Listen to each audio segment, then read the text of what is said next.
Struck by a celestial system and endowed with the ability to master various skills instantaneously, Su Mu's life took a turn for the extraordinary. Mastering alchemy, array formations, cultivating spiritual herbs, and training spirit beasts, she excelled in all. Culinary arts and medical skills rendered him invincible in this world. Thus began his leisurely urban cultivation life. 001 Shared expenses. Sir, is there a table available? Yes, please step inside. Su Mu greeted the guests at the entrance of his hot pot restaurant with a warm smile. After they entered, he glanced at the somewhat desolate entrance of his establishment before casting a wistful look at the bustling Shu Xiangga nearby, letting out a resigned sigh. This won't do. Currently, we barely maintain profitability, but if this continues, we might soon face losses. Su Mu, a fourth-year student at Chengdu University of Traditional Chinese Medicine, had one more year until graduation. Avidly reading novels since childhood, he quickly began utilizing his spare time in university to create his own online works. He had a natural talent for writing over 4 years in college. He penned nearly 600,000 words and accumulated a substantial amount in manuscript fees.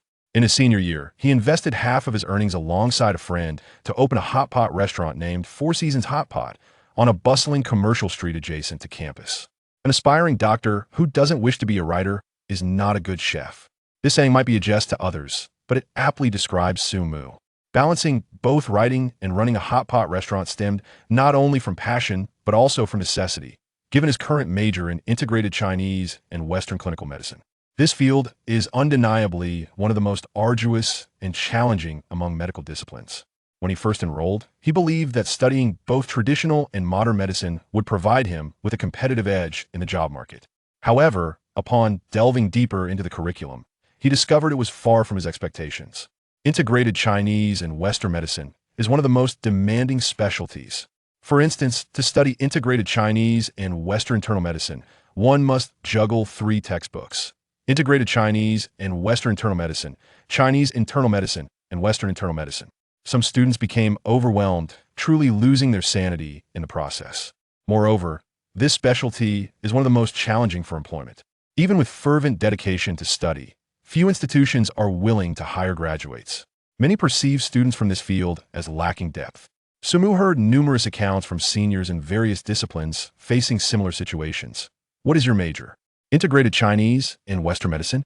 Oh, I'm sorry. We don't hire from that discipline. Over time, a saying circulated within the college: for promotion and wealth, seek other paths. Those who fear for their lives should not enter here. Su Mu, possessing a degree of self-awareness, recognized the limitations of his knowledge. If all went as expected, securing a position in a county hospital post-graduation seemed improbable, leaving him with little choice but to open a modest clinic, living in constant apprehension. Thus, starting from his sophomore year, he began exploring novel writing.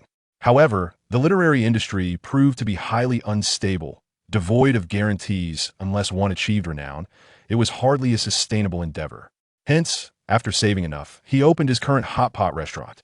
Hot pot is among the most beloved cuisines, as long as the flavors are pleasing. A restaurant situated near a densely populated area, like a university, is unlikely to suffer losses. Though Four Seasons Hot Pot spans merely 200 square meters, it has consistently yielded a net profit exceeding $30,000 each month, barring the 3 months of winter and summer breaks, since its opening nearly a year ago. To his peers, Su Mu epitomized the archetype of a successful individual. While they grappled with uncertainties regarding their futures, he enjoyed financial stability, free to indulge in leisure. Yet, fate is often unpredictable. According to Zhou Miao Miao, Su Mu has recently encountered a streak of ill fortune. A once promising urban novel fell victim to censorship midway through its composition. Subsequently, his attempts at writing in the fantasy genre resulted in 2 consecutive failures, leaving him reliant on his modest earnings for sustenance. Even the once thriving hot pot restaurant has suffered due to the emergence of a well-known chain eatery nearby, siphoning off a significant portion of his clientele. At 6:30 in the evening, when students have just finished classes, the peak hour for hot pot business's establishment, which would have been bustling with patrons, now saw fewer than half of its tables occupied. Suddenly, a striking figure with an eye-catching presence paused at the entrance of the restaurant, beaming at Su Mu as she inquired, "How's business today?" This was Zhou Miao Miao, Su Mu's business partner and his housemate from their off-campus apartment. Since he began writing novels, Su Mu often found himself typing late into the night. To avoid disturbing his roommate's rest, He rented a place off campus after receiving his first payment. Zhou Miao was not a classmate or alumnus of his university, but a student from the nearby Chengdu University of Technology, majoring in civil engineering. Curiously, it is rare to find female students in civil engineering, and even rarer to encounter one as stunning as Zhou Miao. Besides her somewhat modest bosom, her beauty, poise, and those long, slender legs made her a campus goddess, entirely defying the stereotype of engineering students, resembling more a delicate figure from performing arts. When Su Mu first met her, he fell for her charm.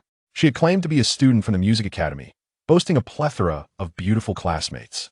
If he could contribute an extra 100 yuan towards rent, she would introduce him to one of her friends as a potential girlfriend.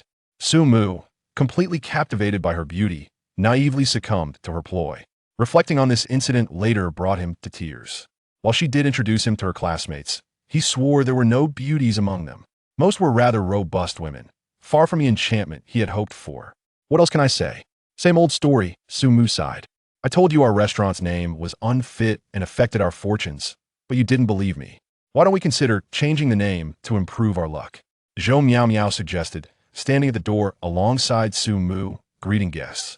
Dressed in a simple white t-shirt and light blue skinny jeans, accentuated by high heels, her long legs appeared even more striking. Combined with her exquisite beauty, she certainly had an advantage in attracting customers.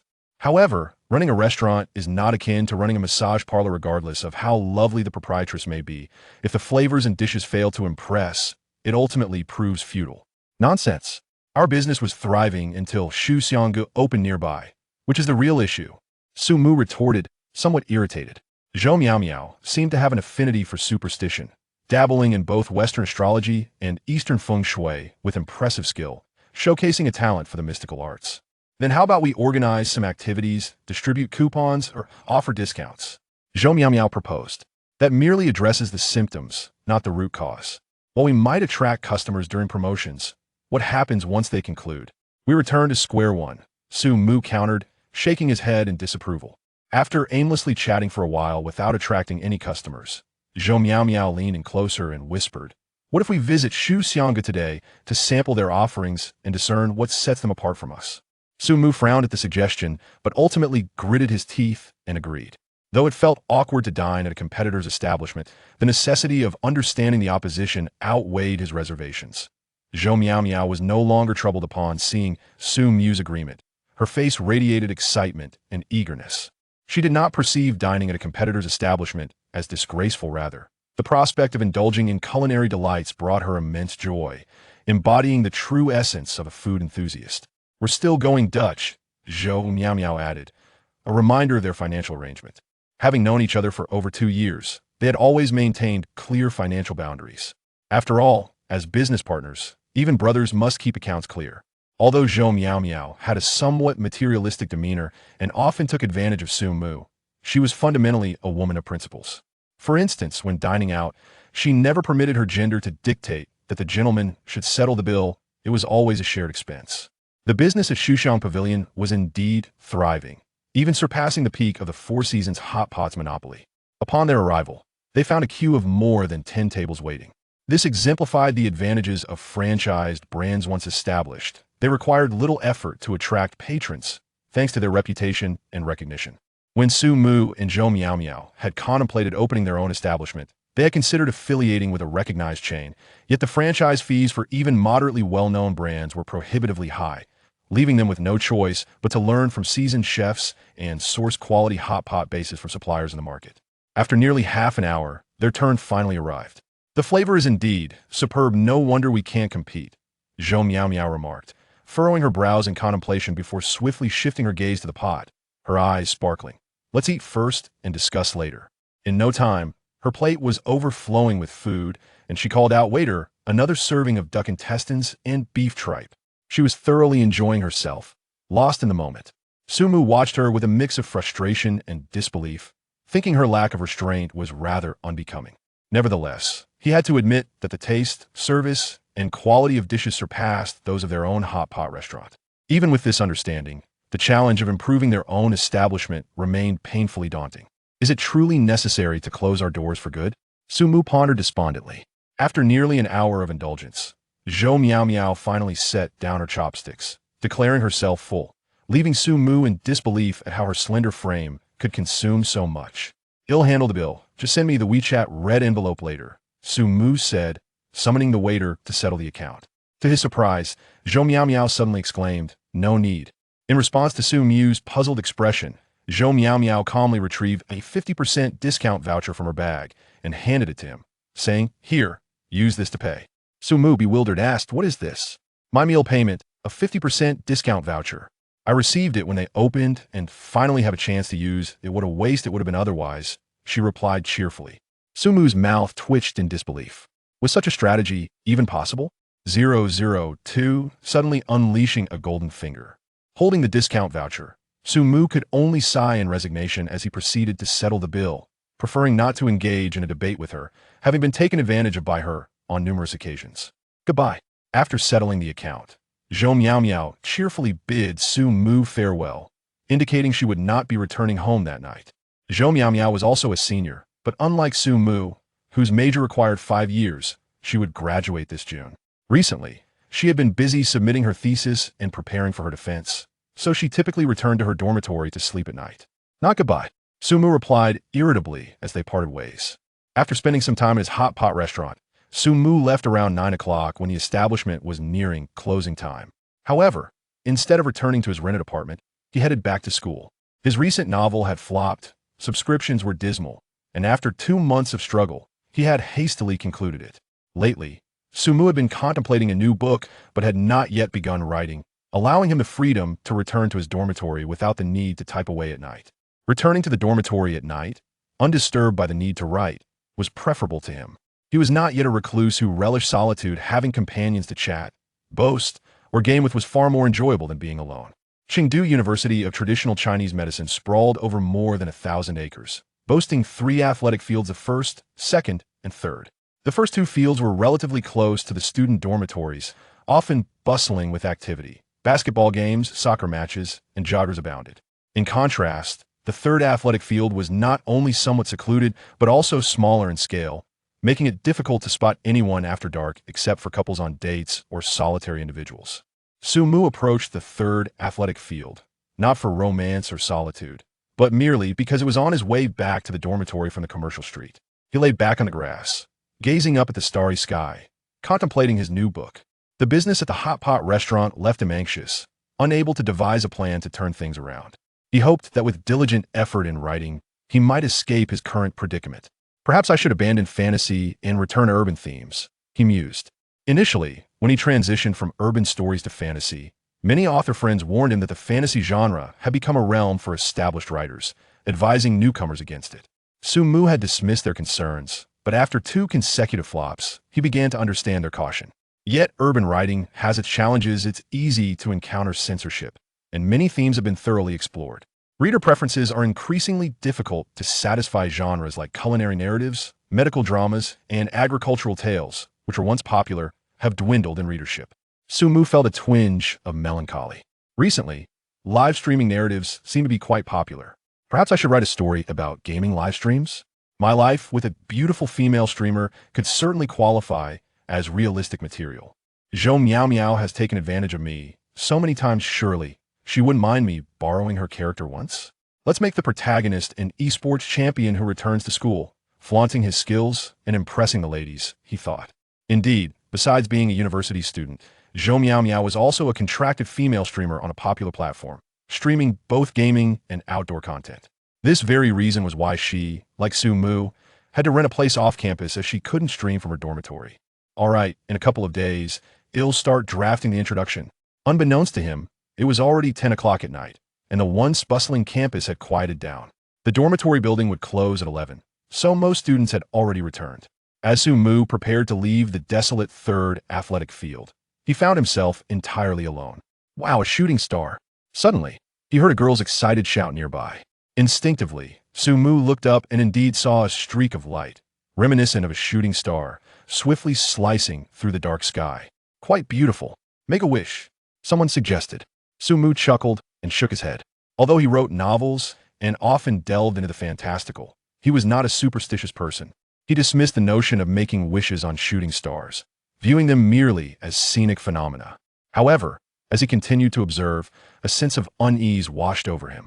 Initially, he thought little of it, but soon his expression froze, his pupils constricted as the shooting star in his vision grew increasingly larger. That's no shooting star. Sumu cursed inwardly and took off running. Shooting stars are fleeting, quickly vanishing into the night. But this faint glow did not disappear, rather. It descended toward the very spot where he stood on the field. It seemed likely that a drone had lost control and was plummeting from the sky, as chance would have it. Just as Sumu attempted to flee, a meteor suddenly descended upon him, striking directly above his head before he could even react. He heard a resounding clang as his skull was struck. Ouch! That cursed, unidentified, flying object.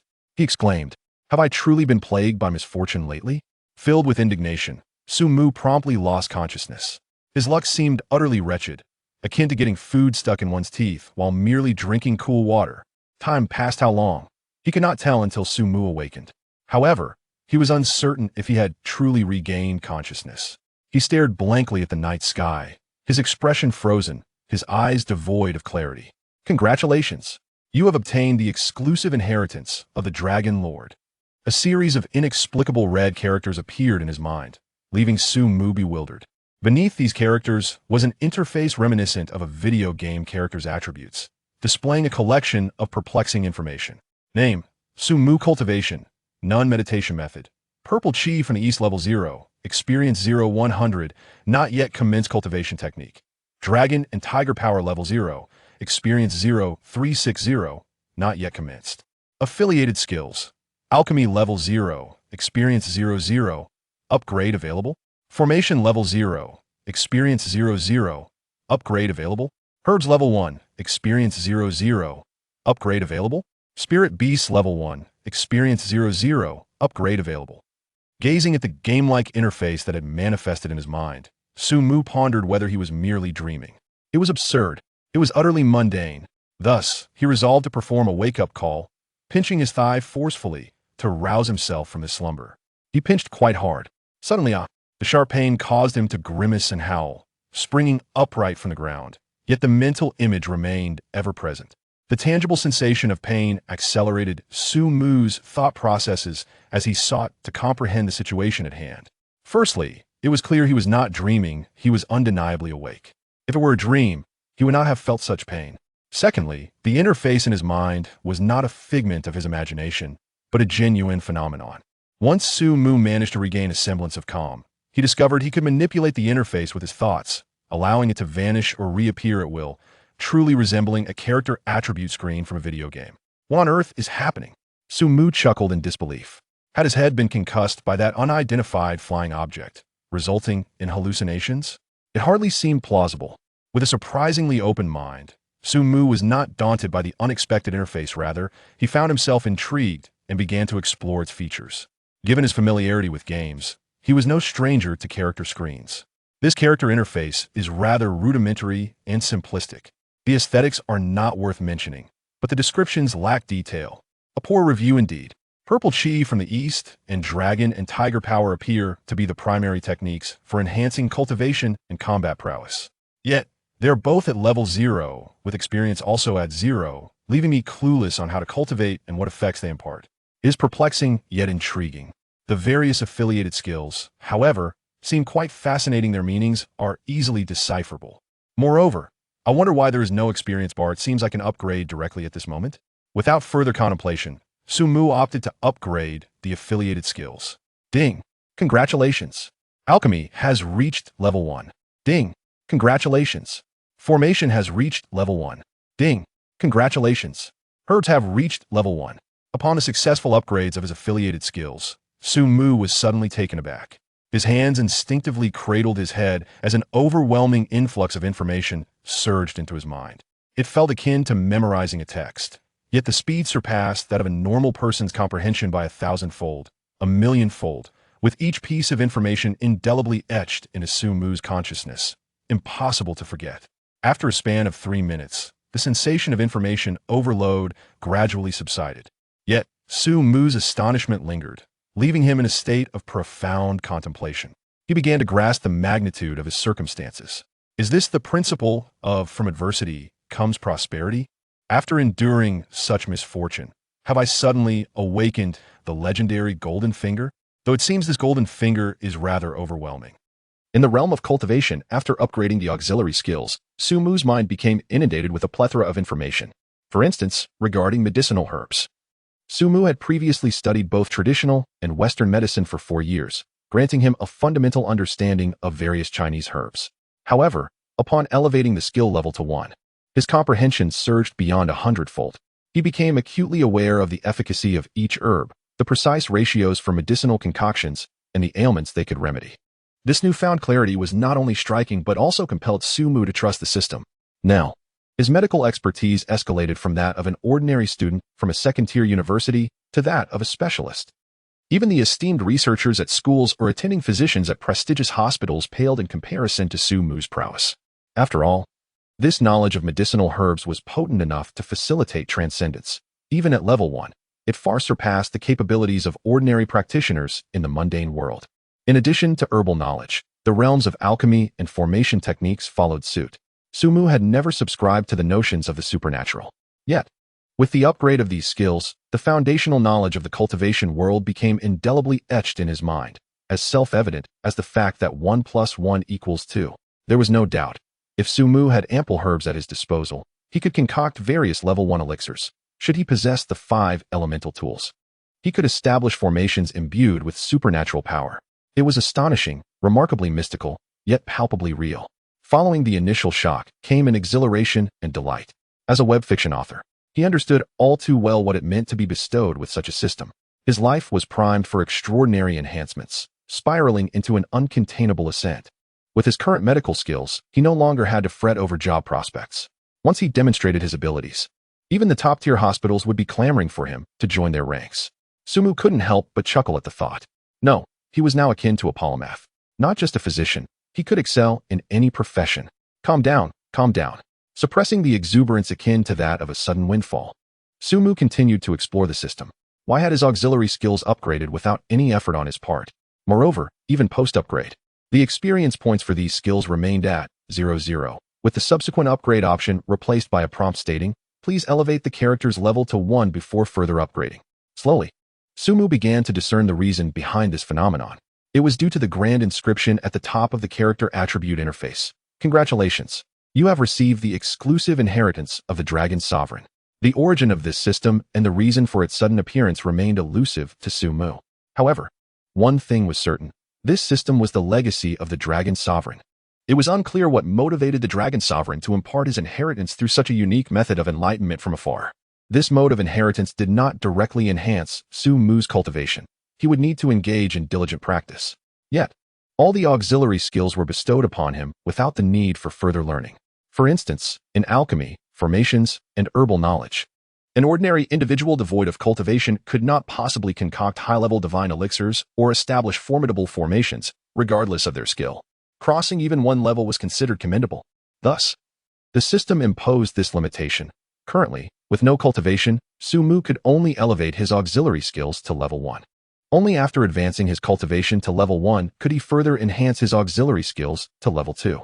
So who exactly was the Dragon Sovereign? Was he a predecessor from the realm of cultivation on Earth, or perhaps a notable figure from another planet? Did this mean Su Mu was now his disciple? Though the method of inheritance was somewhat peculiar, as someone immersed in the world of novels, Su Mu was well aware of the myriad bizarre encounters that existed. It was only natural for eminent figures to operate differently from ordinary individuals. In novels, it was common for masters to bequeath their lifelong knowledge in extraordinary ways, such as the heavy sword of the Sword Tomb of the Unrivaled, the Northern Darkness divine skill, and the Lingbo Weibu of the Jade Cave in Mount Wuliang, or the 9 Yang True Scriptures from the Lankavatara Sutra of Shaolin. However, a system descending from the heavens was something Su Mu had never encountered before. After thoroughly familiarizing himself with the simple system interface through repeated examination, Su Mu finally rose to leave. He did not return to the dormitory. Having been momentarily stunned by the system, it was now past 11 at night, and the dormitory door was locked.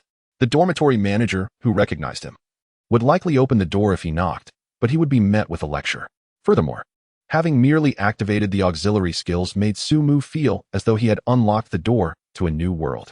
He was eager to experiment with the true cultivation techniques of the Purple Chi East Coming and the Dragon Tiger Strength. With several roommates present in the dormitory, practicing would undoubtedly be inconvenient. Fortunately, his rented accommodation was not far from the school. After exiting the campus, it would take only a few minutes to arrive. Su Mu's shared apartment with Zhou Miao Miao was quite spacious, approximately 90 square meters, featuring 2 bedrooms and 2 living areas, furnished with all necessary amenities. Located in the suburbs, the rent was quite affordable, at 1,500 per month, as the surrounding tenants were mostly students. Initially captivated by Zhou Miao Miao's innocent visage, Su Mu agreed to shoulder 800 of the rent, while she paid 700. Upon returning home, he quickly took a shower to wash away his fatigue, then eagerly commenced his cultivation.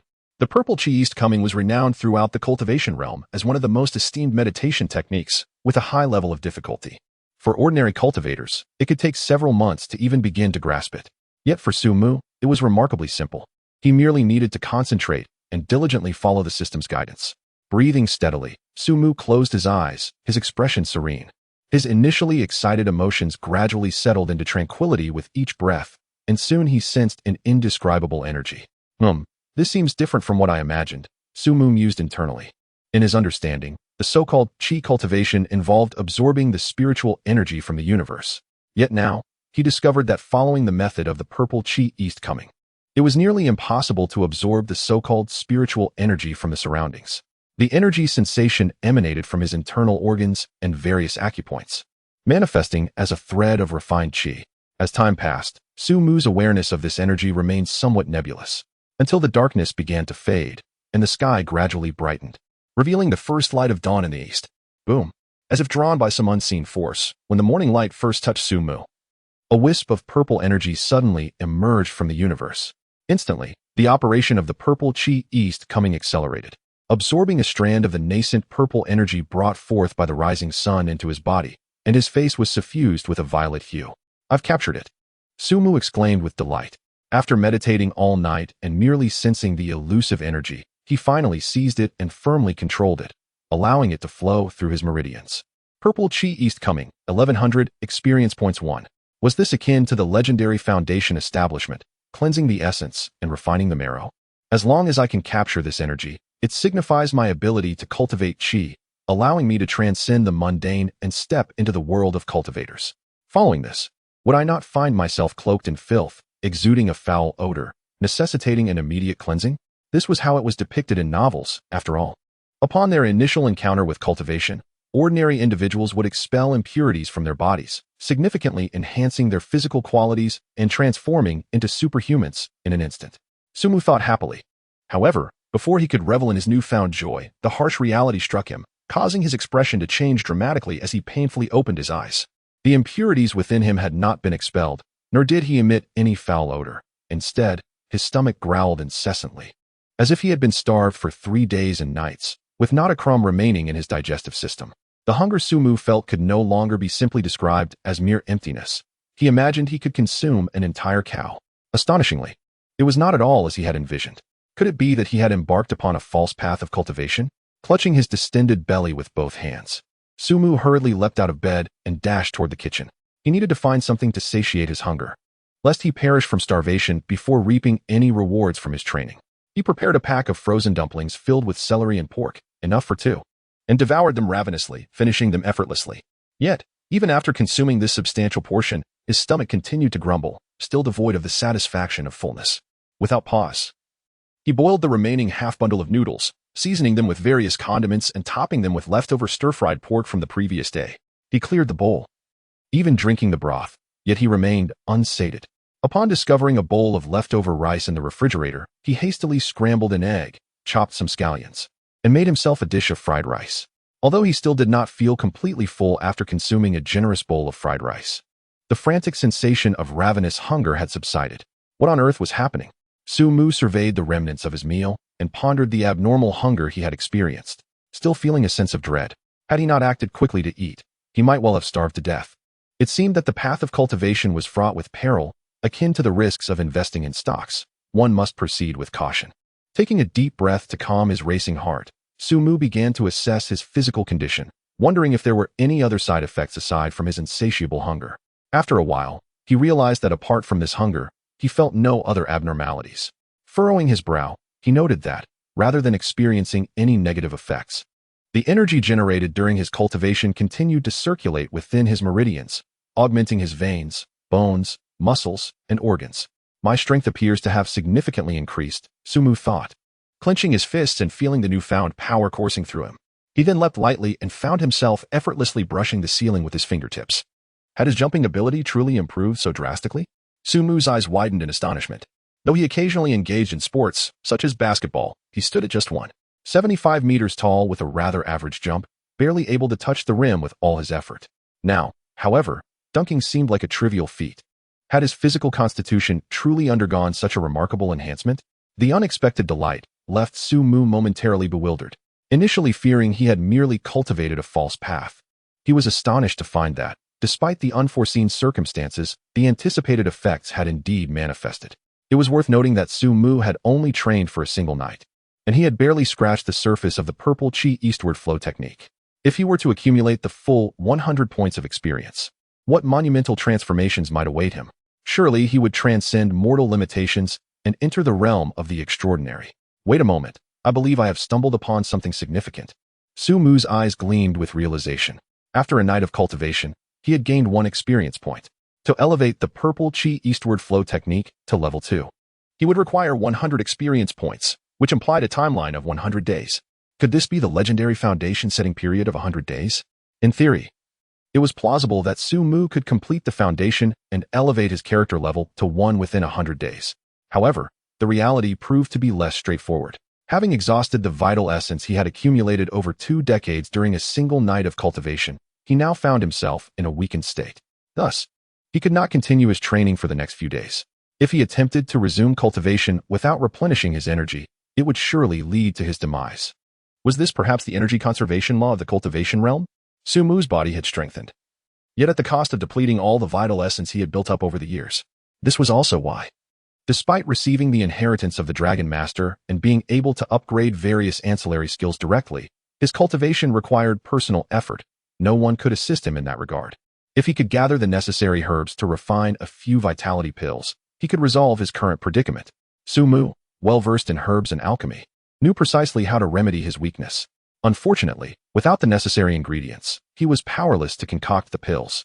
The materials required for refining vitality pills were not trivial, and he would need an alchemy furnace, certainly not a pressure cooker for such delicate tasks. The cost of an alchemy furnace was exorbitant, and Sumu had no means to acquire one at present. It appeared that the path of cultivation was indeed a costly endeavor. Sumu lamented the financial burden of this pursuit. As the saying goes, the rich cultivate the arts, while the poor engage in martial pursuits. Practitioners of martial arts require substantial financial support, and the same holds true for cultivators. Wealth, companions, methods, and terrain. These are the 4 essential elements in the realm of cultivation, with wealth reigning supreme. Having unexpectedly encountered the system and the chance to engage in cultivation, Sumu was somewhat oblivious to its intricacies. In genuine sects of cultivation, disciples would first consume various elixirs and herbs to establish a solid foundation, leveraging their effects to enhance their training efficiently. If he were to embark on cultivation without preparation, he might as well expect to remain a novice for a lifetime. With a clearer understanding of his situation, Sumu felt a sense of reassurance and no longer felt anxious. He resolved to venture out and seek sustenance, recognizing that relying solely on ordinary food to compensate for the void left by his training was unrealistic. However, consuming more food would certainly alleviate his hunger to some extent. Yang's Dumplings, the most popular breakfast spot in the university district, served dumplings with thin skins and generous fillings, renowned for their exquisite taste and charming appearance. The shop opened at 8 in the morning and sold out before 9, as students from nearby universities often rose early to enjoy a steamer of fragrant dumplings. After devouring 7 baskets of 10 dumplings each, Sumu finally felt a semblance of fullness. Satisfied, he clapped his hands and stood up to settle the bill, also ordering 3 baskets to take back for his roommates. This had become a ritual. Whenever Sumu returned to school in the morning, he would stop by the food street to bring breakfast for his roommates, as the cafeteria's offerings were notoriously subpar. At that moment, 2 girls at the adjacent table stared in astonishment. A short-haired girl with a round face could not help but whisper, "Zhengya, look, this guy has already eaten 7 baskets of dumplings and is still ordering 3 more. Goodness, how much would his monthly living expenses be? Money is no object. He surely isn't concerned about such trivialities. But his appetite is truly remarkable. I've never heard of him being a big eater," remarked a curvaceous girl with large, Expressive eyes, her curiosity piqued as she observed Sumu waiting for his takeout. Do you know him? Is he some rich second-generation student at our school? The short-haired girl inquired, intrigued. Yes, I know him. He is in the class next door, named Sumu, Zhanya replied. Ah, so this is Sumu. Isn't he the extraordinarily talented novelist and astute proprietor of the Four Seasons Hot Pot restaurant? The girl with short hair exclaimed in surprise. Zhanya nodded in affirmation. The short-haired girl then chuckled mischievously and remarked, I remember him. And I recall you mentioning that you have a bit of a crush on him, right? Unfortunately, he already has a girlfriend. Upon hearing this, Zhanya did not blush. She continued to gaze at Sumu's silhouette and smiled, saying, Not anymore. What? They broke up? Yes. His girlfriend went abroad to study for 3 years, and upon her return, she was dismayed to find him neglecting his medical studies in favor of writing and running a hot pot restaurant. She insisted he abandon everything and focus solely on medicine. Sumu refused, and thus their relationship ended. Zhanya spoke with evident interest, her eyes sparkling with the predatory glint of a hunter spotting its prey. Why? Writing and operating a hot pot restaurant are not without their prospects. They can be quite lucrative, the short-haired girl queried in confusion. Perhaps she looked down upon it. It seems that his ex-girlfriend comes from a family of medical professionals, affording her the opportunity to study abroad during her university years. Both she and her family would never permit her future husband to be anything but a doctor. Zhanya mused, while simultaneously contemplating. He is quite a catch. Handsome, talented, and wealthy. Should I seize the opportunity to claim him? After all, my dedication to medicine is not so fervent. I do not believe that being a doctor is the only path to success. However, he does have quite the appetite. Consuming 100 soup dumplings for breakfast feels a tad excessive. Sumu's ex-girlfriend, or rather, his former girlfriend, is named Gao Ge. The moment he laid eyes on her during military training at the university, dressed in uniform and sporting a ponytail, he fell head over heels. Typically, women who captivate a man's heart at first sight possess remarkable beauty, and Gao Ge was indeed stunning, comparable even to Zhou Miao Miao, Sumu's current roommate, who is often referred to as the belle of the engineering college. After diligently pursuing her for over half a year, it was through a fortunate twist of fate that Sumu finally won her affection. Regrettably, their bliss was short-lived, just 2 months into their relationship. Gao Ji's family arranged for her to study abroad, thus commenced a lengthy 3-year-long distance romance. During this period, they managed to meet only twice each year. Despite the advancements of modern technology allowing for phone calls and video chats, the vast physical distance could not be entirely bridged by such means. For Sumu, those 3 years felt little different from being single and, in fact, even less fulfilling. Being single at least afforded him freedom. Now, he was bound by the need for Gao Ji's approval for every action. At long last, as they reached their senior year, Gao Ge returned from her studies abroad. However, contrary to the anticipated joyous reunion, their relationship swiftly crumbled. The reasons were not rooted in melodrama such as class disparity or infidelity, but rather aligned closely with what Zhanya had articulated. Coming from a family steeped in medicine, Gao Ge had always aspired to be an exceptional doctor. Sumu's current pursuits were in stark contrast to her ambitions. She demanded he adhere to her plans, but Sumu refused, leading to their inevitable separation. Yet, Sumu did not dwell on the breakup for long. Initially, love had been fueled by youthful exuberance. He had been infatuated with Gao Ge's appearance more than anything else. Over the 3 years, it became evident that they were not well suited for one another. Sumu's approach to life was laid back and he relished comfort, disliking constraints, while Gao Ge exemplified the archetype of a strong, driven woman, characterized by a formidable will and a desire for control. The distance of their relationship had already sown discord, and Gao Ji's assertive nature often left Sumu feeling exhausted. Upon her return, their conflicts escalated to an irreconcilable level. Recognizing their incompatibility, they chose to part amicably. After all, neither had betrayed the other. Their separation was a matter of mutual understanding, allowing them to remain friends rather than adversaries. Zhanya's conversation with her friend reached Sumu's ears as he departed the breakfast shop, carrying a bag of steaming soup dumplings, his heart tinged with a hint of melancholy. Upon returning to dormitory 613, not yet 8:30, he found his roommates awake, but still in bed, engrossed in their phones. Breakfast is here, Sumu announced as he entered. At the sound of his voice, the three lounging on their beds swiftly sat up and chorused, "Thank you, Brother Mu, for the warmth. What as for breakfast?" "Yangji soup dumplings," Sumu replied. "Long live Brother Mu." The three immediately sprang from their beds, eager to wash up. Although Yangji soup dumplings were reasonably priced, they were the most popular breakfast option in the university town, necessitating an early rise to enjoy. For the three, who found it challenging to even make it to the cafeteria for breakfast. It was only on rare occasions when Su-mu returned to the dorm early that they could indulge. Su-mu's dormitory was designed for 6 occupants. But since the first year, only 5 had resided there, as one individual had declined admission to the traditional Chinese medicine university, their first choice, and opted instead to repeat the year. Later, in his second year, Su-mu moved out to focus on his writing, leaving the dormitory with only 4 residents: Wang Junlong, Zhang Zoe, Lu Lang, and Wang Dongdong. There was no hierarchical structure among the boys based on age. Su-mu found it perplexing that many novels depict such a dynamic. The only exception was Wang Dongdong, who was significantly older due to having repeated 2 years of high school, and thus appointed as the dorm leader by the counselor. Furthermore, Wang Dongdong had a peculiar personality. He was frugal and often appropriated others' belongings without permission.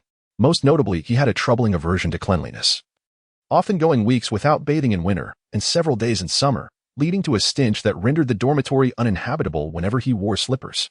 Fortunately, once they commenced their internships in their senior year, Wang Dongdong moved out, leaving only Wang Junlong, Zhang Zi, and Lu Lang in the dormitory. While the 3 roommates were occupied with their morning routines, Su-mu gathered his books, preparing to attend class. As they entered the final semester of their senior year, the core courses had mostly been completed, yet Su-mu still needed to fulfill 2 elective courses. Although electives held little practical value, they were essential for earning credits. Without enough credits, graduation would not be possible. While he may not necessarily pursue a career as a doctor post-graduation, obtaining his diploma and degree was imperative. This not only concerned the culmination of several years of hard work, but also the potential repercussions from his parents if he failed to graduate. "I'm off to class," Su-mu announced, clutching his books and addressing his roommates, who were ravenously devouring soup dumplings. "Take care, Brother Mu," they replied, not bothering to look up. The hour was still early, and Su-mu found only a couple of students in the classroom upon his arrival. The elective course titled History of Eastern and Western Mythology was not particularly popular, attracting a limited number of students. Su-mu had chosen it with the hope that it might aid his writing endeavors. As was his custom, he selected a seat by the window in the middle of the classroom, casually opened his book, and let his mind wander into the ether. Unbidden, I began to reflect on my circumstances from last night until now, pondering how best to utilize this unexpected system bestowed upon me, and how to elevate my cultivation of the Eastern purple chi to the next level, striving for an early foundation establishment. "Hello, is anyone here?" A melodious female voice interrupted Su-mu's thoughts. A graceful young woman pointed to the seat beside him, smiling as she inquired. This was Zhangya, whom Su-mu had just encountered that morning at Yang's dumpling house. No, it's not taken," Su-mu replied. This elective course was also chosen by Gao Gu. Back when Su-mu and Gao Gu were still together, he would always reserve a seat for her. However, since their breakup, Gao Gu had ceased attending, as she had never been particularly interested in the class, having chosen it solely for Su-mu's sake. "May I sit here then?" Zhangya asked again with a smile.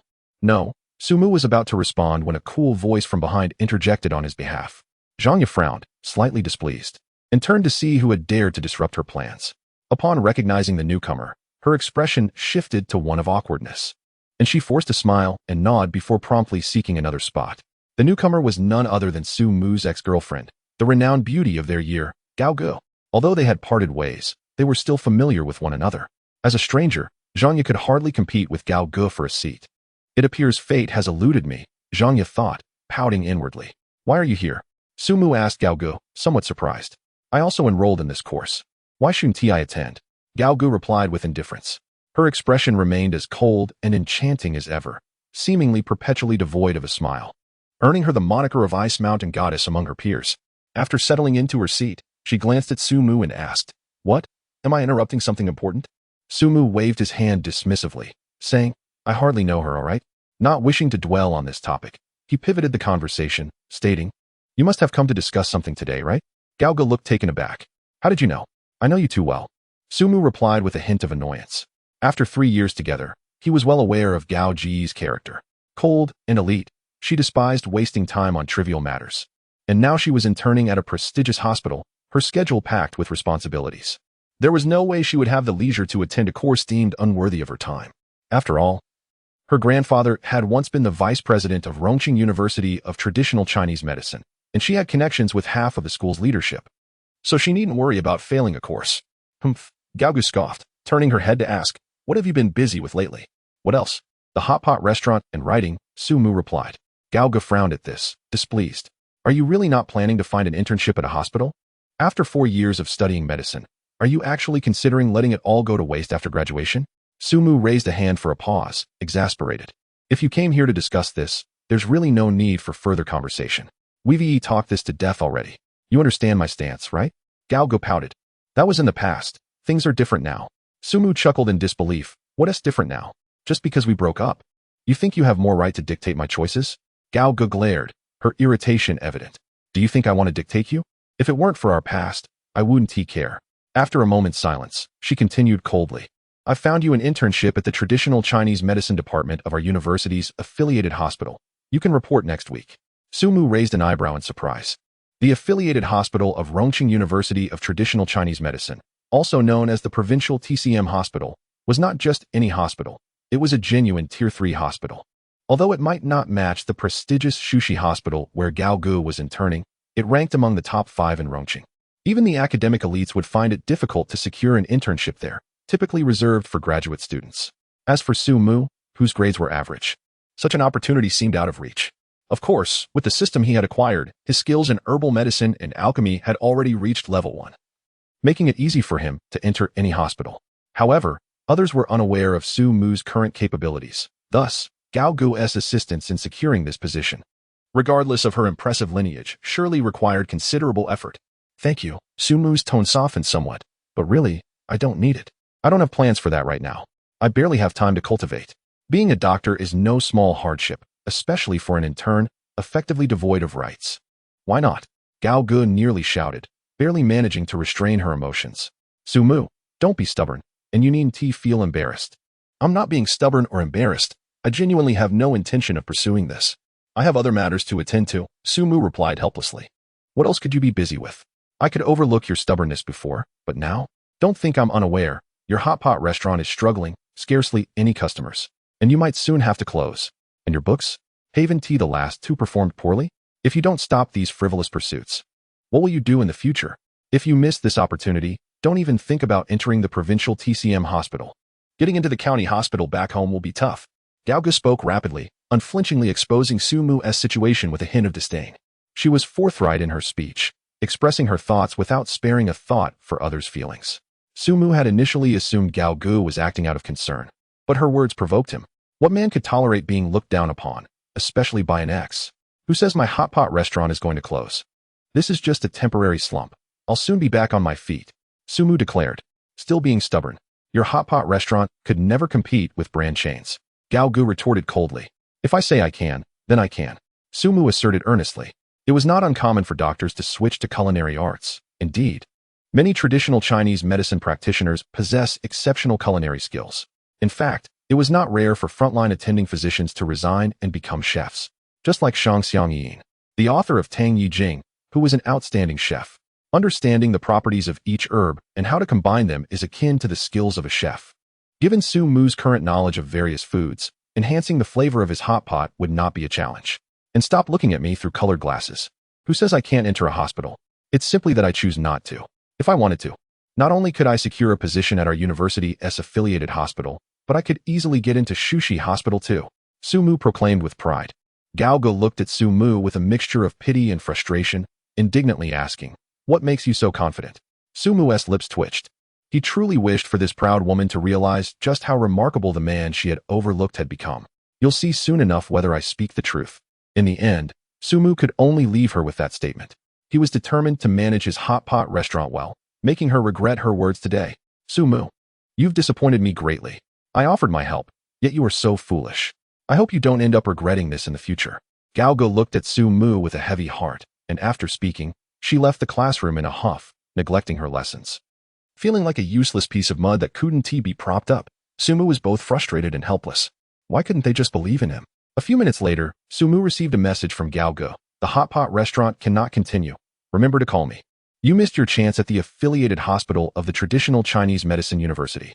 You won't get another opportunity, but I can still think of some alternatives for other hospitals. Don't let your pride prevent you from reaching out. Upon reading the message, Su Mu felt a mix of anger, amusement, and a tinge of gratitude. Gao Gu, though her words were harsh and blunt, had a heart of gold beneath her tough exterior. Even if Su Mu had rejected her, making her feel unreasonable, she would still lend a helping hand if he sought her assistance. In a world where human relationships had grown cold, it was rare to find an ex-girlfriend willing to go this far for her former partner. Unfortunately, their personalities simply did not align. Otherwise, Gao Gu would indeed make a suitable girlfriend. The elective class was taught by a middle-aged female teacher whose profound knowledge exuded an air of intellect. The lessons were vibrant and engaging, covering a diverse range of myths from Eastern, Greek, and Nordic traditions to lesser-known folklore from minority ethnic groups, all presented in a captivating manner. Su Mu, an avid reader of novels, found himself thoroughly engrossed in the mythological tales during class. However, this time, his thoughts began to drift. Were myths merely legends? Su Mu pondered silently. Previously an atheist, the system that had descended upon him the night before had shattered his 20-plus years of worldview. He had only just begun to cultivate, still unfamiliar with the concept of immortals. Yet he hoped that as his level increased, he might one day possess the extraordinary powers attributed to the deities in these myths. What was the true nature of the world he inhabited? Surely, there must be other cultivators aside from himself. What identities did these practitioners hold as they navigated through society? As these thoughts swirled in his mind, the class bell rang, jolting him back to reality. With only this class scheduled for the morning, he gathered his books and returned to his dormitory. Inside, Lu Lang and Wang Junlong were engrossed in their games. These two were seasoned gamers, having transitioned from playing World of Warcraft to League of Legends, Hearthstone, and now deeply absorbed in the trending game of PUBG, with thousands of hours logged. Particularly, Lu Lang had developed exceptional skills, dominating the gaming scene at the traditional Chinese Medicine University and once ranking among the top 300 in the Asia server. Brother Mu is back. Want to play a game? Lang and I can take you on a chicken dinner. Wang Junlong glanced up and asked Su Mu. Not particularly interested in gaming due to a lack of talent in that area, Su Mu shook his head. Not today, you guys go ahead. I have some matters to attend to. He left the dormitory and headed to his hot pot restaurant on the commercial street. The restaurant opened at 10 in the morning. University students often skip breakfast, and if they had no classes before the second period, they tended to eat lunch quite early. In the past, the restaurant would have begun receiving customers by 10:30. However, upon arriving at 11, Su Mu found the place deserted, with not a single patron in sight. The Four Seasons hot pot restaurant was not large, with only a dozen employees, including waitstaff, cleaners, cashiers, and a head manager, all of whom were now idly passing time. Boss, they greeted Su Mu as he entered, suddenly invigorated. Su Mu said nothing in response. He understood that poor business couldn't be blamed on the staff. He approached the head manager and instructed, please prepare 1 serving each of our 4 soup bases, 3 delicacies, tomato, clear oil, and beef fat. Boss, are you expecting many friends to dine with us? The head manager inquired tentatively. Su Mu shook his head. No. I intend to sample our various soup bases to identify their shortcomings and see if there are ways to enhance the flavors. In hot pot, the quality of the broth is paramount.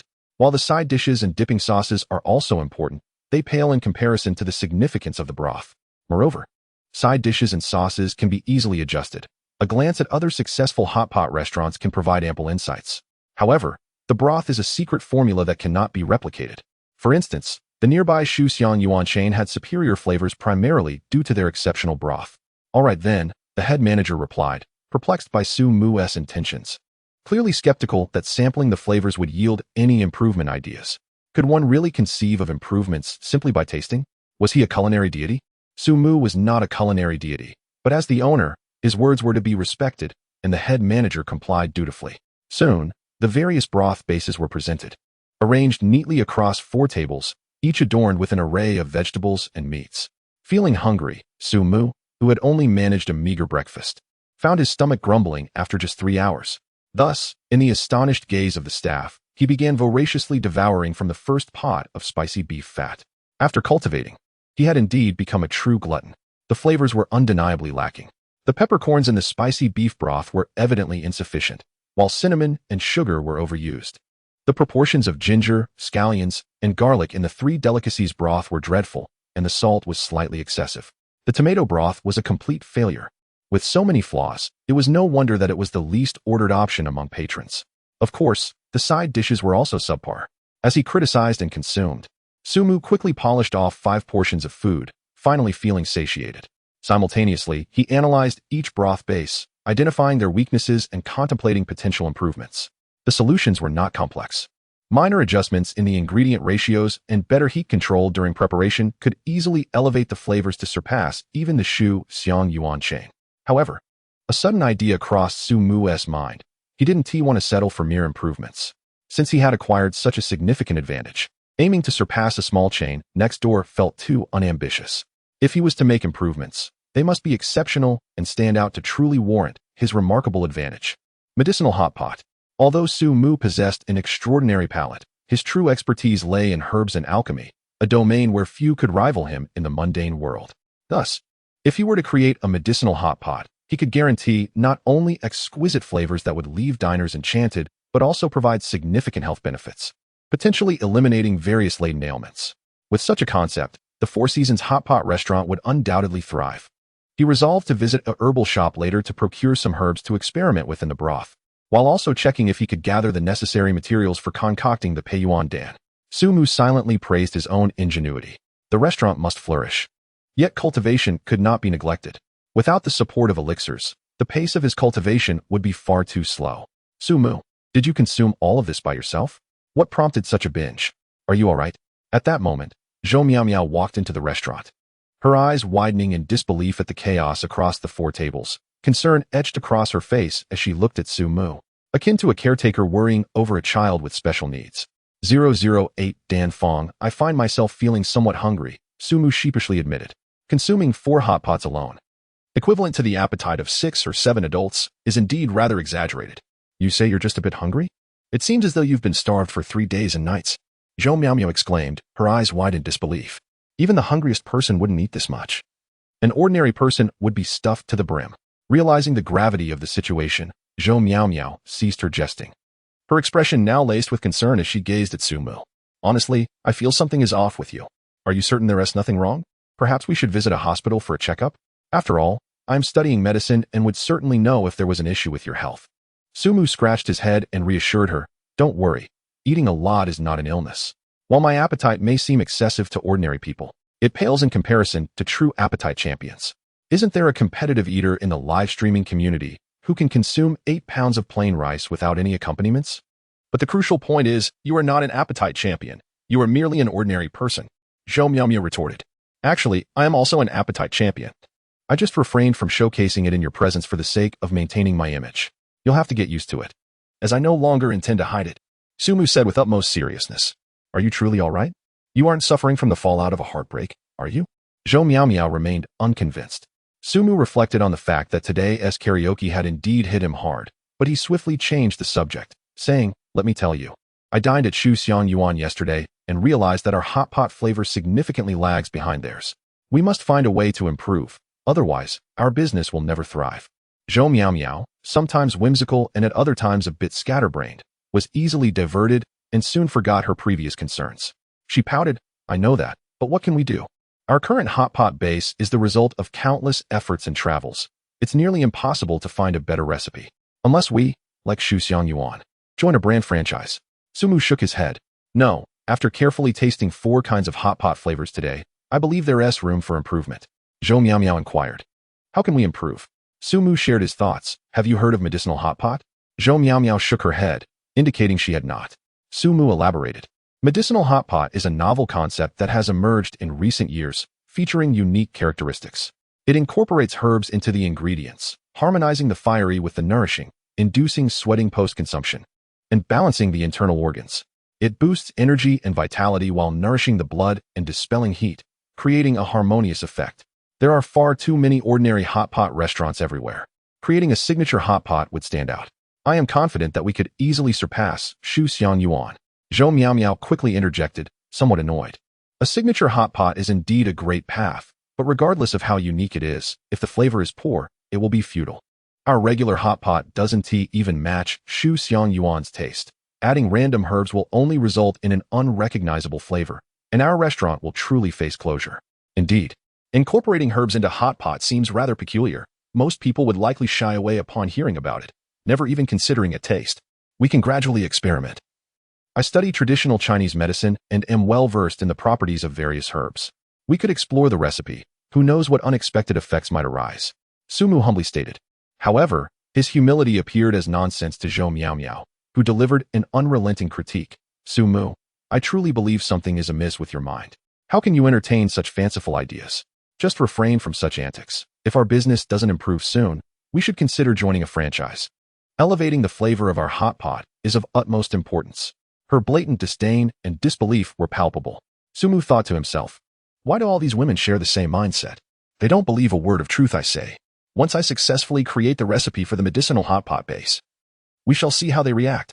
009 Crafting medicine. The herbs required for the medicinal hot pot are not difficult to procure. They consist of some ordinary Chinese medicinal ingredients. Thus, the cost of this hot pot will significantly decrease. If one were to use rare medicinal herbs, the price of the hot pot would skyrocket, transcending the realm of a simple meal. Sumu envisioned that once he improved the medicinal hot pot, the price would undoubtedly be higher than that of a standard hot pot, as running a business necessitates profitability. However, the price cannot be exorbitantly high to the point that it becomes inaccessible to the average person. Sumu swiftly acquired the materials needed for the medicinal ingredients. But obtaining the herbs for crafting elixirs proved to be a more challenging endeavor. After leveling up his alchemy skills to level 1, the recipe for the Peiyuan Dan became ingrained in his memory, and he understood the efficacy of each ingredient required, knowing precisely how to refine it. Yet, he was uncertain whether these herbs could be bought.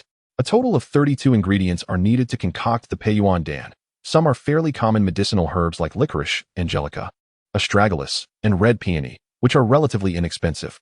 However, some herbs are quite costly, such as cordyceps, deer antler, ginseng, and oxgall, each a rare commodity.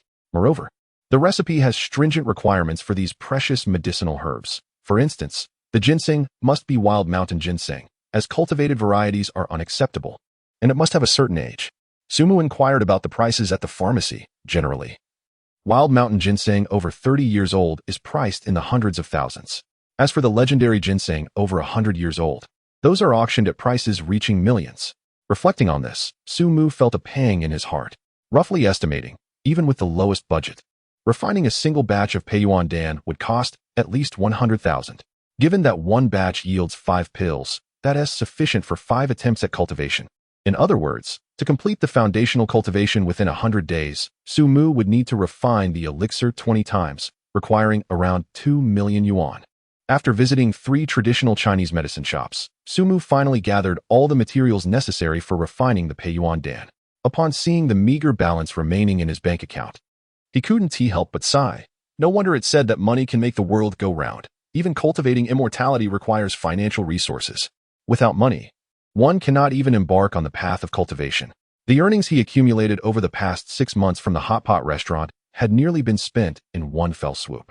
It is imperative to reform the hot pot restaurant immediately to increase revenue. The need for money is urgent. I can't let Zhou Miao Miao take advantage of me again. It's time to reevaluate our share distribution. After purchasing the herbs, Sumu hurried to the marketplace to sell clay pots for cooking the medicine. Finally, he went to the vegetable market to procure the necessary ingredients like pigeons and crucian carp. By the time he completed all his errands and returned to the university town, it was already 8:30 in the evening. Sumu instructed the taxi driver to stop outside the Four Seasons hot pot restaurant. Although it was still half an hour before the restaurant was supposed to close, there were no customers inside. Seeing this, Sumu decided to let the employees leave half an hour early. Naturally, the staff was pleased. Regardless of business, being able to leave early was a joy. Especially since there was no business, staying in the restaurant would only lead to boredom, playing on their phones. After expressing their gratitude to the boss, they all departed. Once everyone had left, Sumu locked the door and then took his bags into the kitchen, preparing to spend the night concocting several medicinal hot pot recipes. Refining the Peiyuan Dan is no easy task, even with the herbs, the required tools, and his current limited cultivation level present challenges. Thus, he decided to focus on developing the medicinal hot pot recipe, first to address his immediate financial concerns. Sumu had learned how to prepare the hot pot base when he initially opened the restaurant, so he was quite familiar with the process. First, he began by simmering the broth. The seasonal hot pot restaurant offers 2 types of broth, chicken broth and pork bone broth. The chicken broth is gentle on the stomach, while the pork bone broth is rich and nutritious. Both options are quite commendable, and Sumu intends to continue utilizing them. However, he also plans to introduce a touch of novelty by adding pigeon soup and crucian carp soup. These 2 broths are particularly beneficial for women, known for their properties that nourish and enhance beauty. When paired with Sumu's medicinal cuisine, the effects are even more pronounced. At the very least, indulging in hot pot after a meal is far superior to consuming health supplements or applying face masks. The kitchen is enveloped in a medley of fragrant aromas, with the milky broth bubbling away as Sumu reduces the heat, covering the pot, and allowing it to simmer gently. He then takes the opportunity to add carefully chosen herbs such as astragalus, angelica, goji berries, jujubes, and licorice to a clay pot to brew the medicinal liquid. Compared to alchemy, concocting medicinal cuisine is a far simpler task, requiring only half an hour for the liquid to take form, significantly less time than preparing the broth. The next step involves stir-frying the ingredients in oil, adding dabanjiang, Sichuan peppercorns, minced ginger, and garlic to create a fragrant base, which is then combined with the medicinal liquid and added to the original broth, completing the foundation of the medicinal hot pot. Success. Sumu gazes at the 4 distinct types of medicinal hot pot bases before him, each exuding an alluring aroma that entices even the most reluctant appetite. Just the scent alone surpasses that of the neighboring Shu Xiang Yuan and any hot pot he has ever tasted. In terms of flavor, even with his refined palate acquired since his system's activation, he cannot help but declare it perfect. Consequently, Sumu feels a surge of confidence regarding the restaurant's business prospects. The next question is what price to set for this innovative medicinal hot pot. He ponders that the price cannot be low, but should rather be significantly higher than the current market rates. Firstly, the preparation of these broth bases is no trivial task, requiring Sumu's personal involvement, thus justifying a higher price. Secondly, he is currently in need of funds, and likely will be for some time, as the primary goal of opening this hot pot restaurant is to generate profit, so he cannot afford to be lenient. At this moment, the sky brightens, and the commercial street begins to awaken, bustling with activity. The restaurant staff gradually arrive, preparing to commence the day's work. Wow, what an amazing aroma. This scent is completely different from our usual hot pot. Indeed, it smells divine. Just catching a whiff makes my stomach growl. The first few servers who enter cannot resist inhaling deeply, their curiosity piqued. Sumu emerges from the kitchen with a smile, saying, "Today, I'm giving you a day off. Feel free to head home." Huh. The servers exchange glances, taken aback, and apprehensively inquire, "Boss, are we closing the restaurant?" Sumu chuckles at their misunderstanding and clarifies, "We're not closing. We're preparing for a grand reopening to reclaim the business that Shu Xiang Yuan has taken from us. Since the medicinal hot pot is ready, it cannot be introduced quietly. A day of planning is essential to ensure a resounding success. Moreover, he must have a serious discussion with Zhou Miao Miao regarding the redistribution of shares. It seems preparations for a new job may be in order." Although the employees are unexpectedly granted a day off, their excitement is muted, as they are acutely aware of the restaurant's struggles against Shu Xiang Yuan's competition, barely managing to survive. Sumu's decisive closure of the restaurant is, therefore, expected. He had not intended to elaborate to the staff, preferring they witness the outcome tomorrow, knowing they would likely be skeptical of his words. However, seeing their concerned expressions, he decides to act sooner, waving his hand and saying, "Never mind the day off. You all haven't had breakfast, right? I'll treat you to some hot pot. I stayed up all night preparing several new broth bases. Go to the kitchen and get the ingredients ready. After you taste it, you'll understand why I believe we can win back Shu Xiang Yuan's customers." Instructing the staff to get busy, Sumu then dials Zhou Miao Miao's number. The phone rings for a full 30 seconds before being answered. "Sumu, you better have something important to discuss, or I won't forgive you for interrupting my sleep." Zhou Miao Miao's voice, tinged with irritation, reveals her late-night habits typical of the streaming industry. Sumu remains calm, stating, "I do have something crucial to discuss." "Where are you?" "In my dorm." "What is it?" She replies, still sounding drowsy. "It's about improving our hot pot's flavor by researching medicinal hot pot. After a night of effort, I've finally made progress. Come to the restaurant and taste it. We can also discuss the share redistribution." "Are you joking?" Zhou Miao Miao dismisses him, ready to return to sleep. "I'm quite serious." Sumu insists. Silence follows on the other end, as if she has dozed off again. "Hello? Are you listening? Wake up and come to the restaurant after washing your face." Sumu suspects she is in a half-asleep state, and persistent encouragement is necessary to keep her from drifting off again. After some coaxing, Zhou Miao Miao finally exclaims in frustration, "Sumu, if I arrive and find out you've tricked me, you're in big trouble. You say you've made progress after one night of work and want to renegotiate shares. Are you suggesting a technical investment? You must be out of your mind."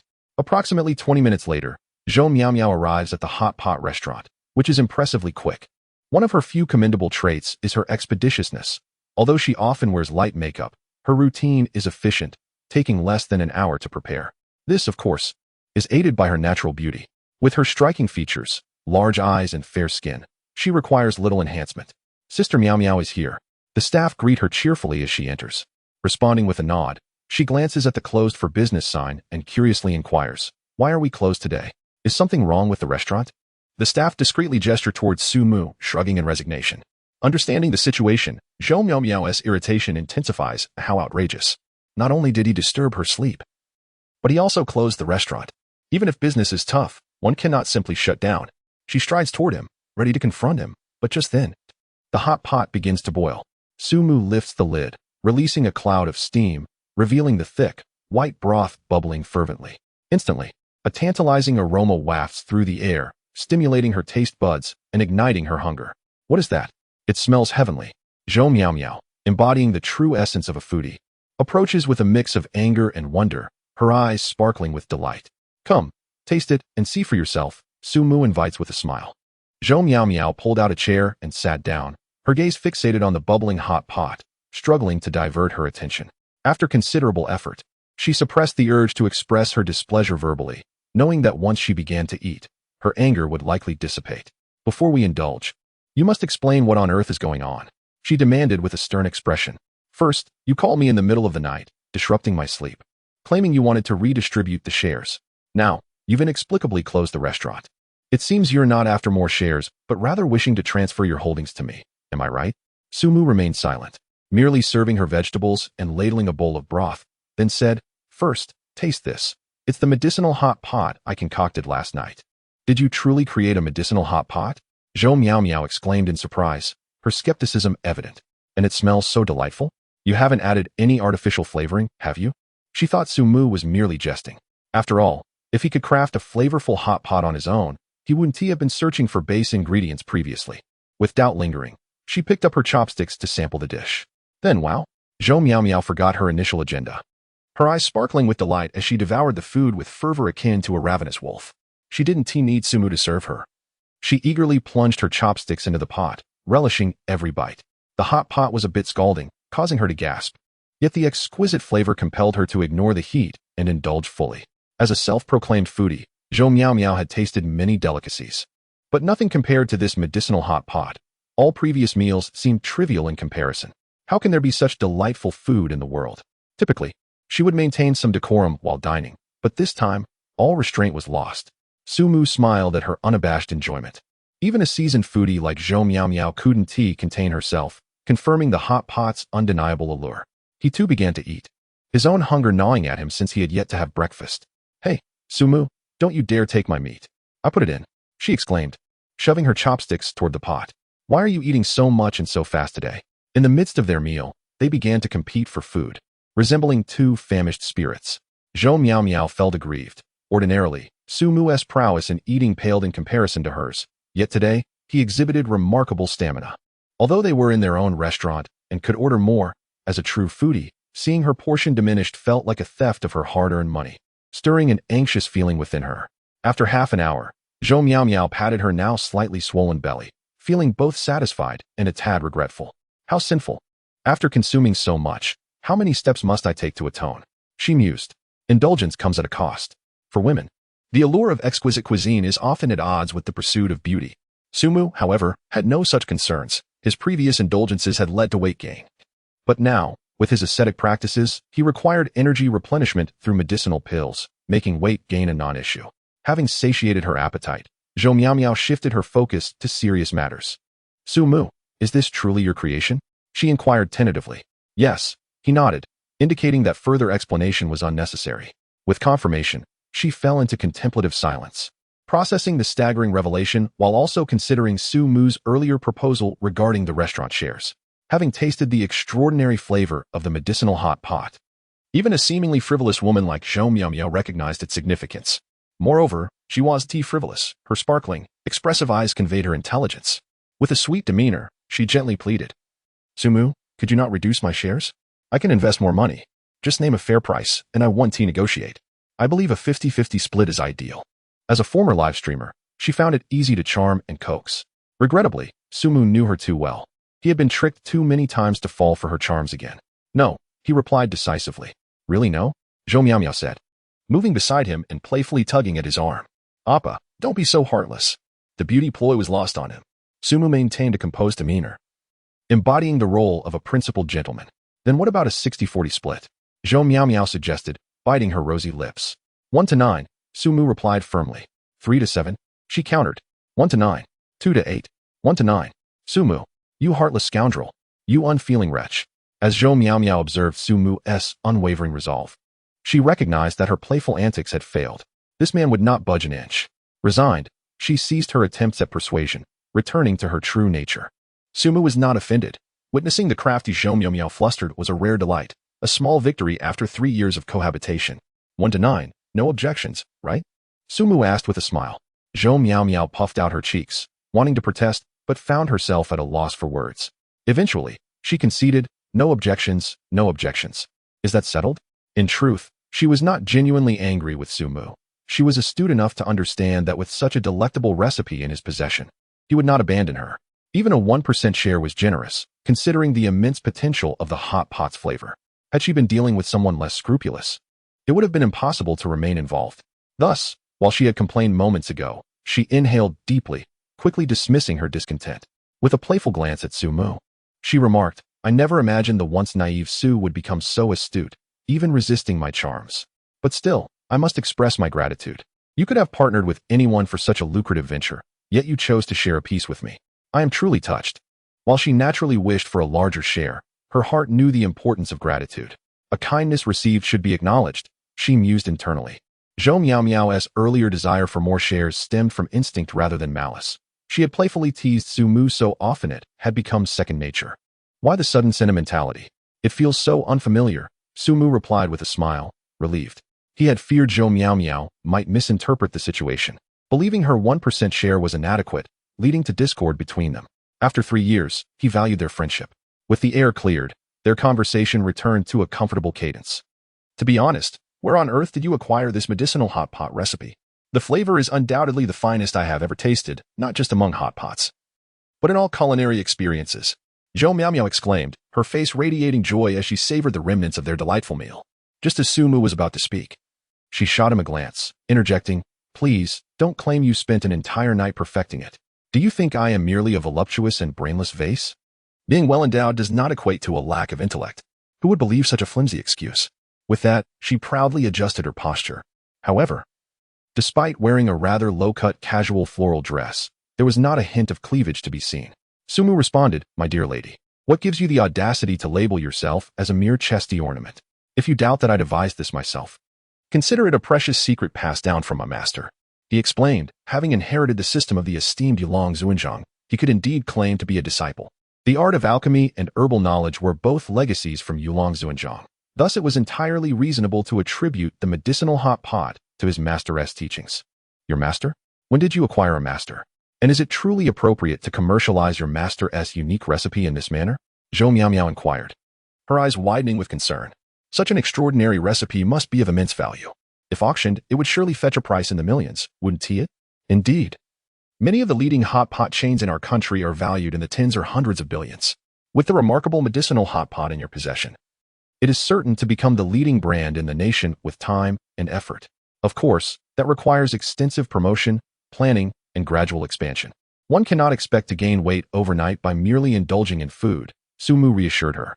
You need not worry, my master is no ordinary person. A mere hot pot recipe holds no allure for him.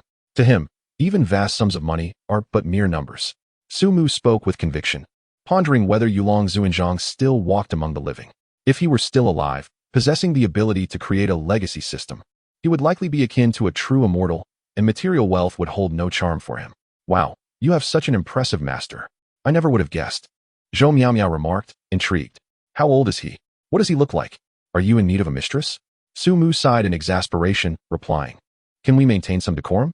Decorum cannot be consumed, she retorted with a scoff. After some light conversation, Zhou Miao suggested returning home, annulling their previous contract for the hot pot venture, and drafting a new one that altered their profit sharing from a 50-50 split to a 1981 division. After signing and stamping the new agreement, Zhou Miao gazed at the document, exclaiming, from now on, I shall be the pitiful little shareholder, while you transform into the wealthy magnate. Well, I can no longer impose on you for meals. You shall foot the bill. Su Mu tucked the contract away, stating, you are thinking too much. I'm rather short on funds at the moment, with only a few thousand left in my account. Even if the hot pot restaurant reopens and profits pour in, I will still struggle in the short term. Practicing is costly. To consume the Peiyuan Dan to accelerate my training, 100,000 is only sufficient for 5 days. That totals 600,000 a month.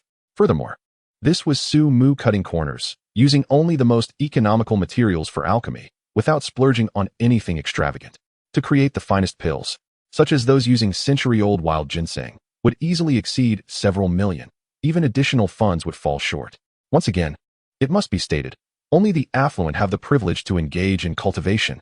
Su Mu dared not indulge in such expenses at this time. The current Four Seasons hot pot establishment is too small. Even raising prices would not yield exorbitant profits in a month. Only once the premises are expanded and branches opened would he dare to contemplate such matters. Are you particularly strapped for cash lately? Would you like me to lend you some? Zhou Miao Miao asked, puzzled. Su Mu did not hesitate to nod. If it is convenient. Could you lend me 200,000 for now? Certainly, no problem. She agreed. It seemed Zhou Miao Miao's family was quite well off, appearing to be a wealthy individual. When they started the hot pot business, Su Mu's initial capital was derived from the hard-earned royalties from his writing, while Zhou Miao Miao, who had little fame as a streamer in her earlier years, had funds awarded by her family for gaining university admission, over 200,000, no less. Oh, the notorious second-generation rich.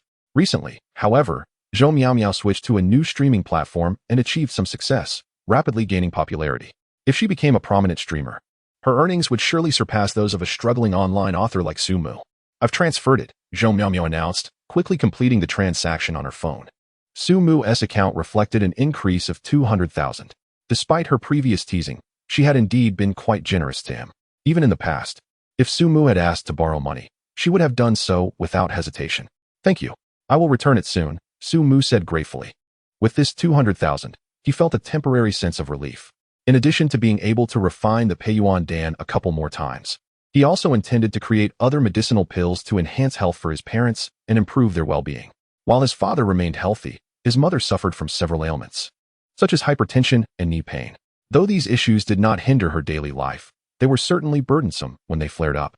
Having signed the contract, Su Mu and Zhou Miao Miao returned to the hot pot restaurant. After all the commotion, it was now midday, time for lunch. Having relished the medicinal hot pot, Zhou Miao Miao found herself eager for another feast, completely uninterested in other foods. Compared to Su Mu's medicinal hot pot, other offerings paled in comparison. While enjoying their meal, they also finalized the future development plan for the Four Seasons hot pot. Zhou Miao Miao insisted that they should not delay opening and should commence immediately. Changing the restaurant's theme was no trivial matter. It involved more than just swapping menus and repricing. First, with a new broth, the ingredients could not remain static. Even if the essence were preserved, there needed to be variations in presentation and decoration to elevate the experience. According to Su Mu, their prices would increase significantly, especially for certain medicinal hot pots with exceptional effects, which would be priced rather extravagantly. If the dishes did not look appealing, akin to street-side malatang, even the most delectable flavors would leave customers dissatisfied. Additionally, while the current decor could remain, the existing signage could not continue to display the plain Four Seasons hot pot. At the very least, they needed to incorporate the two words medicinal hot pot. Thus, completing the renovations in a single day was unrealistic. It would require at least 2 to 3 days. After considering Zhou Miao Miao's suggestions, Su Mu found them reasonable and agreed. Although she often appeared unreliable, she was far more knowledgeable in business matters than he. When they initially established the Four Seasons hot pot, Su Mu had primarily sourced the broth, but Zhou Miao Miao had managed recruitment and the restaurant's design. After all, Su Mu was trained in medicine and adept in culinary arts, while Zhou Miao Miao had studied architecture and was quite skilled in renovations. Although Zhou Miao Miao currently finds herself immersed in the world of live streaming, she has not forgotten her dreams. On a modest scale, she envisions a future where the home she resides in is of her own design. On a grander scale, she aspires to create a globally renowned architectural marvel. Observing Su Mu's passive agreement, she teasingly remarked, as a junior employee, one truly lacks rights. The bosses merely issue orders while enjoying their leisure, whereas us junior staff must toil endlessly. Su Mu, undeterred, replied, different roles in a revolution, right? I'm tasked with concocting the hot pot base, which is a long-term endeavor that I must manage. Yours, on the other hand, will be completed in just a few days. The recipe for the medicinal hot pot base is extraordinarily valuable, worth billions. Until a reliable method is discovered to safeguard the formula from leaking, Su Mu must personally prepare the medicinal broth.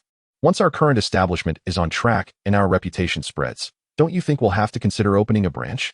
Managing a branch primarily falls on my shoulders, doesn't it? Zhou Miao Miao retorted with a smirk. Opening a branch indeed requires considerable effort from you, Sumu chuckled, acknowledging the challenge. After a brief pause, he swiftly shifted the topic, asking, by the way, how is your graduation thesis coming along? I have my defense next week and need to discuss a few minor issues with my professor, Zhou Miaomiao replied. Are you still residing in the school dormitory? Sumu inquired. Yes, Zhou Miaomiao nodded, casting a playful glance at him. What's the matter? Missing me since I'm not staying at home lately? Sumu raised a hand to pause the conversation, stating lightly, don't be too self-absorbed. Your absence from home is quite convenient for me. If you were to return, I do need to consider moving. Crafting the Peiyuan Dan is significantly more complicated than preparing the hot pot base, requiring not only intricate methods, but also specific cultivation techniques. After all, this is a genuine level 1 pill intended for cultivators, possessing immense efficacy. For those untrained, however, the Peiyuan Dan is not a tonic, as the saying goes. The empty cannot be replenished. A person lacking in energy who consumes the Peiyuan Dan risks disastrous consequences. Thus, Sumu must refine the Peiyuan Dan in solitude, without anyone witnessing or interrupting him. Zhou Miaomiao, upon hearing this, immediately frowned, scrutinizing Sumu with suspicion, and quipped, What's this? Have you found a girlfriend so soon that you're planning to bring her home? Overthinking, Sumu replied with a sense of detachment, reflecting on his past relationship that lasted for years, where he felt constrained and exhausted. This brief period of singlehood has brought him considerable relief, and he has no intention of seeking a new partner anytime soon. Is it the novels that are uninteresting or the games that are dull? Why must one complicate love? Zhou Miaomiao's playful demeanor returned upon seeing Su Mu's expression. However, she suddenly appeared contemplative and cautiously warned, You're not bringing home any dubious women, are you? Just so you know, that's not happening. Sumu nearly choked on his drink, exclaiming, Can we not joke about such things? Are all streamers this suggestive? Zhou Miaomiao, unbothered, retorted, That would be for the best. In the realm of alchemy, aside from preparing the necessary herbs, the tools for the process are indispensable. For an alchemist, the primary tool is the alchemical furnace, which is quite standard. Yet, for Sumu, acquiring one poses significant challenges. The most feasible solution he could conceive was to approach a high-end model shop and communicate his specifications for a custom furnace. Once the shop created the exterior, he would then source special materials to inscribe runes and formations on the furnace, thus crafting a rudimentary, low-grade alchemical furnace. After extensive online research and visits to several model shops, Sumu faced repeated failures. When he articulated his requirements, shop owners regarded him with incredulity, stating they could not fulfill his request and suggesting he seek other establishments. Even with a willingness to pay a premium, they insisted their equipment could not meet his needs. It appears I must resort to a trump card. I'll give the pressure cooker a try, Sumu mused. One cannot simply suffocate in their own constraints. According to the teachings of the Dragon Lord, while refining the Peiyuan Dan, alternative vessels can indeed be employed in the absence of a dedicated alchemical furnace. The resulting pill may be of slightly inferior quality, but that is a minor issue. Regarding the principles of cultivation and pressure cookers, if one merely seeks to brew medicine, a clay pot is ideal for the task, as it is composed of silicates, chemically stable, heats evenly, and minimizes evaporation, thus preserving medicinal efficacy. Other ceramic vessels serve similarly well for the same reasons. However, when it comes to alchemical processes, a clay pot is insufficient. Its poor thermal conductivity and fragility under rapid temperature changes render it unsuitable for the complex procedures involved in creating even a level 1 Peiyuan Dan. Thus, Sumu conceived the idea of utilizing a pressure cooker for his alchemical endeavors. Not only does it possess greater resilience, but it also functions effectively as a naturally arrayed alchemical furnace. Indeed, a pressure cooker can be seen as an alchemical furnace equipped with inherent formations. Those familiar with basic physics might recall an experiment where a paper box filled with water, when placed over a flame, causes the water to boil while the box remains intact. This occurs because, at normal atmospheric pressure, water boils at 100 degrees Celsius, while paper ignites at a higher temperature. Regardless of the intensity of the fire, water cannot exceed 100 degrees without transforming into steam. However, increasing the pressure alters this principle. Even if the temperature surpasses 100 degrees, water will not boil, allowing for further temperature increases. Due to its structural design, a pressure cooker maintains an internal pressure exceeding 1 atmosphere, thereby elevating the boiling point of water above 100 degrees. This characteristic is precisely what Sumu requires, as it expedites cooking while ensuring tenderness. Without a pressure cooker, considerable effort would be needed to inscribe formations onto an alchemical furnace that could elevate water temperatures beyond 100 degrees without transitioning to steam. It seems that science and cultivation are not entirely disparate. They share commonalities in certain aspects. Sumu reflected as he gazed at the red-black German imported pressure cooker in his hands. This pot was not inexpensive, costing him over 4,000 yuan. Nonetheless, one gets what one pays for. Its material is exceptional, far superior to ordinary stainless steel or aluminum alloy, crafted from ceramic steel technology, achieving hardness several times that of stainless steel. When it comes to alchemy or herbal brewing, the quality of the vessel is paramount. Materials such as iron, aluminum, and copper must be strictly avoided, due to the inherent instability and susceptibility to oxidation of these chemical components. There exists a considerable risk of chemical reactions occurring during the process of alchemy or herbal concoction. Such reactions could not only nullify the efficacy of the medicinal ingredients, but could also potentially yield toxic substances. Thus, when selecting a pressure cooker, Sumu exercised utmost prudence, opting for the most expensive brand available rather than compromising on quality for the sake of cost. With the medicinal materials procured and a substitute for the alchemical furnace identified, the subsequent steps were no longer a challenge for Sumu. Armed with the legacy of the Dragon of the Abyss, he approached this task with confidence. Commencing the process, he meticulously arranged 32 types of herbs in the kitchen in the prescribed order. After a thorough inspection, he ignited the natural gas. As the flame engulfed the base of the pressure cooker, he added the first 4 herbs: xanthoxylum, prunella, semen cassia, and sorrelin, submerging them with half a bowl of water to a depth of precisely 2 centimeters.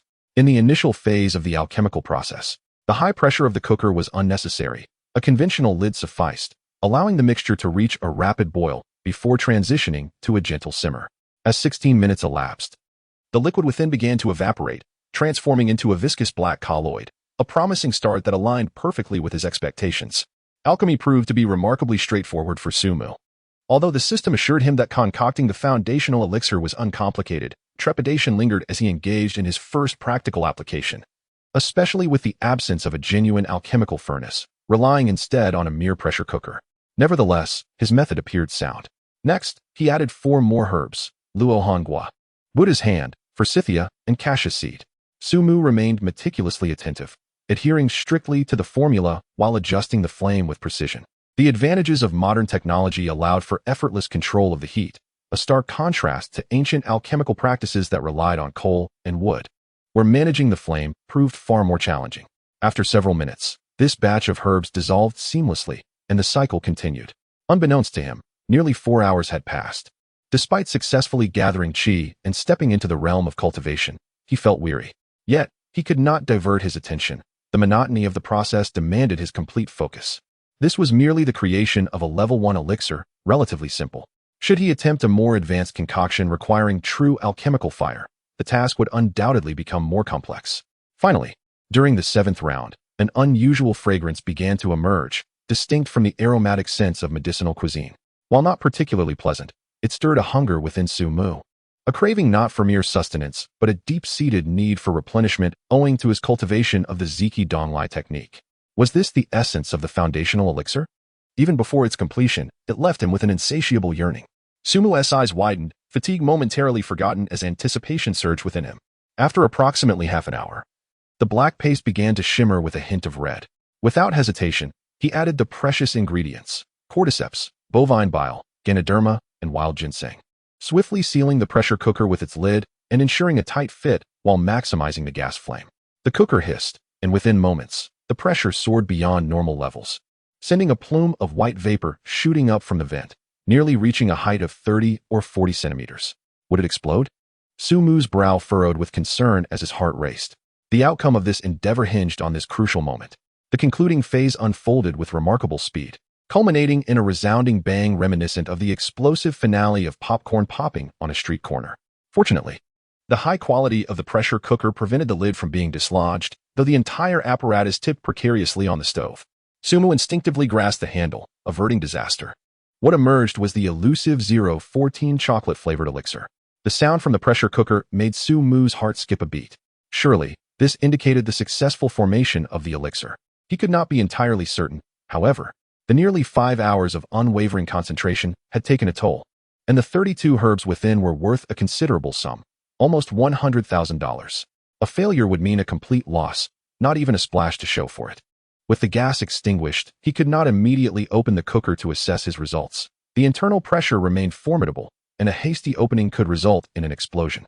Despite having successfully gathered chi and enhanced his physical prowess, Sumu was still immortal, ill-equipped to withstand such a blast. He allowed the pressure to release. And once the safety valve reset, he cautiously twisted the lid open. Upon revealing the contents, his pupils dilated in astonishment, his face alight with joy. The pot contained no liquid, only a layer of dark residue spread across the bottom, with several marble-sized pills nestled at the center, the foundational elixir. Sumu could not contain his delight as he eagerly scooped out a few of the pills. There were 5 in total, aligning closely with his initial expectations.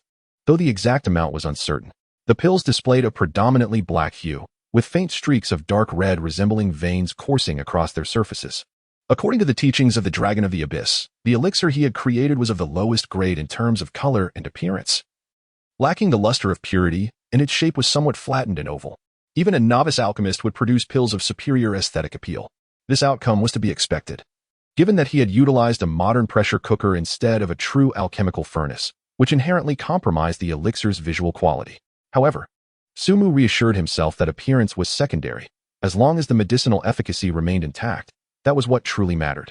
As for the aroma, why did it resemble chocolate? Sumu lifted one of the pills to his nose, then scraped a bit of the residue off to taste. To his astonishment, it tasted even more like chocolate. Sumu could only lament his predicament. The texture and taste indeed evoked the sensation of consuming dark chocolate, firm and slightly bitter. He personally found this sensation unappealing, but he imagined that Zhou Miao Miao would relish it. She adored both chocolate and the peculiar durian. What an odd woman, he mused, finding delight in such flavors, especially durian, the mere thought of which made him uneasy. While savoring the taste, Sumu's mind wandered until an intense wave of exhilaration surged through him, as if every cell in his body had been awakened by that small morsel of chocolate, akin to a parched sponge absorbing water. Since his last cultivation of the Ziki Donglai technique, Sumu had been in a state of suboptimal health. Although food could temporarily satiate his hunger, his vital energy remained in short supply. The foundational elixir was indeed the ideal remedy. In a moment of impatience, Sumu swiftly returned to his chamber and ingested a pill. The effect was instantaneous, akin to fireworks bursting in the sky. The potent energy contained within the Peiyuan pill rapidly alleviated the hunger that had plagued him for days. At that moment, Sumu felt as though he were a long-suffering woman confined in a secluded chamber, suddenly filled with a powerful force. This description, however, may seem somewhat inappropriate and even grotesque. Regardless, the rich energy of the Peiyuan pill coursed through him, enveloping him in a profound sense of comfort, as if his very bones were melting away, leaving him so warm and content that he had no desire to lift even a single finger. This was indeed the correct approach to cultivating immortality. Previously, he had recklessly commenced his practice unprepared, leaving his body hollow and in excruciating discomfort. If the path of cultivation were always so torturous, who would willingly embark upon it? With a silent sigh of pleasure, Sumu's face was suffused with a purplish hue. Under these circumstances, the Ziki Donglai skill naturally activated, continuously absorbing the medicinal power of the Peiyuan pill, while the true energy within his meridians steadily increased. As his inner energy grew stronger, Sumu felt an exhilarating surge. He distinctly sensed the enhancement of his physical abilities due to the absorption of the pill's potency, as if he were charged with electricity, brimming with boundless strength. Eager to engage in a sparring match. Half an hour later, the effects of the Peiyuan pill began to dwindle. However, the true energy within his meridians had more than doubled in strength. Upon examining his character attributes, he noted a change in the experience points for the Ziki Donglai skill. 2,100 experience points 1. Just 2 nights prior, he had toiled endlessly, nearly exhausting himself and teetering on the brink of starvation, only to gain a mere point of experience. Yet today, after consuming the Peiyuan pill, in less than half an hour, he effortlessly acquired another point of experience, without any unusual sensations, and felt remarkably well. Indeed, the pleasure of cultivating with elixirs was akin to the disparity between a wealthy player and an ordinary one. While the latter had to gradually level up by battling monsters and completing tasks, the former could simply purchase experience points with money, witnessing a rapid ascent. It was an entirely different gaming experience. Sumu glanced at the remaining 4 Peiyuan pills, realizing that he could potentially accrue 4 additional points of experience in a short span. However, he dismissed this tantalizing thought and resolved to maintain his composure as he continued his practice. Although the previous pill had largely released its energy, a small residual portion remained, which he needed to excavate gradually. If he were to consume another pill at this juncture, that residual energy would be wasted. A single pill's residual energy would surely not yield another point of experience. So what of 5? 10? Every bit accumulates. Currently, Sumu was financially strained, having already borrowed 200,000 from Shou Miao Miao, so he aimed to conserve resources. Pursuing immediate gratification would only lead to a shortage of supplies later. Once his hot pot restaurant flourished and prosperity followed, he would no longer be so miserly. At that time, he would indulge in 2 Peiyuan pills at once. Sumu made this wish, reminiscent of a student who, unable to afford a second pack of Yita gum, savored each piece slowly, reluctant to consume more than one at a time. As the evening descended upon the dormitory of the traditional Chinese medicine university, Gaoge returned after work to collect some belongings, not intending to stay overnight. She was busy with her hospital internship and had little fondness for dorm life. With her 4th year of university nearly concluded, she remained unfamiliar with her 5 roommates. The female dormitory was rife with various conflicts, rife with intrigue and factional struggles, leading to divisions among the residents. During her time abroad, Gaoge had not been involved in these disputes and had returned only recently, thus lacking the time to engage in such affairs. Now back, she maintained a cool demeanor, preferring to focus on her medical studies rather than form alliances or partake in petty rivalries. However, her relationships with the other 2 factions were not entirely unfavorable. At least outwardly, there was no animosity, and they exchanged polite greetings in passing. Among them, Su Danhui made a concerted effort to befriend Gaoge, recognizing the potential benefits of aligning with someone who had studied abroad and was now interning at Shushi Hospital, a clear indication of her considerable family background. Rumors had circulated that Gao Ji's relative had once been the vice president of the university, ensuring that both counselors and instructors were particularly attentive to her. Establishing a close friendship with Gao Ge could undoubtedly prove advantageous in securing employment after graduation. As Gao Ge stepped out of the dormitory, Su Danhui quickly followed, stating, "Gao Ge, I was just heading to the cafeteria, let's go downstairs together." Gao Ge nodded in acknowledgement, remaining silent. After a few steps, Su Danhui, taking the initiative, whispered, "Did you hear about your boyfriend? Well, your ex-boyfriend's hot pot restaurant?" Gao Ge, known for her beauty and affluent background, was not easily impressed, making it difficult for others to curry favor with her. Nevertheless, Su Danhui, possessing a certain knack for this, seized upon Su Mu as a point of connection. Although Gao Ge had kept in touch with Su Mu during her years abroad, her understanding of his situation was limited, and Su Danhui took it upon herself to provide updates. Recently, she informed Gao Ge that the Four Seasons hot pot restaurant was struggling, nearly on the verge of collapse.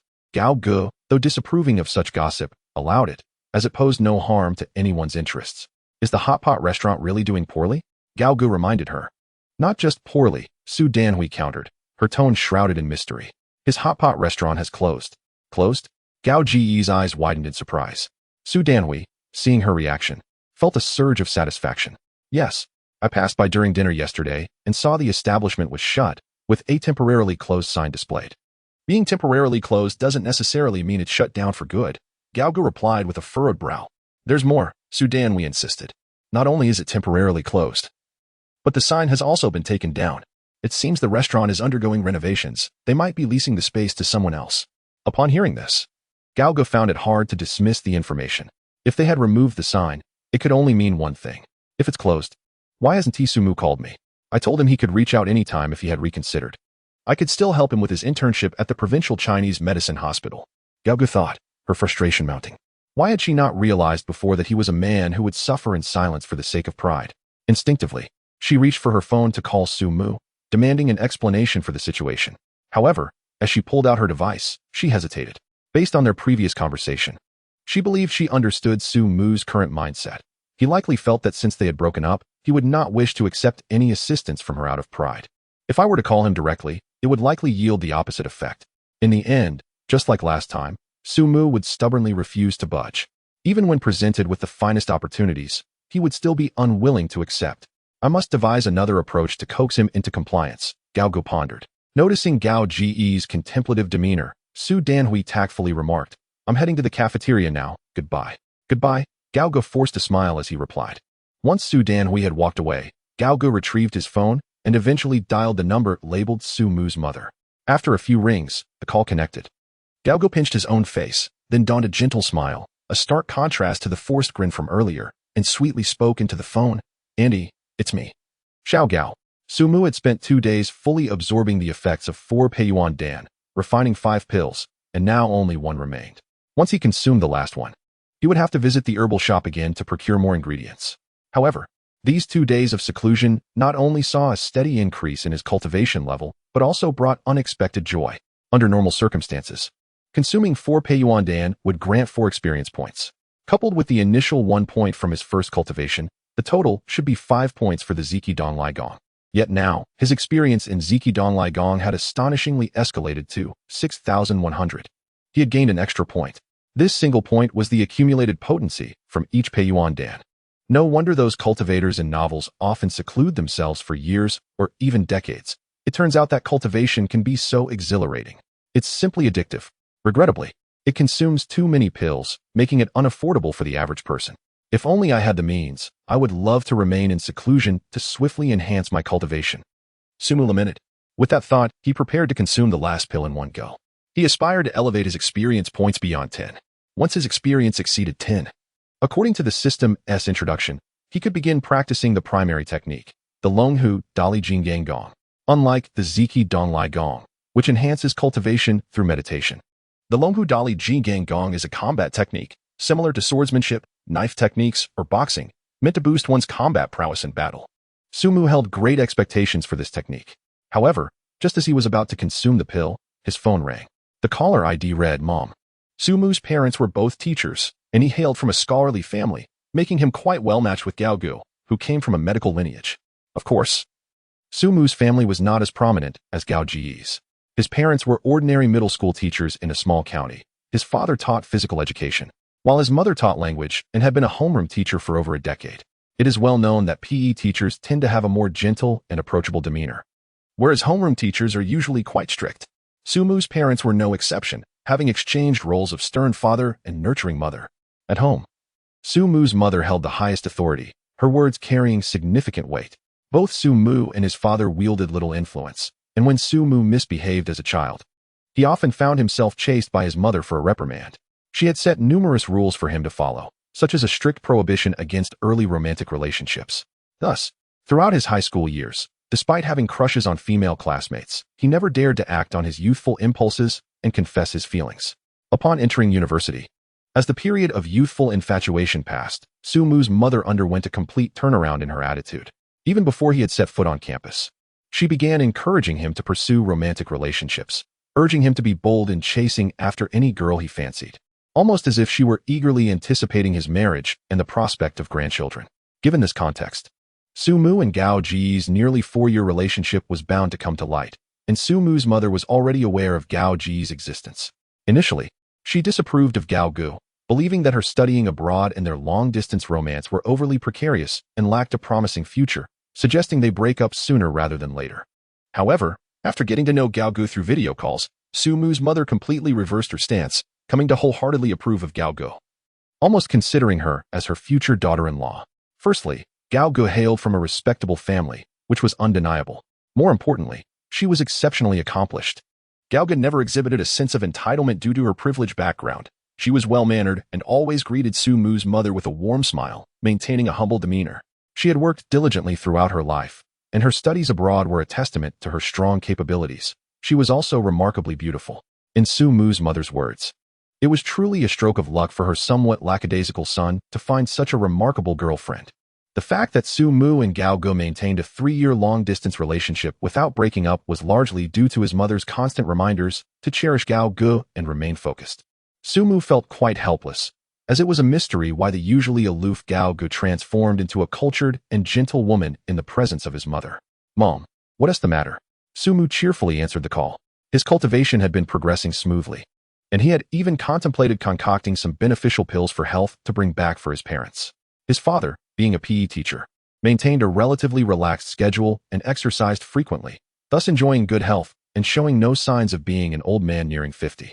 However, his mother, being a language teacher and a homeroom instructor, bore the brunt of mental stress and had accumulated numerous occupational ailments, including chronic pharyngitis, cervical spondylosis, lumbar issues, and varicose veins in her lower limbs. These conditions were notoriously difficult to treat, often only alleviating pain temporarily before recurring. Among the first-tier pills, there existed one called Yuling Dan, suitable for regular consumption, which could gradually enhance the body's overall resistance and eliminate lingering ailments. With prolonged use, it could even promote longevity. What have you been busy with lately? Su Mu's mother casually inquired. This was her standard opening line whenever she called. Akin to a teacher's stand up, greet the teacher at the start of class. Although the phrase was familiar, Su Mu keenly sensed something amiss. A foreboding feeling creeping in. No one knows a child better than their mother. The reverse is also true. After being subjected to her moods for so many years, Su Mu had become adept at discerning them. Any deviation in her tone was immediately noticeable to him. Nothing much, just the situation with the hot pot restaurant, he replied, gathering his wits to manage the impending conversation with the matriarch. Oh, how's business at the hot pot restaurant? Is it busy? His mother's tone had unconsciously taken on a hint of irritation. Su Mu scratched his head, somewhat perplexed by the situation, and could only respond honestly. Business has actually been a bit slow lately. However, I've discovered a new recipe for the hot pot base that tastes fantastic, and business will pick up soon. When summer vacation comes around, you and Dad should come to Rongqing for a visit. I'm sure you'll love it. Seeing Su Mu still withholding the truth, his mother grew even angrier. This brat, daring to deceive me as well, has really gotten bold. However, this matter was not her primary concern.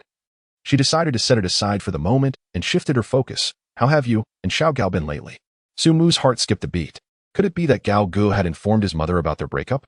Knowing his mother's fondness for Gao Gu, learning of their split would surely lead to trouble for him. Did Gao Gu tell you? Su Mu cautiously probed. Of course she did. Su Mu's anger ignited suddenly, and she exclaimed furiously, "You ungrateful boy. What more could you possibly want? Why are you at odds with Xiao Gao? She wants you to intern at the hospital for your own good. She worked hard to pull strings to get you into the provincial traditional Chinese medicine hospital, and yet you refuse her outright. Do you not realize how difficult it is to get into that hospital? Many aspire to enter but find no opportunity. And here you are, completely unappreciative. I'm telling you, report to the provincial hospital tomorrow. If you dare to defy me, I will take a trip to Rongqing and deal with you myself." Su Mu's words left Su Mu feeling both amused and exasperated. It turned out that the issue was not about a breakup after all. Gao Gu, realizing she could not force him to go to the hospital for his internship, had resorted to a roundabout strategy by appealing to his mother. Nonetheless, this matter seemed less severe compared to a breakup. Su Mu explained, "Mom, the truth is, my hot pot restaurant is about to get busy. The income is likely to multiply many times over, so why should I go to the hospital and suffer? Ridiculous." Su Mu couldn't help but scold him. Su Mu coughed lightly and replied, "Mom, as a proud teacher of the people, you shouldn't resort to foul language.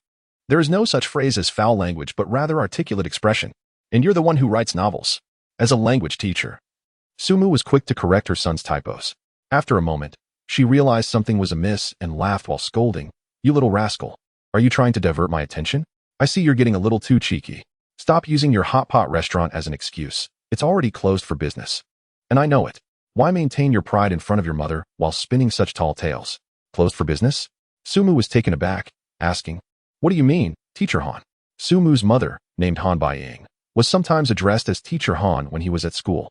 She snorted in disdain. "Your hot pot restaurant has taken down its sign. It's undergoing renovations, and the place has likely been subleased.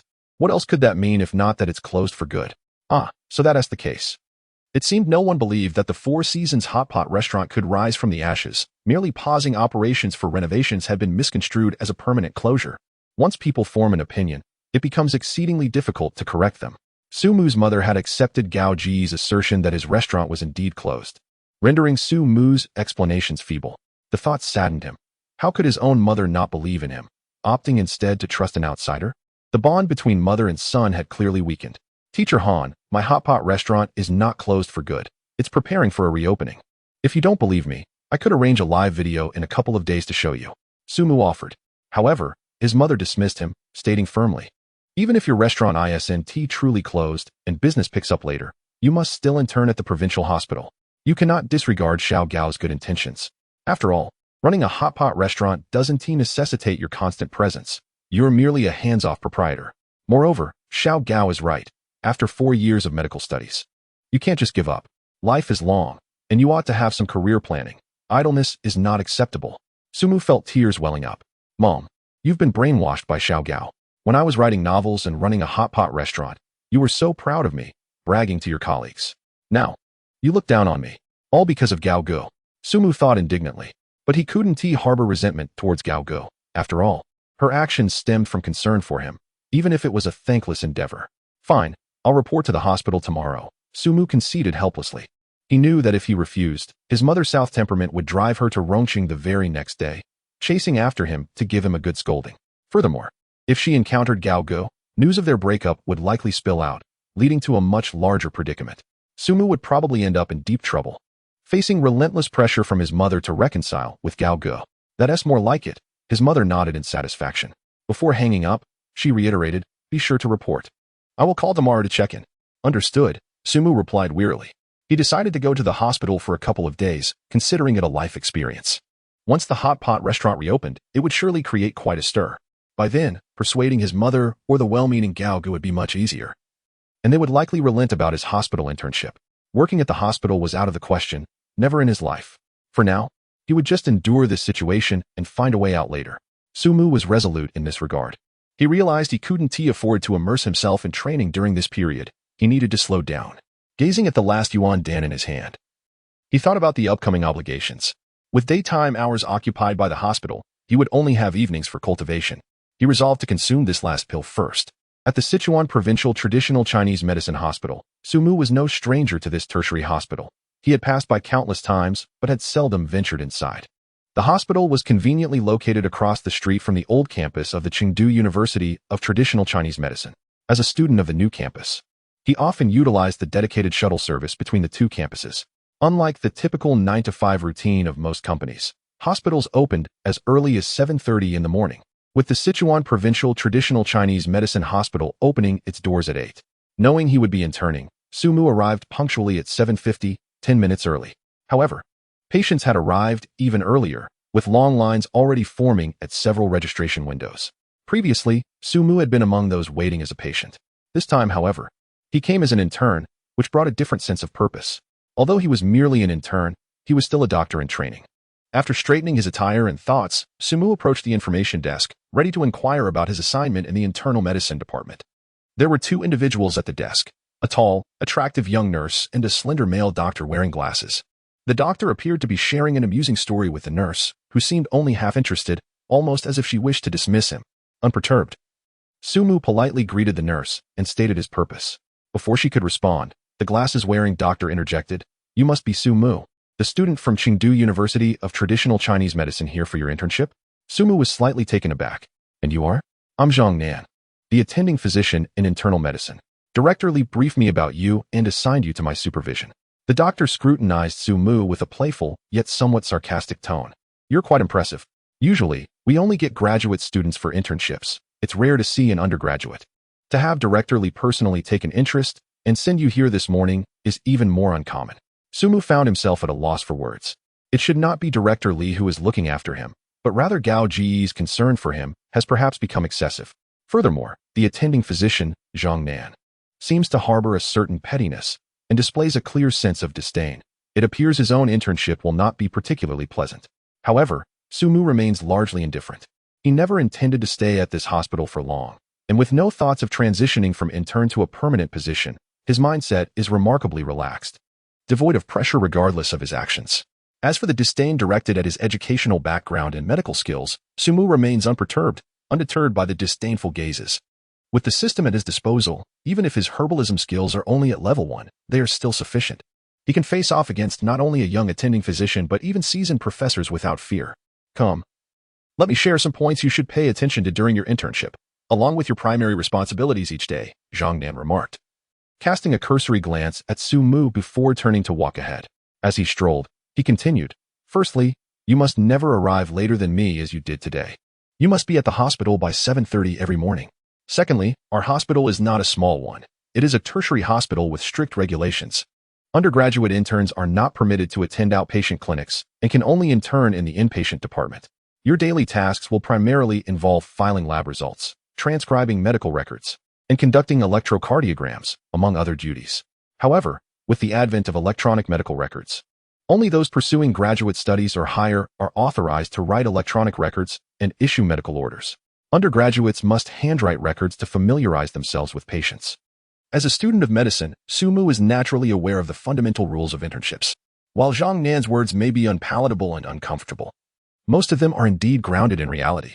Interns in hospitals are essentially free labor, their primary role being to run errands for the instructors, acting as human transporters for information and writing medical records. Whether one can learn anything is contingent upon one's own fortune and interpersonal skills. Zhang Nan continued to enumerate various points of caution, his tone laced with dissatisfaction and arrogance. Meanwhile, Su Mu took out a notebook and pen he had prepared in advance, jotting down key information. Having a notebook ready to record notes is essential for any intern, as they are still students, albeit in a different classroom, one that is shifted from the lecture hall to the hospital ward. Su Mu was resolute in his intention not to remain at the hospital for long. His presence was merely to placate his mother. Nevertheless, since he had reported to the hospital, even if only for a few days, he would not act recklessly. Su Mu typically exhibits a laid-back demeanor, wary of complications. Yet, he possesses a commendable trait. Once he decides to undertake a task, he strives to execute it well. It is this characteristic that has prevented him from becoming arrogant after acquiring the system. There are rules in every profession, and as an intern at the hospital, he should adopt a more humble posture. Regardless of how advanced his medical skills may be, he must adhere to Zhang Nan's directives. After all, Zhang Nan's guidance is not unreasonable. It is his duty to mentor Su Mu. Thus, Su Mu listened attentively. If he were to allow his superior skills to inflate his ego, dismissing others' advice, he would merely resemble a spoiled scion, arrogant and dismissive, believing himself above all others. Such individuals, often due to their affluent backgrounds, consider themselves superior and disregard those around them. Understood. I will ensure I arrive before 7:30 in the future, Su Mu replied, taking notes while agreeing. Throughout this exchange, Zhang Nan discreetly observed Su Mu. Initially, he presumed that someone like Su Mu, who had connections and privilege, would exude a sense of entitlement. His intent to speak harshly stemmed not only from disdain, but also from a desire to temper Su Mu's arrogance, establishing a foundation for future discipline. If Su Mu could not tolerate such treatment and retaliated, that would be even better.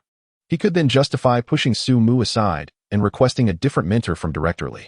However, to his surprise, this young man was markedly different from his expectations.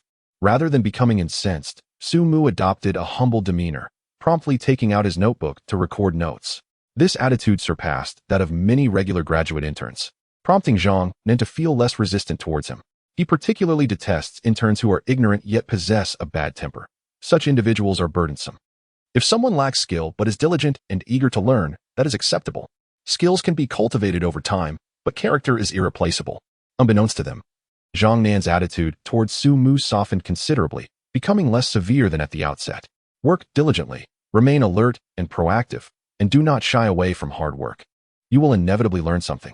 Even though you may feel that your tasks in the inpatient department, such as writing medical records, lack value, if you perform well, you may eventually accompany physicians to observe patient consultations and write prescriptions, which will greatly enhance your medical skills, Zhang Nan advised earnestly. Su Mu wished to express that he did not particularly care whether he learned anything during his internship. Moreover, even if he desired to learn, there seemed to be no one in the hospital knowledgeable in traditional Chinese medicine who could teach him. Nevertheless, Su Mu sincerely nodded and replied, I understand. Thank you for your guidance, Dr. Zhang. Zhang Nan, sensing potential in Su Mu, patted him on the shoulder and said, just call me Zhang Gu from now on. Come. Let me introduce you to the procedures. First, we'll collect your white coat, then accompany me for ward rounds. You are studying both Western and traditional Chinese medicine, so this will be beneficial for you. Ward rounds are relatively straightforward. Each attending physician has their own patients and needs to check on their conditions daily, such as their eating habits, sleep patterns, and any symptoms of discomfort. Naturally, attending physicians typically lack the time to handle these tasks themselves. They delegate them to interns like Su Mu. Only if a patient's condition becomes critical would Zhang Nan personally attend to them. Today, as it was Su Mu's first day, Zhang Nan would guide him through the process. Zhang Nan requested Su Mu to arrive by 7:30 the following morning, intending for him to complete the ward rounds before 8, so he could report back to him directly upon his arrival. Regardless of his personality, Zhang Nan is serious and responsible when it comes to work, providing Su Mu with detailed instructions. He meticulously explained everything from patient history, symptoms, and physical examinations to diagnoses, differential diagnoses, necessary auxiliary examinations, and specific treatment plans, including medication usage, with the aim of nurturing Su Mu's clinical reasoning. Su Mu nodded continuously, not merely because he was absorbing knowledge, but because he recognized Zhang Nan's competence as an attending physician at a tertiary hospital. His diagnostic acumen regarding patients was commendable, and he managed patient conditions effectively. The only shortcoming lay in the precision of medication dosages, which could benefit from refinement. However, this was not a grave issue and would not compel Su-mu to voice his observations at that moment. During the ward rounds, Su-mu also noted that Zhang Nan, aside from showing particular interest in attractive female nurses, displayed a commendable compassion, exemplifying the ethics of a good physician. Earlier, they encountered an elderly patient from a financially struggling background whose health was precarious. Despite slight improvements, the elder insisted on completing discharge procedures, ignoring the nurse's earnest attempts to dissuade him. Generally speaking, in such situations, hospitals consider their duty fulfilled once they have attempted to persuade the patient. If the patient insists on proceeding with the discharge process, they will be allowed to leave upon signing a waiver. Given the current tense doctor-patient relationships, many hospitals prefer to avoid complications. However, upon witnessing this, Zhang Nan took the initiative to patiently counsel the elderly gentleman, explaining the seriousness of his condition in detail, analyzing the pros and cons, and reassuring him that he need not worry excessively about finances, as the hospital would not exploit him financially and that insurance would cover a substantial portion of the costs. After Zhang Nan's persuasive efforts, the elderly man finally decided to remain for further observation. Su-mu mused about Zhang Nan's character, noting his somewhat petty demeanor. When confronted with attractive women, the single man's awkwardness would inevitably surface. Nonetheless, he was fundamentally a decent person. Unfortunately, his appearance was rather lackluster, and his methods of courting women were rather rudimentary, often leading to moments of embarrassment for the women involved. For instance, his attempts to flirt with the receptionist that morning had left her visibly uncomfortable. Otherwise, with his position as the attending physician and his compassionate nature, he should not have needed to initiate such advances. The nurses ought to have approached him instead. It was inconceivable that he remained single. Regrettably, I must catch a flight at 8:30 tomorrow morning, so I can only provide a single update tonight. This novel will primarily focus on leisurely themes, so readers need not worry about deviating from the central narrative within the hospital, which will primarily involve showcasing wit and cleverness. However, a story naturally requires its share of ups and downs, otherwise, it would lack intrigue. I will not contrive unnecessary conflicts or introduce dull antagonists merely for the sake of ostentation. Like Zhang Nan, who, although destined to face challenges, is not a bad person and possesses his own charm. Thus began Su-mu's internship journey.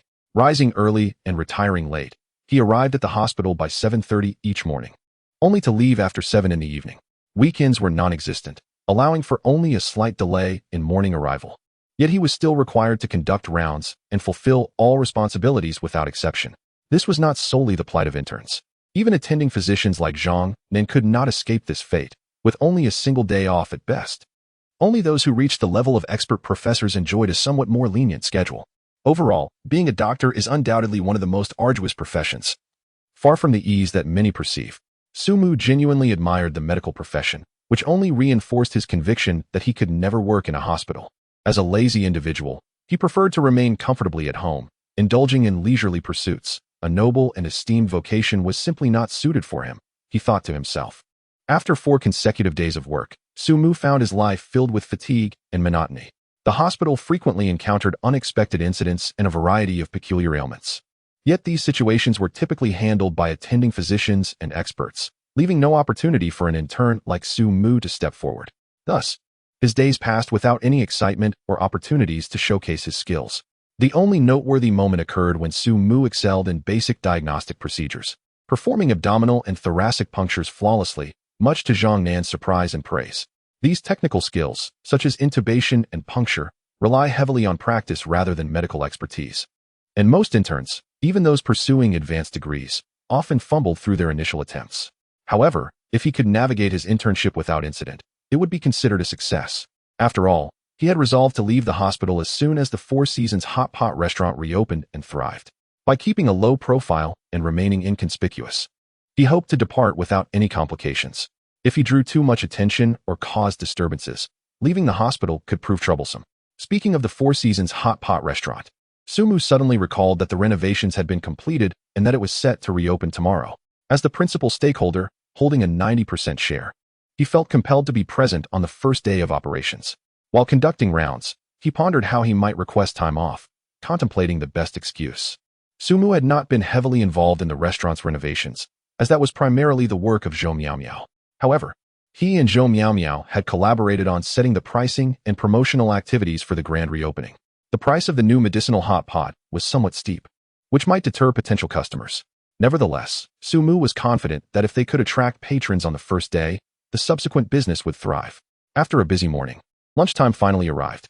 Hospital staff typically dined in the cafeteria, as there was little time to venture out, and an urgent situation could arise at any moment. Moreover, the cafeteria food was surprisingly decent, far better than the dismal offerings found in some school dining halls. Su Mu, are you going to eat? Come with us. A nurse with a bobbed haircut called out as she noticed him heading toward the cafeteria. Her name was Ma Na, and she was considered quite attractive, with a round face that had a touch of baby fat, making her smile particularly endearing. Her vivacious personality also made her well-liked among her colleagues. Shall we go together? Su Mu replied with a smile, feeling it was impossible to refuse a girl's invitation to lunch. Sure, wait a moment. I'll go get Lu Shui and Qin Fong, Ma Na said. At that moment, Zhang Nin happened to exit his office and, upon observing the scene, feigned a cough and stated earnestly, Su, I'm joining you for lunch today. You've been working here for a while, and we haven't had a meal together yet. Su Mu was taken aback. His supervising physician had not accompanied him for lunch even on his first day, leaving him to fend for himself. What had prompted this sudden change? Yet, upon glancing at the approaching Ma Na and a few other young nurses, he suddenly understood. The true intention behind Zhang Nan's invitation was not to dine with Su Mu, but rather to seize any opportunity to engage with the attractive nurses. As they made their way to the cafeteria, Zhang Nan's focus shifted entirely to Ma Na, Lu Shui, and Qin Fong, as he attempted various ways to capture their attention, all of which ended in failure. For example, when conversation lagged, he would mention a particularly amusing joke he had heard recently, asking if the girls would like to hear it. Though they begrudgingly agreed to listen to avoid hurting his feelings, the punchlines he delivered were all stale and uninspired, resulting in an atmosphere that felt exceedingly awkward. Fortunately, the path to the cafeteria was not long, and we soon arrived. A few girls, visibly relieved, hurried to grab their trays and queue for food. Su Mu, you stay here and save our seats. I'll get your meal, said Ma Na. Su Mu, however, was reluctant, quickly waving his hands. No, you take the seat. I'll get your food. Yet Ma Na directly snatched the tray from Su Mu's hands, smiling as she said, Don't be polite. I'm well acquainted with the cafeteria staff, and they'll give me extra portions. Seeing this, Zhang Nin immediately offered his tray, preparing to shamelessly request, Could you also get mine? Little did he know, Ma Na didn't even glance at him, completely ignoring his request, and turned to queue with Su Mu's tray, showing no intention of helping him, not even a hint of interest. Zhang Nin was left dumbfounded. Why won't you get my meal too? Am I invisible? I'm an experienced doctor, yet my status seems to be less than that of this mere intern. This is utterly unreasonable. Adjusting his glasses, Zhang Nin turned to Su Mu with resentment, seeking an explanation. Is it just because he is a bit taller and has a fairer complexion? What is so special about that? In a place like this, shouldn't it be the skill of the doctor that earns respect? My medical expertise far surpasses that of this intern. He thought bitterly. Why can't these women see my worth? This so-called charming intern, who struggles to pass his probation. What is there to admire? He had had enough of this superficial world.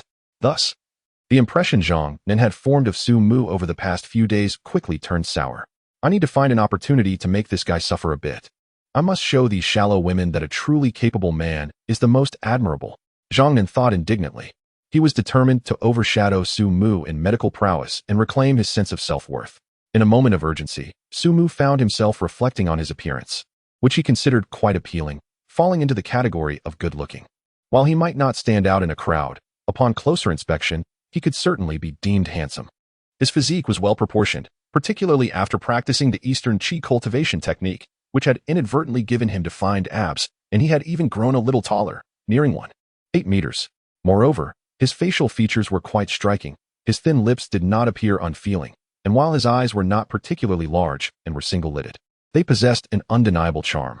It was during a fleeting moment that Gao Gu had agreed to be Su Mu's girlfriend, captivated by his melancholic gaze. Thus, whether at school or in the hospital, Su Mu enjoyed considerable attention from women. The meal Su Mu received was indeed more generous than average: sweet and sour pork, kung pao chicken, spicy shredded potatoes, and a chicken leg, making it a lavish feast. Sitting beside Su Mu, Zhang Nan glanced at his own tray, which contained only a few measly strips of meat, and silently lowered his head to eat. Without comparison, there is no pain, he mused, feeling disheartened that, despite being a seasoned attending physician, his standing among the nurses was less than that of a mere intern who had only recently joined. Perhaps he should seek advice from this fellow on how to win the favor of women? The thought was difficult for him to voice. Having excelled academically throughout his life, Zhang Nen had a natural talent for medicine. After graduating from medical school, he secured a position at the provincial hospital and became an attending physician at a young age, making him a clear success in his career.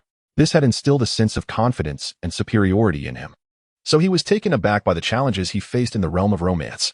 By the way, Brother Zhang, may I take a leave tomorrow? Sunmu suddenly inquired. Leave? Is there an urgent matter? Zhang Nen frowned. Yes, quite urgent, Sunmu nodded. He was confident that his medicinal hot pot restaurant would generate a buzz upon opening the next day. However, not being present at such a pivotal moment left him with a sense of regret and unease. What could be so urgent? Is it a family matter or something related to school? Zhang Nen asked. Sunmu faltered. It's neither a family nor school matter. It concerns something personal. Sunmu felt it best not to divulge his plans regarding the hot pot restaurant. He was determined not to remain in the hospital long term. But there was no need to advertise it. Zhang Nan, displeased by this response, said, if it's not particularly important, like being bedridden, you shouldn't take leave. You've only just started your internship. Taking a leave now could adversely affect your evaluation. If your attendance doesn't meet the standard, you could miss out on becoming a permanent staff member. That would be a significant loss for you. While he spoke, Zhang Nan secretly aimed to put Sunmu in a difficult position. Justifiable reasons for taking leave would not negatively impact the evaluation of an internship. After all, doctors have very few days off. If they couldn't even take a day off, the profession would be in jeopardy. The final evaluation of the internship depended solely on the intern's performance and medical skills. Zhang Nan believed that a student like Sunmu, without extraordinary connections, would have little chance of staying. Yet, he was unaware that Sunmu had no intention of passing his internship. In fact, Sunmu did not plan to endure the 6-month internship and would soon withdraw. Thus, Zhang Nan's threats held no weight with him. Just as Sunmu contemplated how to phrase his leave request, a nurse rushed in, panting, and exclaimed, Dr. Zhang, it's bad. The patient in bed 29 has suddenly worsened. Hurry and take a look. Upon hearing this, Zhang Nan was startled, momentarily setting aside his envy of Sunmu's popularity. He quickly stood, saying, let us go check it out. The patient in bed 29 was the elderly man Sunmu had encountered on his first day at the hospital, who, due to financial constraints, had insisted on being discharged despite his condition not being fully resolved. After much persuasion, Zhang Nan had managed to convince the old man to stay for observation. The man's ailment was a stroke, referred to in Western medicine as an acute cerebrovascular disease. One of the most challenging and difficult conditions to manage. Given that the man was over 70, the mortality rate for stroke patients at that age is alarmingly high, reaching 70 to 80%. Even if initially stabilized, the likelihood of recurrence remains significant. This was why Zhang Nan had urged the elderly man to remain in the hospital for monitoring. Unexpectedly, just days later, the patient's condition had deteriorated. Sunmu and Ma Na, along with the others, remembered the man in bed 29 and promptly followed Zhang Nan, leaving their meals behind. Soon, they arrived at the ward. A nurse on duty waited anxiously nearby, while the elderly man's daughter and son-in-law wept quietly. Zhang Nan approached the bedside and, after a brief assessment, paled visibly. The situation was dire. The man was not merely experiencing typical symptoms of stroke, but had fallen into a coma. If the aftermath of a stroke resulted in facial paralysis and speech difficulties, it would be somewhat manageable. However, if the patient had descended into a coma, the severity of the situation escalated dramatically. Statistics indicate that once a stroke patient falls into a coma, the chance of revival plummets below 20%. In cases of deep coma, the odds are even grimmer, with survival rates dropping to under 3%. It can be said that once one falls into a deep coma, no medicine or magic can save them. Whether one lives or dies rests entirely in the hands of fate. How could the situation have escalated so drastically? Quickly, summon Professor Cui. Hurry. If we delay any longer, it will be too late. Zhang Nan, pale-faced, shouted at the nurse. His medical skills were commendable. He could usually stabilize a stroke patient in distress, at least ensuring that their life was not in immediate danger. However, this situation was beyond his capacity. Only by inviting the esteemed Professor Cui Wenxiang from the neurology department could there be a glimmer of hope. In this moment, Zhang Nan was truly panicked and terrified. The patient was someone he had strongly persuaded to stay. If anything went awry, it would undoubtedly reflect poorly on him. Even with good intentions, he held responsibility. Regret began to seep into Zhang Nan's mind. Perhaps he should not have interfered, even if his intentions were noble. Steeling himself, Zhang Nan initiated emergency measures, instructing Sunmu to assist by loosening the patient's collar and elevating their head slightly. Sunmu shook his head, his expression grave. It's too late. What do you mean it's too late? You, an intern, know nothing. Hurry and help. Zhang Nan, in his urgency, could not restrain himself from cursing. By the time Professor Chui arrives, it will be too late. Su Mu disregarded him, focusing instead on taking the elderly man's pulse and assessing the situation. He then stated firmly, "The patient's condition has deteriorated to a point where these emergency measures are futile. Immediate rescue is imperative. If it were not absolutely necessary." Su Mu would have preferred to avoid drawing attention to himself during his internship at the provincial Chinese medicine hospital. He wished for a tranquil and uneventful period, allowing him to depart quietly. Su Mu's character was not one to seek conflict, nor had he reached a state of enlightenment that would lead him to renounce worldly attachments. However, after acquiring the system, his perspective had unconsciously deepened, and he had no desire to be a mere pretender among ordinary people. What significance is there in a cultivator showcasing their prowess before the uninitiated? It is akin to an adult engaging in an arm wrestling match with a child. Even if victorious, what sense of achievement could one derive? Moreover, even before obtaining the system, Su Mu was not inclined to be ostentatious. He was generally amiable and quite low-key. For instance, despite earning considerable wealth through writing novels and running a hot pot restaurant, he never boasted to his classmates. Even when indulging in web novels, he avoided those that relied on the tired tropes of boasting and humiliation. Upon encountering such narratives, regardless of their quality or coherence, he would promptly express his disdain, declaring them a waste of time. Alas, life seldom unfolds as one desires. What one seeks to avoid often comes to pass, compelling one to confront unwelcome circumstances. Just like now, facing a patient who has succumbed to a post-stroke coma. Struggling to breathe amidst continuous spasms, what can one do? One cannot simply stand by, neglecting the patient's life in a bid to conceal their own inadequacies. Even if Su Mu is merely an intern, the duty of a physician is to exhaust every effort to save lives. Even as an ordinary person, he would extend a helping hand in the face of life-threatening situations. Su Mu was unaware of the historical mortality rates for stroke patients in comas. However, he recognized that the patient's condition was rapidly worsening, and the basic rescue measures Zhang Nan was implementing were proving ineffective. If this continued, he could not guarantee the preservation of the patient's life. As for Professor Chui, he would likely be equally uncertain. Thus, he conveyed to Zhang Nan that time was of the essence. Yet Zhang Nan, oblivious to these realities, was infuriated by Su Mu's actions. Were it not for the urgency of the situation, he would have chastised him severely. Almost shouting, he demanded, "How do you propose to rescue him? Su Mu, I warn you, this is not the time for your foolishness. Obey my orders. Quickly, help me elevate the patient's head so they can breathe more comfortably. I will perform acupressure to alleviate the spasms. Our only recourse now is to wait for Professor Chui to arrive and implement rescue measures." Su Mu had no time to elaborate further. He turned to Nurse Ma Na and instructed, "Go fetch me a box of silver needles. I will need them." Ma Na was somewhat perplexed. Truth be told, like Zhang Nan, she had not anticipated Su Mu would take such actions at this moment. Usually a sensible young man, he had been so unassuming. How could he suddenly appear so foolish? She, as a nurse, was acutely aware of the patient's dire condition. Did Su Mu, as an intern, not understand? If he sought to impress, this was not the moment to do so. This chaotic behavior was no jest. It risked a medical malpractice situation, potentially incurring legal repercussions. Suddenly, Ma Na felt a sense of misjudgment regarding Su Mu. Initially, she had harbored a favorable impression of him, even contemplating pursuing him, as evidenced by her offer to fetch him lunch earlier. However, that fondness had now diminished significantly. No woman is drawn to a reckless man who lacks discernment regarding seriousness. "Hurry, I know what I am doing. I will not act recklessly," Su Mu insisted, seeing Ma Na hesitating. Ma Na wished to dissuade him, but upon meeting his gaze, she found her words caught in her throat. For some reason, she sensed a compelling strength in Su Mu's eyes, one that made her want to believe in him. After much internal conflict, she inexplicably agreed and turned to retrieve the acupuncture needles. Zhang Nan was nearing the brink of madness, nearly driven to violence against Su Mu, shouting, "Su Mu, get out of here.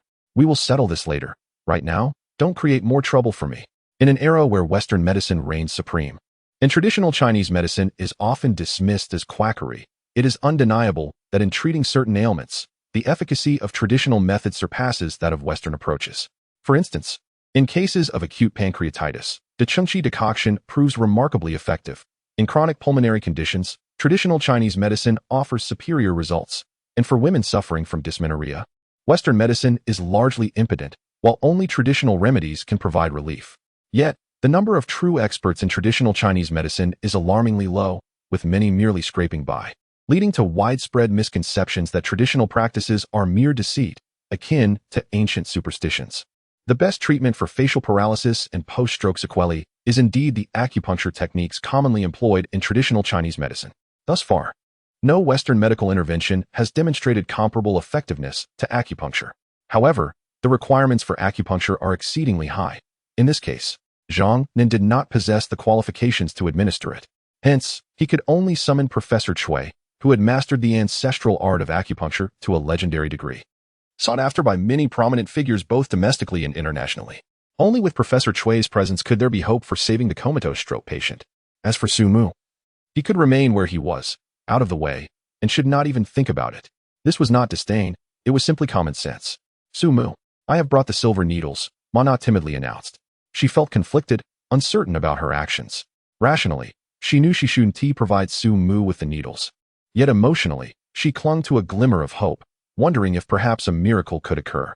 Although she was aware that the likelihood of such a miracle was exceedingly slim. Would my actions ultimately harm him?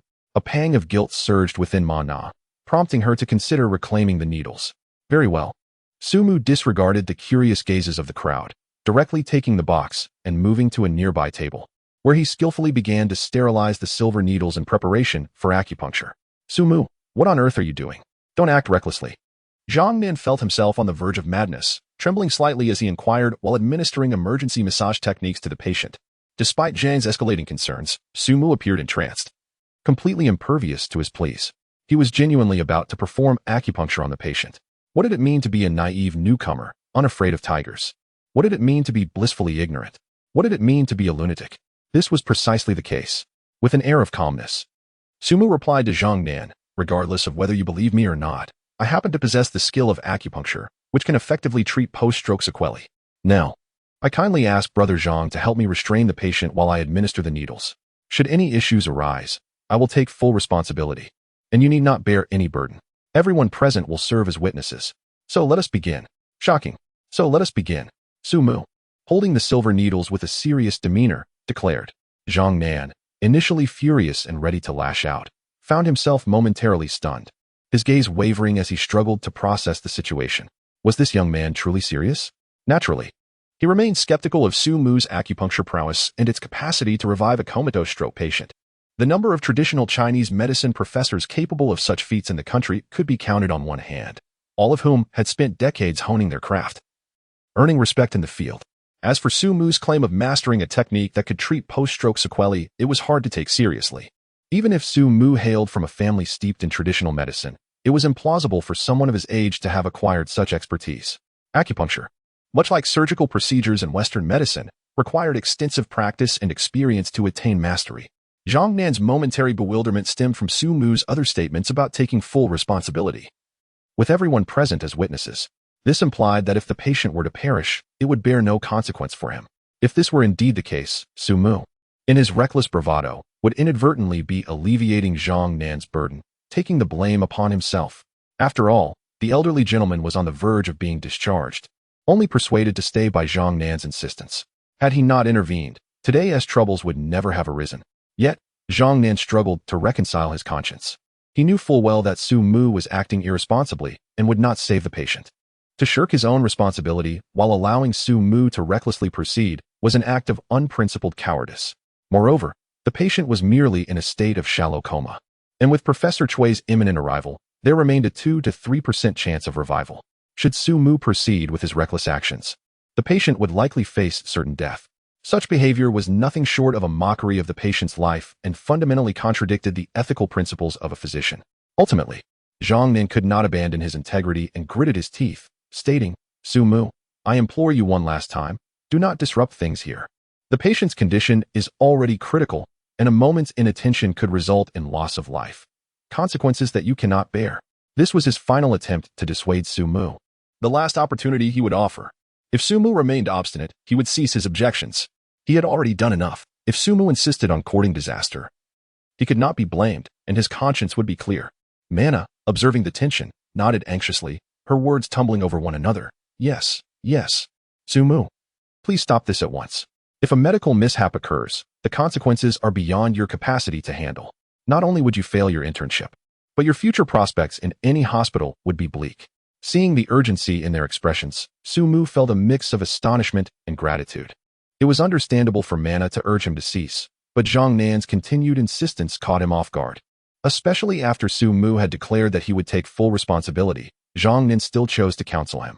This indicated that Zhang Nan, while somewhat peculiar and not particularly well-liked, was fundamentally a good person. I have already stated that I am aware of what I am doing, and there is no need for further discussion. I shall now commence the acupuncture. Su Mu instructed, Mana, please pass me the silver needles. Brother Zhang, ensure that the patient's arm is steady. Remaining unhurried, he paid no heed to their admonitions, his focus solely on the patient temporarily stabilized by Zhang Nan. Silver needles poised in his hands. The outcome of a medical mishap held little significance for him. It was a minor concern. However, he could not bear the thought of the elderly gentleman losing his life. With a swift motion, almost imperceptible to the onlookers, Su Mu plunged the 2 gleaming needles into the acupoints of the patient's arms. A skilled practitioner recognizes the efficacy of their craft with a single stroke. Upon witnessing Su Mu's deft execution, Zhang Nan was rendered speechless, his mouth agape, unable to utter a word. This young man seemed to possess remarkable talent. While he could not yet discern other aspects of Su Mu's abilities, the swiftness of his needlework and the precision with which he located the acupoints resembled the graceful movements of a martial arts master, a sight Zhang Nan had only witnessed in Professor Cui. After inserting the needles, Su Mu merely tested their placement before immediately sensing the flow of energy. The sensation of acupuncture energy refers to the practitioner's feeling of heaviness, tightness, and resistance at the acupoints, akin to the sensation of a fish biting a hook, as if the silver needles were being gently drawn inward. Thus, during acupuncture, practitioners frequently lift the needles as they sense this energy. Zhang Nan was astonished by Su Mu's technique, his lips twitching in disbelief. It appeared that there was indeed more to this young man than met the eye. The rapidity with which Su Mu sensed this energy, with no adverse reactions from the patient and without any sign of bleeding or bruising, was nothing short of miraculous, something beyond the capabilities of even seasoned practitioners with over 20 years of experience. However, the most astonishing development was yet to come. Initially, the patient had been convulsing, necessitating Zhang Nan's assistance for Su Mu to perform the acupuncture successfully.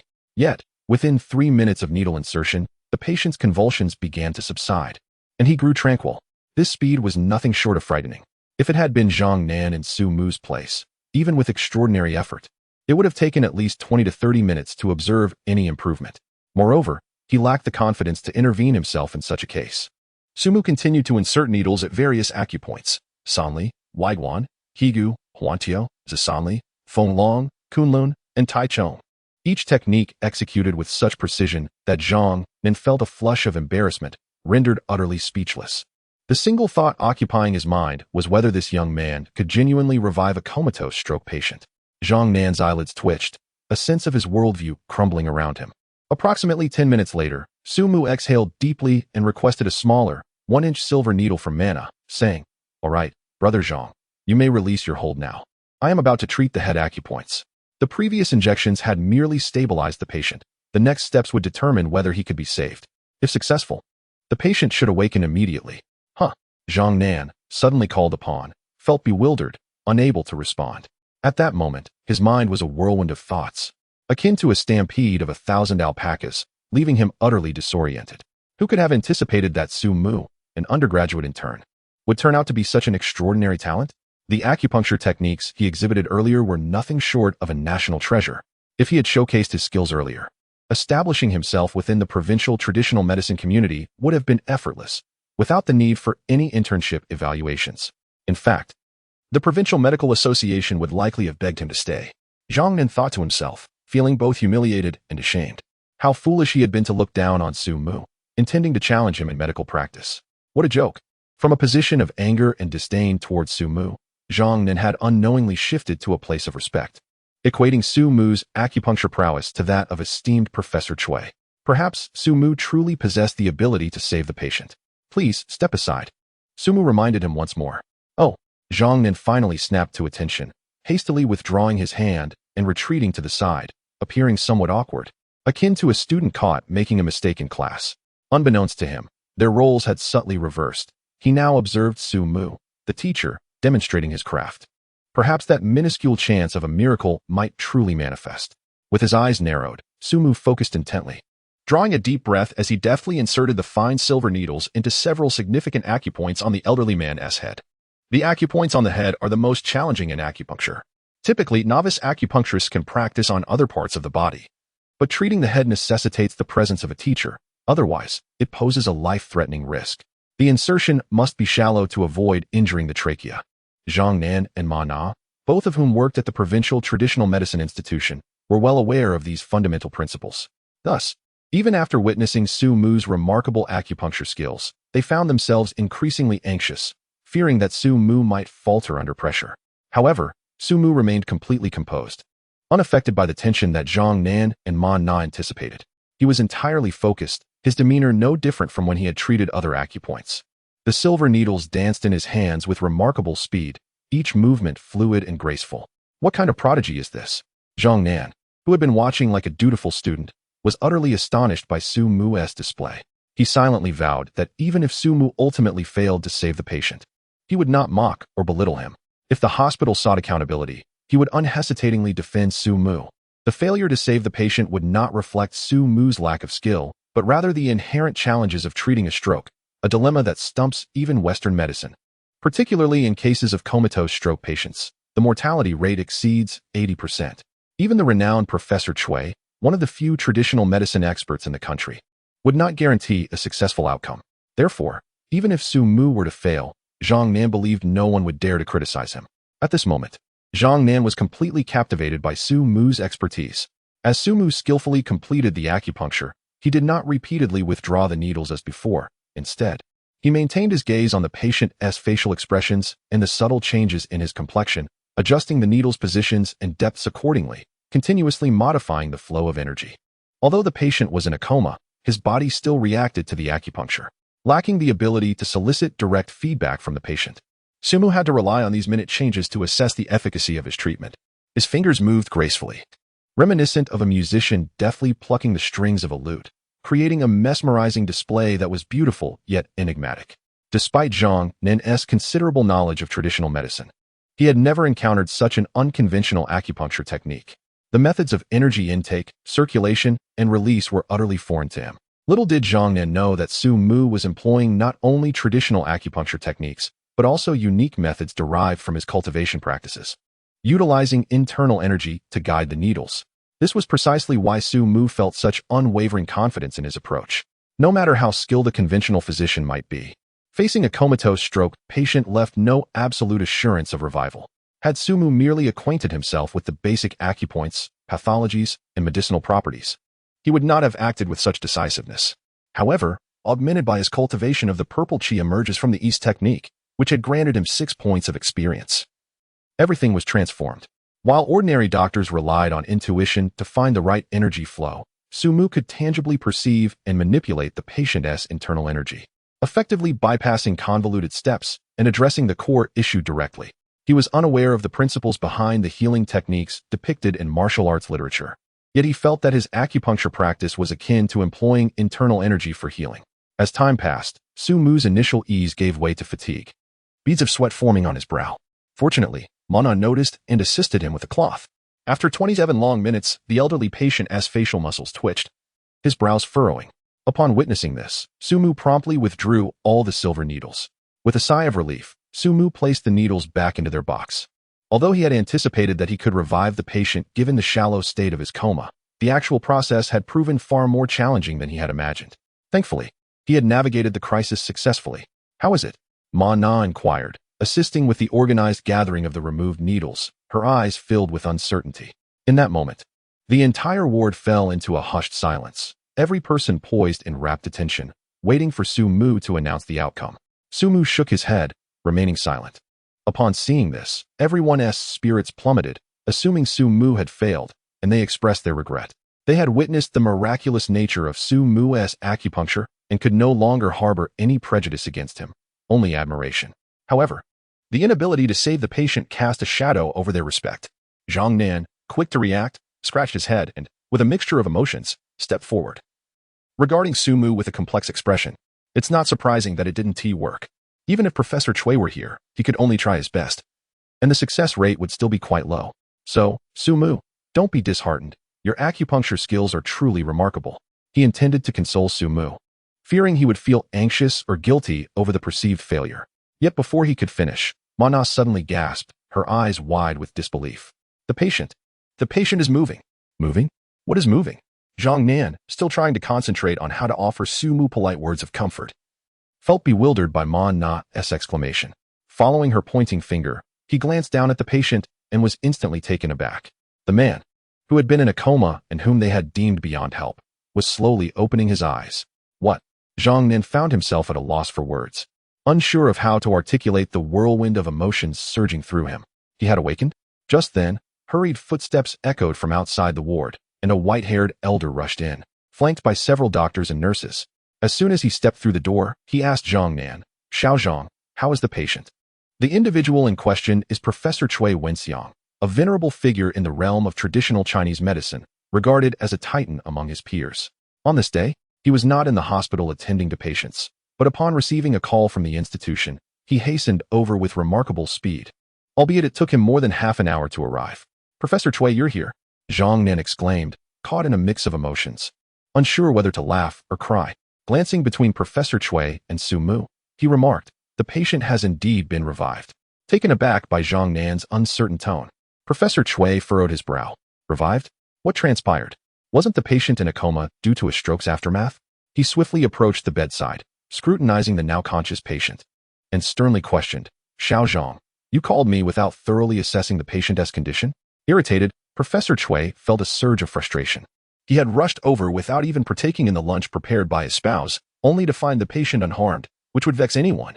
Moreover, Zhang Nan was not a novice. Having practiced for several years in advance to the position of attending physician, his apparent lack of diligence further incensed Professor Cui. Zhang Nan quickly gestured in denial, explaining, No, the patient did indeed lapse into a coma due to a stroke. I realized my limitations in providing immediate care, which is why I notified you." "Then how did the patient awaken?" Professor Cui pressed, his tone sharp.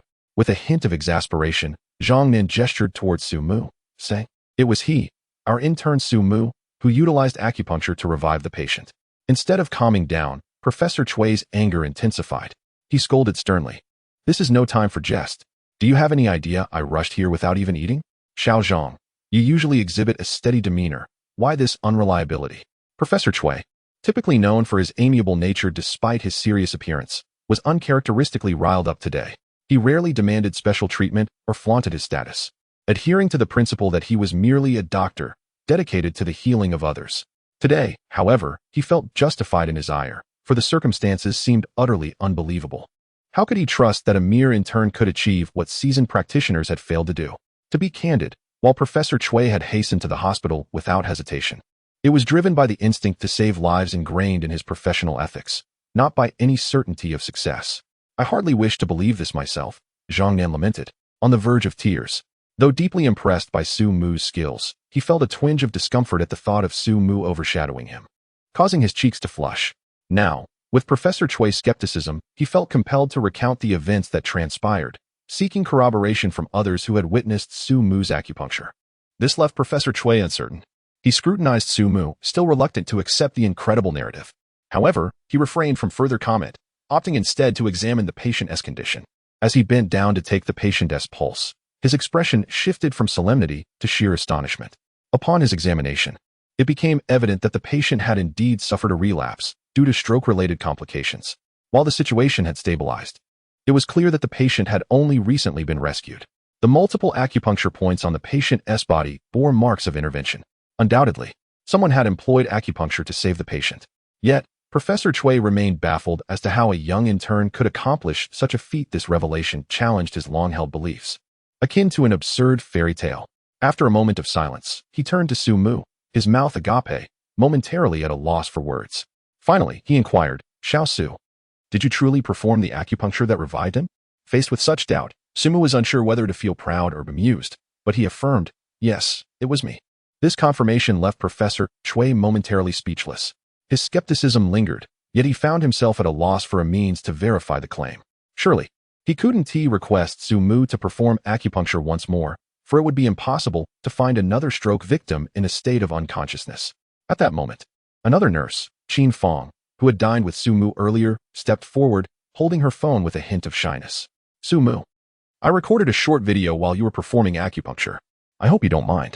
Qin Fong had recorded the video without much thought, merely captivated by the remarkable nature of Su Mu's technique and his focused demeanor.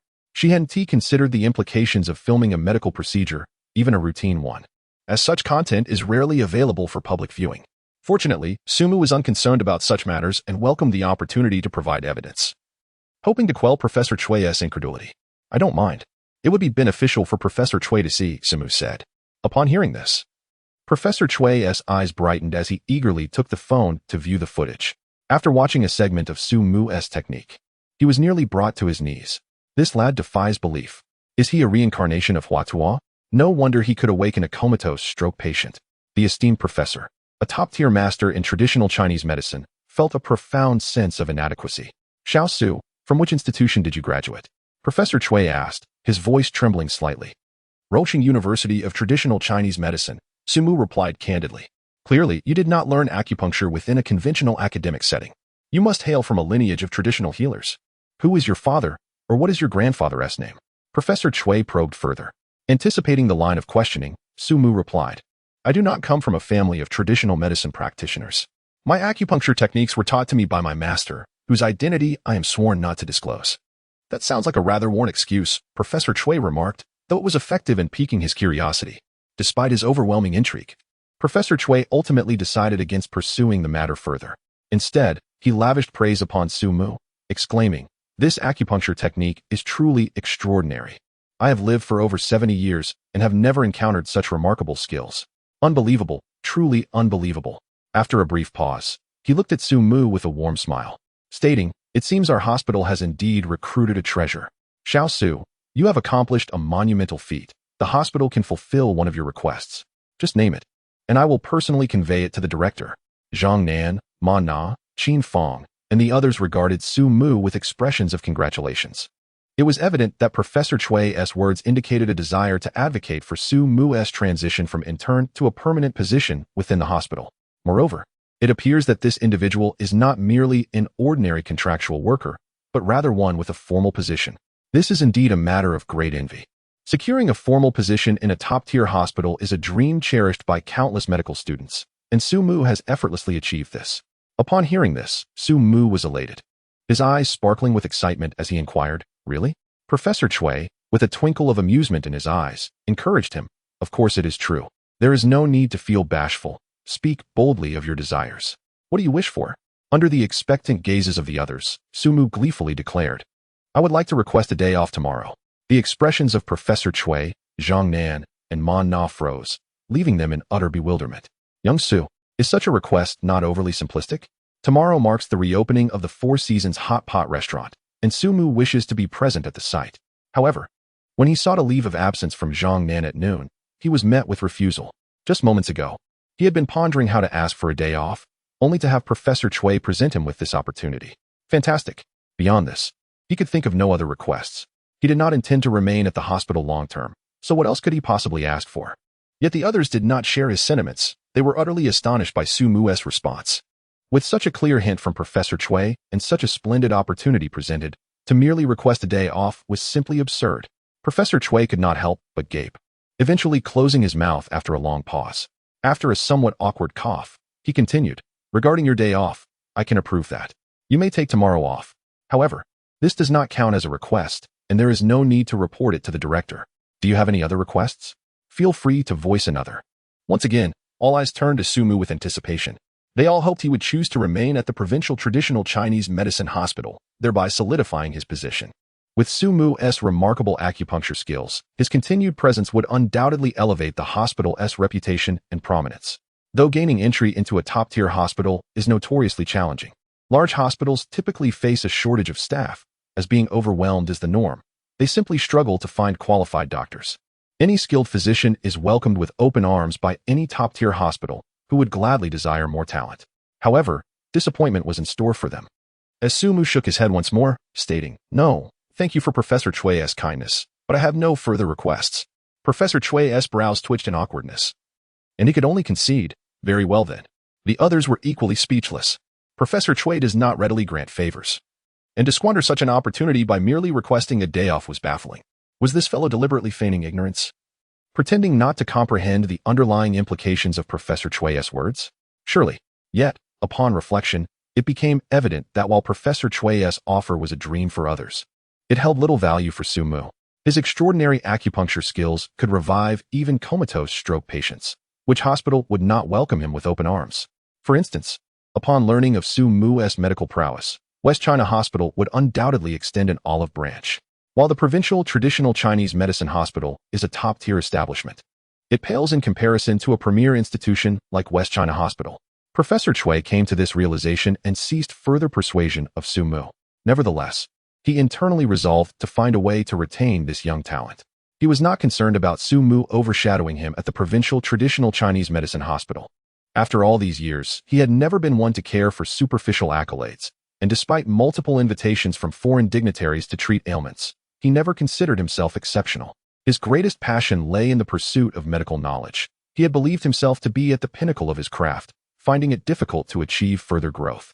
Yet, after witnessing Su Mu's acupuncture techniques, he discovered a renewed direction for his own advancement.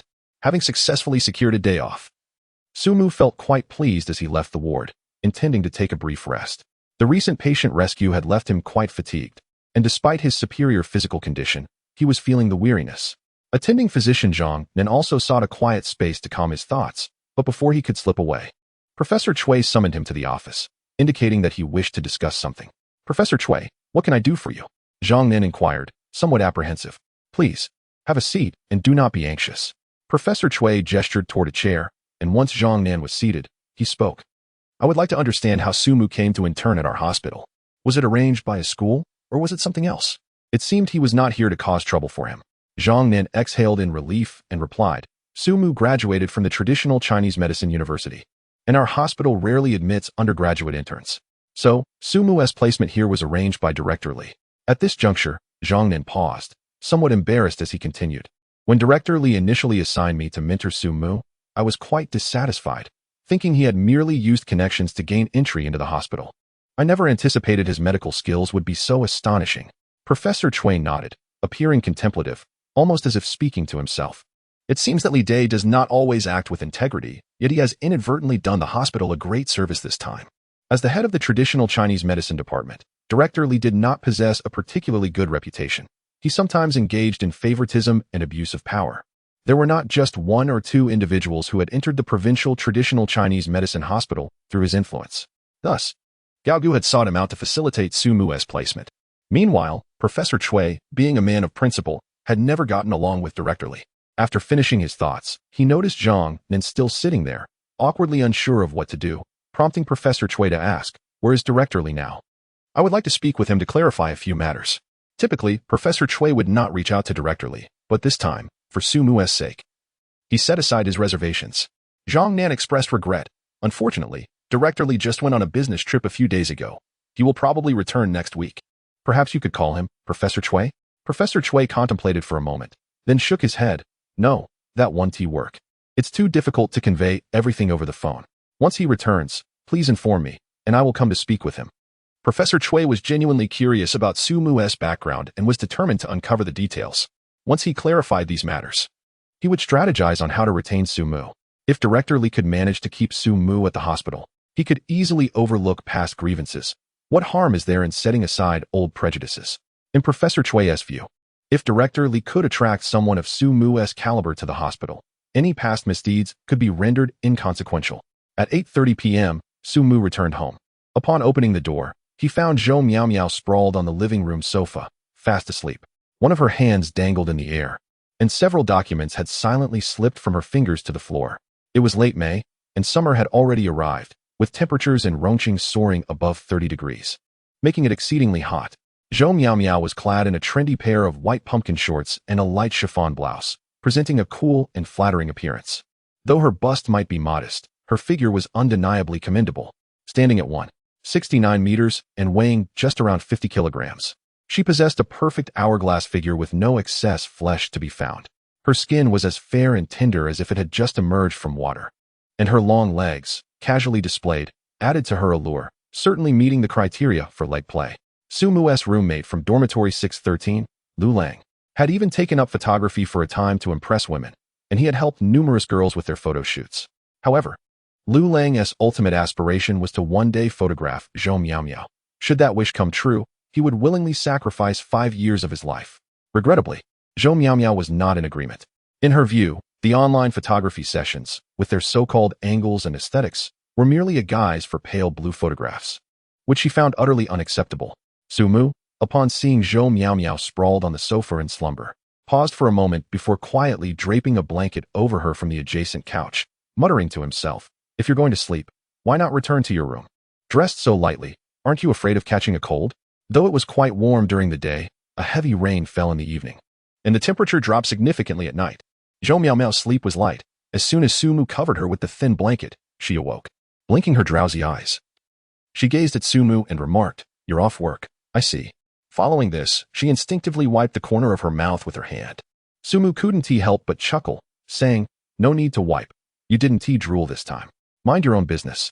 Zhou Miao Miao shot him a resentful glare. Su Mu shook his head and inquired, "Why are you sleeping in the living room again? Are you that fatigued?" It was better not to mention fatigue, for as soon as Zhou Miao Miao heard the word, her temper flared. She retorted, "Of course I'm exhausted. You know I've been busy with my thesis. Time is already tight. Yet, you just threw the entire hot pot restaurant affair onto my shoulders, completely shirking your responsibilities. Are you not human? Do you have a conscience? You're just like Zhou Baobi." Su Mu explained, "I assure you, it was not intentional. Look at me. I've been working at the hospital lately, leaving early and returning late every day. At least you can sleep in a bit in the mornings. I have to leave before 7. And at the hospital, my workload is no lighter than yours. If you were to visit the hospital, you would understand how challenging being a doctor truly is." Zhou Miao Miao rubbed her somewhat uncomfortable neck and tilted her head, asking, "Who told you to suddenly decide to intern at the hospital? Didn't you initially say that being a doctor was too strenuous, and if you could secure a stable income, you wouldn't consider working at a hospital?" Su Mu sighed in resignation, saying, "What could I do? It's not like I had a choice. My mother pressured me into it. If I didn't report to the hospital, she would have rushed to Rongqing to confront me. Pathetic." Zhou Miao Miao scoffed, her eyes filled with disdain. After a moment, she turned her head and looked at Su Mu with a bemused expression, saying, "I hadn't realized. Your family is quite formidable. Managing to push someone as unqualified as you into a top-tier hospital. Come clean, are you secretly a second-generation official?" "Being a second-generation official was my childhood aspiration, but alas, that dream is unattainable," Su Mu quipped. "My internship at the provincial traditional Chinese medicine hospital wasn't arranged by my family." "Then who facilitated it?" Zhou Miao Miao asked. Her curiosity piqued. "Don't tell me you secured it through your own merit. If it were based on my own abilities, getting into the provincial traditional Chinese medicine hospital wouldn't be daunting at all. However, I didn't wish to go in the first place. It was Gao Ge who pulled strings for me," Su Mu admitted reluctantly. "Your ex-girlfriend?" Zhou Miao Miao was taken aback, then scrutinized Su Mu closely, asking, "Aren't you two broken up? How could she still help you find a job? What is going on? Have you reconciled?" "Don't overthink it. She's merely being kind and helping me out as a friend," Su Mu clarified. However, Zhou Miao Miao remained skeptical, frowning as she insisted, "I don't believe you. Even if you remained friends after the breakup, she wouldn't help you find a job out of the blue. That is highly suspicious.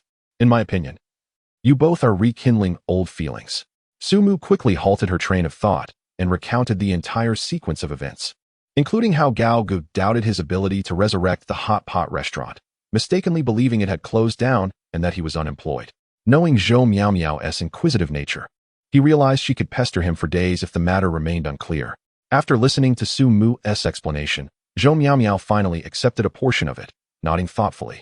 "So she felt sorry for you. Regardless of her motives, I must say, your ex is quite decent, genuinely caring about you." Su Mu chose not to argue further. However, Zhou Miao Miao's comment reminded him of something important. With the reopening of the hot pot restaurant tomorrow, he intended to personally oversee the event. Perhaps he should invite Gao Ge to witness that his restaurant was indeed reopening, rather than shuttered for good.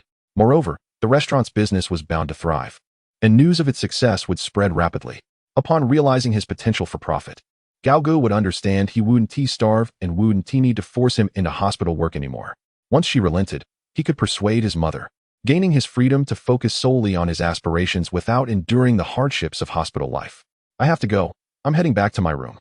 With this thought, Su Mu promptly stood up, waved at Zhou Miao Miao, and retreated to his room. Once the door was closed, he dialed Gao Ge's number. A familiar yet slightly cold voice came through. "Hello, what's the matter with your call?" "There's something I'd like to discuss with you," Su Mu replied. "What is it?"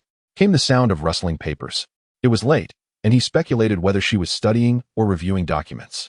She continued, "Is it about your situation at the hospital? How has your experience at the provincial traditional Chinese medicine hospital been? Have you found your medical skills and perspective greatly improved?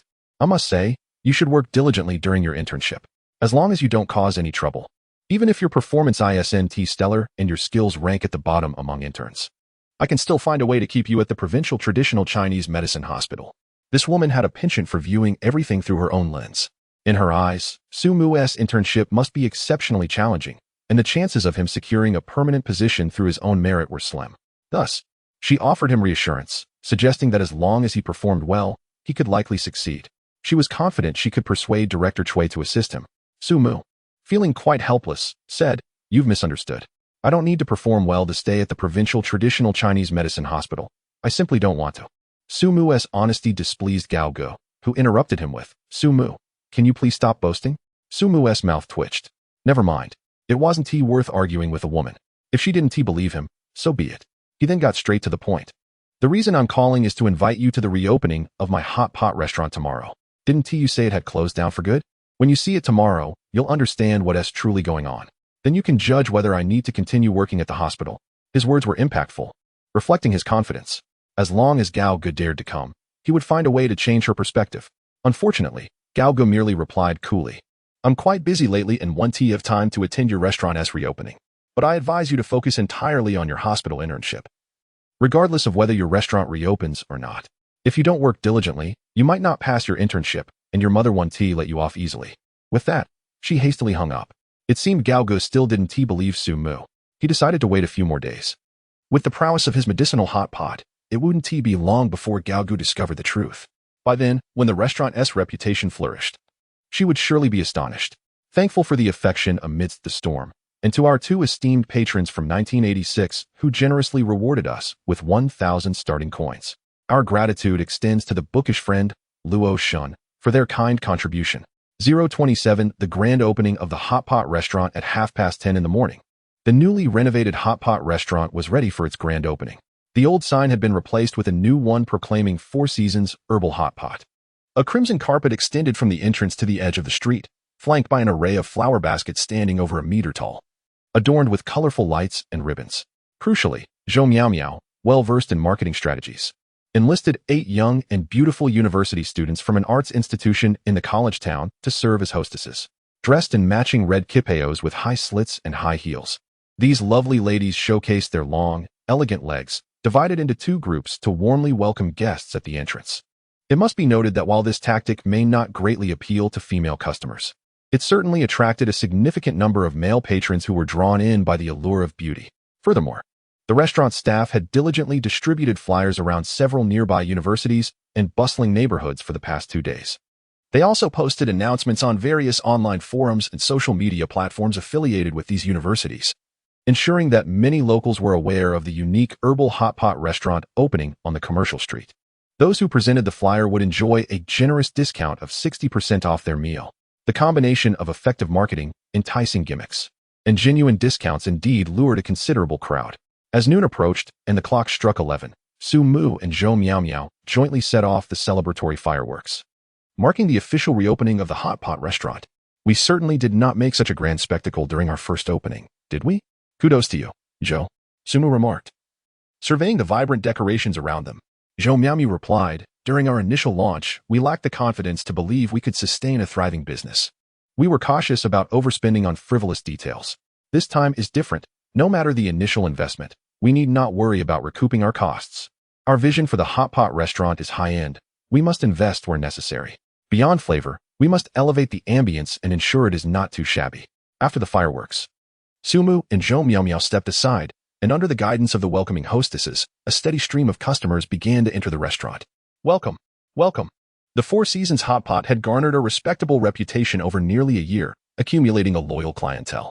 However, with the opening of the Shuxianjuan Hot Pot, its popularity quickly waned. Yet, word of the Four Seasons Hot Pot's reopening, now featuring an innovative herbal hot pot concept, piqued the curiosity of many former patrons eager to see what it had to offer. After all, it was merely an opportunity to try something new. If it proved unsatisfactory, they could always return to Shuxianjuan. With a discount on the first day, the risk was minimal. In addition to the customers entering, numerous onlookers, particularly from the rival Shuxianjuan, were present. Just like Sumo, the owner of Shuxianjuan had come to discern the new strategies of the Four Seasons hot pot. After all, two tigers cannot coexist on the same mountain. If the Four Seasons hot pot truly managed to revive itself, it would be a significant blow to their enterprise. Typically, at 11 o'clock, Shuxianjuan would be bustling with patrons. However, the reopening of the Four Seasons hot pot had drawn many curious spectators, leading to a drastic decline in customers at Shuxianjuan. Yet, this was merely a fleeting phenomenon. Once the initial novelty wore off, they would revert to their previous state, lacking the capital to compete with Shuxianjuan. The floor manager at Shuxianjuan remarked to the owner, "This is a common perspective among our staff. The Four Seasons hot pot's reopening is merely a desperate act. Once the novelty fades, they will find themselves suffocated by our presence. The essence of a hot pot business lies in its flavor, not in gimmicks like renovations, discounts, or beautiful hostesses." Such a small, independent venture like the Four Seasons hot pot could never hope to rival a chain like Shuxianjuan. Who knows, perhaps the owner has recently concocted an exceptionally delightful hot pot base. The Shuxianjuan owner chuckled, "Have you noticed? They've even changed their name to Herbal Hot Pot." Although this statement appeared to commend the Four Seasons hot pot, the underlying mockery was unmistakable. Clearly, he regarded the Four Seasons hot pot as insignificant, more a source of amusement than a genuine competitor. As the staff of Shuxianjuan observed, they suddenly noticed some commotion at the Four Seasons hot pot. Many of the newly arrived customers exited hastily, having not even placed their orders. Most emerged with displeased expressions, their faces flushed with anger, muttering complaints. What a scam. Just adding herbal to the name has inflated the prices astronomically. The cheapest hot pot base costs $400 to $500. The pricier options exceed $1,000. Are they robbing us? Even if one chose the least expensive option, a meal would still cost over $500 per person. Even with the 60% discount, it would still amount to at least $300. How dare they set prices so exorbitantly for such a mediocre establishment? Let's go. If I ever step foot in this place again, I'll consider myself a fool. A disgruntled group exited the Four Seasons hot pot and promptly entered the rival Shuxianjuan.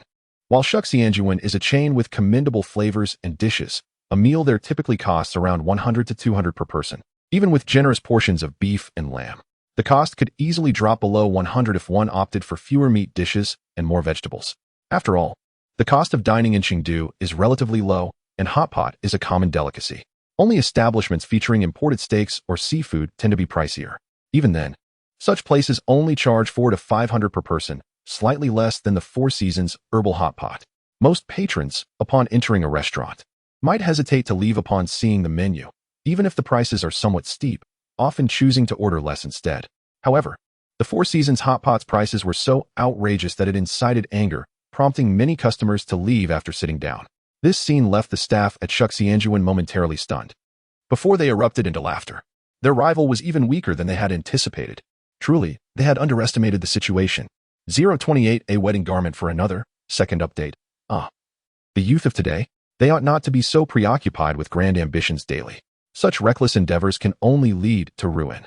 The owner of Shuxianjuan glanced at the Four Seasons hot pot, which had just reopened but had already become noticeably quieter within mere minutes, and couldn't help but scoff.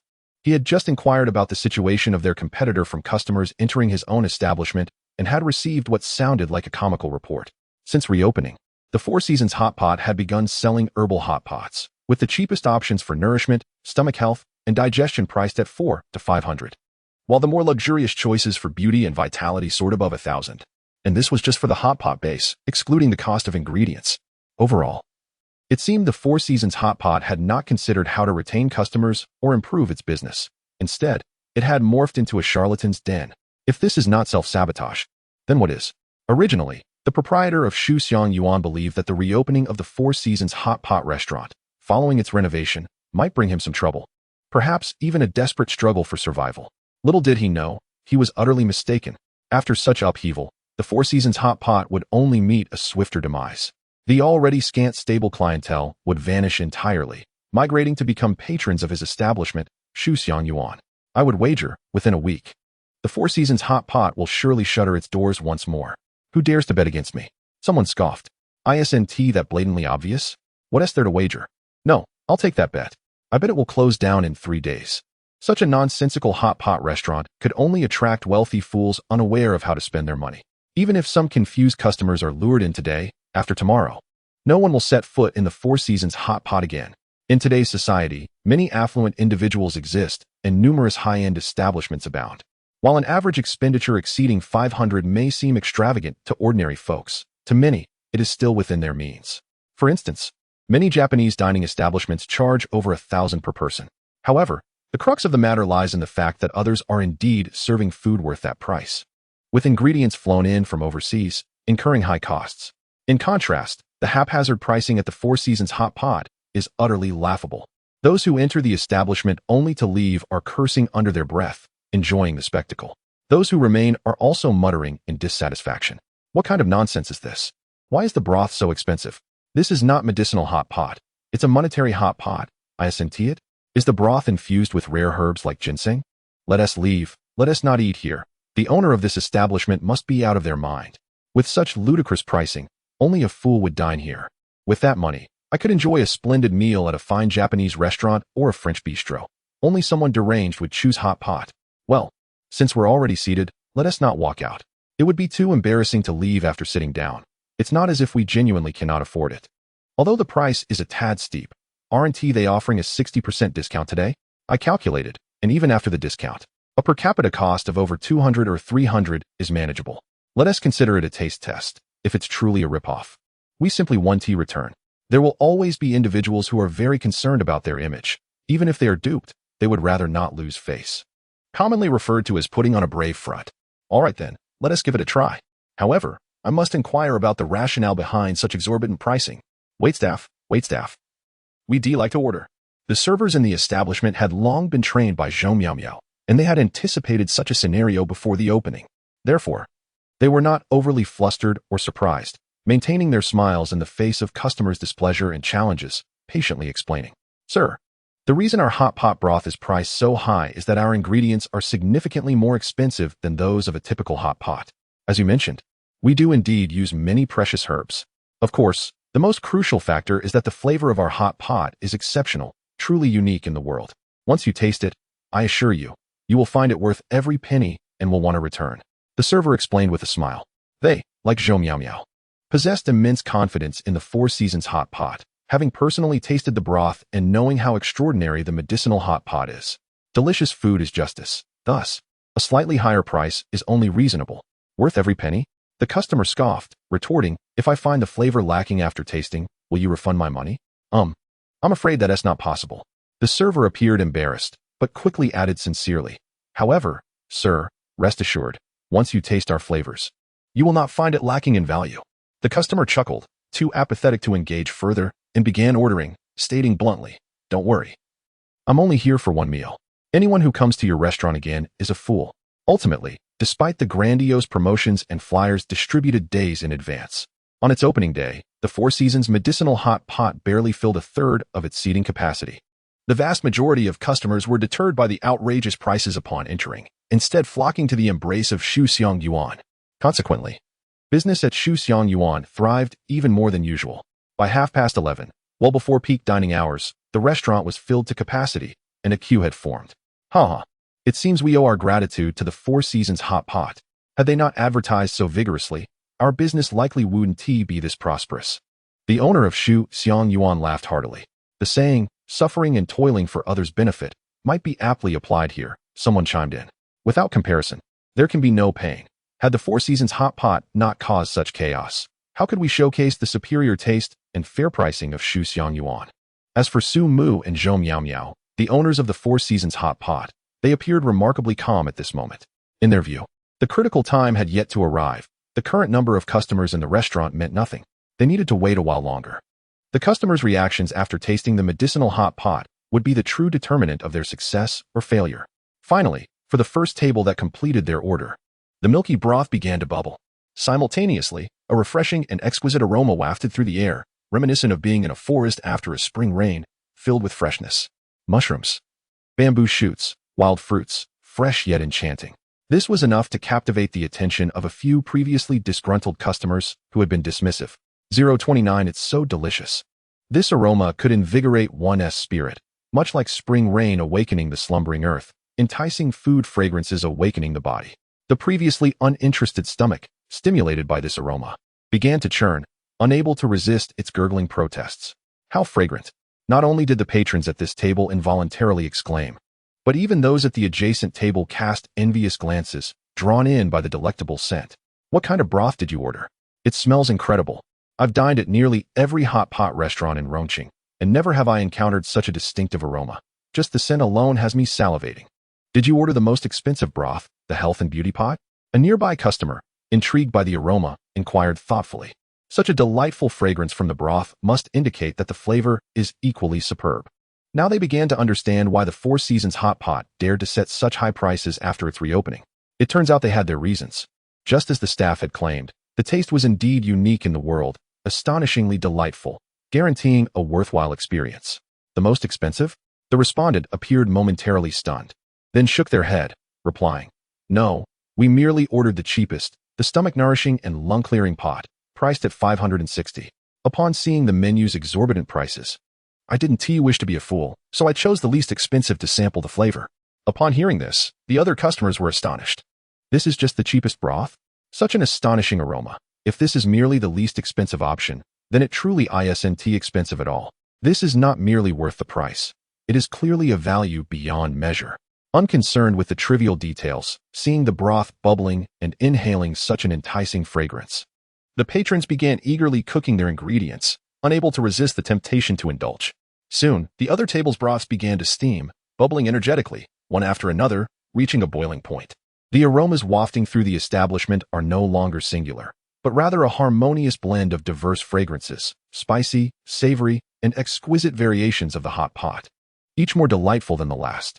It is a sensory experience that food enthusiasts have never encountered in other hot pot establishments. Such a phenomenon is utterly intoxicating. For true gastronomes, there exists no greater joy than savoring the finest delicacies, regardless of the expense involved. Furthermore, the prices here are not exorbitant in the least. The fragrance is so enticing. I wonder how delectable it truly is. The meat, devoid of any trace of blood, is perfectly cooked. Let the feast begin. When presented with such culinary delights, there is no time for idle chatter. Indulging in the flavors is of utmost importance. The symphony of sizzling sounds, crackling, hissing, and hearty munching fills the air, and after just a single taste, the diner's eyes widen in astonishment, their faces radiating sheer ecstasy. Prior to this moment, many had assumed that the exaggerated expressions and critiques of judges in food-related films and animations were mere dramatizations. However, after experiencing the flavors at Four Seasons hot pot, they realized the euphoric sensations that dance upon their taste buds, stimulating their senses as if transporting them to enchanting realms. The taste is simply divine, whether it be meat, vegetables, or delicacies such as brain, duck intestines, blood clots, or tripe. Each ingredient, once immersed in the magical hot pot broth, reaches its peak flavor, evoking endless praise. The aroma alone is delightful, and the taste surpasses all expectations. Consequently, all grievances and skepticism dissipate, leaving each patron with a singular thought: how fortunate they are to have stayed and not walked away. Missing out on such exquisite flavors would be a grave regret. As for the seemingly high prices, they are mere trifles. Most patrons initially ordered the most economical broth, with the intention of not returning after this singular experience. Yet now, they find themselves regretting that decision, wishing they had opted for the premium broth right away. If the least expensive broth is this delicious, how heavenly must the most expensive one be? A mere 1,000 is undoubtedly a bargain. Compared to such delectable fare, Japanese cuisine and French gastronomy pale in comparison. Indeed, in the realm of gastronomy, the profound depth of our Chinese culinary heritage stands unmatched by any other nation. Tomorrow, I shall return to sample other broth flavors. No, I must indulge once more tonight. If need be, I shall endure a month of frugality, even fasting, just to experience the wonders of that 1,000 yuan broth. Let us gather for dinner tonight. As they devour their meals, patrons engage in fervent discussions with their companions. Such culinary delights leave one insatiable. If circumstances allowed, they would dine here consecutively for days on end. The allure of the hot pot is far more potent than even the finest of wines. The fragrant essence of the hot pot can be detected from several meters away, a prelude to the delights that await within Four Seasons hot pot. Upon entering, the diners are engulfed in a warm, vibrant atmosphere, the enticing scent gradually permeating the streets outside. Friends caution one another, urging them not to enter. A friendly warning: this establishment is nothing but a rip-off, with a minimum expenditure of 500 to 600 per person, and 1,000 is not uncommon. After a while, those who had left due to the steep prices began to offer unsolicited advice to newcomers, anxious to spare them from being deceived. Initially, their warnings proved effective, as no one was willing to enter. However, once the tantalizing aroma wafted outside, it became impossible to resist. But how could this hot pot restaurant smell so divine? The scent alone ignites a ravenous appetite, compelling one to sample the fare. Passers-by linger outside, torn between entering or remaining outside. Even those who had initially deterred others are now captivated by the aroma. What sorcery is this? Never before has a hot pot restaurant emitted such a captivating fragrance. It could entice even the most discerning palate. Yet, the prices are exorbitant. Even the most expensive hot pot in Chengdu pales in comparison. If the flavors are indeed unparalleled, then a higher price is justifiable. Besides, isn't there a discount of 60% today? Even if the cost is high, it should still be manageable with the discount. Let us go. I can't resist any longer. I must taste the flavors. The aroma is simply irresistible. Thus, the once desolate Four Seasons hot pot, which had opened to silence, began to attract patrons after a brief wait. Unlike the initial crowd, this time, no one was willing to leave. They gazed enviously at others relishing their meals, eagerly placing their orders upon sitting down. One patron led to another, and before long, the restaurant buzzed with activity, quickly filling to capacity, necessitating a waiting line. Meanwhile, across the street, the rival establishment, Shuxiang Yuan, began to sense something amiss. Watching in bewilderment as a steady stream of customers flowed into Four Seasons hot pot. What has transpired? The staff at Shuxiang Yuan were perplexed, unable to comprehend the situation, especially since the enticing aroma of Four Seasons hot pot had not reached their establishment. They observed as one group after another entered Four Seasons, akin to a water valve being turned on, prompting a continuous influx of patrons. Even passers-by paused momentarily at the entrance before decisively stepping inside, no longer considering other dining options. Furthermore, once inside, they did not exit as swiftly as before. Instead, they lingered, even when the restaurant was at capacity, with no one willing to leave and a queue forming. This was an unprecedented scene since Shuxiang Yuan had opened. What madness is this? Do they not realize that Four Seasons hot pot is notoriously overpriced? Why are they all so resolutely queuing? Could it be that the owners of Four Seasons have suddenly had a revelation, realizing their prices are unsustainable and have lowered them? The staff at Shuxiang Yuan could only speculate. They could not fathom any other reason for Four Seasons to retain its customers. Yes, it must be so. They must have adjusted their prices to a significantly lower rate, coupled with the 60% discount, making it irresistible to many patrons. Yet, this is merely a temporary solution.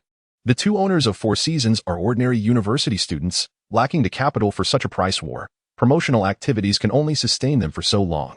Once the promotions conclude, they too will fail to retain customers. We need not concern ourselves with them. Let us sit back and enjoy the spectacle.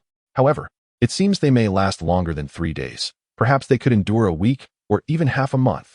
Despite witnessing the surge in business at Four Seasons, the staff at Shuxiang Yuan remained oblivious to any sense of crisis, their hearts filled with disdain and derision, believing Four Seasons lacked the capital to compete.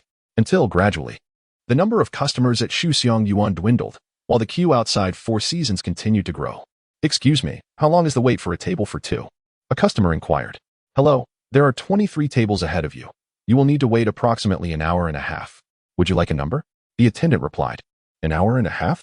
The customer hesitated. Waiting that long for lunch seemed outrageous. Yet, glancing at the tantalizing hot pot, the aroma too enticing to resist, they quickly made up their mind and nodded, saying, "Yes, please, I'll take a number." The Four Seasons hot pot restaurant was already bustling with patrons. Yet the atmosphere was surprisingly serene. Apart from the occasional sounds of sizzling and bubbling from the food, conversation was scarce, creating an unusually tranquil setting. Typically, restaurants are filled with lively chatter and laughter. The ancient adage of eating without speaking has long been discarded, as diners now relish the opportunity to converse while feasting. However, Four Seasons hot pot seemed to have transported its guests back to a bygone era, as all diners were engrossed in their culinary delights, leaving little room for conversation. Their focus was so intense that any exclamations would only arise from a sudden burn, followed by enthusiastic remarks about the delectable fare. Other thoughts were cast aside, for the paramount concern was to indulge as much as possible before the food was snatched away. The scene was one of ravenous consumption, a veritable feast. Meanwhile, those waiting in line were merely left to savor the enticing aromas wafting through the air, observing others dine while anxiously calculating their turn in the queue, their own appetites overshadowing any desire to engage with their phones. This fervent atmosphere persisted for nearly 3 hours, only beginning to ease around 2 in the afternoon when the line diminished.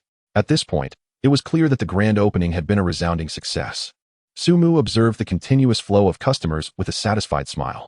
Every departing patron bore an expression of contentment, eagerly discussing their next visit and planning to bring along friends. It was evident that the reputation of Four Seasons medicinal hot pot would soon echo throughout the university town, and in due course, perhaps even across the entire city of Chengdu, potentially becoming a sensation online. Indeed, today marked not merely a peak in business, but heralded an even brighter future ahead. What a success! Exclaimed Zhou Miao Miao, her eyes squinting with joy, her face blooming with delight. She felt fulfilled, happy, and optimistic about the financial gains. If business continued at this rate, daily earnings could soon eclipse what would have previously constituted a month's income. The cost of the medicinal hot pot base, though higher than that of a typical hot pot, was still manageable. For instance, purchasing the most affordable base at 560 yuan, combined with various ingredients and herbs, could be accomplished for around 80 yuan. The profit margins were significant. Thus, even with just a 10% stake, Zhou Miao Miao would see a substantial increase in her earnings. After a moment of gleeful reflection, Zhou Miao Miao turned serious. Given this successful opening, we should expedite our plans for a branch. Sumu nodded in agreement, acknowledging the practicality of moving forward with such plans.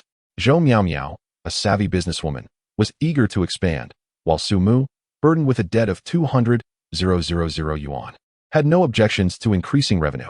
In a few days, he intended to resign from his internship at the hospital to devote his full attention to honing his craft, which was quite costly. No amount of money seemed sufficient for the endeavor. At that moment, a waitress approached discreetly, reporting, "Boss, there's something you need to know." Sumu raised an eyebrow in surprise. "What is it?" The waitress pointed to 2 newcomers who appeared tense and awkward, saying, "I recognize those 2. They are employees from the rival restaurant, Shu Xiang Yuan. How shameless. They must be here to gather intelligence on us. What should we do? Should we kick them out?" Sumu exchanged amused glances with Zhou Miao Miao, recalling their own covert visits to Shu Xiang Yuan to assess the competition. Why send them away? If they're in our restaurant, they'll be our customers. Let us treat them well and show them just how different our flavors are. Sumu replied with a grin. What good is it for them to gather intel? They can't possibly steal our hot pot base recipe. Once they experience the difference, they'll leave feeling utterly despondent, just as we did back then. Agreed. Let's let them enjoy their meal before they scurry back. The waitress responded with a smile. Indeed, Shu Xiang Yuan had dispatched 2 spies to investigate what exactly was brewing at Four Seasons Hot Pot. Initially, they were calm, presuming that the low prices at Four Seasons were merely a gimmick to lure in customers, a strategy they believed could not sustain itself. They never considered the possibility that Four Seasons might have significantly improved its flavors, thinking it impossible for a small, self-operated hot pot restaurant to rival a chain brand. However, as the morning progressed, the situation began to shift dramatically. Four Seasons Hot Pot was thriving, packed with diners, while Shu Xiang Yuan experienced an unprecedented lull in business. Unable to ignore the signs, the owner of Shu Xiang Yuan decided to investigate personally, but, feeling too proud, opted to send 2 female staff members instead. The 2 spies arrived, apprehensive yet focused on their mission. To their surprise, the prices at Four Seasons had not diminished. They remained high. Their initial task seemed misguided. As they exchanged glances, understanding passed between them. Both felt the weight of their assignment pressing down. They were caught in a spy drama of their own making, fearful that speaking too freely might expose their true identities. Unbeknownst to them, their cover had already been compromised, and they were being observed.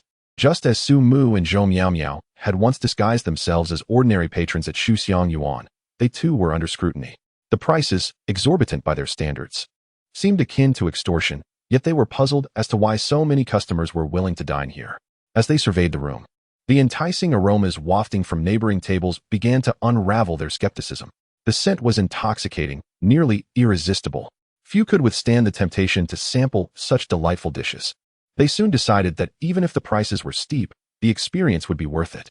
With the prospect of reimbursement from their employer, they felt a thrill of excitement and urgency to indulge in the culinary offerings. Quickly scanning the menu, they settled on a mid-range option, the 788 yuan nourishing beauty base, along with a plethora of vegetables and meats. After all, their boss had instructed them to uncover as much as possible about Four Seasons Hot Pot, which meant sampling a wide variety of dishes to ensure a thorough understanding. Thus, the 2 spies comforted themselves as the pot began to boil, and the dishes they ordered arrived promptly. It was time to feast. As the two female spies took their first bite, they were utterly captivated by the astonishing flavors, their eyes widening in disbelief. How could it be so delicious? No wonder patrons were continuously drawn in. No one wished to return to Shu Xiang Yuan. At that moment, the spies had all but forgotten the task assigned by their boss, their sole desire being to indulge further. Faced with such exquisite cuisine, who had the energy to contemplate trivial matters? After a good half-hour of feasting, their bellies round and full, they left with satisfied smiles, content after settling the bill. However, as they departed the Four Seasons hot pot, a sudden realization struck them. Glancing at one another, apprehension filled their hearts. They had only been sent to gather intelligence and sample the flavors, yet they had indulged in a lavish meal. How would they explain this upon returning? Indeed, upon their return to Shu Xiang Yuan, when their boss inquired with irritation about their tardiness, they offered a sheepish explanation, which was met with a torrent of scolding. You are utterly disgraceful. Have you no sense of integrity? Do you understand what your actions signify? In times of war, this amounts to treason. The boss, already frustrated by the lack of customers, was infuriated further by the news and unleashed his wrath upon the two employees. Feeling wronged, the two women timidly defended themselves. But the flavors at Four Seasons hot pot were simply too delightful. It was impossible not to indulge. It would be wasteful not to finish such delectable dishes. The proprietor, fuming with rage, felt a pain in his liver, nearly erupting with anger. Only then did the two women hastily cease their explanations. After a moment, the boss, still simmering with fury, solemnly questioned the two. Is the hot pot at Four Seasons truly that exceptional? Nodding fervently, they replied, Indeed. It is far superior to any hot pot we have ever tasted. Though the boss recognized their honesty, hearing his employees sing the praises of a rival left him feeling as though he had been stabbed in the chest, regardless of how delicious it might be. The price was exorbitant. A mere nourishing broth costs $788, and what is the actual cost? He glanced at the receipts the two women had returned with. The two employees then recalled, It seems that Four Seasons hot pot possesses an important feature beyond its delightful taste. It is a medicinal hot pot. Their broth incorporates many precious Chinese medicinal herbs, which are beneficial for health. For instance, the lung-clearing and stomach-nourishing broth genuinely serves its purpose. The nourishing and beautifying broth truly enhances skin tone, far more effectively than any face mask, and the spleen-strengthening and kidney-replenishing broth is equally remarkable. Really? The boss inquired. Indeed. They affirmed. Their walls contain detailed descriptions of these broth functions. Therefore, the high prices are justified not only by flavor, but also by the unique ingredients that benefit the body. With a derisive snort, the boss replied, This is nothing but deceptive advertising. To claim a hot pot can provide such health benefits. Does he think he is selling herbal medicine? I must see for myself just how extraordinary their flavors are. Disappointed in his staff's reliability, the boss resolved to personally investigate the rival establishment. Yet, no further developments followed. How could a modest establishment like Four Seasons hot pot manage to create such delectable broth? The proprietor mused bitterly, despite his resentment. After dining at Four Seasons, he sighed deeply, contemplating how to gracefully transfer his business. Or perhaps he would turn trader himself and seek to join Four Seasons hot pot. Unfortunately, even if he desired to become a trader, Four Seasons would not accept him, regardless of the thoughts or decisions of the Shu Xiang Yuan owner. Nothing could hinder the meteoric rise of Four Seasons medicinal hot pot. After a sensational opening day, word of mouth spread like wildfire. In this era, culinary delights are more sought after than beauty, making them the easiest path to fame. Zhou Miao Miao often lamented that in the current live-streaming landscape, beautiful women no longer attracted audiences. Many could not draw viewers despite their looks. Conversely, some ordinary-looking girls, simply due to their impressive appetites, amassed millions of followers. Restaurants were no different. Even if the food lacked flavor, a unique twist could quickly make them internet sensations. Given the characteristics of Four Seasons hot pot, it was nearly impossible not to gain attention. However, the manner in which Four Seasons gained notoriety was rather peculiar. It was not purely a phenomenon of popularity. It was a blend of acclaim and criticism. Prominent third-party review sites, such as Dazhong Jinping and Meituan, amassed over 100 reviews in just a few days, more than the total accumulated over the past 6 months. The most astonishing aspect was that nearly every new review lamented the exorbitant prices. The cheapest broth starts at $580. The owner's pricing is outrageous. It's practically highway robbery. A black shop? I can't afford it. Yet, despite these complaints, 99 of the ratings were 5-star reviews. While they voiced their discontent, their bodies remained honest. Following the criticism came a wave of praise. For instance, a reviewer known as Lung Yi 1986 wrote, I didn't just discover Four Seasons medicinal hot pot recently. I learned of it about 6 months ago when it first opened as Four Seasons Hot Pot. I adore hot pot, so I tend to try new places. At that time, the taste was quite average, lacking any distinctive features. It was simply ordinary hot pot. After one visit, I didn't return. The prices were also quite ordinary. My second visit was yesterday afternoon when the restaurant reopened and changed its name to Four Seasons Medicinal Hot Pot. To be honest, I was a bit strapped for cash, and upon glancing at the menu, I noticed the cheapest broth was over $500, with the pricier options exceeding $1,000. I was furious, thinking the owner must be out of his mind, greedy for money. Without a second thought, I turned to leave. Who would pay such outrageous prices? However, a friend who had dined there came back raving about it, insisting that despite the steep prices, it was worth every penny. It was the best hot pot he had ever tasted, claiming that nothing in Rongchen compared. As a foodie, how could I resist such a recommendation? How could I not try the best hot pot in Rongchen? That very evening, I decided to give it a shot. Well, this isn't just the best hot pot in Rongchen. I would bet my life that it's the best hot pot in the world. The flavors are indescribable. You must experience it for yourself. You will not regret it. I'll stop here. I'm planning a second visit tomorrow. Such reviews were countless, typically expressing discontent over the pricing while fervently recommending others to experience it. An unexpected breath of fresh air in the review community. Additionally, social media platforms such as WeChat and Weibo witnessed a surge of spontaneous recommendations for the restaurant. In no time, it captured considerable attention. However, most people regarded it with skepticism, dismissing it as a joke, labeling it the most unique and shameless advertisement of the year. What price, though steep, offers true value? It is nothing more than a brazenly dishonest establishment. What kind of hot pot base could possibly warrant such an exorbitant price? Even if it is indeed a medicinal hot pot infused with herbal ingredients, how much could something like ginseng truly be worth? As to the flavor, its deliciousness may not even be genuine. Hot pot has a long-standing history, and even the renowned chain brands have yet to discover a flavor that reigns supreme. How can an obscure little eatery claim to do so? It is utterly laughable. Thus, when most individuals encounter such recommendations, they instinctively choose to disbelieve, considering it nonsense. And they decry unscrupulous establishments for their deceptive advertising. Yet, regardless of the skepticism, there will always be a few curious souls willing to take the plunge. For the seasonal hot pot restaurant, even this small group of adventurers suffices. The truth is resilient, and currently, many online voices maintain a skeptical view of the seasonal hot pot eatery. As more patrons partake, the reputation will inevitably begin to shift. Word of mouth spreads. One tells two, two tell four, and so on. A spark can ignite a vast blaze. Sumu took a day off, and thus, on the second day following the opening of the hot pot establishment, he had to return to the hospital to resume his demanding routine. However, upon his return, Sumu's circumstances within the hospital had undergone a significant transformation. His reputation soared after successfully resuscitating a patient who had suffered a stroke and fallen into a coma. Although he remained an intern, the treatment he received was now markedly different from that of an ordinary intern. For instance, Zhang Nan, who had previously held a somewhat condescending attitude towards Sumu, now found himself considerably more restrained in Sumu's presence. No longer daring to issue commands, but instead seeking Sumu's counsel, as if Sumu were his superior. Sumu, who had always enjoyed a fair share of female attention at the hospital, was now exceedingly popular.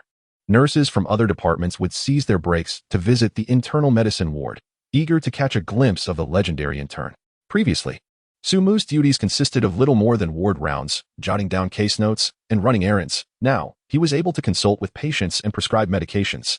Such special treatment, a coveted dream for most interns, was something Sumu found unwelcome. This newfound responsibility left him inundated with work, hardly able to catch his breath. If given a choice, he would prefer to remain an unnoticed shadow, occasionally allowing himself a moment of respite.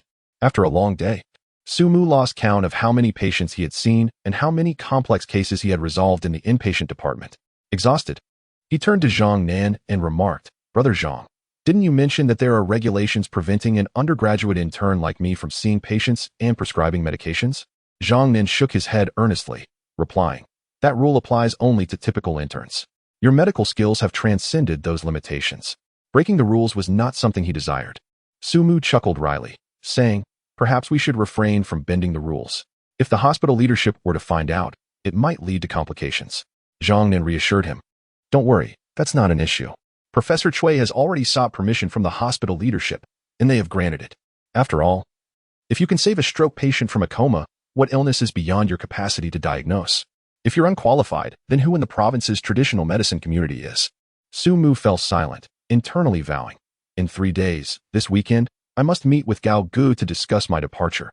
I truly can no longer remain in this hospital. The provincial traditional medicine hospital was eager for Su Mu to stay on as a physician once his internship concluded, making every effort to accommodate his demands and conditions to demonstrate their sincerity. By bending the rules for him, they signified their high regard for his abilities. Such gestures would undoubtedly increase the likelihood of Su Mu remaining at the provincial traditional medicine hospital. Zhang Nin had been specially instructed by Professor Cui and summoned by hospital leadership, which explained his drastic change in demeanor towards Su Mu.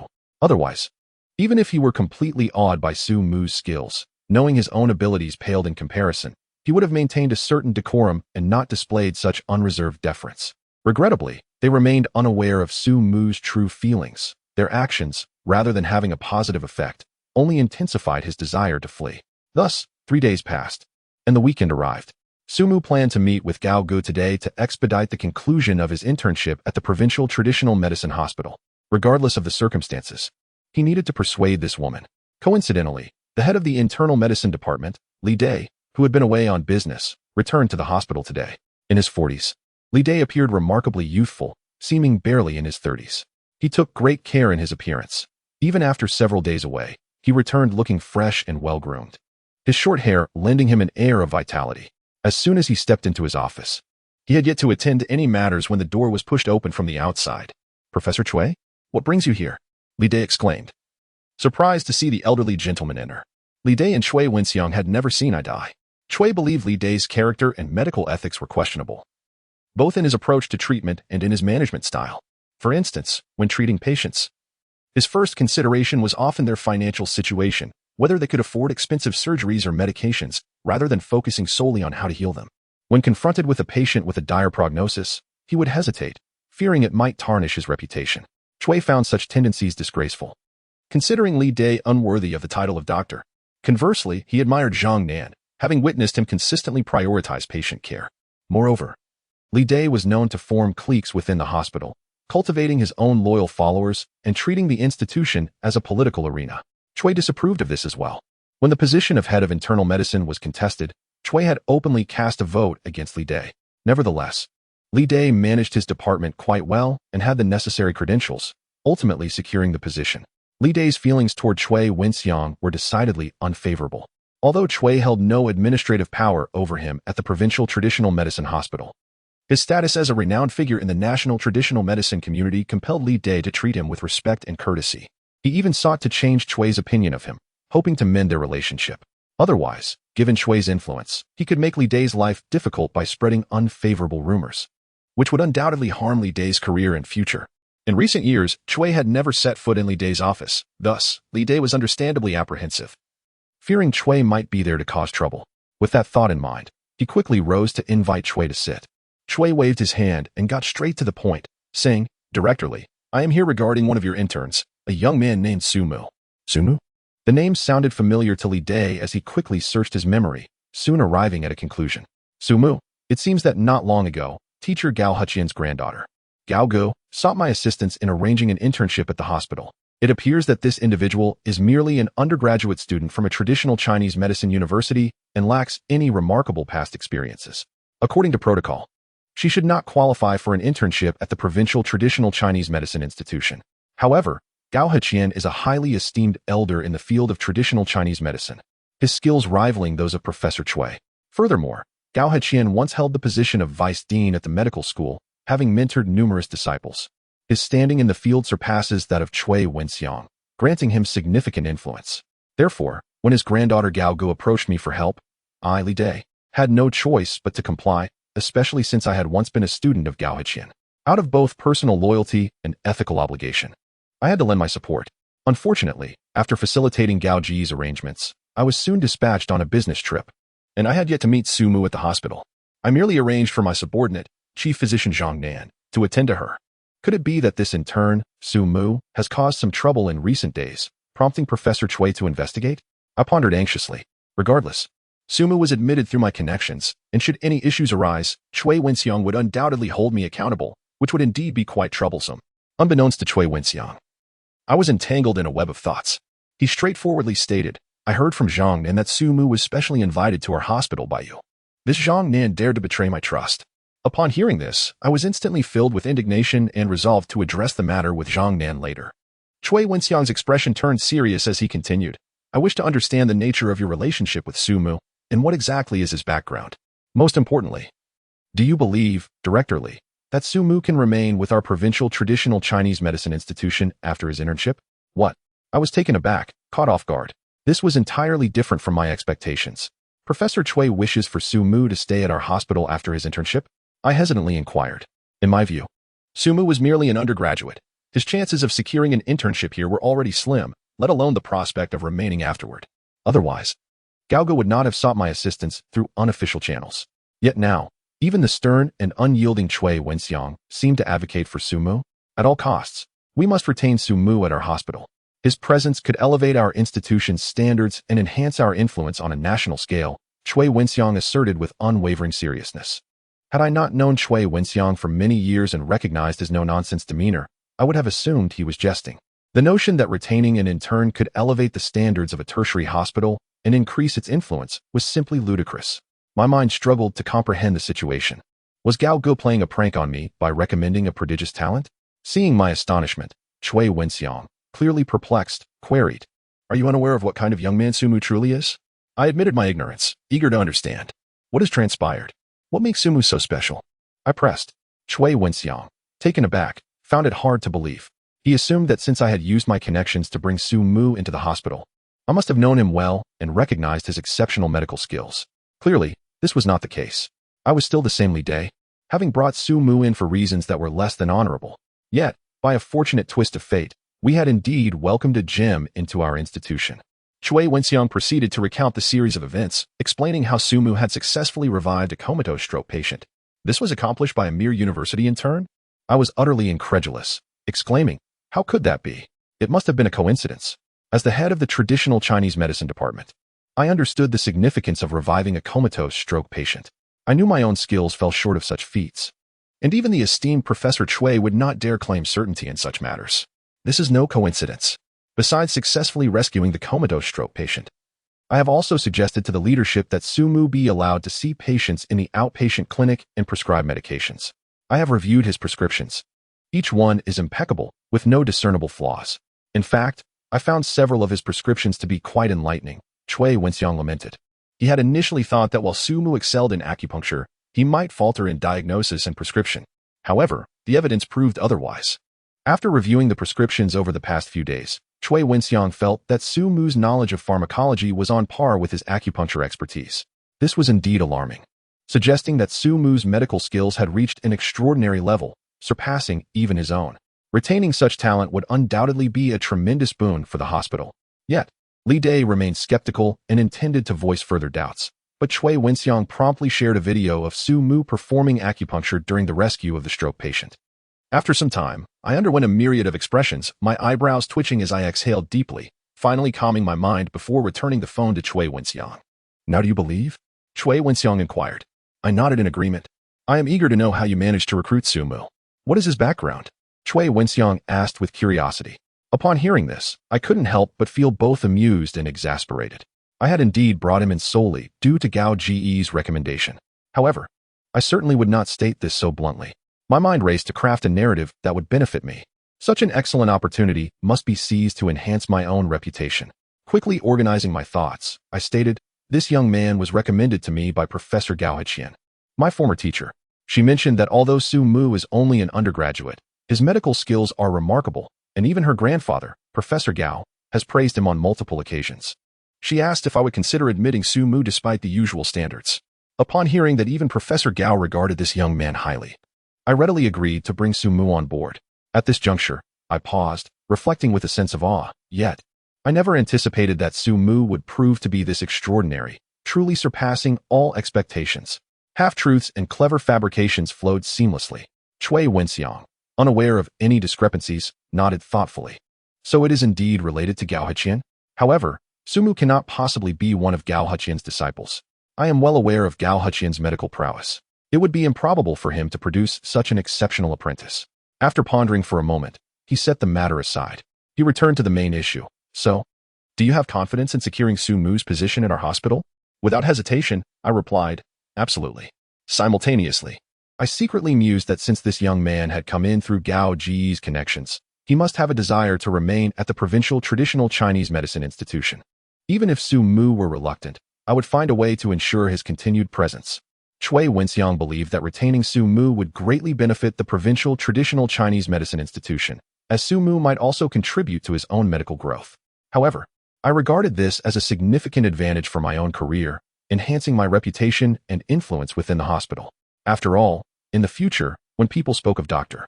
Su Mu's remarkable skills, they would undoubtedly associate his admission to the provincial traditional Chinese medicine institution with my efforts. Li Dai had firmly resolved in his heart to call Gao Ge shortly and inquire about Su Mu's situation, seeking her assistance in devising a plan to ensure Su Mu's stay.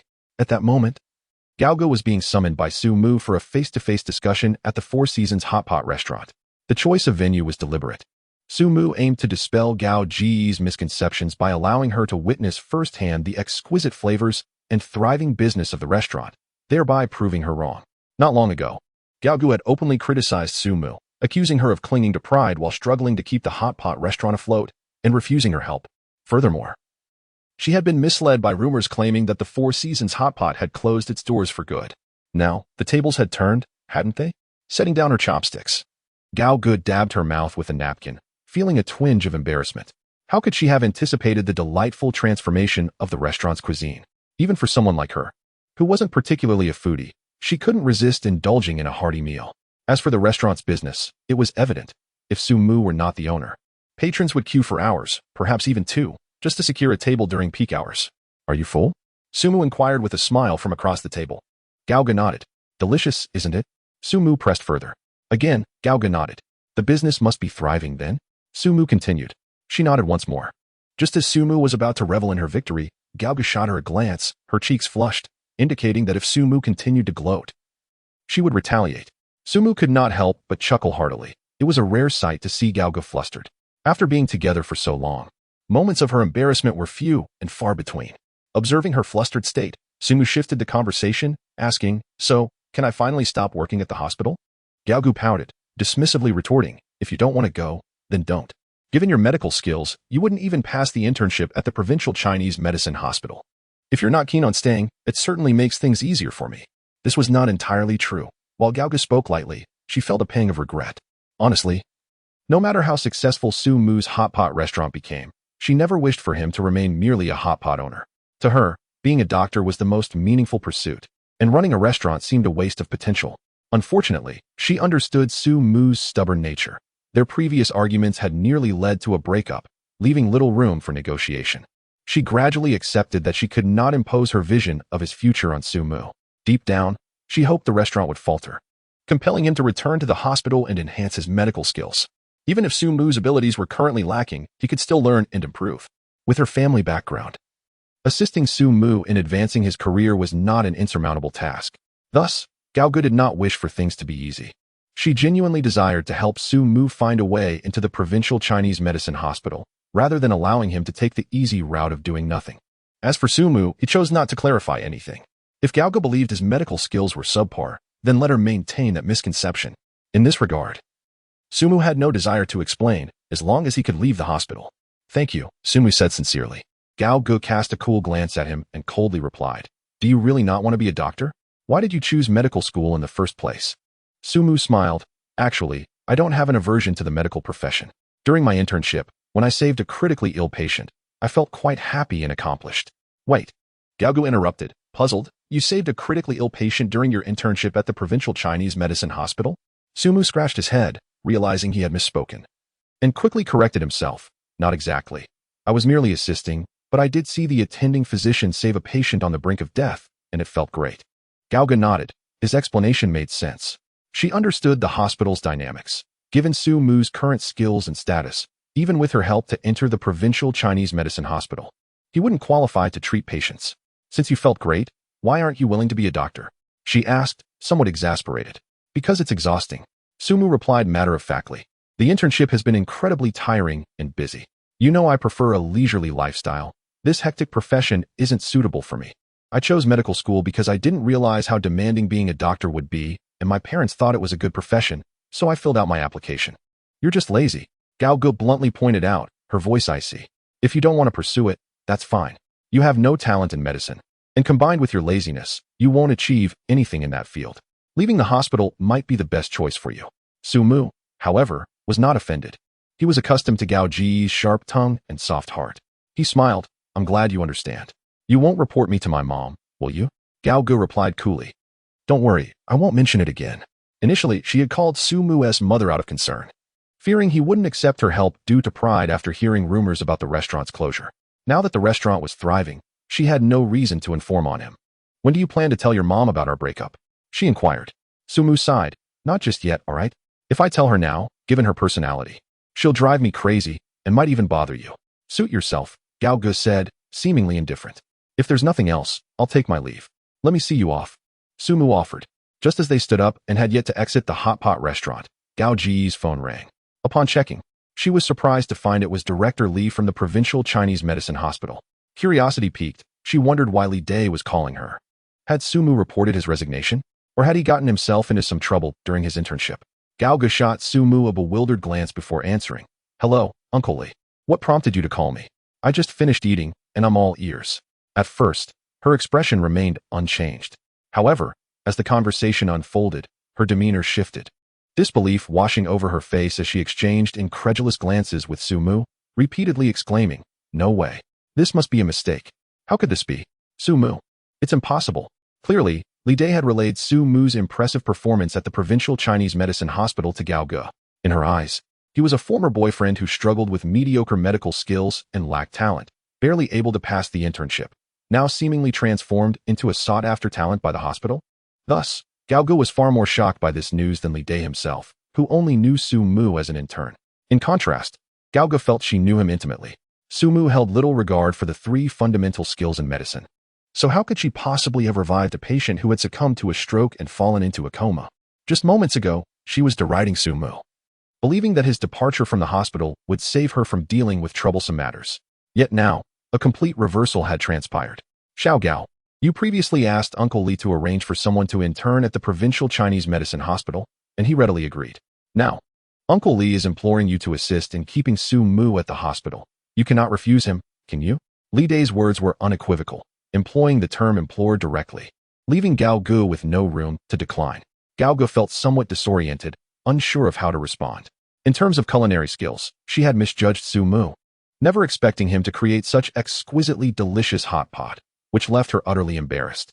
Now, had she also misjudged him in the realm of medicine? She was struck by the absurdity of the situation, as if the world were playing a cruel joke on her. This simply could not be true. The second installment was delivered after a night of toil. Were there any recommendation votes? Dear readers, please remember to cast your votes. Some readers suggested that perhaps our work should not be categorized under fantasy, but rather urban fiction.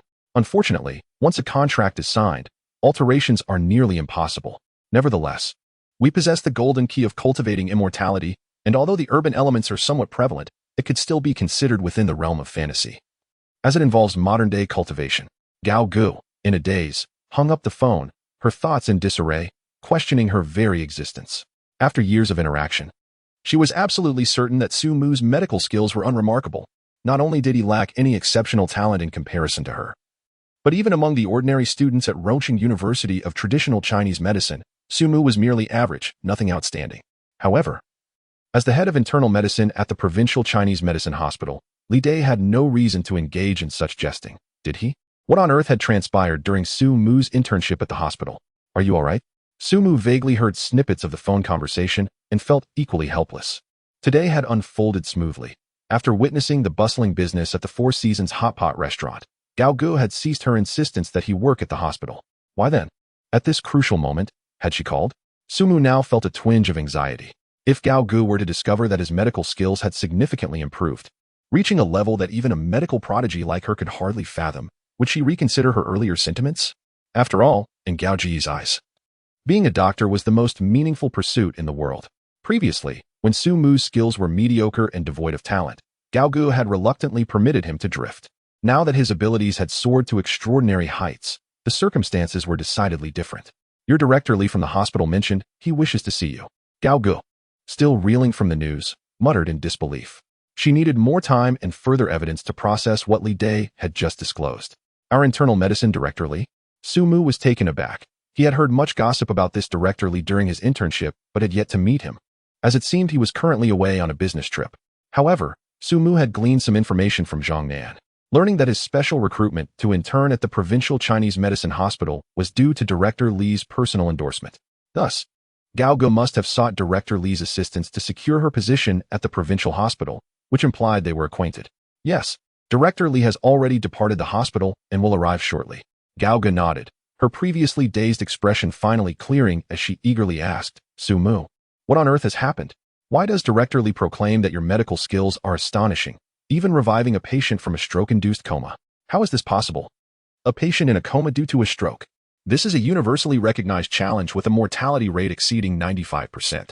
Even esteemed physicians like her grandfather, Gao Heqian, would hesitate to attempt such a feat, as the odds of success are exceedingly low. How did Su Mu manage to achieve this? It was beyond mere luck or coincidence. The probability was akin to winning a lottery jackpot, practically non-existent. Hence, Gao Gu was utterly bewildered. This is a long story. Su Mu, caught between laughter and tears, replied.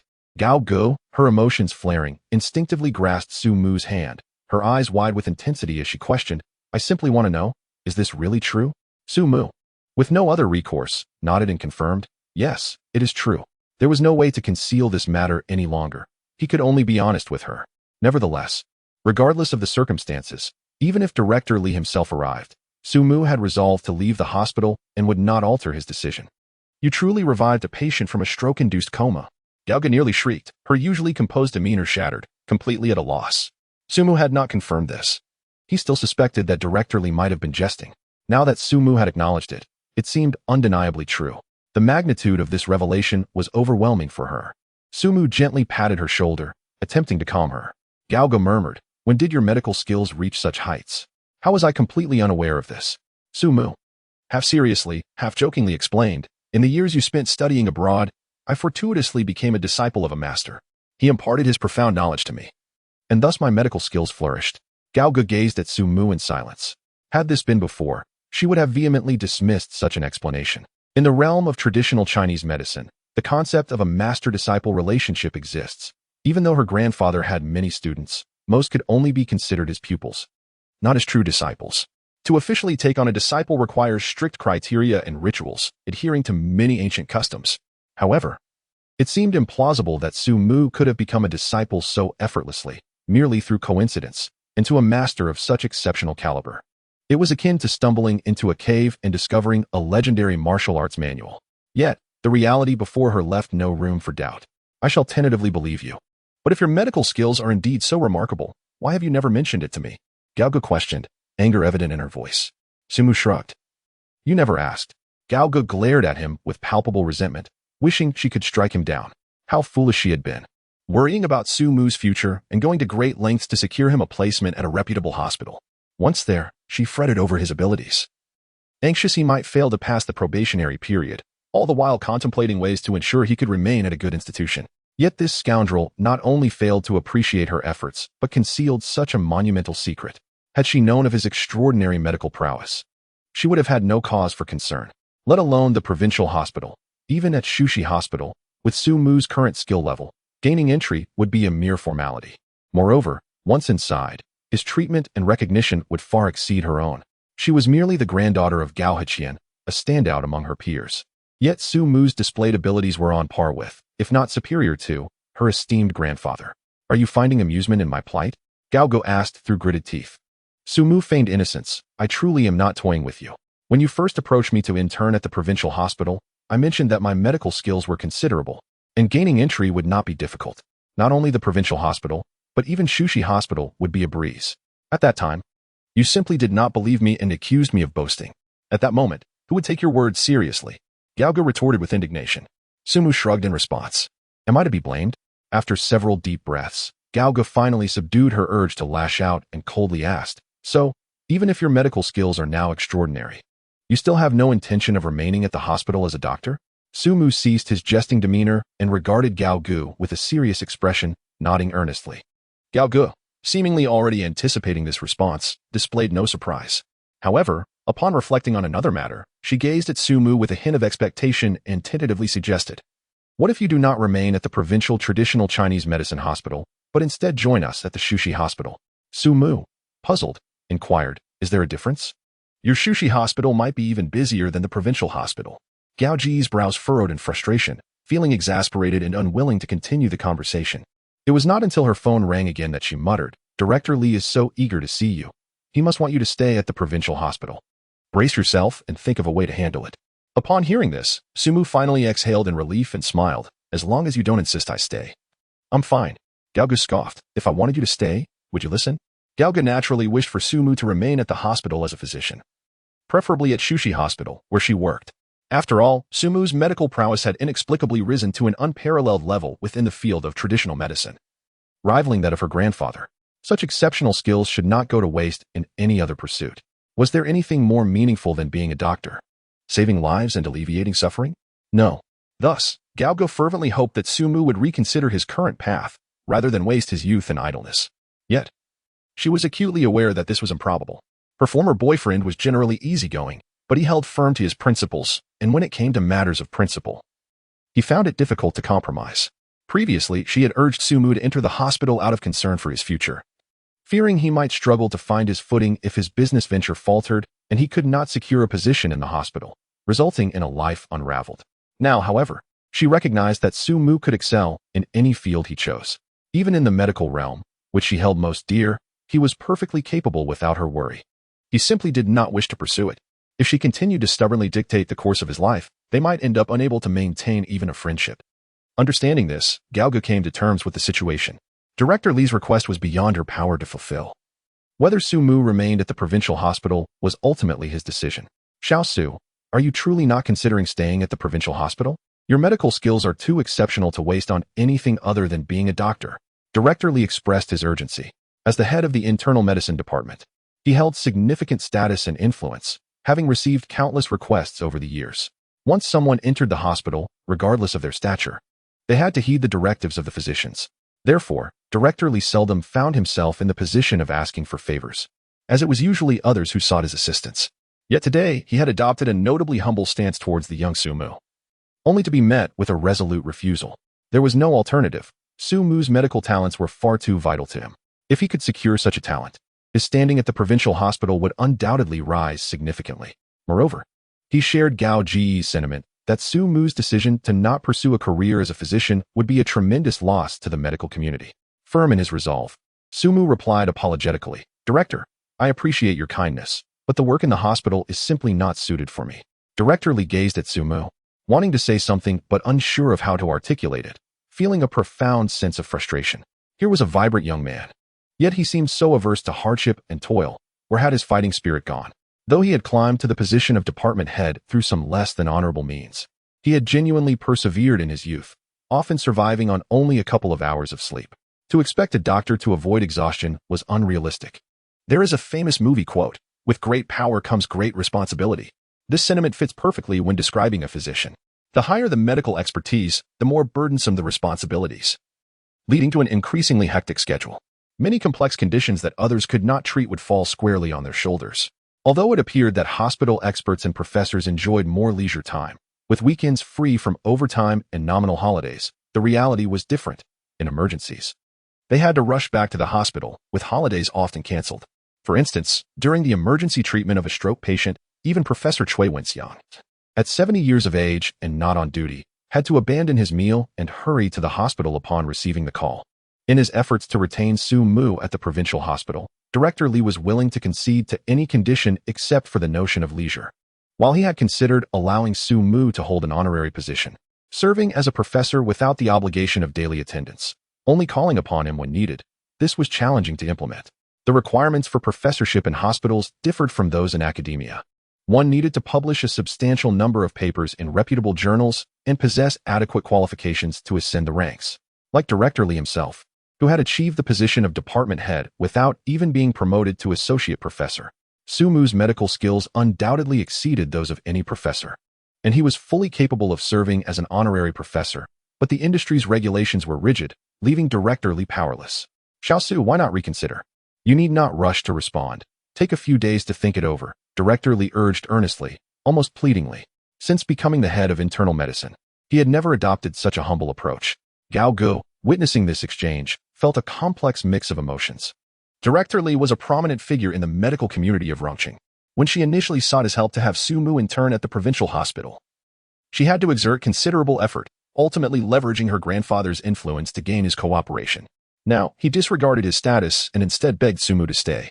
This was no longer a matter of Su Mu hindering her. It was a glimpse into a world beyond her reach. Director, I have given this considerable thought. Regardless of the passage of time, my decision will not waver, Su Mu stated, a hint of embarrassment in his voice, yet resolute in his stance. He was not particularly adept at rejecting others. However, with a system at his disposal enabling him to cultivate himself, and an alluring, mysterious world awaiting his exploration, he simply lacked the interest to squander time in a hospital. Had he not encountered this celestial system, perhaps he would have been swayed by the appeals of so many. Of course, without the system's assistance, no one would have sought him for a position at the hospital. He would have struggled to secure a foothold without relying on his ex-girlfriend Gao Ji's connections. Ultimately, Director Li departed, filled with feelings of defeat and regret. Before leaving, he exchanged contact information with Su Mu, repeatedly assuring him that the doors of the provincial hospital would always remain open should he change his mind. Gao Gu also took her leave, feeling uncertain about how to confront her former boyfriend in the near future, her emotions a tangled web. However, this did not imply she regretted their breakup. Her relationship with Su Mu was not founded on his exceptionalism, nor was their separation due to his shortcomings. It was merely that the individual she had once perceived as aimless had suddenly transformed into someone formidable, leaving her feeling dwarfed by the contrast, inevitably leading to a significant psychological dissonance. Su Mu, on the other hand, felt quite content. He was finally free to pursue the things he truly desired.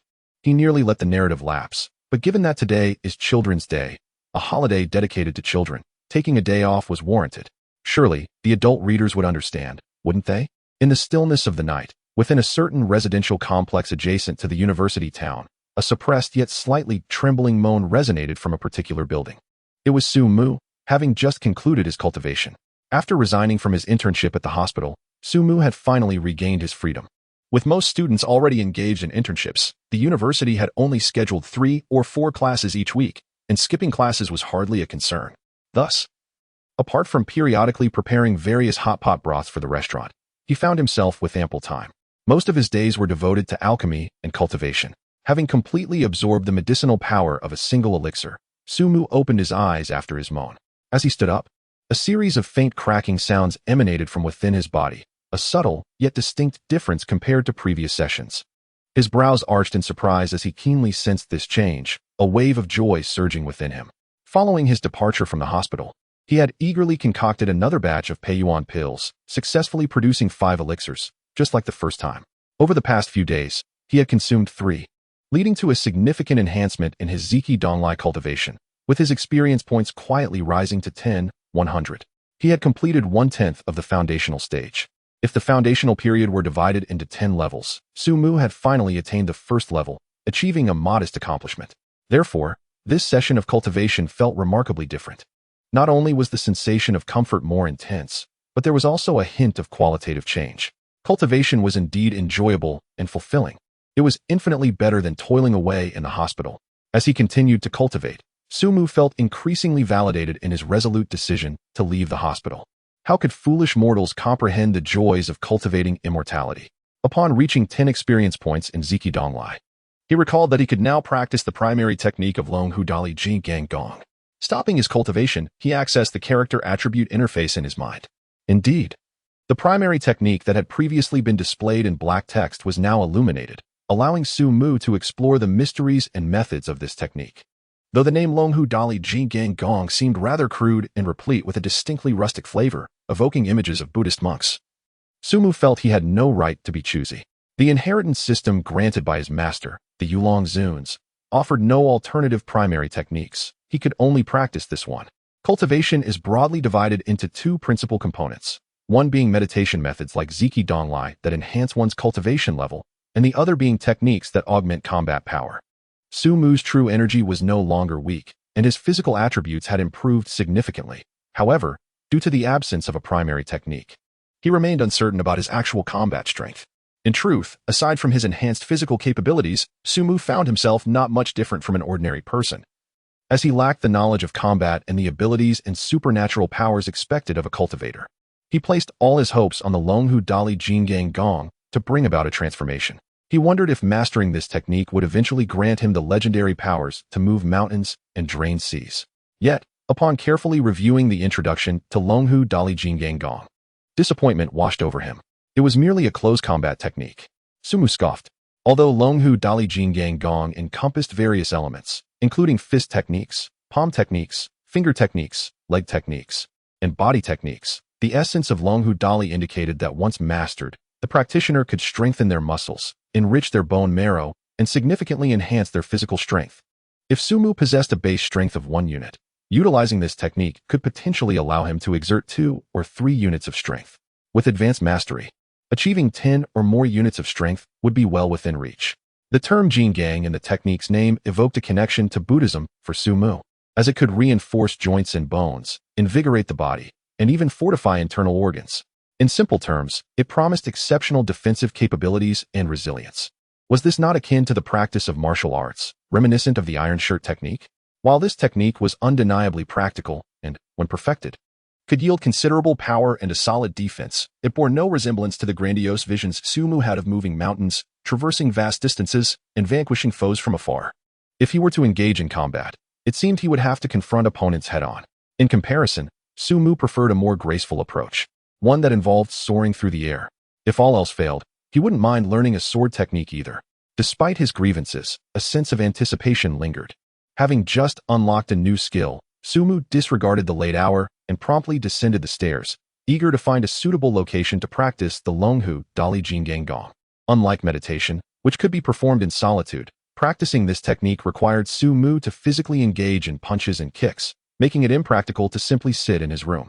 Training in fist and leg techniques necessitated ample space to unleash his movements. After some consideration, he found the residential area within the complex to be too confined. The main road, while spacious, occasionally saw passing vehicles even at night, rendering it unsuitable. There were no parks nearby, leaving only the school playground as a viable option.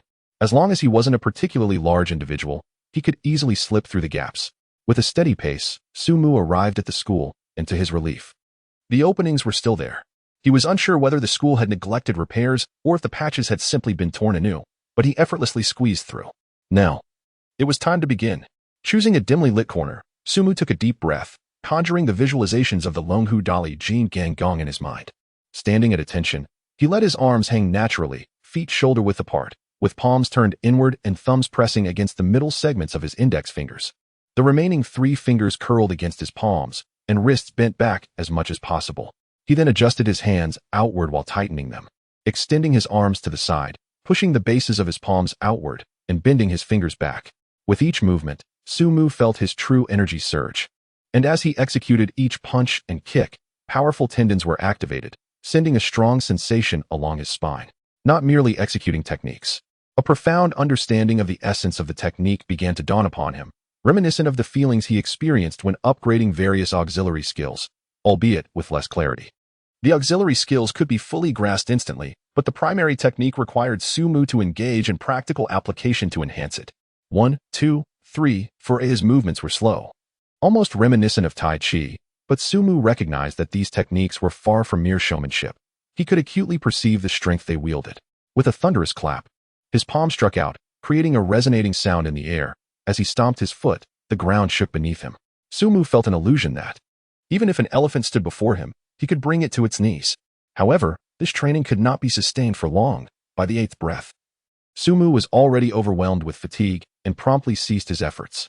Having read numerous novels where protagonists would endure extreme training regimens to push their physical limits for rapid growth, Sumu understood from his inheritance that practicing Longhu Dali Jingang Gong was decidedly not meant to be approached in that manner. He had just begun his training, and his endurance was low. He could not exert himself excessively and needed to progress gradually. When he felt his limits stretched, he had to stop immediately. Ignoring one's own capacity and recklessly pursuing achievements would inevitably lead to severe injuries that would leave him bedridden and immobile. Rather than the minor depletion he experienced during his initial reckless practice of the purple chi east coming technique, As Sumu prepared to lie down on the lawn to quietly recover his strength, a sudden new prompt appeared in his mind, compelling him to refrain from resting. While he had to halt his practice of punches and kicks, he could diminish some of his strength and strike his own body. Yes, he was to hit himself. The purpose of this unusual method was to achieve the effect of the last two characters of the technique, Vajra. To cultivate an indestructible body, one must first enhance their resistance to impact. However, how could one improve their resilience without frequently enduring strikes? Reluctantly, he complied. Thud, thud, thud. His body echoed with the sounds of being struck. Sumu found himself bemused. What kind of immortal cultivation technique was this? It seemed rather absurd. Thankfully, it was late at night, and the playground was deserted.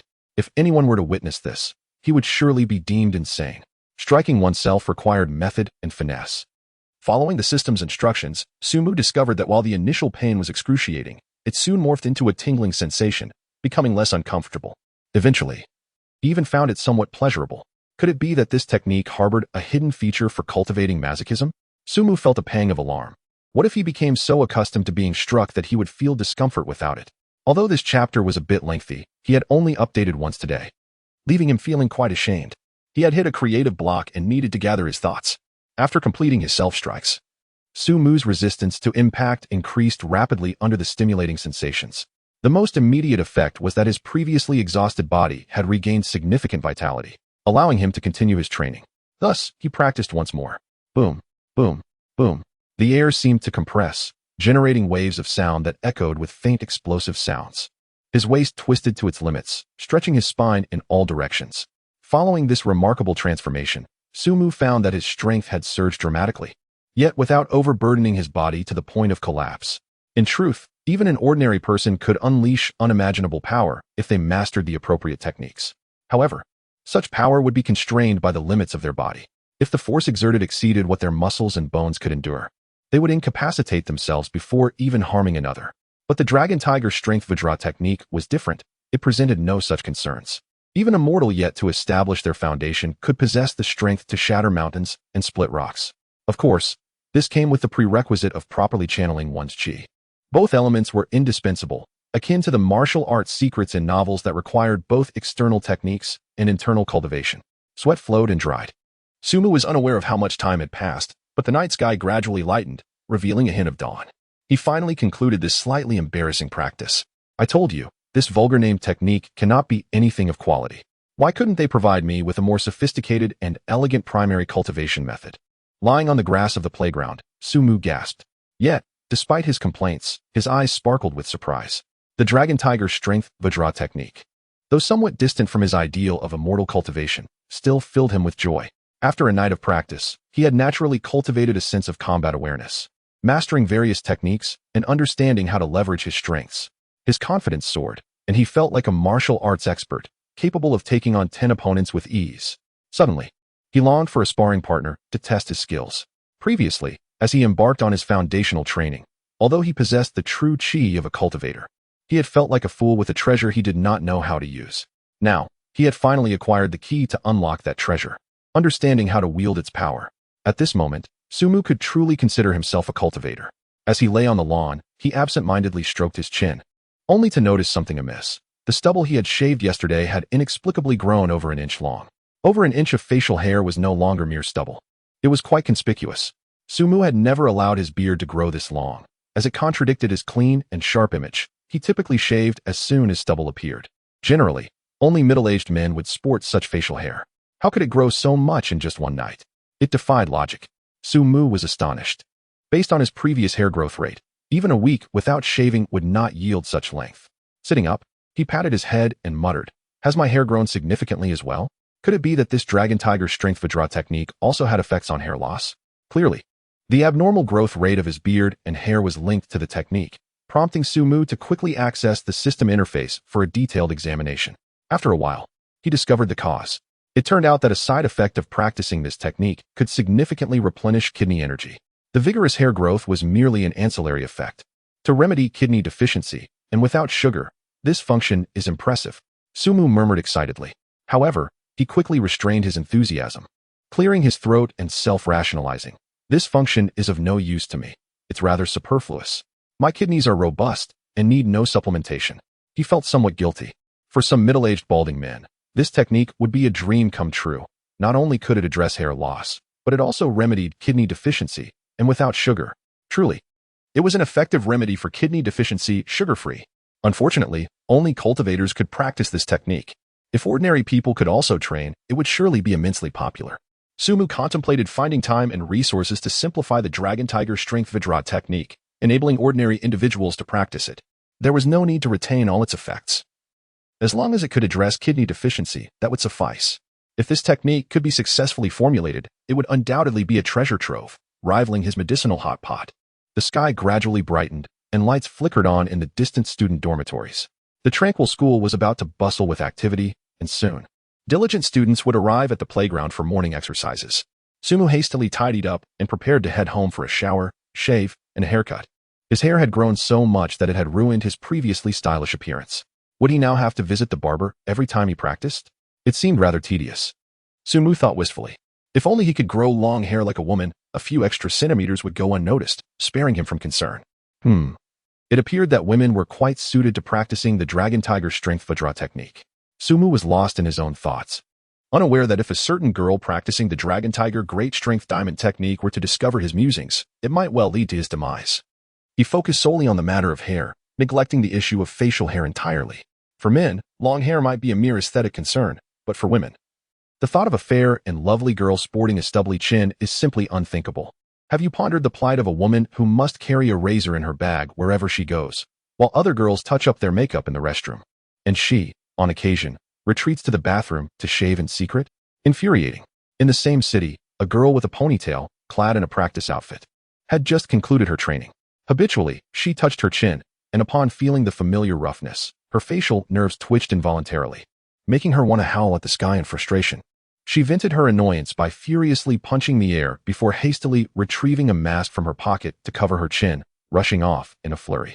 After showering, shaving, and donning clean clothes, Sumu ventured out to Yangji Zilongbayo for breakfast. Since he began using elixirs for cultivation, the gnawing hunger he once experienced had dissipated, sparing him from the need to consume 100 dumplings in a single sitting. However, his improved physique allowed for a greater appetite. Consuming 20 dumplings for breakfast was hardly a challenge. As he savored the dumplings, Sumu contemplated his upcoming plans. The Peiyuan pill was nearing depletion, necessitating the preparation of another batch soon. He had already procured the medicinal materials intended for his parents, but felt no urgency, as he would return home for summer break next month and could prepare it by then. The most pressing concern remained the hot pot restaurant. The establishment was thriving post-opening. Customers consistently praised the food, and despite its higher prices, many returned for more. Its reputation was steadily growing in the university town, with new patrons drawn in by word of mouth. In contrast, the competitor, Shuxianjuan, found itself in a similar predicament to the former state of Su Mu's hot pot restaurant, with whispers of its owner contemplating closure and subleasing the premises. Initially, the Four Seasons hot pot faced online criticism, with many expressing skepticism about its legitimacy. Yet, as its fan base expanded, the criticisms were met with increasing rebuttals, reaching a point of equilibrium between detractors and supporters. At this juncture, the timing for opening a branch of the restaurant seemed ripe, as demand was outstripping supply. Establishing a new location was no trivial endeavor, and although most arrangements were being handled by Zhou Miao, Su Mu, as a major shareholder, was inevitably required to participate in certain matters. However, such inconveniences paled in comparison to those faced in a hospital setting, and Su Mu welcomed the challenges as they were all in pursuit of profit and enhanced cultivation. As he finished his third basket of dumplings, Su Mu rose to settle the bill. Adhering to his routine of packing another 3 baskets for his dormitory roommates, an act of daily generosity, he also planned to get a haircut. Su Mu typically had his hair cut at the campus barbershop, not due to the exceptional skill of the stylists or the low prices, but because he had unwittingly acquired a membership card during his freshman year, enticed by a promotional offer. With a 500 deposit yielding an equivalent bonus, his total credit amounted to 1,000. The membership allowed for haircuts at 15 each, and given his average frequency of once a month, he had spent roughly 180 over 4 years, leaving a substantial balance remaining. Initially, he had worried about the potential waste of funds upon graduation, but now, with his cultivation of the Dragon Tiger Great Strength Diamond technique, he felt reassured that frequent visits for haircuts would not deplete his account. He mused whether his regular haircuts might lead the barbershop staff to suspect he was afflicted with some ailment. Yet, he quickly dismissed the thought. Rapid hair growth was far less concerning than hair loss. He recalled those young individuals who, despite being in their 20s, were already experiencing thinning hair due to late-night habits. How he wished for such a condition. Upon entering the dormitory, Sumu called out as usual, expecting his 3 roommates to still be asleep. To his surprise, only Wang Junlong remained in slumber, while Zhang Zi was already up and dressed. And Lu Lang was nowhere to be found. Thank you, Brother Mu, for the warmth. Zhang Zi accepted the breakfast without hesitation, while Wang Junlong mumbled, still half asleep. Don't finish it all, save some for me. I'll be up in 3 minutes. Sumu chuckled and inquired of Zhang Zi, what brings you up so early today? The sun must be rising in the west. It was barely past 7, far earlier than their usual rising time of 9. Zhang Zi grimaced and explained, I started my internship at the hospital yesterday, so now I have to wake up early every day and it's overwhelmingly busy. Among the 5 in the dorm, Wang Dongdong had already begun his internship early on, while the others were pursuing various paths, Sumu writing novels and running the hot pot restaurant. Wang Julong content to play video games with family support for a small clinic post-graduation, and Lu Lang, a quiet rich kid, appearing untroubled by such concerns. Zhang Zui seemed the most grounded, initially considering graduate studies, but ultimately opting to seek an internship instead. He had been busy lately, and it seemed his efforts had paid off. Internships are a good thing. Early to bed and early to rise is beneficial for health. Plus, being busy is a sign of not wasting time. Sumu quipped jovially. Zhang Zi shot him a resentful glance before expressing envy and curiosity. Brother Mu, I heard your hot pot restaurant is quite the sensation lately. I was told by a roommate that the food is delicious but pricey, averaging hundreds per person, far beyond what most can afford. Just yesterday, Dragon and I were discussing when we could coax you into treating us. Sumu, never one to skimp on his friends, replied, anytime you wish. He scanned the room and asked, where's Lu Lang? Haven't seen him around. Could he be interning as well? At that moment, Wang Junlong finally emerged from his bed, grumbling, internship, my foot. That guy has been secretly pursuing a girl for months and has only recently succeeded, which is why he has been staying out all night.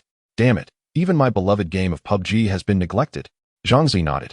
He must be in a relationship now, but I'm curious who this mystery girl is. He has been so secretive about it. Wang Junlong chuckled maliciously. He's not shy by nature, so there must be something he is hiding. Do you think he might surprise us with a boyfriend?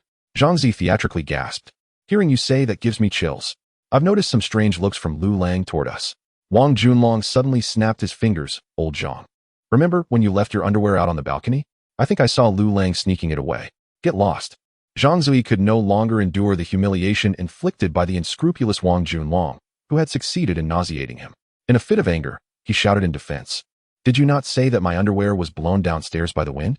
Wang Junlong shook his head, looking at Zhang Zui as if he were a fool, and replied, simpleton, that was merely a ruse. In truth, it was stolen by that scoundrel, Lang Zai. Wang Junlong, you scoundrel. Say that again, and I swear I will end you. Sumu silently mourned for Lu Lang for 2 minutes, pondering the ambiguity of sexual orientation that might arise from having such roommates. Ashamed to associate with such individuals, he decided to seek out his hairstylist for a haircut instead. 041 seeking to join. First update. It is said that every hair salon has a stylist who refers to themselves as the hair director, claiming to have studied and trained in certain prestigious locations with years of experience. The true quality of their hairstyling remains uncertain, yet their prices are undoubtedly several times higher than those of ordinary stylists. At the Rongqing University of Traditional Chinese Medicine, there exists such a hairstylist, who boasts of being the salon's hair director. With a slight Hong Kong accent, he charges no less than 59 yuan for even the simplest haircut, marketing it as a refined cut. Only loyal customers like Su Mu are aware that this stylist, who now goes by Tony, was simply known as Stylist No. 8 a year ago, and his real name is Zhang Wei. Zhang Wei is Su Mu's most familiar hairstylist over the past 4 years. He has always entrusted his haircuts to him, leading to a comfortable rapport. Last year, during one of Su Mu's visits for a haircut, a new shampoo assistant enthusiastically promoted the so-called hair director, claiming that his haircuts could enhance one's attractiveness by 3 points.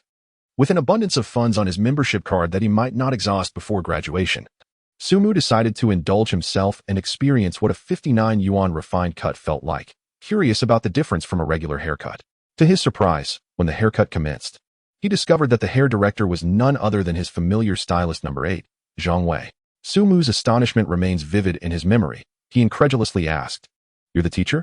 Zhang Wei nodded with a shy smile, replying, "I was just promoted to hair director last week." "You can be promoted, but why still call yourself teacher?" Sumu retorted, slightly annoyed. Had he known this individual was the same Zhang Wei, he would not have paid the inflated price. Zhang Wei sheepishly explained that it was to appear more fashionable and sophisticated. During that particular cut, the once stylist number 8, now the hair director, seemed unusually anxious and faltered in his performance. The outcome of the 59 yuan haircut was far less satisfactory than the usual 15 yuan service, leaving Sumu with an uneven cut that he could hardly bear to look at. Ultimately, he requested a simple buzz cut to rectify the situation. Zhang Wei, feeling guilty, resolved to charge Sumu only 15 yuan in the future, despite the standard fee being 59 yuan. This haircut seems a bit early, doesn't it? You usually come at the end of the month, he remarked while working on Sumu's hair. Sumu casually explained, for some reason. My hair has been growing particularly fast lately. I might have to come in for a cut every couple of weeks. You're worried about running out of funds on your membership card before graduation, aren't you? You could always let me perm your hair to use it all up. It would look fantastic. Zhang Wei joked. Sumu firmly declined, stating, I have no interest in perms or dyes. As a true man, no one will persuade me to alter my hair. Just as Zhang Wei attempted to further convince him, Sumu's phone rang. It was Zhou Miao Miao. Her voice tinged with urgency. Sumu, where are you? She inquired. I'm at the school salon. What is up? Sumu replied. You need to come to the shop right away. There's a bit of a predicament that requires your decision, Zhou Miao Miao said, her tone laced with irritation. Who could have upset this young lady? What is going on? Sumu asked, intrigued. The hot pot restaurant is thriving, so what could possibly be problematic? It's complicated, and I can't discuss it over the phone. Just finish your haircut and hurry over, Zhou Miao Miao insisted. All right, I'll be there as soon as I'm done. Sensing the seriousness in her voice, Sumu urged Zhang Wei to finish quickly. He left without the usual rinse, hastily drying his hair before heading back to the hot pot restaurant. Upon his arrival, it was still early, just 9:30. The CG hot pot was not yet open for business, with staff busy cleaning and preparing for the day. As Sumu entered, he spotted Zhou Miao Miao at a window seat. Her expression not particularly pleasant as she faced a middle-aged man. The man, with a close-cropped hairstyle, appeared competent and astute. Upon noticing Sumu, he immediately stood and greeted him as Boss Su, wearing a broad smile. Yet, Sumu instinctively sensed that this was not someone to be trifled with. Could this man be causing trouble for the CG hot pot? Sumu, however, felt undaunted.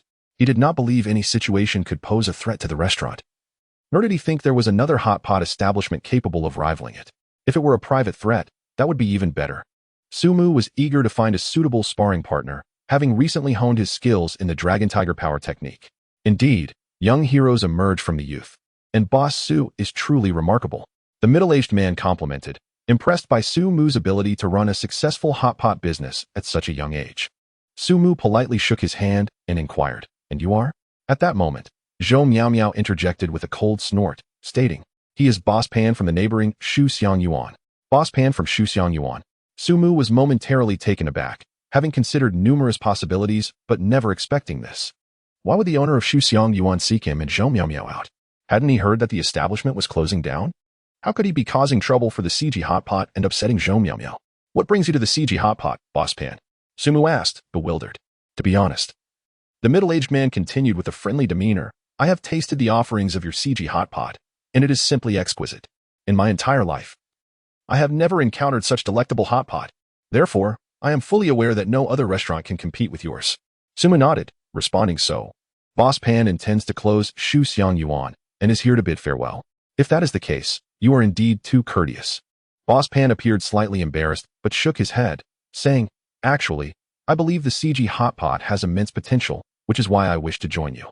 042 leave, second update. Before he could finish, Sumu interrupted with a wave of his hand, addressing Zhou Miao Miao. Does this even require my decision? What dilemma could there be?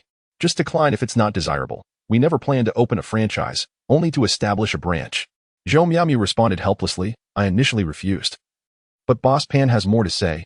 You should hear him out. What is it? Sumu turned to face Boss Pan. Once again, the middle-aged man chuckled awkwardly, stating, Boss Su, I have sincere intentions for this partnership. Whatever the franchise fee is, feel free to name it. I assure you, I won't haggle. Moreover, I certainly will not establish a franchise in the university town upon returning to other areas. I assure you that it will not impact the current business of the Four Seasons Hot Pot restaurant. Sumu's tone remained unchanged as he stated, there is no room for negotiation on this matter, Mr. Pan. You should relinquish this pursuit. This is not a question of franchise fees. We are not lacking in funds. It is not about where you wish to open. We have no intention of opening a franchise, only a branch. Therefore, Mr. Pan, please take your leave. His words were resolute. leaving no possibility for reconsideration. The warm smile on the middle-aged man's face vanished, replaced by a more sinister demeanor as he chuckled. Mr. Su, let us not be so absolute in our declarations. It is indeed absolute, Sumu retorted. The middle-aged man was momentarily taken aback, pausing before casually continuing. Mr. Su, please allow me to finish before you make a decision. Your Four Seasons hot pot restaurant currently specializes in medicinal hot pot, does it not? Upon my investigation, it is indeed true that your soup base incorporates numerous medicinal ingredients, qualifying it as medicinal hot pot. However, you claim that your various soup bases possess benefits such as nourishing, clearing the lungs, strengthening the spleen, enhancing beauty, and boosting vitality. Do you not think that is an exaggeration? As he spoke, he pointed to the detailed descriptions of the hot pot's benefits affixed to the walls of the restaurant, saying, to be frank, we are all in the hot pot business. Who is unaware of the actual effects of hot pot? You assert that your hot pot, aside from being delicious, also offers these benefits, justifying its exorbitant prices. This is nothing short of false advertising, deceiving consumers. Your cheapest soup base costs $500 to $600, and the more expensive ones exceed $1,000. How unscrupulous is that? Perhaps ordinary consumers, being outsiders, may not discern the truth, but as industry insiders, we are acutely aware of how excessive your profits are. Tell me, if I were to disseminate this information online and invest in amplifying the discussions, what do you think would become of your restaurant's reputation?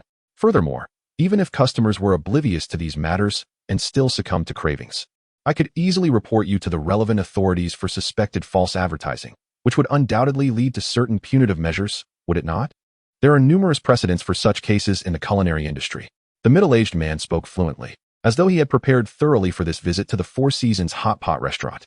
No wonder Zhou Miao Miao had been provoked into anger yet felt powerless, leaving Su Mu to make the final decision. The threats articulated by the middle-aged man were indeed not without merit. If he proceeded with his plans, he could certainly cause significant trouble for the Four Seasons hot pot restaurant. Before the establishment opened, Zhou Miao Miao had harbored similar concerns, questioning whether such advertising was too outrageous. After all, if the hot pot is delicious, why make claims about its various health benefits? It seemed a futile endeavor. Should anyone accuse them of false advertising, it would be a considerable predicament. Was her foresight not coming to fruition? As for Su Mu, his expression remained unperturbed. He exhibited no sign of agitation, nor did he display the anger that Zhou Miao Miao had shown. He simply inquired, have you finished? The middle-aged man nodded with satisfaction. Yes, I have. Please, Mr. Su, consider this matter carefully. He now felt emboldened, confident that Su Mu would acquiesce. This was a clever tactic he had devised to avoid complete failure. The notion of betrayal held no significance for him, as long as he could profit. The thriving business of the Four Seasons hot pot restaurant and its substantial profits had indeed ignited his envy. If he could join as a franchisee, he could spend the remainder of his days leisurely counting his riches. Otherwise, he would not have gone to such lengths to devise this scheme. Little did he know. Upon hearing the conclusion of the man's speech, Sumu nodded and stated, since you have finished, you may leave. What? The middle-aged man furrowed his brow, as if he had not heard correctly, and asked, what did you say, Mr. Su? I said, leave. Sumu repeated, his tone less patient, his annoyance evident. As a former competitor, even if Shuxi Anjuan had managed to undermine the Four Seasons hot pot restaurant's success, he had never held any resentment. After all, one must accept defeat gracefully. However, this individual had the audacity to threaten him and employ such unscrupulous tactics, which greatly displeased Sumu, generally known for his amiable nature. Sumu was not without his limits. I do not initiate conflict, but should one provoke me, why should I offer them kindness? I am no pushover. The middle-aged man was rendered speechless, his temper flaring. He had not anticipated Sumu's blatant rudeness in asking him to depart. It was noteworthy that when he had approached the female owner, Zhou Miao Miao, although she had been outraged, she had not dared to treat him with such disrespect and had remained silent. Enough of this. Leave the Four Seasons hot pot restaurant at once, or I shall not hesitate to remove you myself, Sumu declared impatiently, waving his hand dismissively as if shooing away a fly. The middle-aged man's face flushed with anger as he retorted, do you truly believe I would not dare to act? Let me be frank.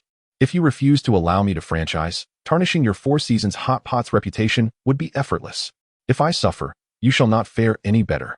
Sumu chuckled lightly, responding, suit yourself. If you wish to post online or report to the relevant authorities, that is entirely your prerogative. I am curious to see what you can do to sully the reputation of our Four Seasons hot pot restaurant. To claim false advertising or consumer deception, that is simply absurd. The medicinal hot pot is already a simplified version of what we can offer, should I choose to invest more. the results could be even more impressive. Therefore, I am entirely unperturbed. Whatever schemes you concoct, I am indifferent. Very well. You possess quite the audacity. We shall see. The middle-aged man glared at Su Mu with narrowed eyes before turning to leave. 043 Zhou Miao Miao, with her substantial fanbase having been dismissed by Su Mu. The owner of Shuxianjuan, Mr. Pan, could no longer contain his frustration. He thought to himself, since you wish to monopolize and disregard my presence, do not blame me for seeking retribution. Revenge is best served swiftly. Merely 2 hours later, Mr. Pan launched his offensive, enlisting several prominent figures to publish articles online. For instance, the most notorious restaurant in Chengdu, price is outrageous, it will soon close. Costs less than 100, selling for 1,000. This money is easy to earn. False advertising, deceiving consumers, join the boycott against unethical businesses. Following this, hired internet trolls began their campaign, sharing, commenting, and rallying support to create an illusion that everyone must boycott the Four Seasons hot pot restaurant and resolutely avoid being deceived. If any genuine patrons of the Four Seasons hot pot restaurant emerged to defend it, they would be met with scorn, accused of being hired trolls themselves. The tactic of turning the tables was executed flawlessly. This campaign indeed inflicted significant damage on the Four Seasons hot pot restaurant, which had only recently begun to garner positive acclaim, as overwhelming criticisms regarding its pricing flooded in. In the digital age, the influence of public opinion is profound. If the narrative turns against you, even if you are innocent, you will be painted as the villain. Initially, the vitriol directed at the Four Seasons hot pot restaurant stemmed primarily from the hired trolls. Soon, the uninformed masses joined in, resulting in a genuine outpouring of negative reviews. They had not dined at the Four Seasons hot pot restaurant and had no knowledge of its quality, yet upon witnessing the exorbitant prices, they naturally assumed it must be a scam, and thus felt justified in posting disparaging remarks without a shred of guilt. Consequently, within a mere half-day, the rating of the Four Seasons medicinal hot pot restaurant plummeted from an impressive 4.9 to a mere 3.8 on several third-party consumer review platforms. The ratings for shops and movies differ significantly. A movie can be deemed acceptable if it merely passes the threshold, possessing some redeeming qualities, yet not qualifying as a complete disaster. Conversely, a shop must garner a score of at least 4 out of 5. Anything less signifies that the food is likely unpalatable and the reputation is severely tarnished. Thus, the rating of 38 for the Four Seasons herbal hot pot barely reaches mediocrity. Consequently, the establishment's business is bound to suffer considerably, while it may not descend into utter desolation, as those who have sampled the flavors of Four Seasons often return. The queues waiting to dine have noticeably diminished. This situation is only temporary. Should the online disparagement persist without abating and new patrons fail to materialize, the hot pot restaurant's fortunes will inevitably decline. After all, even loyal customers cannot be expected to dine there daily. At this juncture, Zhou Miao Miao could no longer resist taking action herself. Who dares to undermine her voice? It is worth noting that in addition to being a soon-to-be graduate in architecture preparing to work on construction sites, she also holds the title of a female streamer. Although she lacked fame in the streaming realm over the past 2 years, her fortune shifted dramatically after switching to a new platform and transitioning from outdoor to gaming streams, leading to her rapid rise in popularity. Now, her follower count has surpassed 3 million, and her live streams consistently attract hundreds of thousands of viewers, establishing her as one of the premier female streamers on the platform. Previously, Zhou Miao Miao had no intention of leveraging her newfound fame to promote the Four Seasons hot pot. Firstly, the establishment thrived without her advertisement. Secondly, she preferred to keep her real life separate from her online persona, not even opening a Taobao store. However, the overwhelming negative sentiment surrounding the restaurant online compelled her to act. No one shall disrupt her income. The following day, she resolved to forego gaming streams and instead broadcast herself dining at the hot pot restaurant, openly promoting Four Seasons. You've truly become a major streamer? Su Mu expressed his surprise upon hearing Zhou Miao Miao's decision, grappling with the transformation of her identity. In their earlier days of cohabitation, one was a struggling online author and the other a beleaguered streamer. Su Mu's situation had been marginally better, as he could earn nearly 10,000 a month when his writing flourished, while Zhou Miao Miao's relentless streaming rarely netted her more than 5,000. Fast forward 3 years.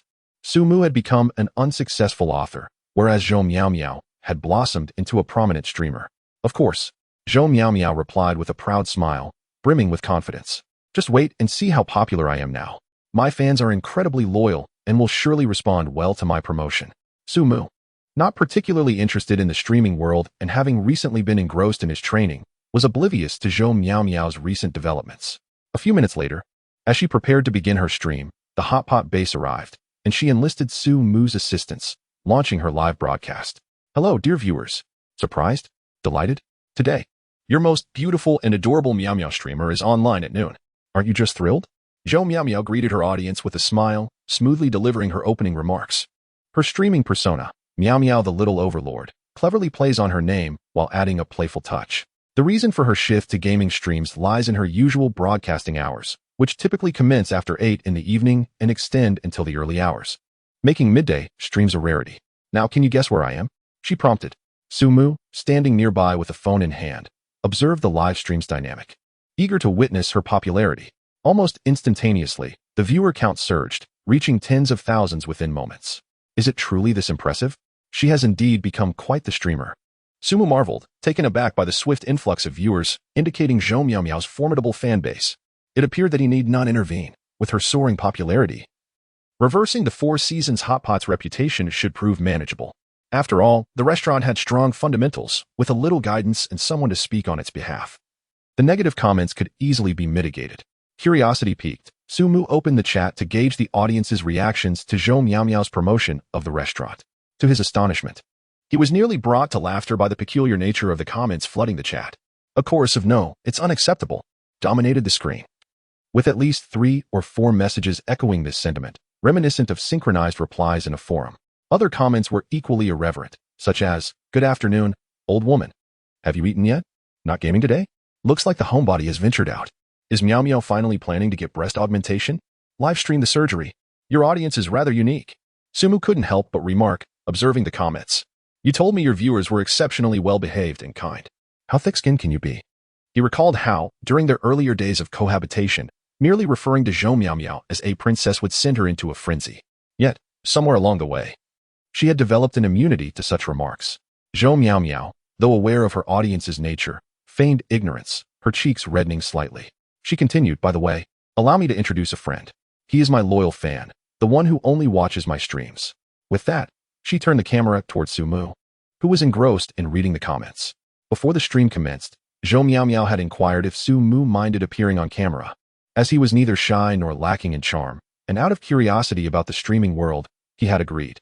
However, being introduced so abruptly caught him off guard, prompting him to retort, "When did I become your loyal fan?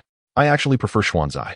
Xuanzai was a well-known female streamer famed for her voluptuous figure, particularly her ample bosom.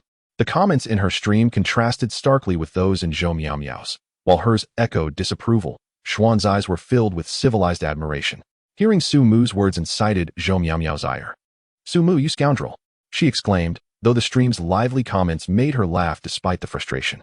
The viewer count skyrocketed to around 7 to 800,000, filled with joyous banter. "Well done, brother. Yes, we are all Xuanzai's fans. Meow Meow is shameless, claiming everyone is her fan. Look who's getting slapped now. Ouch, that must hurt. Don't cry, Meow Meow. Your spirit is just as strong as any man's, aiming for greatness." In the end, the comments coalesced into a unified chant, civilized admiration. Zhou Meow Meow, on the verge of tears, glanced down at her low-cut attire, realizing that even with such a daring outfit, there was no visible cleavage. Civilized admiration?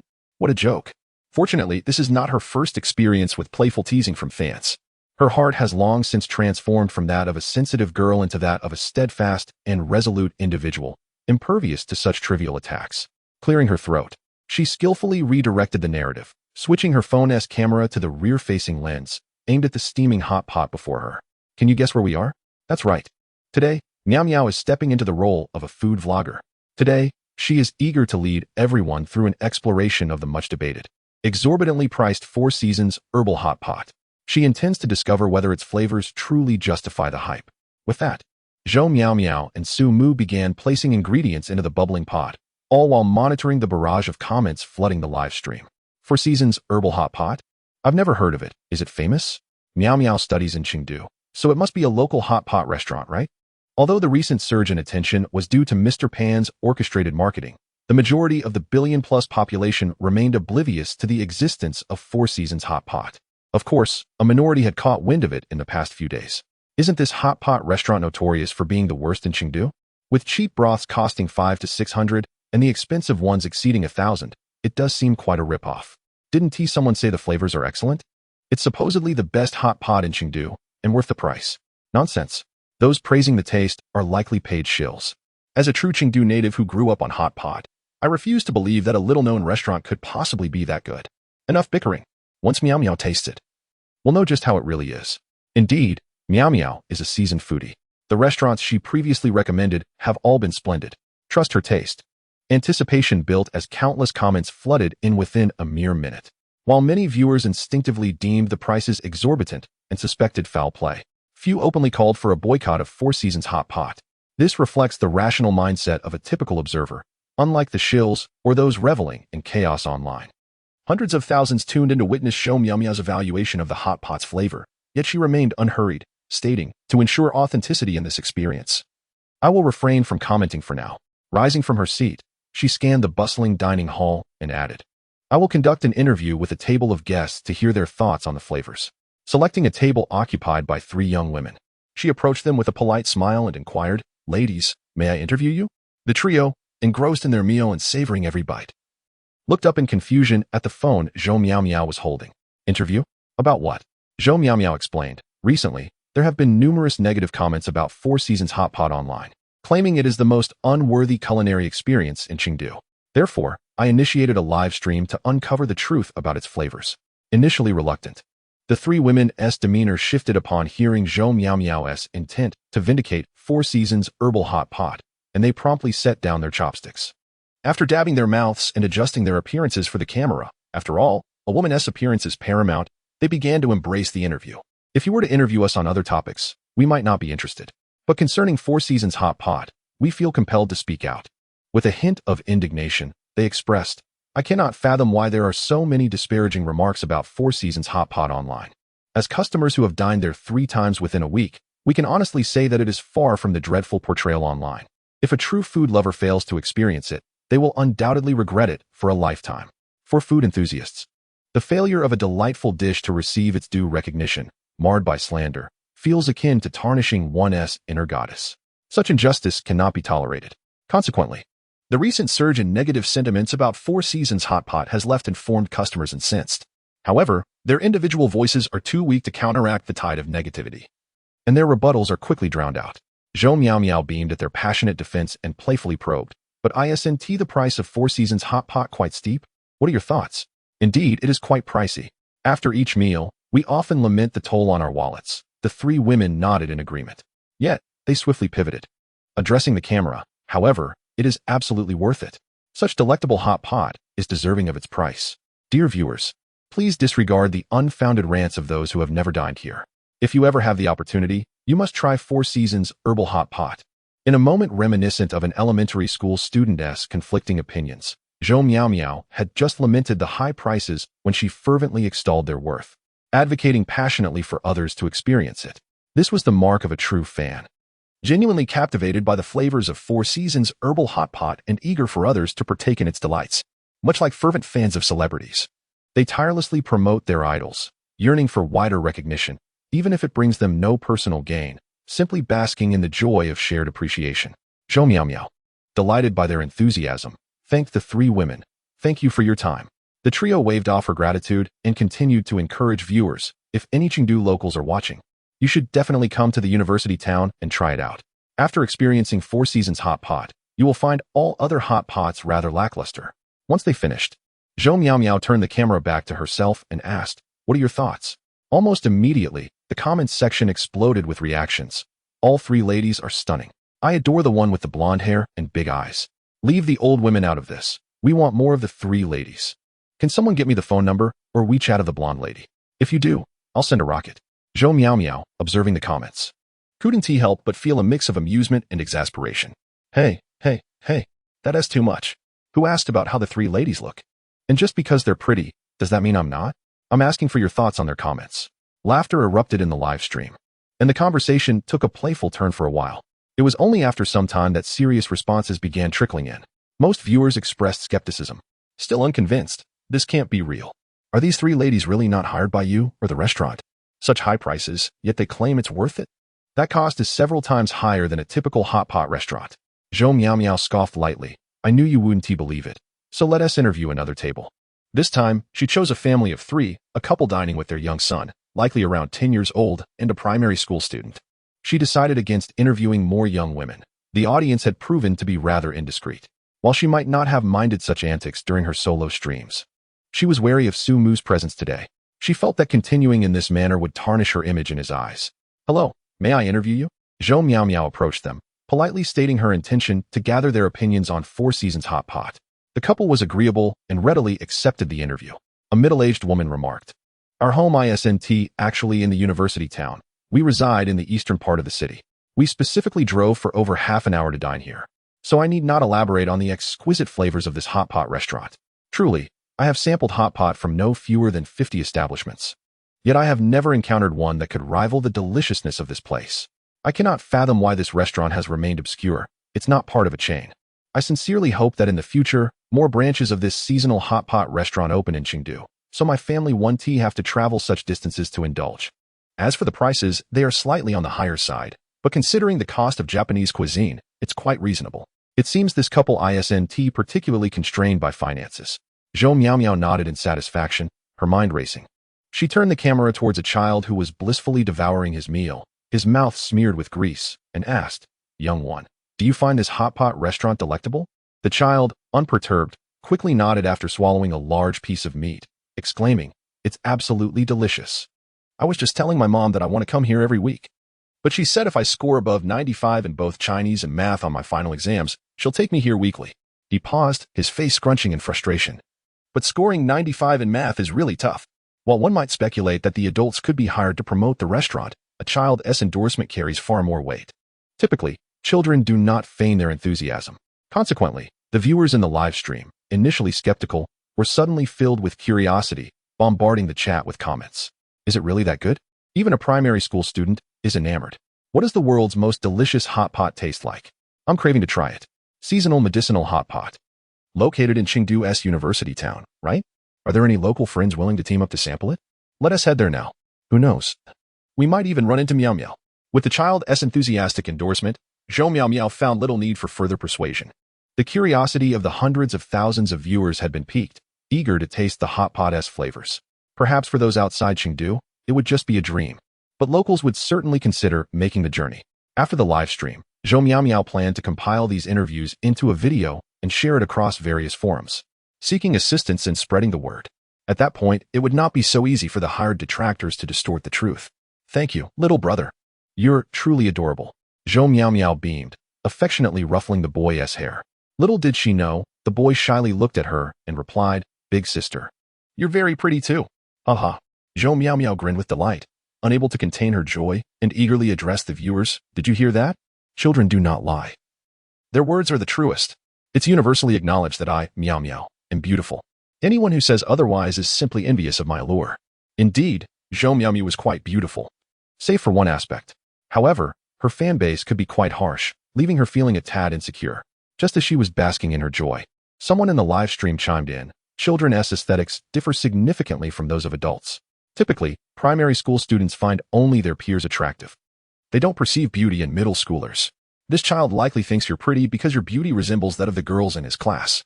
Thus, Miao Miao, your beauty is at a primary school level. Well, you know what I mean, especially in terms of you get it. Realistic, huh? I don't need fans like you. Zhou Miao Miao nearly lost her composure and considered silencing the critic. Following this, she interviewed 3 more tables of diners, all echoing similar sentiments. They unanimously agreed that while the prices at the seasonal medicinal hot pot were somewhat steep, the experience was worth every penny, surpassing any other hot pot restaurant in Chengdu. Regarding the many online criticisms aimed at the establishment, they speculated it was merely keyboard warriors seeking trouble. One table even guessed the truth, suggesting that a competitor was deliberately tarnishing the restaurant's reputation. Overall, they concluded that the seasonal hot pot was a culinary experience not to be missed, and one must try to understand what truly irresistible hot pot tastes like. Zhou Miao Miao returned to her table, satisfied. Despite her viewers' relentless jabs, she had grown accustomed to it. The purpose of vindicating the hot pot restaurant had been achieved. Now, that was the segment where I interviewed passersby. Next is the part where I personally sample the dishes. Come, let me show you the vibrant color of the soup base. Doesn't it whet your appetite? She shifted the camera to focus on the bubbling broth, a sight that could tantalize anyone's taste buds. As the pot simmered, The vegetables and meats cooked, steam rising and filling the air with an irresistible aroma, even through the screen. One could almost sense the enchanting scent that made one's mouth water. Unfortunately, you're not here to experience this aroma. It's truly invigorating. And every bite fills you with vitality. Zhou Miao Miao wore a mischievous smile, deliberately waving a large piece of meat in front of the camera before relishing it with gusto. To think you all were just criticizing me, and now you're practically drooling. Oh, it's simply divine. Zhou Miao Miao's face radiated satisfaction, a heartfelt sigh escaping her lips. Although the viewers could not taste the hot pot, her enthusiasm as a foodie amplified the allure of the meal, showcasing her joy in exquisite detail, undeniably enhancing her appeal. At that moment, the viewers ceased their jests aimed at Zhou Miao Miao. Wow, Miao Miao, you're committing a crime here. I haven't eaten yet. Wow, that looks absolutely delicious. Miao Miao, could you not eat so enticingly? I'm not in Chengdu. I can't even get a taste. I want to eat.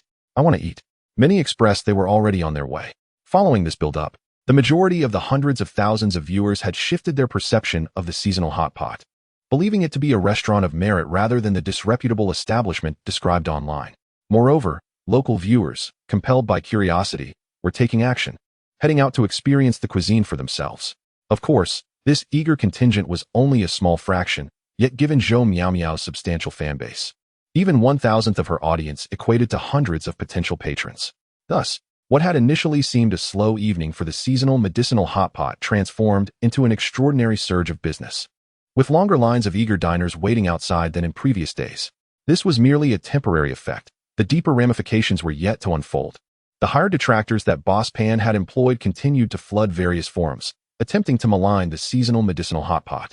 However, unexpectedly, a wave of praise for the restaurant emerged, overpowering the critics' voices. What is happening? Boss Pan was left bewildered by the sudden influx of positive feedback. Originally, witnessing the gradual decline in business at the Four Seasons hot pot restaurant, he felt a burgeoning sense of frustration and anger dissipating, and a sense of relief began to surface. Little did he know that the situation would take a dramatic turn. Could it be that the Four Seasons hot pot had also enlisted online trolls? Boss Pan pondered internally. He sought assistance to uncover the true circumstances, only to discover that these supporters were not fake accounts. The praise for the Four Seasons hot pot was genuine. Subsequently, someone showed him a video of Zhou Miao Miao live streaming an interview with several tables of patrons. This video, once edited and posted on Weibo, Tieba, and various forums, garnered significant attention and swiftly climbed the trending charts. How could a single video wield such influence? Did no one suspect that those interviewed were merely plants? Boss Pan seethed with anger. He had initially considered that the Four Seasons hot pot might retaliate in such a manner, yet he believed no one would take it seriously. After all, while the food at the Four Seasons was indeed delicious, the prices were exorbitant, and prior to this, it had lacked any substantial fame or audience base. It seemed unlikely they could win this battle of public opinion. He then researched information about Zhou Miao Miao. She was the hottest female streamer recently, boasting millions of followers, with live viewership often reaching into the hundreds of thousands. Although her fan base might be somewhat eccentric and mischievous, their loyalty was remarkably high. After reading this, Boss Pan was nearly driven to smash his phone in frustration. His meticulous schemes had culminated in his downfall at the hands of a mere girl. Infuriating. After 2 days of dwindling business, the Four Seasons hot pot experienced a remarkable resurgence, even surpassing its previous success, igniting Boss Pan's ire. He understood that while the Four Seasons had previously thrived in the vicinity of the university, it had not yet made a significant impact online. Ironically, following Boss Pan's antics, the number of people aware of the Four Seasons herbal hot pot had increased 100-fold, nearly rivaling that of popular establishments. Now, not only patrons from the university area were flocking to the restaurant, but food enthusiasts from other cities were also eager to experience the best hot pot in the world, planning their visits to Chengdu around a meal at the Four Seasons herbal hot pot. Boss Pan's attempt to sabotage turned out to be counterproductive. Originally, he intended to delay the expansion plans for the Four Seasons hot pot, waiting for a more opportune moment. However, it was now evident that the time had come to swiftly open new branches. He had unwittingly provided the Four Seasons hot pot with a favorable wind at their back. Infuriated and helpless, he realized that any further attempts to hire trolls to smear the Four Seasons would be futile. The restaurant had already established its momentum and strength, rendering any smear campaign ineffective. Not only were Su Mu and Zhou Miao Miao contemplating the opening of new branches, but even patrons of the Four Seasons hot pot had begun suggesting this course of action. As word spread, the restaurant's reputation soared. making it increasingly difficult for those wishing to enjoy a hot pot meal. For instance, the establishment opened at 11 in the morning, yet by 10:30, long lines had already formed outside. Within 5 minutes of opening, every table was occupied, necessitating a wait. Should one arrive after 11:30, they would likely leave disappointed, as even by 2 in the afternoon, their number may never be called. This led to many unknowing patrons driving from other districts in Chengdu, only to find themselves unable to secure a table and leaving in despair. The only solution to this predicament was to either expand the restaurant or open new branches to alleviate the demand. As the Four Seasons hot pot continued to flourish, discussions of expansion became increasingly urgent, while the Shuxianjuan hot pot struggled for survival. After a week of futile attempts, Boss Pan reluctantly decided to close his restaurant. It was unavoidable. Had Shuxianjuan been located elsewhere, it might have continued to thrive, albeit with modest success. After all, there was only one restaurant as exceptional as the Four Seasons hot pot, while the majority remained ordinary establishments. It was unrealistic to expect everyone to dine solely at the Four Seasons. Provided the location was suitable, even many average hot pot restaurants could prosper. However, being situated next to the Four Seasons proved disastrous. The disparity was insurmountable. Even when the Four Seasons was bustling, patrons would rarely consider dining at Shuxianjuan instead. Closing the doors was a last resort. Boss Pan had never anticipated that his attempt to malign the Four Seasons hot pot would ultimately serve as a stepping stone for their success. After posting the advertisement for leasing the premises, he watched the long queue outside the Four Seasons and scoffed, vowing not to let this matter rest. The tactic of hiring trolls had clearly failed. Yet, he was preparing to attempt another method, one he had previously mentioned regarding the alleged false advertising of the Four Seasons hot pot. Currently, the restaurant's signature was its herbal hot pot, which, aside from being pricey and delicious, also boasted a distinctive claim. Each broth had different health benefits, purportedly promoting lung health, aiding digestion, nourishing the skin, and enhancing vitality with prolonged consumption. This was a classic instance of false advertising.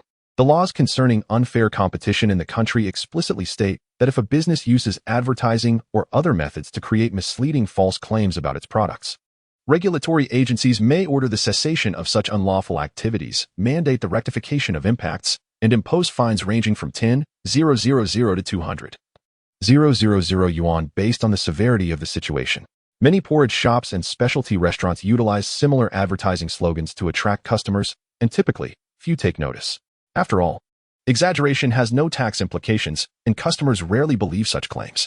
However, once reported, restaurants can find themselves in significant trouble. Numerous establishments have faced fines for false advertising.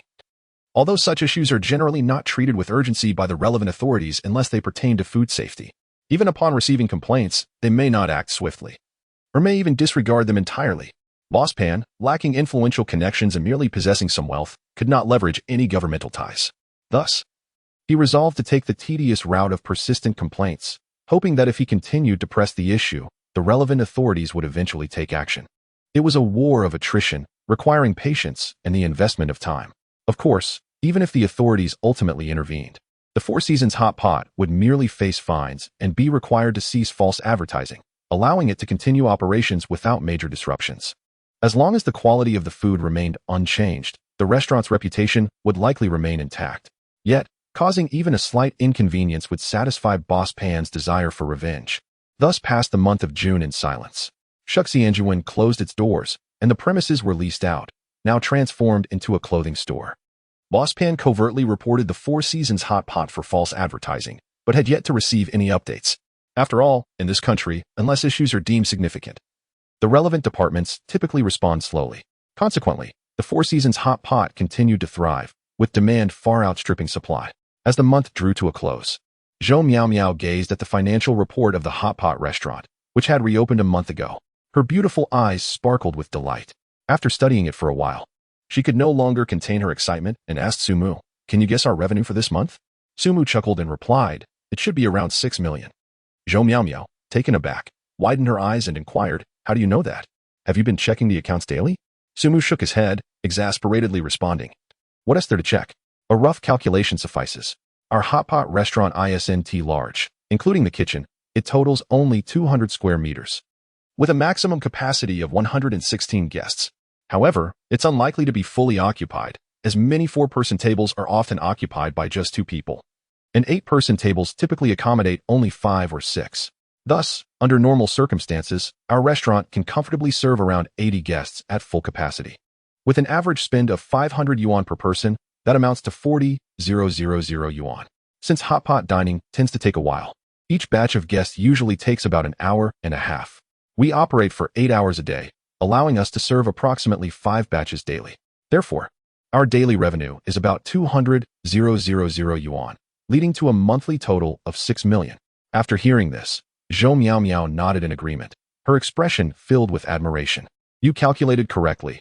Our revenue this month is 237,000 yuan. After deducting costs for ingredients, rent, and labor, our net profit exceeds 7 million. She then became visibly excited, her demeanor resembling that of a little financial enthusiast as she repeatedly examined the report. After a moment, she exclaimed, 7 million. In the past, our best monthly profit at the Four Seasons Hot Pot was barely 40,000 yuan, totaling only a few hundred thousand over the year. Now, we've earned in 1 month what used to take us 10 years, with a revenue of over 2 million and a net profit of over 7 million. The profit margin stands at approximately 75. While this profit margin appears substantial, a closer examination reveals it to be fairly average. Typically, restaurants operate with a profit margin ranging from 40 to 50, with lower margins only occurring in cases of poor business. The previous Shu Xiang Yuan Hot Pot restaurant, for instance, enjoyed a profit margin exceeding 50. Given the current bustling business at the Four Seasons Hot Pot, with tables consistently filled during operating hours, the proportions of labor and rent costs have dwindled to nearly negligible levels, resulting in a profit margin of merely around 70. By market standards, this is not excessively high, but still quite satisfactory. Sumu nodded in agreement, satisfied with the outcome. Now that they had funds, he could indulge in consuming elixirs for cultivation without financial concerns. Even if he took the Peiyuan Dan for cultivation daily, he would only need 6 doses a month, costing 600,000 yuan, a sum that posed no financial strain compared to the restaurant's income. However, Zhou Miao suddenly seemed to realize something, shaking her head. What's wrong? Sumu asked. Zhou Miao, with a sorrowful expression, lamented, You've earned in a month what I've accumulated over 10 years. We agreed on a 90-10 split. You'll receive over 2 million, while I'll only get around 400,000. 400,000 is still quite a sum. Isn't that enough? Sumu replied, somewhat helplessly. Zhou Miao shook her head, honestly stating, while 400,000 satisfies me, I never even dared to dream of such a sum. If someone had told me a month ago that I could earn over 400,000 in a month, I would have thought them insane. Then why the long face? Sumu retorted, Is it not because your earnings make me envious? Zhou Miao pouted, her cheeks puffing up in a playful manner. Without comparison, there's no harm. I know that my share of over 400,000 is substantial, enough for a down payment on a house in Rongqing. Once we open a branch, the income will only increase. Thus, Zhou Miao felt content with her earnings and was genuinely grateful that Sumu continued to include her in this venture instead of leaving her behind. Yet, seeing Sumu's significantly larger income subtly diminished her happiness and sense of fulfillment. She couldn't quite understand why she felt this way. Sumu chuckled, teasing her. You seem to be suffering from a case of envy. It's not becoming. I'd rather not. I have my pride. Zhou Miao replied, reclining on the sofa, her long, fair legs dangling in the air without a care. I am quite principled. I won't accept rewards without merit. But if you were to lend me 200,000, I would gladly accept. Sumu thought to himself, this woman's audacity is increasing. By the way, aren't you all about to have summer vacation soon? Zhou Miao asked Sumu.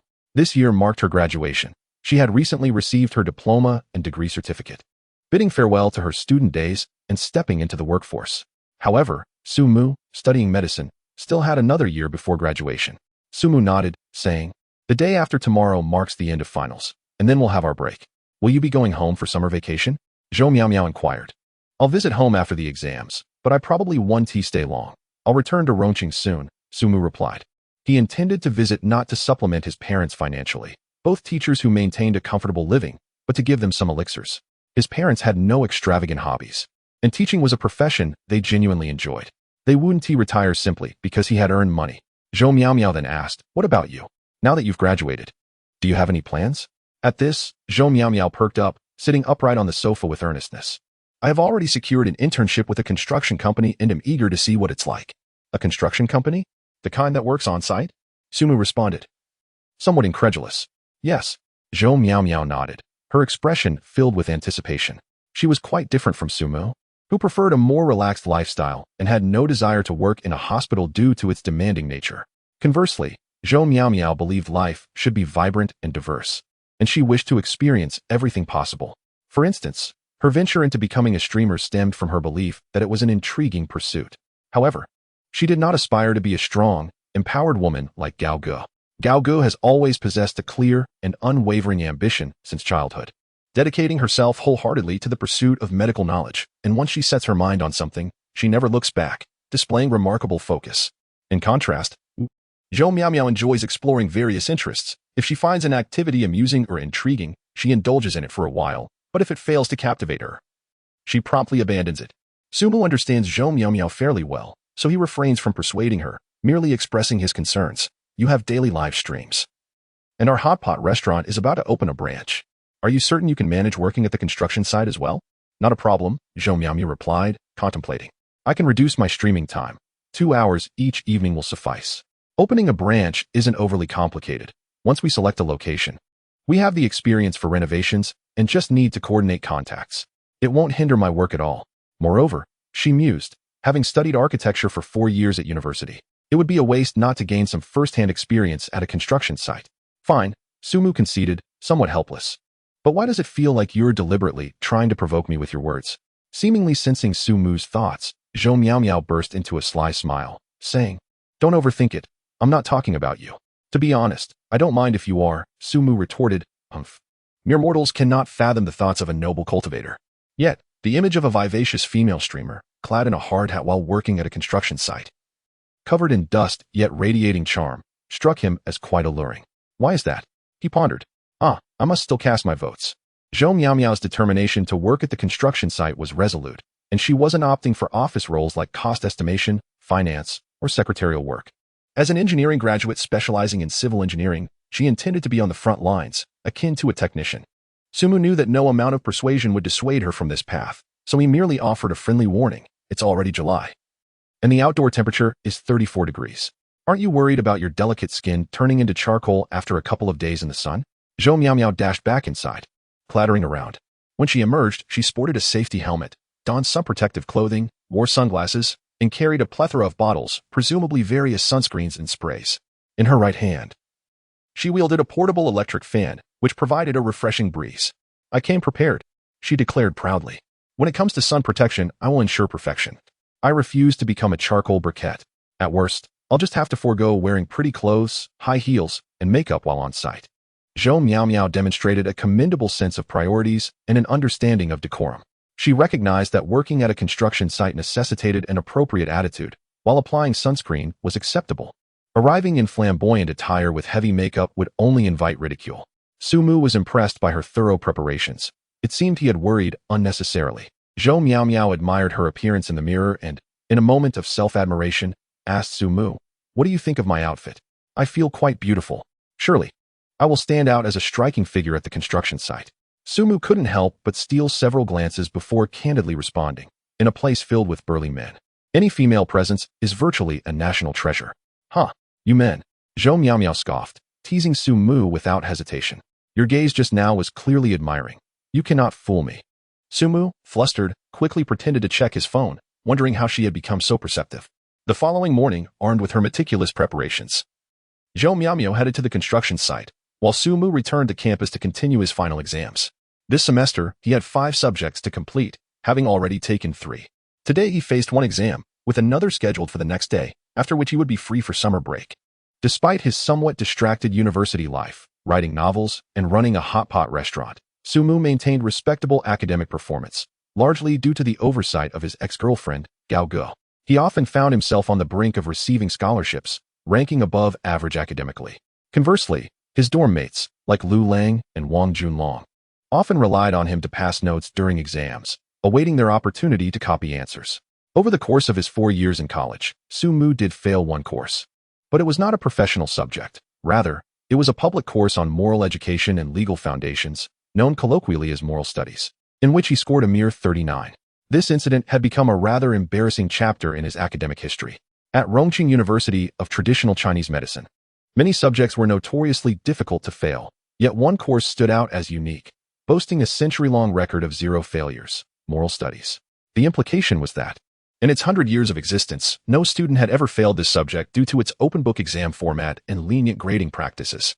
Ironically, Sumu became the exception. Upon receiving his grade, he was baffled, his first thought being that there must have been a mistake. He had been present for every class and had actively participated, leaving a good impression on his instructor. Given that the exam was open book, he assumed it would be impossible to score so poorly. Thus, he promptly called the instructor for clarification, only to learn, "You failed to mark your answers on the answer sheet." And so, Sumu became something of a joke among his peers in the Western and traditional Chinese medicine program. Looking back on those days as he entered the examination hall now, he felt relaxed. Given his current medical knowledge, the content of the professional exam seemed trivially easy, and he anticipated achieving full marks without any difficulty. In fact, he completed the exam half an hour early. Sumu believed he might finally earn his first scholarship in 4 years of university, yet he felt no sense of accomplishment. The fulfillment derived from personal growth far outweighed any academic recognition. He opened his character attribute interface to check his progress. The experience points for his purple chi east coming technique had quietly reached 36,100, leaving him less than a third of the way to leveling up and completing the legendary 100-day foundation building. Once he accumulated the necessary experience, truly achieving foundation building would be a moment worth looking forward to, one that would bring genuine satisfaction. He wondered what kind of transformative changes would accompany that milestone, feeling a surge of excitement at the prospect. As for the Dragon Tiger Great Strength Vajra technique, an integrated martial art that also had invigorating effects, he had diligently raised its experience points to 31,360. This particular technique required even more experience, and mastering its first level would likely take much longer, probably beyond this year. Contemplating the invigorating practice, Sumu had intended to return to his dorm for a brief rest, but after running his fingers through his scruffy beard and feeling the length of his hair, he decided to head to the barbershop for a haircut first. Just after finishing his haircut, Sumu's phone rang. It was Zhang Zoe. "Brother Mu, where are you? We've all returned to the dorm and haven't seen you. Weren't you treating us at noon? You wouldn't dare stand us up. Just got my haircut. Come downstairs." "I'll be there shortly," Sumu replied. The reputation of the Four Seasons Hot Pot restaurant had spread far and wide, attracting food enthusiasts even from other cities to Rongqing for a taste. As the surrounding university, Rongqing University of Traditional Chinese Medicine was nearly universally known for Four Seasons Hot Pot. Sumu's 3 dorm mates were eager for a treat, having long clamored for him to host, but with each caught up in their own affairs. They had yet to find the time to gather together. Until today, they had only arranged to meet after the morning exam. Sumu kindly offered to reserve a spot for them, promising a delightful lunch afterward. "All right, see you soon," Zhang Zai replied with a cheerful smile. "By the way, where's Lang's girlfriend? Did he bring her along?" Sumu inquired with curiosity. Recently, Lu Lang had been elusive, undoubtedly in a romantic relationship. Often seen smiling foolishly at his phone, exuding the unmistakable scent of infatuation. Yet, he remained tight-lipped about his girlfriend's identity, providing no hints whatsoever.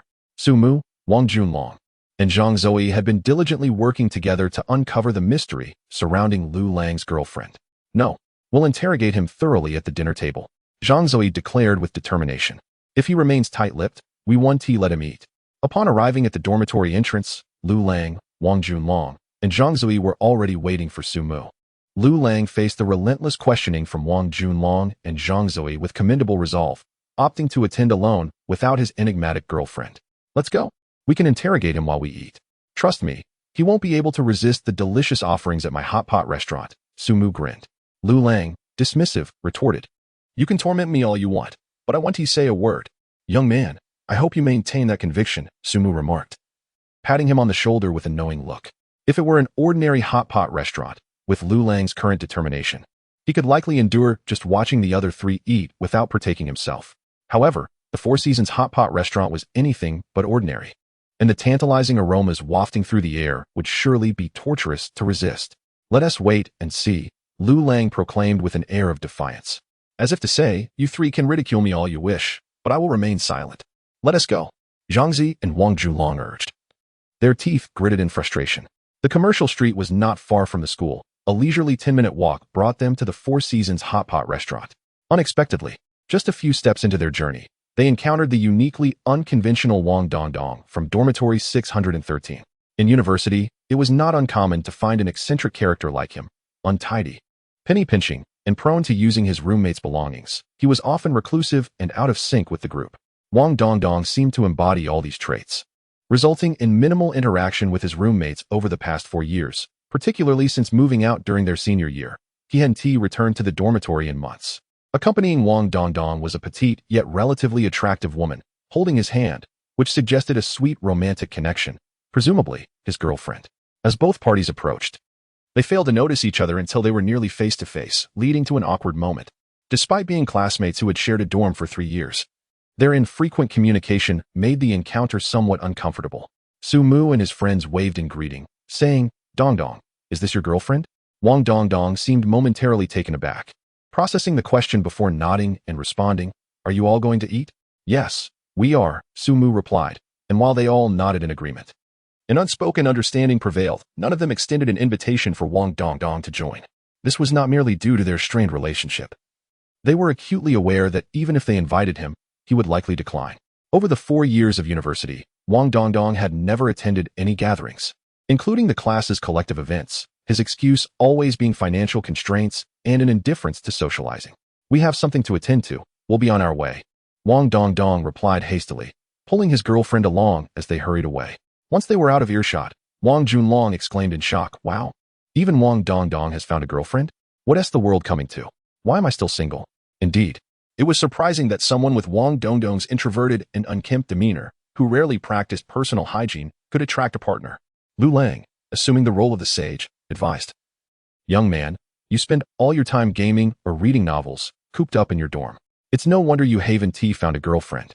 You can't expect others to pursue you if you don't take the initiative." Wang Juanlong's spirits plummeted at this realization. While he thrived in the male dormitory, building strong relationships with his peers, the prospect of approaching women was daunting, leaving him speechless.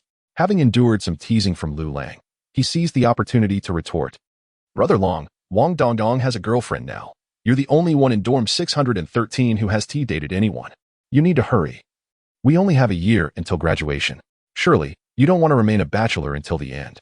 Wang Junlong felt a wave of shame wash over him. In this day and age, women who were virgins were often praised for their virtue, while men faced scorn for the same status. How unfair. After a moment of embarrassment, Wang Junlong quickly regained his composure. "Wait a minute, we were supposed to be here to criticize Lu Lang. Why am I being schooled instead?" he thought, bristling with indignation. "So what if you have a girlfriend? Bring her out so we can all see. If you can't clarify the situation, don't act so smug." Wang Junlong fumed, ready to confront Lu Lang. Seeing the tension rise, Lu Lang swiftly darted away, shouting back in jest, "Brother Long, I was wrong." Upon their arrival at the Four Seasons Hot Pot restaurant, they found it bustling with patrons. Thankfully, Su Mu had reserved a private room the previous night. Otherwise, they would have struggled to find a table at this hour. "How delicious. What an enticing aroma. Just inhaling it makes my stomach growl," exclaimed one of his friends, salivating at the scent. "I've never smelled such an appetizing hot pot before. Where did you acquire this recipe?" As they stepped inside, each of his roommates was left in awe. They had dined at the Four Seasons before, but the flavor had never been this remarkable. No wonder the restaurant was so popular. Sumu chuckled, handing them the menu and encouraging them to order freely. Although they had heard rumors of the restaurant's high prices, the menu left them dumbfounded at the exorbitant costs. For an average student, dining here once a month might mean tightening their belts for the rest of the month. "Order whatever you like. No need to be polite. I'll choose the broth for you. You're all young. Your health should be intact, so I'll select a nourishing and revitalizing broth. Each of my specialty broths not only tastes exquisite, but also offers health benefits," Su Mu explained. Zhang Zoi and Wang Junlong readily agreed. At that moment, Lu Lang cleared his throat, blushing slightly as he suggested, Su Mu, how about we opt for a more invigorating broth? Replenishing one's vitality poses no harm, does it?" As I hurriedly craft another chapter during lunch break, I wonder if my dear readers might consider casting a free recommendation vote. The recent narrative has been rather mundane, reflecting the monotony of daily life. I hope you will not take offense, for the forthcoming developments shall indeed be quite intriguing. The resolute Lu Lang found himself scrutinized by Wang Junlong and Zhang Zoi, akin to impoverished farmers gazing upon a malevolent landlord. This rascal, now seeking to enhance his vitality. His motives were all too clear. Evidently, since entering a romantic liaison, his nights had been filled with revelry, causing him to feel somewhat fatigued. Thus, the desire to bolster his vitality emerged, particularly for the innocent Wang Junlong. This revelation struck him like a thunderbolt. With his true intentions laid bare, Lu Lang felt a wave of embarrassment wash over him. Unable to defend himself, he could only endure the jibes of his roommates. Nevertheless, what was a little humiliation compared to the inability to satisfy his beloved? In the end, Su Mu acquiesced to Lu Lang's request, ordering a large pot with a kidney-nourishing base. Su Mu, ever imposing, elicited Lu Lang's eager flattery. However, Lu Lang's elation was short-lived. He had momentarily forgotten that he was under scrutiny and must clarify his situation before he could partake in the meal. His 3 roommates, merciless in their teasing, confiscated his chopsticks and dishes, rendering him powerless to sneak a bite. Soon, the pot was brought forth, its aroma enveloping the room, causing the others to widen their eyes and salivate in anticipation. As the water began to boil, Wang Junlong and Zhang Zui eagerly submerged the ingredients, devouring them with fervor. Oh, this flavor is divine. Their eyes sparkled with delight, more intoxicating than the sight of a stunning beauty. Initially, they intended to feign envy towards Lu Lang, but the exquisite aroma of the hot pot surpassed their expectations, shattering their preconceptions. 3 distinct bases offered an array of exquisite flavors, evoking sensations of spring breezes, winter hot springs, and summer waves. Neither Wang Junlong nor Zhang Zui were food enthusiasts. They typically ate whatever was available without fuss. Yet, the allure of the seasonal hot pot ensnared them, rendering them oblivious to Lu Lang's plight as they focused solely on their feast. Lu Lang, are you not going to eat? He implored, his eyes fixated on the ravenous trio, nearly drooling in desire. Yet, they remained indifferent to his pleas. With no chopsticks at his disposal, he found himself at an impasse. Unlike other dishes, where one could resort to using their hands when desperate, hot pot was not so forgiving. Seeing no one paying him mind, Lu Lang's once proud demeanor crumbled as he swallowed hard, begging, "Brothers, my dear brothers, I was wrong. Please, just let me have a taste." Wang Junlong, without lifting his gaze, replied, "Simple enough. Reveal your girlfriend's identity, and we shall allow you to eat." With no other recourse, Lu Lang confessed, "I truly wish I could divulge more, but my girlfriend has stipulated that I cannot disclose our relationship to anyone without her consent. Otherwise, we would have to part ways." This revelation left Wang Junlong and Zhang Zi unmoved. Su Mu, however, grew curious, asking, "Why? In this day and age, what is there to hide in a relationship? Even if you're not suited for one another, no one would raise an eyebrow, right?" As Su Mu pondered, a realization struck him, and he gazed at Lu Lang with suspicion. Could it be that you've truly captured the heart of a celebrity? In this society, those who felt the need to conceal their relationships were often linked to the entertainment industry. At this, Wang Junlong and Zhang Zui paused their eating, their eyes fixed on Lu Lang with intrigue. A celebrity? Which one? Do we know her? Lu Lang shook his head, a pained expression on his face. "I don't wish to deceive you. She is not a celebrity. However, I truly cannot explain further at this moment. By heavens, if she isn't a celebrity, could it be that you have a boyfriend?" Wang Junlong speculated. "Get lost. I am a staunch heterosexual, with an affinity solely for women." Lu Lang retorted. "Then what is it that you cannot share?" Wang Junlong and Zhang Zi pressed on. Lu Lang raised his hands in a gesture of helplessness, indicating that he could not answer at this time. At this juncture, the 3 roommates grasped that the matter was too serious for jest. Lu Lang must indeed have a significant reason to remain silent. Among friends, light-hearted banter was usual, but when it came to sensitive issues, it was best to refrain. Thus, Su Mu signaled for Wang Junlong and Zhang Zui to pause, addressing Lu Lang earnestly. "If this matter truly burdens you, we wouldn't force you to divulge it. However, if you must conduct your relationship in secrecy, how will you manage in the future? You cannot hide indefinitely." Lu Lang replied, "Rest assured, Su Mu. We do not intend to conceal things forever. It is merely that the timing is not yet right." Su Mu inquired, "When will the timing be right?" After a moment's contemplation, Lu Lang responded confidently, "Before we graduate next year, I will certainly introduce her to you and make amends." Su Mu nodded, throwing Lu Lang a pair of chopsticks. "It is settled, then. Long live Su Mu. When the time comes to announce our relationship, I shall drink 3 cups in penance."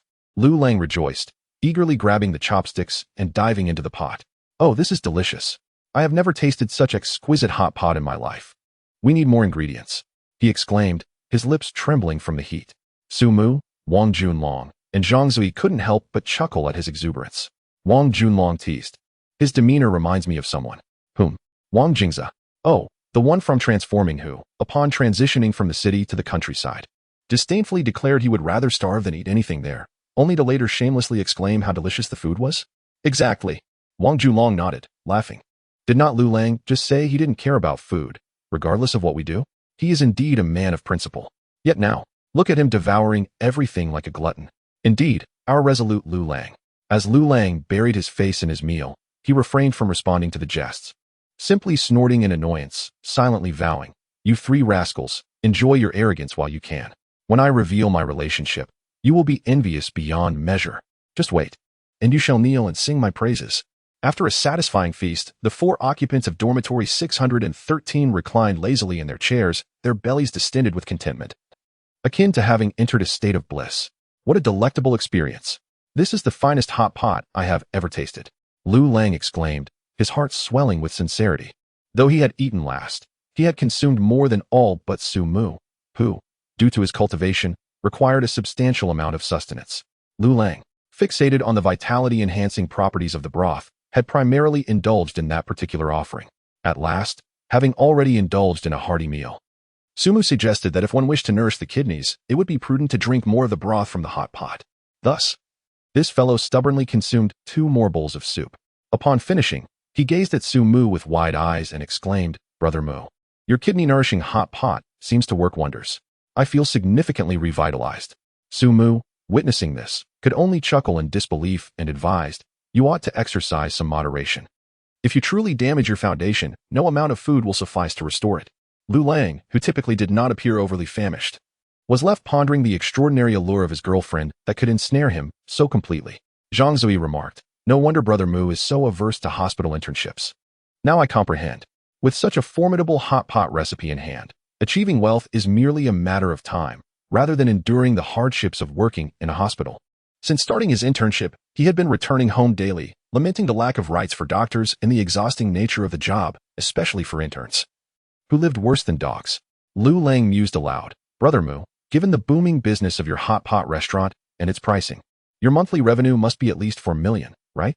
Although Lu Lang often appeared carefree, as a wealthy second generation, he possessed a keen acumen that surpassed that of the average person.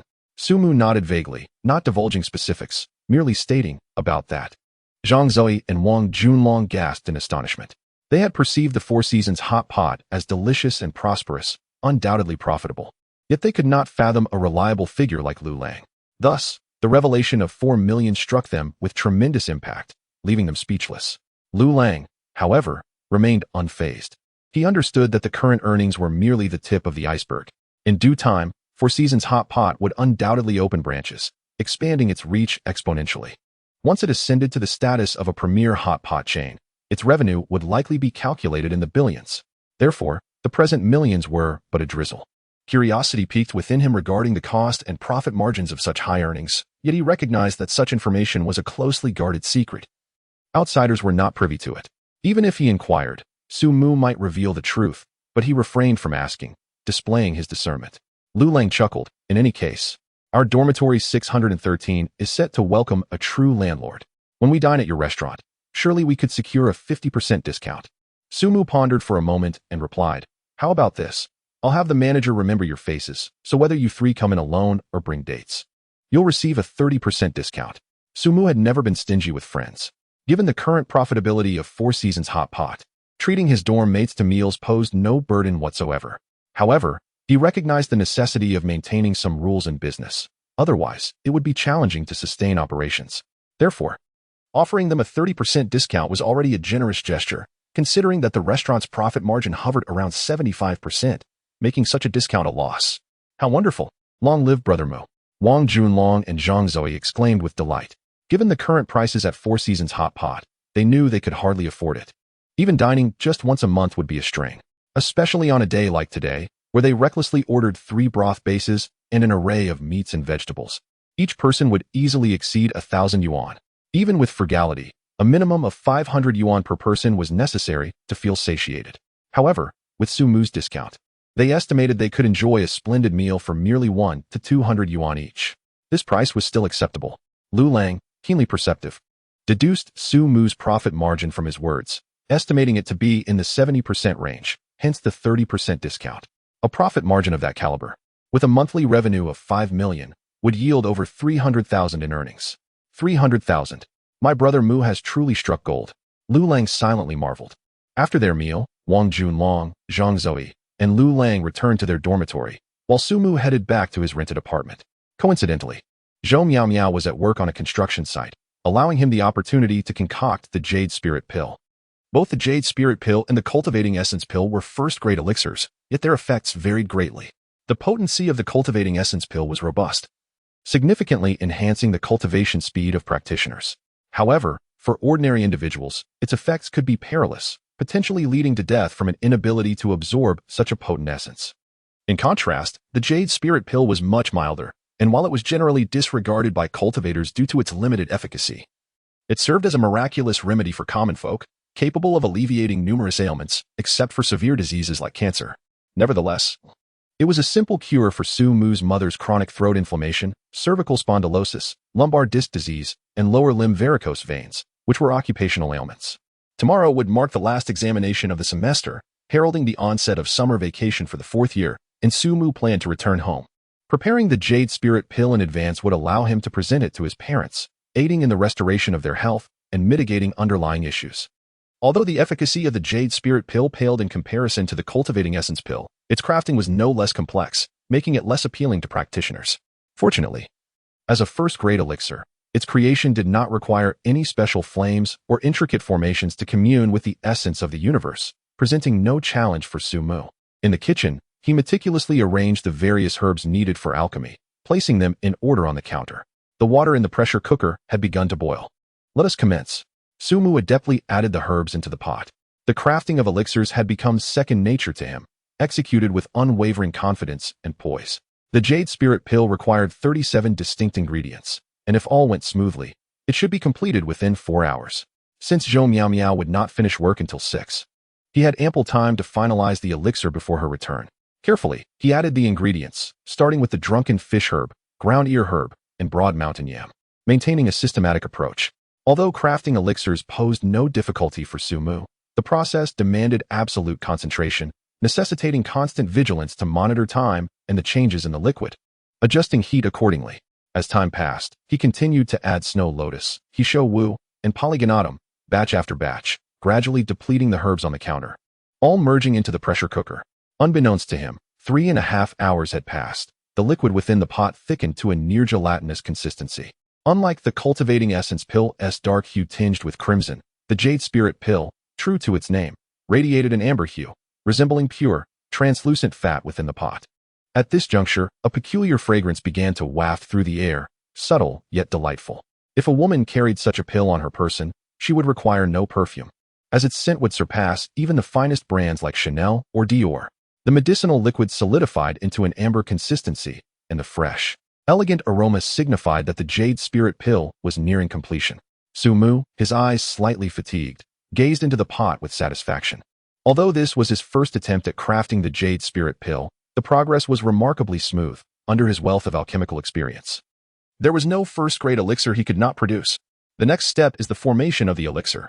After Su Mu added the final few herbs into the pot, he secured the lid of the pressure cooker tightly and turned the gas flame to its maximum intensity. At this moment, the principles of alchemical refinement, employing a pressure cooker, became invaluable. The initial stages of the alchemical process can be conducted without a pressure cooker. Any steaming pot or hot pot will suffice, provided that the pot is not made of aluminum or copper, which could chemically react with the herbs. However, the final phase of elixir formation necessitates a pressure cooker, as it can only marginally substitute for a true alchemical furnace. Without the assistance of alchemical fire, the boiling point of the herbal liquid remains at a mere 100 degrees Celsius under standard atmospheric pressure, rendering the elixir difficult to solidify and its efficacy impossible to achieve at an optimal level. It is imperative to elevate the boiling point under higher pressure to successfully concoct a first-grade elixir. Once the lid is secured, the pressure within the cooker rapidly escalates under the intense flame. A standard domestic pressure cooker can reach up to 18 times the standard atmospheric pressure, while the German imported pot Su Mu acquired can exceed 2 standard atmospheres. This encapsulates the principle of alchemical refinement using a pressure cooker. After approximately 7 minutes with the lid on, a thunderous pop resonated from within the pot, causing the pressure cooker to tumble from the gas stove onto the countertop. Su Mu hastily extinguished the flame and released the pressure, only opening the lid once the internal pressure equaled the external atmospheric pressure.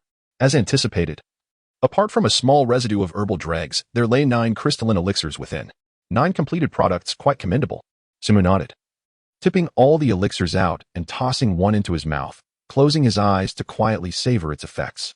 Although the benefits of the Jade Spirit Elixir had been thoroughly articulated in the legacy of the revered dragon, ordinary individuals could consume it without issue. However, Sumu intended to take this elixir home for his parents, necessitating a cautious approach. He needed to personally ascertain its effects before feeling at ease. As the elixir dissolved upon entry, a refreshing sensation unfurled in his mouth, and the gentle medicinal properties gradually permeated throughout his body like a trickling stream. Indeed, it was far milder than the Peiyuan elixir, possessing only about 1/5 of its robust potency, making it palatable for ordinary individuals. Additionally, unlike the Peiyuan elixir, the Jade Spirit Elixir does not stimulate the circulation of true essence within the body. Its primary function is to remedy and restore the hidden ailments accumulated for various reasons, replenishing lost vitality and optimizing the body's mechanisms. If one's health is sound, consuming several Jade Spirit Elixirs will not be in vain, as it will enhance one's life force and mitigate the aging process of the organs. In other words, it can extend one's lifespan, allowing for a few more years of life. Sumu opened his eyes, feeling elated. His mother's long-standing occupational ailments had always weighed heavily on his heart. After completing the college entrance examination, Sumu had initially chosen to apply to a medical university out of ignorance, harboring the hope that becoming a doctor would better ensure his family's health. Little did he know that studying medicine would not fulfill this desire, whereas alchemical refinement could. Carefully storing away the remaining 8 Jade Spirit Elixirs, Sumu returned to his room to commence meditation and cultivation. Although the medicinal effects of the elixir were considerably inferior to those of the Peiyuan elixir and not primarily intended for cultivation, they still held some value that should not be squandered. It is worth noting that a single Jade Spirit Elixir is valued at no less than 20,000. Not accounting for labor costs, merely the expense of the herbal materials. If sold externally, it would be considered a priceless treasure. Time flowed unceasingly, and as the sun descended in the west, the bright night sky gradually succumbed to darkness, illuminating the streets with lights. It wasn't until after 8 o'clock that the sound of keys jingling at the door broke the silence. Zhou Miao Miao, returning from a long day at the construction site, appeared just as Sumu had nearly finished absorbing the effects of the Jade Spirit Elixir.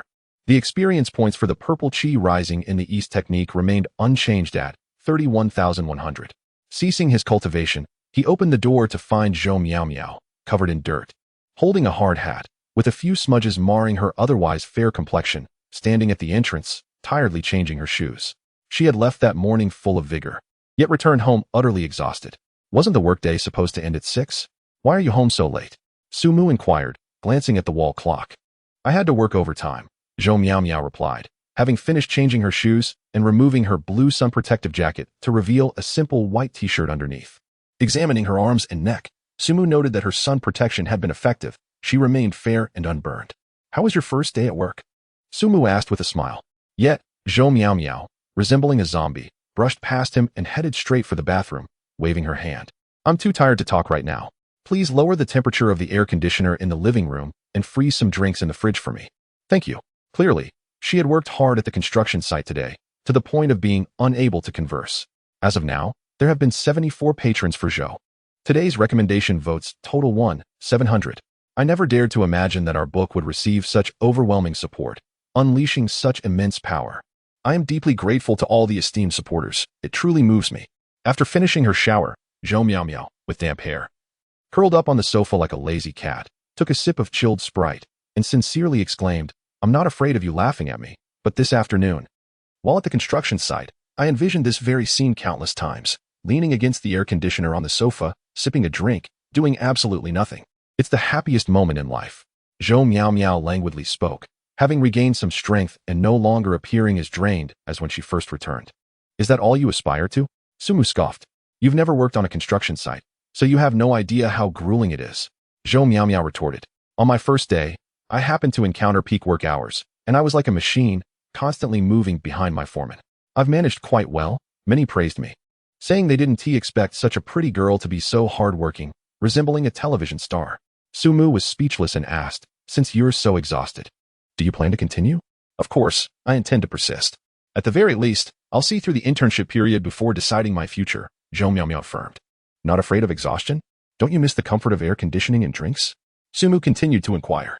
Zhou Miao Miao waved her hand, replying, though it's tiring. I've learned a great deal, things I never encountered in 4 years of university. Besides, it's not always this exhausting at the construction site. It comes in waves. My foreman said that once we get through this busy period, it will be much more manageable. All right. I thought you went to the construction site on a whim. And once you faced reality, you'd quit within 3 days, certainly no longer than a week. It seems I underestimated you, Sumu conceded.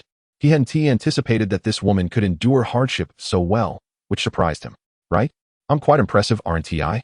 Zhou Miao Miao proudly declared, tilting her head. After 4 years of cohabitation, you still don't realize how exceptional I am. Your greatest flaw is that you can't handle compliments. When someone calls you fat, you react defensively, Sumu chuckled. Who said that? Anyone who dares to call me fat. I let it slide. Zhou Miao Miao countered. Isn't that essentially the same thing? You're a crazy woman, Sumu remarked. After finishing a can of Sprite, Zhou Miao Miao still seemed unsatisfied and, with a bold demeanor, playfully addressed Sumu. Brother Mu, there's still a watermelon at home, right? Could you help me slice it? It would be wonderful if you could make watermelon juice for me. Sumu, engrossed in his phone, replied without looking up, You're a 95. What gives you the confidence to act cute? If you want watermelon, cut it yourself. The term Old Annie was a jest Sumu had come across a couple of days ago while idly searching for information about the gaming sensation, Miao Miao. He discovered that, apart from being dubbed the Queen, she had recently acquired the rather prominent nickname of Old Annie. This was attributed to an incident during a gaming session when she connected with a younger player from the post-2000 generation. Upon learning her birth year, he cheekily called her Old Auntie. How could you be so insensitive? You deserve to be single forever. Furious, Zhou Miao Miao rose to cut the watermelon herself. However, upon entering the kitchen, she emerged moments later with a peculiar expression.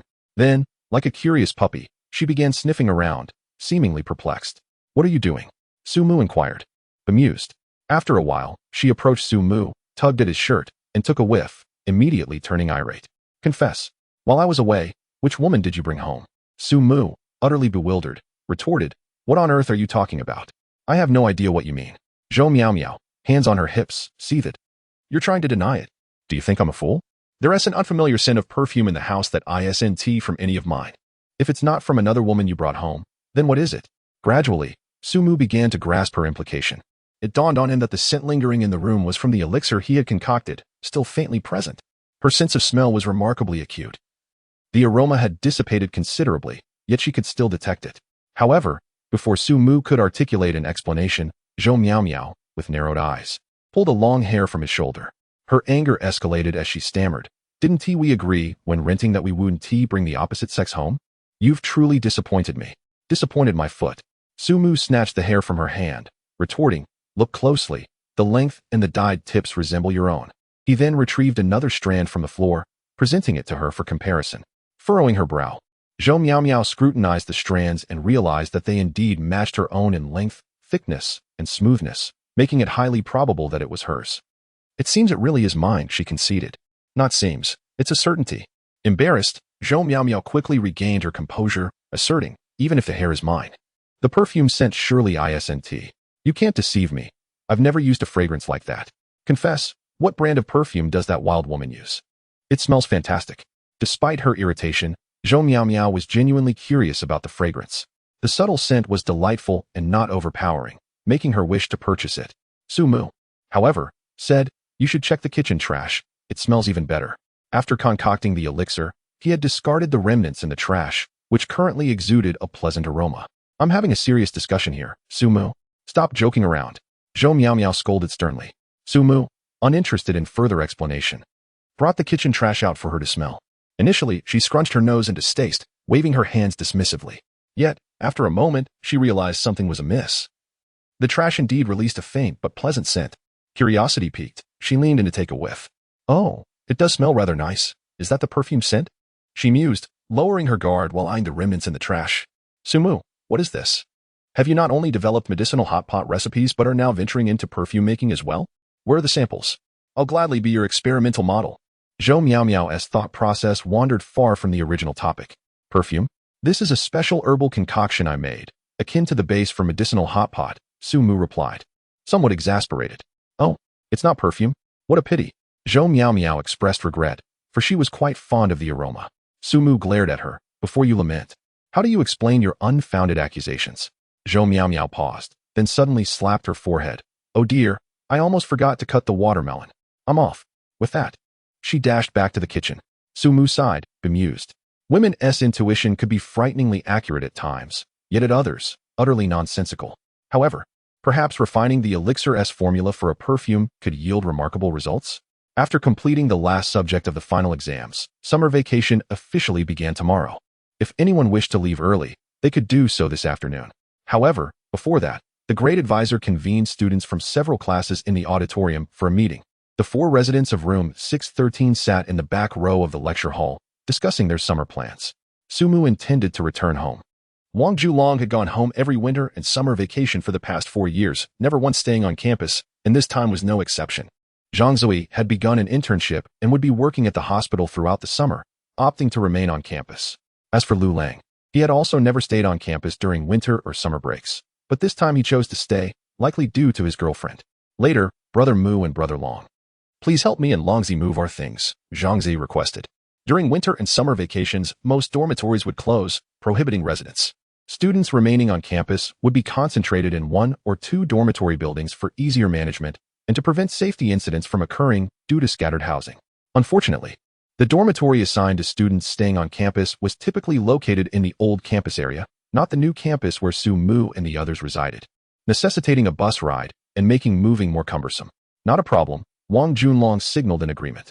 The lecture hall buzzed for a while before settling down as the grade advisor, Xia Ying, arrived. A recent graduate of Rongqing University of Traditional Chinese Medicine. Xia Ying was still quite young, not yet 30.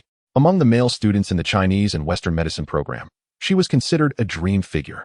Although not conventionally stunning, her overall demeanor was exceptional. She had smooth, fair skin that exuded a nurturing aura. Observations indicated that Xia Ying had an enviable figure, slim where it should be, and curvy where it needed to be. However, she typically dressed conservatively, favoring loose-fitting garments that did little to showcase her physique. Throughout their 4 years at university, Su Mu and his friends had never seen her in heavy makeup, though during winter, they often caught a whiff of baby lotion on her. If Xia Ying were to put in a bit more effort into her appearance, her attractiveness would undoubtedly increase significantly, potentially elevating her score to 80 or even higher for those who appreciated her nurturing qualities. Thus, when Su Mu and his friends first entered university, the most common topic of discussion among the boys was not about any particular beautiful female classmate but rather their esteemed advisor. Regrettably, Xia Ying had married early. Her husband, a fellow classmate from university with whom she had started dating during their studies and married shortly after graduation. Her husband is quite accomplished, managing a pharmaceutical company that has seen significant growth. A few years ago, they welcomed a lovely daughter into their lives, and their marital relationship is filled with affection. The main agenda for the class meeting was primarily to remind everyone about safety during the upcoming holiday. Now that Su Mu and his peers are in their final year, with just 1 year left until graduation, Xia Ying has emphasized the importance of internship knowledge and the necessity for those who have failed courses to participate in retakes and clear their records. Otherwise, upon graduation, they would only receive a certificate of attendance rather than a diploma or degree, which would hinder their job prospects. Fortunately, the members of Dormitory 613, while not exemplary scholars, are not individuals who consistently fail 3 or 4 courses each semester, so they are expected to graduate smoothly. In contrast, a fellow from Dormitory 615 has been failing 3 to 4 courses each semester, and despite retakes and supplementary exams, he still has 12 failing subjects hanging over him. Half an hour later, the class meeting concluded.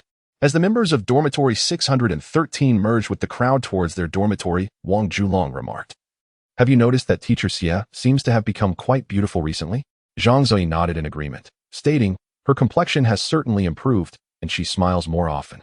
Lu Lang suddenly chuckled, adding, "Indeed, it does seem that way." Back when Su Mu and his friends first entered university, Xia Ying was at the peak of her beauty. However, after giving birth in her 2nd year, when she returned to school, her complexion appeared to have deteriorated, and she seemed less cheerful, almost as if she were suffering from postpartum depression. Thankfully, she has now returned to the level of vitality they remembered from their 1st year. Wang Junlong sighed. "Regardless of how Teacher Xia looks, I find her beautiful. It's her nurturing, devoted nature that I admire most. Compared to the so-called campus beauties selected by other departments, Teacher Xia is the true goddess." Lu Lang shot him a sidelong glance, mercilessly retorting, "Brother Long, you should stop dreaming. You definitely have no chance with Teacher Xia. Make the most of your last year in college and find a suitable target to pursue before you graduate." He said it as if he had a chance himself. Wang Julong shot back in indignation, "As if you have a chance." Lu Lang responded nonchalantly, "I already have a girlfriend. Why would I need another opportunity?"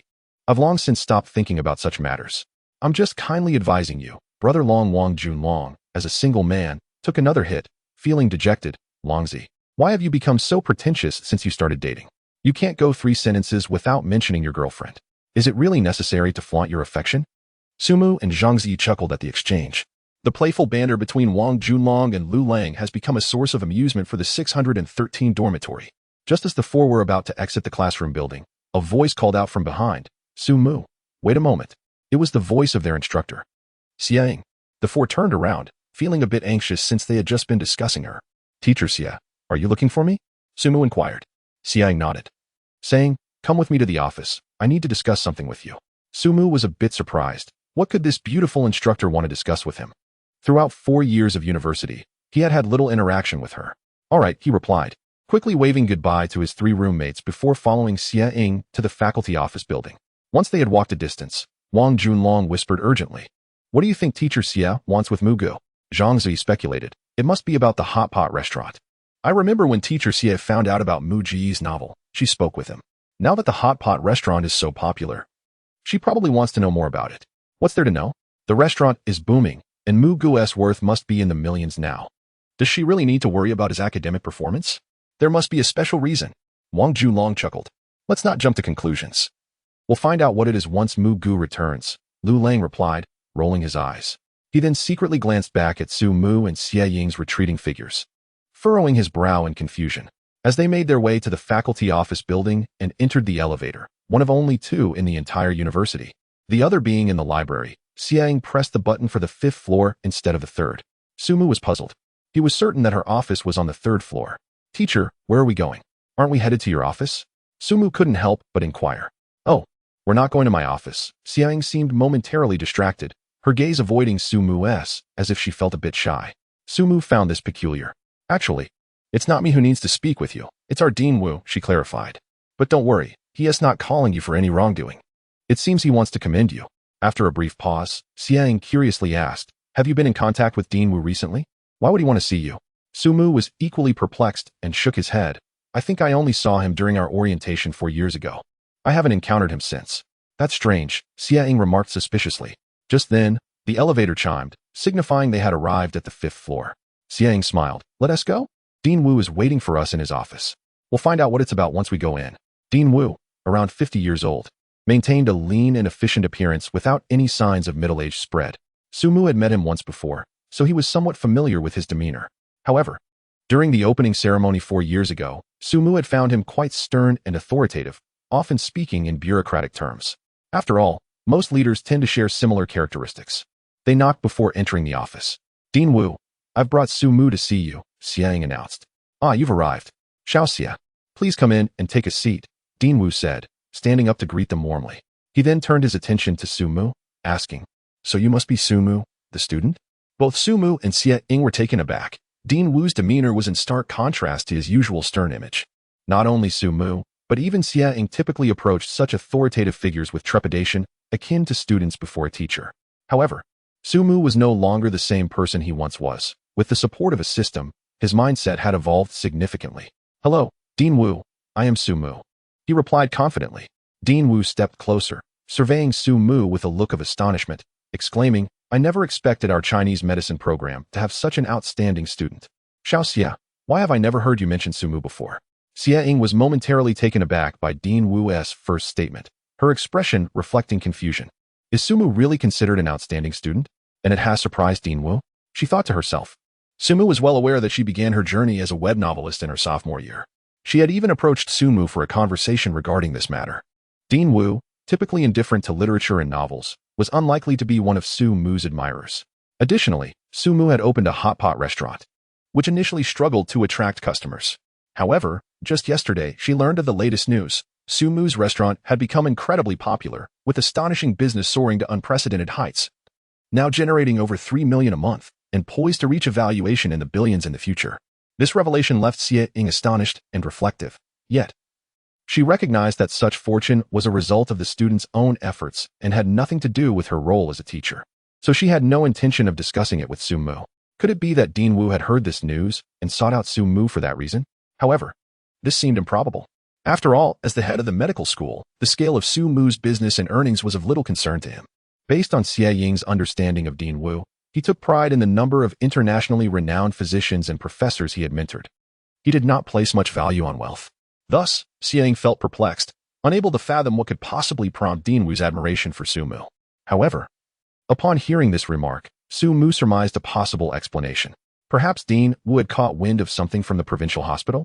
Indeed, Dean Wu soon inquired, Su Mu, did you intern at the provincial hospital recently?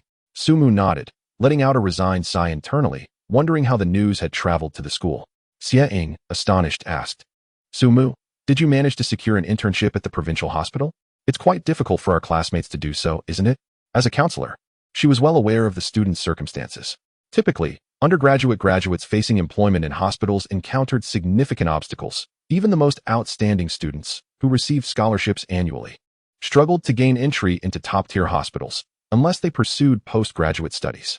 Given her familiarity with the residents of Dorm 613, she wondered how Su Mu had managed to get in. However, Xie Ying quickly realized that Su Mu's entry into the provincial hospital might be attributed to a former girlfriend, rumored to be named Gao Gu, who hailed from a distinguished family background. To her surprise, Dean Wu appeared displeased at this comment, admonishing, Teacher Xie, you are falling short in your duties as a counselor. Are you truly unaware of your own students' situations?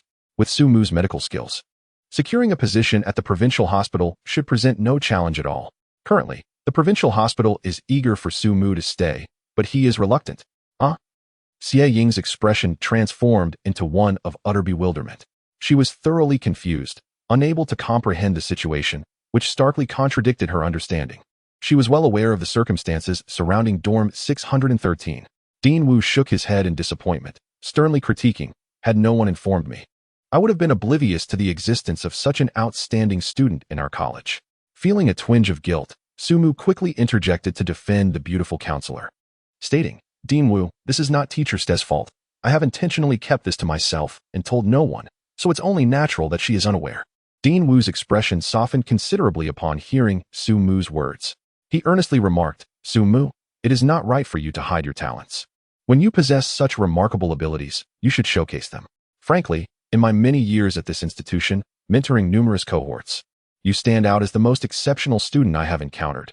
Typically, such statements would be expected to convey, this cohort is the weakest I have ever taught.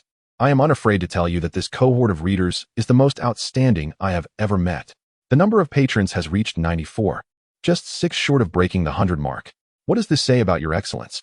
Xie Ying, initially perplexed by Dean Wu's continuous praise for Su Mu, was further astonished when he proclaimed, Su Mu is the most outstanding student I have had the pleasure of teaching over the years. This revelation left her utterly astonished. Dean Wu was known for his strictness and high expectations at Rongqing University of Traditional Chinese Medicine, rarely offering commendation.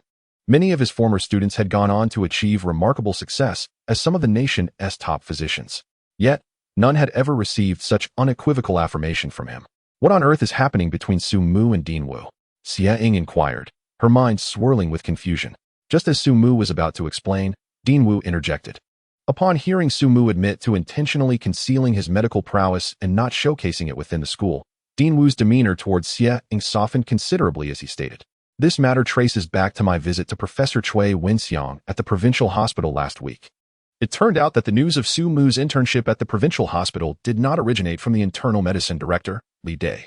In the near future, Rongqing University of Traditional Chinese Medicine was to host an important conference, seeking to invite several esteemed experts in traditional Chinese medicine, with Professor Cui Wenxiang, a renowned master in the field, among those invited. However, at Professor Cui's level, it was not guaranteed that he would accept, as it depended on his disposition. After all, Professor Cui had treated foreign dignitaries and had earned accolades for his contributions, enjoying the benefits of a state council allowance. Coincidentally, Dean Wu had interacted with Professor Cui on several occasions, managing to establish a rapport, and thus the university requested Dean Wu to personally visit Professor Cui to extend the invitation. Initially anxious about potentially mishandling this situation, Dean Wu was concerned that he would fail to persuade Professor Cui to attend.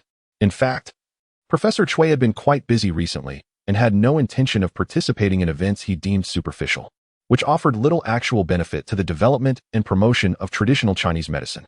He had planned to decline Dean Wu's invitation.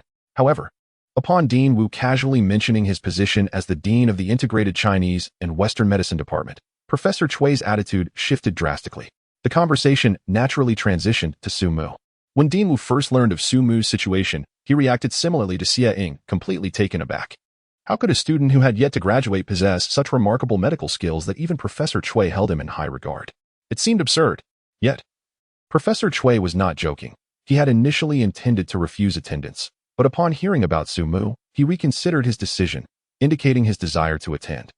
Provided Su Mu could also be present, Dean Wu returned to the university, feeling a mixture of surprise and incredulity. He promptly requested a thorough investigation into Su Mu's background, while also inquiring about his situation at the provincial hospital. After cross-referencing the information, even Dean Wu, despite his disbelief, was compelled to accept the truth. Among his current students, an extraordinary young healer had emerged, one whose medical skills had earned the admiration of Professor Chui Wenxiang. Thus, on this day, he summoned Xia Ying to bring Su Mu to his office. Eager to witness this talent firsthand, as the head of the medical school, Dean Wu's true value lay in nurturing students who could achieve remarkable accomplishments in the field of medicine. He reflected on how, in the presence of a professor of Professor Chui's caliber, he had to tread carefully and show utmost respect. Yet now, because of one of his students, Professor Chui's demeanor had shifted dramatically. Upon returning, how could he not lavish praise upon Su Mu? Recalling his meeting with Professor Chui, Dean Wu earnestly addressed Xia Ying, stating, "Teacher Xia, we must afford more recognition and commendation to exceptional students like Su Mu. During his internship, he performed outstandingly, even saving the life of a comatose stroke patient. How many can achieve that?" At this point, he paused before continuing, "Has the selection for this semester's model students been completed? Is there a student named Su Mu?" Xia Ying's mind was filled with astonishment. To her, this was even more unbelievable than Su Mu's future worth reaching 100 million. However, upon hearing Dean Wu's inquiry, she hastily replied, "All the awards for this semester have been determined, except for the scholarships. However, since I was not previously aware of Su Mu's impressive accomplishments during his internship at the Provincial Hospital of Traditional Chinese Medicine, he was not considered for selection." Dean Wu furrowed his brow and said, "We must rectify this and ensure Su Mu is recognized." "Yes," Xia Ying replied helplessly. "Also, I recall that the results for the top 10 outstanding students are usually announced in the second half of the year, correct? It has been several years since any student from our Chinese and Western medicine program received this honor," Dean Wu inquired. "Indeed," Xia Ying nodded. "Let's nominate Su Mu for this award. You need not worry about it. I will personally speak to the school committee to assert our program's talent. This award will undoubtedly belong to our college," Dean Wu declared, feeling a sense of vindication. Graduates from the Chinese and Western medicine program often face challenges in securing employment, putting them in a precarious position. As a leader in this field, Dean Wu shared a similar predicament. While other faculties consistently produced exceptional talents, the Chinese and Western medicine department remained unremarkable, often missing out on prestigious awards. Each time Dean Wu attended a faculty meeting, he felt a sense of frustration, akin to a parent whose child fails to excel. Finally encountering a talent like Su Mu, he felt the need to relish this moment. Su Mu, listening nearby, felt somewhat powerless to comment. "Dean, I am not particularly interested in awards, nor do I have a strong desire to receive them. Perhaps you could appoint someone else to present the awards?" However, Su Mu was aware that such pretentious remarks could lead to repercussions, as they might be perceived as signs of incompetence. Thus, he refrained from voicing these thoughts. In truth, having never been one to earn accolades, he had little inclination to be ostentatious. The notion of being named one of the top 10 outstanding students felt overly extravagant. Fortunately, since it was merely an award from the school, accepting it would not entail any complications. He could manage to accept it reluctantly. "By the way, Su Mu, I hear you declined the opportunity to remain at the Provincial Hospital of Traditional Chinese Medicine?" Dean Wu inquired. "Yes, I declined," Su Mu affirmed with a nod. Dean Wu did not express disapproval. Rather, he nodded in agreement and remarked, "For ordinary students from our college, the Provincial Hospital is an excellent choice. However, for you, it may be a step down. What are your plans post-graduation? Will you be heading to Shuxi Hospital or perhaps a top-tier hospital in the capital? In fact, I would suggest you consider staying at Shuxi Hospital. While some departments may not compare to those in the capital, overall, its strength ranks among the top 3 in the country, a commendable destination." Su Mu's expression turned awkward upon hearing this. It seemed Professor Chui was unaware of the true reason behind Su Mu's resignation from the provincial hospital or had chosen not to inform Dean Wu. "I plan to open a hot pot restaurant," Su Mu said, feeling somewhat embarrassed. Dean Wu's eyes widened in disbelief. his expression one of utter confusion. Xie couldn't contain herself and burst into laughter. Finally, it was Dean Wu who appeared perplexed. Poor Dean Wu. I apologize. Xie quickly covered her mouth, stifling her laughter, and hastily offered her apologies to Dean Wu. It was indeed quite impolite to laugh in front of a superior. However, Dean Wu's adorable reaction of surprise was simply too amusing, causing her to lose her composure entirely. Haha. The dean, who had kept her in a state of confusion, was finally taken aback by Su Mu's response. Surely, the prospect of opening a hot pot restaurant would leave Dean Wu pondering for quite some time. Xie was already aware of Su Mu's decision. She understood that he was someone who preferred a laid-back lifestyle, eschewing the burdensome demands of a medical career. After all, during his 4 years at university, he had engaged in writing novels and planning a hot pot restaurant, all to avoid the rigors of being a doctor. Moreover, now that the hot pot restaurant was thriving, generating a monthly income of 3 million, the choice of whether or not to become a doctor seemed inconsequential. Thus, Xie was not particularly surprised by Su Mu's answer. However, Dean Wu was different. He turned to glare at Xie for her lack of decorum before refocusing on Su Mu and asking again, Su Mu, what did you just say? I didn't quite catch that. I intend to open a hot pot restaurant after graduation, Su Mu reiterated, feeling a bit bashful. Dean Wu's admiration for Su Mu was evident. He was deemed a model student and was being considered for the school's top honors. Su Mu's future plans of opening a hot pot restaurant might have left Dean Wu feeling somewhat disappointed. Dean Wu remained silent, his expression frozen as he stared at Su Mu, as if a crow were cawing overhead, accompanied by a series of ellipses. In this moment of silence, Su Mu's significance seemed to weigh heavily on the entire department. Su Mu, are you serious? Dean Wu finally broke the silence after a long pause. Su Mu nodded, I am serious. Dean Wu, taken aback, began pacing back and forth, unsure of how to respond. He then took Su Mu's hand and said, Come, let's sit down. I believe we need to have a serious conversation. Dean Wu's thoughts mirrored those of the head of internal medicine at the provincial hospital, Li Dai, believing that with Su Mu's medical prowess, choosing not to practice would be a tremendous loss, a waste of talent. Opening a hot pot restaurant seemed frivolous. Most daunting was the prospect of declining such heartfelt encouragement. Su Mu quickly explained, Dean Wu, opening a hot pot restaurant is a plan I have contemplated for quite some time. It is not a spur-of-the-moment decision. So there is no need for you to persuade me otherwise. Dean Wu, with a stern expression, replied, I must insist on advising you. Do you not realize that your decision is not only irresponsible toward yourself but also to our college? Our program has never produced a student as exceptional as you. The entire college will take pride in your accomplishments. You are the pride of our Chinese and Western medicine program, and mine as well. Su Mu thought to himself, so, my individual choices carry weight for the entire college's reputation? Have I truly become this influential without realizing it? This exceeds the notion of simply being an outstanding alumnus. Dean Wu, visibly upset, pressed, please, share your reasons for choosing to open a hot pot restaurant instead of pursuing a medical career.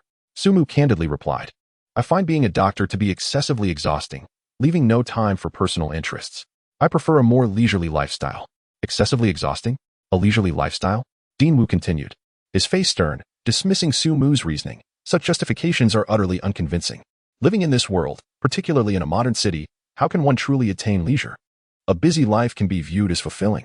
Are you hoping to emulate Tao Yuanming, picking chrysanthemums by the eastern fence and leisurely gazing at the southern mountains?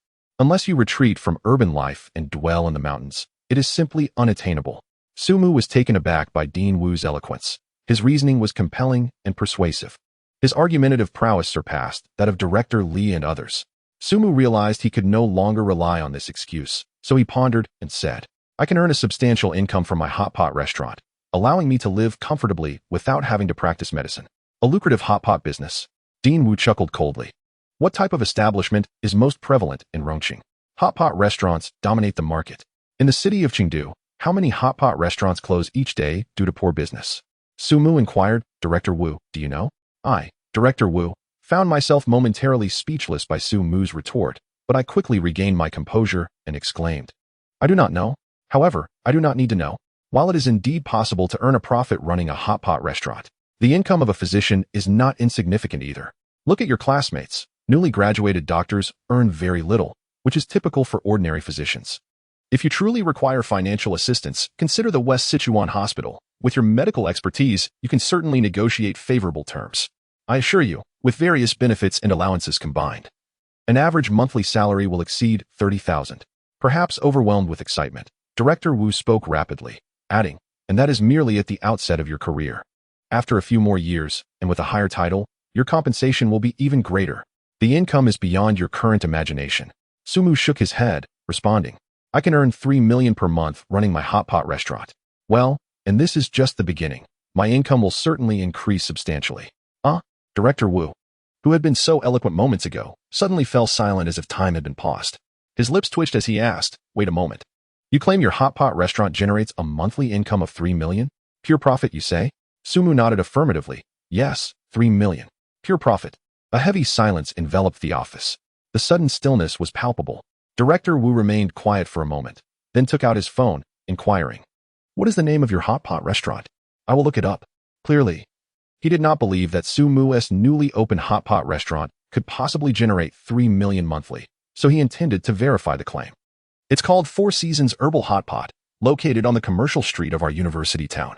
It's quite popular online. You should be able to find it, Director Wu. Sumu suddenly realized that money is indeed a powerful thing.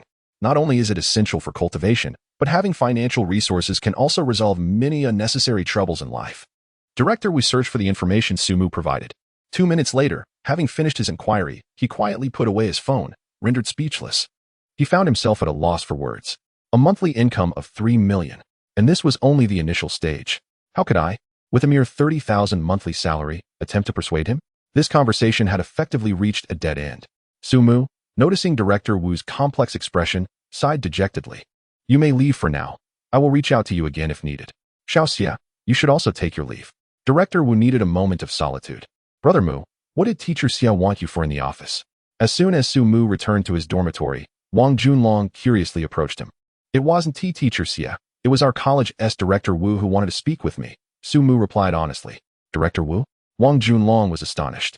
They had speculated about why Teacher Xia sought Sumu, but they had not anticipated that it was Director Wu who had requested him. Your hot pot restaurant is so successful that it has drawn the attention of Director Wu? Sumu shook his head, chuckling, it has nothing to do with the hot pot restaurant. Director Wu called me to inform me that I am to receive the 3 Good Student Award. Don't joke around, Brother Mu. You've never even received a club award. How could you possibly expect to win the 3 Good Student Award? You're thinking too highly of yourself. Wang Junlong rolled his eyes, convinced Sumu was jesting. I'm not joking. I suppose my diligent studies have reached Director Wu's ears. And this award serves as encouragement. When the award ceremony occurs next semester, you will see, Sumu said, half joking, half serious. After all, once the award is presented next semester, everyone will know. Sumu decided to preemptively inform his roommates. Nonsense. Wang Junlong and Zhang Zui were skeptical, but they did not press further. As they were busy helping Lu Lang and Zhang Zui move their belongings to the old campus, the two had chosen to remain at school during the summer, as the student dormitories were closing, and they had to relocate to the designated dormitory building. July marked the hottest time of the year, with the sun blazing fiercely. The 4 of them carried large bags down the stairs, waiting for the shuttle bus to transport them to the old campus to help their friends settle in. They were already drenched in sweat from the heat. Even Sumu, who had attained considerable physical prowess through his cultivation, was not immune to the oppressive heat. Despite his enhanced abilities, he had not yet developed resistance to heat. The sun still bore down mercilessly. Why doesn't the system provide me with a cooling artifact, or perhaps an ice-cold technique? Sumu mused, feeling that his unique abilities were not as extraordinary as he had once believed, lacking even the benefits of air conditioning. In the sweltering summer, anything that fails to provide relief is utterly useless. Are we having dinner together tonight? Sumu inquired. Zhang Zui shook his head. No, I have plans with my girlfriend. Zhang Zi's girlfriend was not a student at Chengdu University of Traditional Chinese Medicine. Her school was quite distant, requiring over an hour by subway. Thus, their relationship restricted them from frequent meetings, seeing each other only about once a week. Me neither. I have plans with my girlfriend, Lu Lang added. Wang Junlong erupted in indignation, declaring, 2 heartless beasts. With girlfriends, you forget your brothers. Prioritizing love over friendship. Had I known, I wouldn't have helped you move. Lu Lang laughed heartily, taking pride in his situation, and patted Wang Junlong on the shoulder. No worries. I'll just treat you and Brother Mu to a cold drink to cool off. Get lost. You think 2 drinks will placate us? Are we that cheap? No way. You must treat us to a meal. I want to eat. Wang Junlong retorted with a haughty demeanor. Thus, Sumu and Wang Junlong each took a cup of watermelon juice, returning home with their tails between their legs, under the watchful gaze of Lu Lang and Zhang Zui. After returning, Wang Junlong also needed to pack his belongings for the journey home. Hence, the 4 members of dormitory 613 temporarily parted ways, with their next reunion set for the new semester in 2 months. Sumu planned to return home the following day, but he needed to wait for Zhou Miao to return from work that evening so they could finalize the plans for opening a branch of the Four Seasons Hot Pot. The restaurant had been in operation for over a month. After deducting material costs, rent, staff wages, taxes, and other expenses, their first month's revenue, amounting to several million, had already been deposited into their accounts. In just 1 month, Sumu had transformed from a pauper to a person of means with a bulging wallet, enabling them to open a branch without delay. Today, Zhou Miao finished work early, returning home around 6:40. However, as always, she seemed utterly exhausted. Upon arriving home, she immediately sought a shower, requesting Sumu to lower the air conditioning in the living room and chill some drinks in the refrigerator. Sumu sat on the living room sofa, reviewing an important checklist for opening the branch while listening to the sound of water splashing in the bathroom. Suddenly, he pondered a serious question. Why did Zhou Miao, after a long day of laboring at the construction site and surely sweating profusely, not emit any odor when she passed by him earlier? Meanwhile, after merely an hour of moving things for Zhangzi and Lu Lang, he could already detect the unpleasant smell of sweat on himself, prompting him to shower and change clothes upon returning home. Not only him, but even the others in dormitory 613 followed suit. After sweating, they always changed clothes to avoid any unpleasant odors. This was simply unscientific. No wonder Jiao Baoyu remarked, "When I see a woman, I feel refreshed. When I see a man, I sense a foul stench." That young master certainly had a knack for observation. After Zhou Miao finished her shower and dried her hair, settling onto the sofa with a drink to enjoy life, Sumu posed this question to her. The result was met with Zhou Miao's signature disdainful expression as she exclaimed, "Stinky men, stinky men. Do you think I shout for no reason? Of course, men smell foul." It seemed to make sense. Sumu nodded and inquired, "So, do women actually enjoy the scent of men's sweat?" "Get lost," Zhou Miao retorted, hurling a cushion at Sumu, her tone irritable. "Why didn't you ask if your beloved Gaogo likes your sweat? Or perhaps you should preserve your scent for her to enjoy and see if she doesn't drive you to your grave. I truly cannot stand your straight male thinking. Any normal woman would find the smell of men's sweat repulsive. Women prefer the clean scent of a man, the pure aroma of hormones, not foul odors." Sumu understood now, responding, "Fortunately, I take pride in cleanliness and cannot tolerate bad smells." It suddenly occurred to him that Wang Dongdong's girlfriend must be quite extraordinary. Otherwise, how could she endure Dongdong's biochemical weaponry?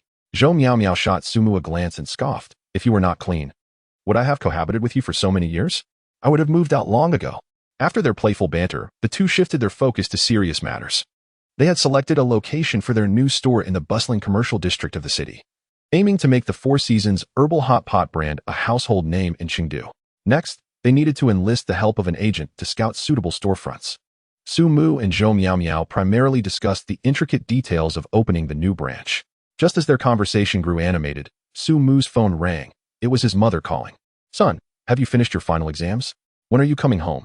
His mother asked with concern. "I've completed them. I'll be home tomorrow," Sumu replied with a smile, feeling warmth in his heart. Although his mother could be strict, her affection was genuine. At a young age, she often reminded him to come home and spend time with her. She must have remembered the exam schedule, prompting her call immediately after he finished. After all, she was his mother, and Sumu felt deeply touched. As he prepared to say a few comforting words, his mother continued, "When you come home is not the issue. What about Xiao Gao? Hasn't she returned from studying abroad? You are no longer in a long-distance relationship, so surely you can bring her home to meet us?" Sumu felt a lump in his throat. He had overestimated himself just a moment ago. "Mom, Gao Gu is currently interning at the Shushi Hospital. You don't know how busy interns are at hospitals. They are practically slaves with no free time, not even holidays. Gao Gu is swamped every day and has no time to come home with me," Sumu explained, "perhaps another time." He knew he could not acquiesce to his mother's request. He needed to buy some time and find the right opportunity to reveal the truth later. "So busy?" His mother sounded visibly disappointed, muttering, "I suddenly think being a doctor isn't a great profession. Everything else is fine, but being too busy is not good. If you all become doctors, who will keep me and your father company for New Year's dinner?" Sumu wholeheartedly agreed, quickly chiming in, "Exactly. So my desire not to become a doctor is justified, right?" To his surprise, his mother shook her head, saying, "It's good for men to be busy. I have no issue with you being a doctor. However, I think Xiao Gao should avoid that path." "Forget it, we can't discuss this now. I feel like I'm being pulled back," Sumu replied. "All right, So you're coming home tomorrow, right? Remember to leave early and take the morning bus. I'll prepare lunch for you when you return. I'll call Xiao Gao later to check on her. With that, she hung up. Sumu attempted to interject, saying hello several times, but there was no response. Great. His mother was now planning to personally invite Gao Gu over for a visit. However, since Gao Gu had not disclosed the breakup to either of them, she likely wouldn't mention it this time either. With her cleverness, she should be able to navigate the conversation smoothly. After Sumu ended the call, Zhou Miao Miao, who had been eavesdropping, shot him a teasing glance and said, I told you to inform your parents about your breakup with your ex-girlfriend, but you wouldn't listen. Now the trouble has escalated, hasn't it? You brought this upon yourself. Thank you for your kind reminder. Sumu replied sarcastically. I can manage my own affairs. Zhou Miao Miao then curiously asked, Your mother is quite fond of Gao Gu, isn't she? Sumu nodded, feeling melancholic. Not just fond. She believes her son does not deserve Gao Gu. If I tell her we've broken up, she might just skin me alive. How can a strong-willed, icy queen like Gao Gu be so favored by the elders? Zhou Miao Miao questioned, seemingly a bit unconvinced. She flicked her hair behind her ear, adopting a demure demeanor, blinking her big, sparkling eyes, and positioning her long legs delicately. In a sweet voice, she asked, Do you think I would also be well-liked by parents if I acted like this? Sumu examined her earnestly, responding gravely. Today's parents generally consider a significant factor when assessing a daughter-in-law. They hope their future grandchildren can be breastfed rather than fed formula. Do you understand what I mean? Zhou Miaomi was incensed, unable to remain composed any longer. She disregarded her demure facade and hurled the cushion at Sumu, exclaiming, Gao Ji's chest isn't that much larger than mine. What's so impressive about that? Sumu simply smiled, choosing not to engage further in the conversation. Understanding that life was already challenging enough without exposing her insecurities. Zhou Miao Miao, feeling guilty, quickly shifted the discussion back to the topic of the new branch of the Four Seasons hot pot. How long will you be home? When will you return to Chengdu? She inquired. About half a month. Sumu contemplated before responding. Before heading home, he had prepared a batch of medicinal pills for cultivation. After all, once he returned home, he anticipated no opportunity for alchemy, lest his parents discover his secret. Once the pills were consumed, he would need to consider his return to Chengdu. Cultivation was indeed beneficial. Especially with the aid of pills, Sumu had nearly developed the habit of daily practice, feeling incomplete without it for even a day. Such a long time. Well, I have a break this weekend, so I'll find an agent to select the properties. Once we've chosen a location, we can contact the renovation team to start the work, Zhou Miao Miao stated. All right, sounds good. By the time I return, we should be ready to start hiring. Sumu nodded in agreement. They planned to establish the branch during the summer vacation. By the way, during my time at home, please ensure your safety. Lock the door securely at night, Sumu advised. Upon hearing this, Zhou Miao Miao smiled, feeling quite pleased. You really care about me, don't you? Sumu rolled his eyes and replied earnestly, You must pay close attention to safety while working at the construction site. It's not just about avoiding accidents. Try not to wander off to secluded places alone, and definitely avoid walking home alone after late shifts. Did you see the recent incident involving a flight attendant on Weibo?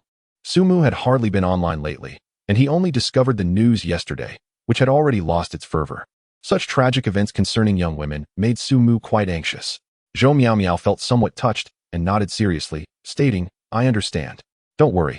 I'm not an ignorant little girl without any sense of caution. Haven't I mentioned that there's a senior from our major at the site? She graduated a year earlier than I did. I always leave with her after work. That's good, Sumu responded. The following morning, Sumu and Zhou Miao Miao left together. Zhou Miao Miao was heading to the construction site, while Sumu was off to the train station. However, the two destinations were in completely opposite directions, so they bid each other farewell and would not meet again for another fortnight. Sumu had to return to Rongqing in 2 weeks, not only because he was running low on the yuan dan used for cultivation, but also due to the insufficient stock of hot pot base for the Four Seasons hot pot restaurant. In truth, once the hot pot base is prepared and sealed, it can be refrigerated for several months without issue, much like the hot pot bases sold in supermarkets. As long as they remain unopened, their shelf life exceeds 6 months, even up to a year. However, once opened, it's best consumed within half a month. The challenge was that the Four Seasons hot pot restaurant was thriving, and the demand for hot pot base was immense. Sumu had already stocked quite a bit, but at the current consumption rate, it would be depleted in about 20 days. If he did not return by then, the restaurant would have to close. Moreover, this was only one branch. Once the new branch opened, the consumption rate would increase even further. If the number of branches continued to grow, say 5 or 10, it would pose a problem. Sumu pondered on how to address the situation regarding the hot pot base. taking a taxi to the train station, collecting tickets, passing through security, and entering the platform. Sumu's hometown was approximately 300 kilometers from Rongqing, not too far, yet not particularly close either. There was no high-speed train or bullet train available. He had to take a regular train, which took nearly 4 hours. Departing at 8:30 in the morning, he would not arrive home until afternoon. Should I consider buying a car at some point? This thought crossed Sumu's mind as he settled into his seat on the train. Despite having the system by his side and having ascended into the realm of cultivation, the progress remained painstakingly slow. Achieving the foundational stage required at least 100 days of diligent effort. The legendary ability to soar through the skies on a sword, traversing vast distances in an instant, seemed distant indeed. In modern society, possessing a means of transportation would certainly be advantageous, especially now that he had some financial means. Yes, once I returned to Rongqing, I should look into getting a driver's license, he contemplated. As it was July, coinciding with the school holidays, the train was predominantly filled with students. The two individuals opposite him, along with 3 girls seated beside him, were all university students. However, the 3 girls were rather average in appearance, not particularly striking. Sumu had no intention of engaging with them, instead drifting into his thoughts about recent events and how to persuade his parents to take the Yuling Dan, as well as how to explain to his mother about his breakup with Gaoge. However, shortly after the train departed, the slightly plump girl next to him initiated a conversation. Traveling by train could be quite tedious, but it was still preferable to flying. On a plane, one could hardly use their phone, and tablets lacked internet access. Generally speaking, once aboard a plane, one could only listen to music and sleep. On the train, at least one could play games on their phone. Thus, the 3 university girls pulled out their phones, eager to play games. Encouraged by her companions, the plump girl shyly asked, "Hey, do you play Honor of Kings?" Though not conventionally attractive, she possessed a certain charm, sporting a mushroom hairstyle. However, her ample bosom was quite pronounced, surpassing the ideal size that Zhou Miao Miao often dreamed of. As a rule, girls with fuller figures tend to have more pronounced curves. In contrast, Zhou Miao Miao, standing at 1.7 meters and weighing just over 100 pounds, had a more typical physique. "I do play," Sumu instinctively replied. After realizing the girls likely intended to invite him to join them, he thought, why not? The train journey was long, spanning 4 hours, so playing some games would be enjoyable. "Let us play together." The plump girl immediately expressed her excitement. "Sure," Sumu replied, pulling out his phone. "But I'm not very skilled. I might drag you down."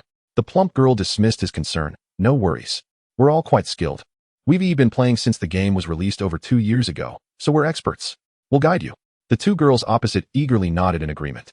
Typically, they wouldn't prefer to play with someone of lower skill, but the presence of a handsome guy changed the dynamics entirely. Good looks were enough. Why should they care about his gaming skills? Sumu chuckled. That sounds great. His rank in the game had stagnated at Platinum I, unable to reach Diamond. His friends Wang Junlong and Lu Lang were skilled gamers, yet they were engrossed in another game and dismissed Honor of Kings as a children's game, refusing to play with him. With 3 skilled players now, perhaps he could finally ascend to Diamond rank. "What is your WeChat number? I'd like to add you." The plump girl inquired. "We want to add you too." The other 2 girls chimed in. Sumu was taken aback, glancing at the 3 girls, who appeared quite thrilled, their eyes gleaming with a hint of mischief, as if their plan had succeeded. Have I been ensnared? Playing games is merely a pretense. But adding WeChat is the true goal, I assent it. After all, even if they needed to add friends for the game, one would suffice. Why do all 3 want to add me? It seemed like a strategic move. He learned a valuable lesson. In the future, when approaching someone of interest, one should not directly ask for their WeChat number. It could lead to awkwardness and potential rejection. Inviting someone to play games was a much smoother approach. Sumu shared his WeChat ID, adding all 3 girls as friends. He felt there was no turning back now. As a man, he certainly didn't need to be overly coy. However, the real surprise awaited him. Initially, when he heard the girls had been playing games for over 2 years, he genuinely believed they were experts. Yet upon checking their ranks on WeChat, he was stunned to discover that all 3 were ranked lower than him. He was still Platinum I, just a few wins away from reaching Diamond. But these 3 were all at Platinum 4, teetering on the brink of dropping back to Gold. "Wow, you're already Platinum I? A master?" The plump girl exclaimed in astonishment. "You claim your skills aren't good? How humble." The 3 girls were delighted, feeling as though they had struck gold. "Am I really considered a master?" Sumu was bewildered. "Of course. Look at us. We play late into the night. And we're still only at Platinum 4, they nodded in agreement. "Today, we're counting on you." Sumu could only chuckle in resignation. "All right. I'll do my best." Unexpectedly, the once derided gamer, often scorned for my lack of skill, found myself being hailed as a master. Indeed. Female university students are a rather fascinating breed. However, basking in the flattery and praise from the three girls, Su Mu felt a surge of elation and resolved to showcase the demeanor of a true expert, aiming to elevate their ranks. Soon, the game commenced. I chose the mage role, while the plump girl opted for Ankila. I played as a marksman, and the long-haired girl selected Lu Banqihao as a warrior. The freckled girl chose Arthur. Su Mu gazed at this configuration, his heart sinking with an ominous premonition. Was this lineup not a tad too formidable? He raised his head and inquired, "Do you possess any other skilled heroes?" "Not to worry. We are all exceptionally proficient with these three heroes. We will surely secure victory." The three girls exuded confidence. Su Mu, albeit reluctantly, placed his trust in them, reasoning that even the most unremarkable heroes could exhibit remarkable prowess if played skillfully. Conversely, even the mightiest heroes could falter in the hands of the untrained. "I shall take the jungle role," he decided prudently, selecting the powerful hero Pei Qin Hu, determined not to disappoint on his inaugural gaming experience with the girls. As the enemy forces were set to arrive in 5 seconds, the battle swiftly unfolded. Lu Banqihao, controlled by the long-haired girl, charged into the red zone without hesitation, while the plump girl Ankila dashed into the blue area. Demonstrating remarkable consideration, she announced, "I'll secure the first red buff, and the subsequent ones are yours." "Does Pei Qin Hu even require blue?" "I'll take that." Su Mu interjected, "Please, leave the jungle for me first. Let me reach level 4. You two should focus on clearing the minion waves." Perhaps swayed by Su Mu's decent appearance, the two girls, though somewhat reluctant, complied and headed to their respective lanes. The match commenced in earnest. Before long, first blood was drawn, followed by double kills, triple kills, and total team wipes, all resulting in Su Mu's team being vanquished. The train carriage reverberated with the muffled, despairing cries of the three girls. "Attack! We can win! No, we can't! Run! Ah, I'm dead! I've misfired my ultimate! Oh no, I flashed into a wall!" Su Mu lamented. "Within 6 minutes, we were pushed to our high ground, and by 10 minutes, the crystal had exploded. It was a fluid and swift demise." For hours later, Su Mu's rank plummeted from Platinum I to Platinum 3, and if he continued playing, he would soon find himself at Platinum 4. Once he disembarked from the train and bid farewell to the three girls, Su Mu discreetly uninstalled the game from his phone. Gazing up at the sky outside the train station, he clenched his fists and sighed deeply. At last, it is over. If I ever play games with university girls again, I'll just be a pig. Who would have imagined the ordeal he endured during those 4 hours, leaving him questioning the very essence of life itself? Returning to the narrative of Su Mu's life, we find him in Xinjiang City, nestled along the banks of the Tuo River, connecting Ba City to Rome City. A significant hub in eastern Sichuan since ancient times and now a key city in the province's planning. Su Mu's family resides in a small county within Xinjiang's jurisdiction. This county, strategically positioned on a major transportation route, has seen remarkable development in recent years. During his university days, Su Mu would return home every few months, and he could always observe substantial changes in the county. Over 4 years, the outskirts of the county expanded significantly, becoming quite vibrant with high-rise apartments and large commercial plazas. Looking at the newly developed urban area, it was hard to believe it was merely a small county. It bore a striking resemblance to the provincial capital, Rome City. Rapid development brought about numerous transformations. Su Mu recalled when he was in high school, the average housing price was around 2,000 yuan per square meter, already considered a premium garden community.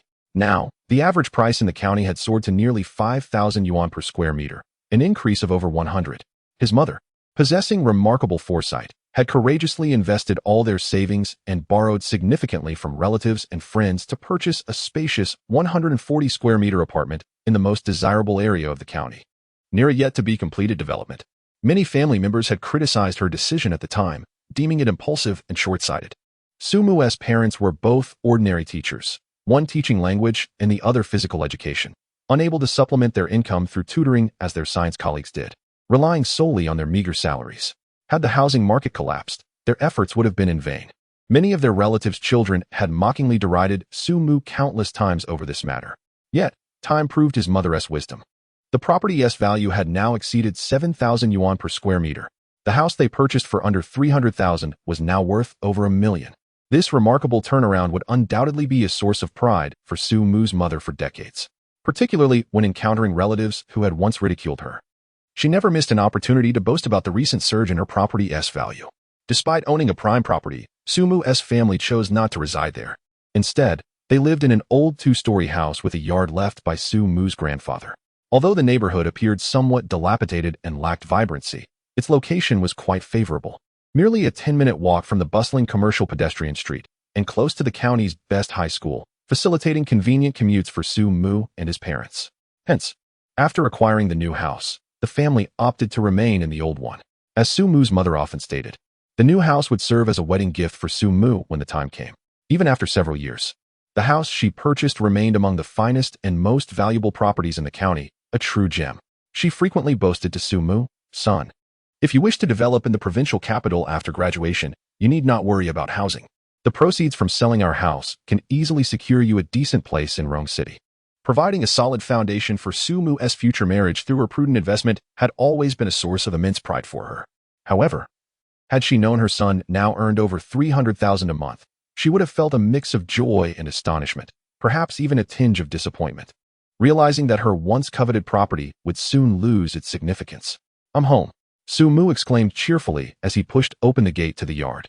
The first to greet him was a lively yellow Chinese rural dog, commonly known as a native dog. Su Mu's family had a long-standing tradition of keeping dogs since his childhood. His first dog, a white native dog named Xiaobai, had passed away during his high school years, and they subsequently adopted this large yellow dog. Bending down, Su Mu affectionately patted the exuberant yellow dog, who leaped joyfully at his feet. Even after months apart, the dog displayed no sign of unfamiliarity with its master, exuding warmth and affection. Su Mu pondered why contemporary pet owners often preferred exotic breeds, yet in his view, native cats and dogs were no less remarkable than their foreign counterparts, both in intelligence and loyalty. Admittedly, while rare breeds may possess aesthetic appeal and personality, the intrinsic value of native pets should not be underestimated. However, these spirited cats and dogs are rather challenging to sustain. Raising one is akin to nurturing a child. Their dietary needs are quite particular, and neglect can easily lead to illness. Take De Huang, for instance. He devours fish, bones, and meat without discrimination, displaying remarkable vitality. Upon returning home, Su's father was in the yard gathering vegetables. A small patch of garden had been specifically allocated at the corner of the yard, where Su's father cultivated green peppers, eggplants, and cherry tomatoes during his leisure time. This endeavor not only provides the family with fresh, organic produce, but also brings him joy, as he relishes a life imbued with vitality. Su Mu, recognizing his own inclination towards a leisurely lifestyle, feels that he has inherited this trait from his father. "I saved this batch of vegetables for you, knowing you were coming back," Su's father exclaimed, having just finished harvesting. After rinsing off the vegetables at the faucet, he handed Su Mu several cherry tomatoes with a smile, encouraging, "Give them a taste, see if they're sweet." Su Mu popped one into his mouth and nodded, "Deliciously sweet." "But where's my mother?" "She's busy cooking in the kitchen," Su's father replied. Su Mu felt a pang of concern and asked, "Really? Is Mom actually taking charge of lunch today?" His mother, Teacher Han, seemed to lack the nurturing instincts typically associated with a homemaker, particularly in the culinary realm.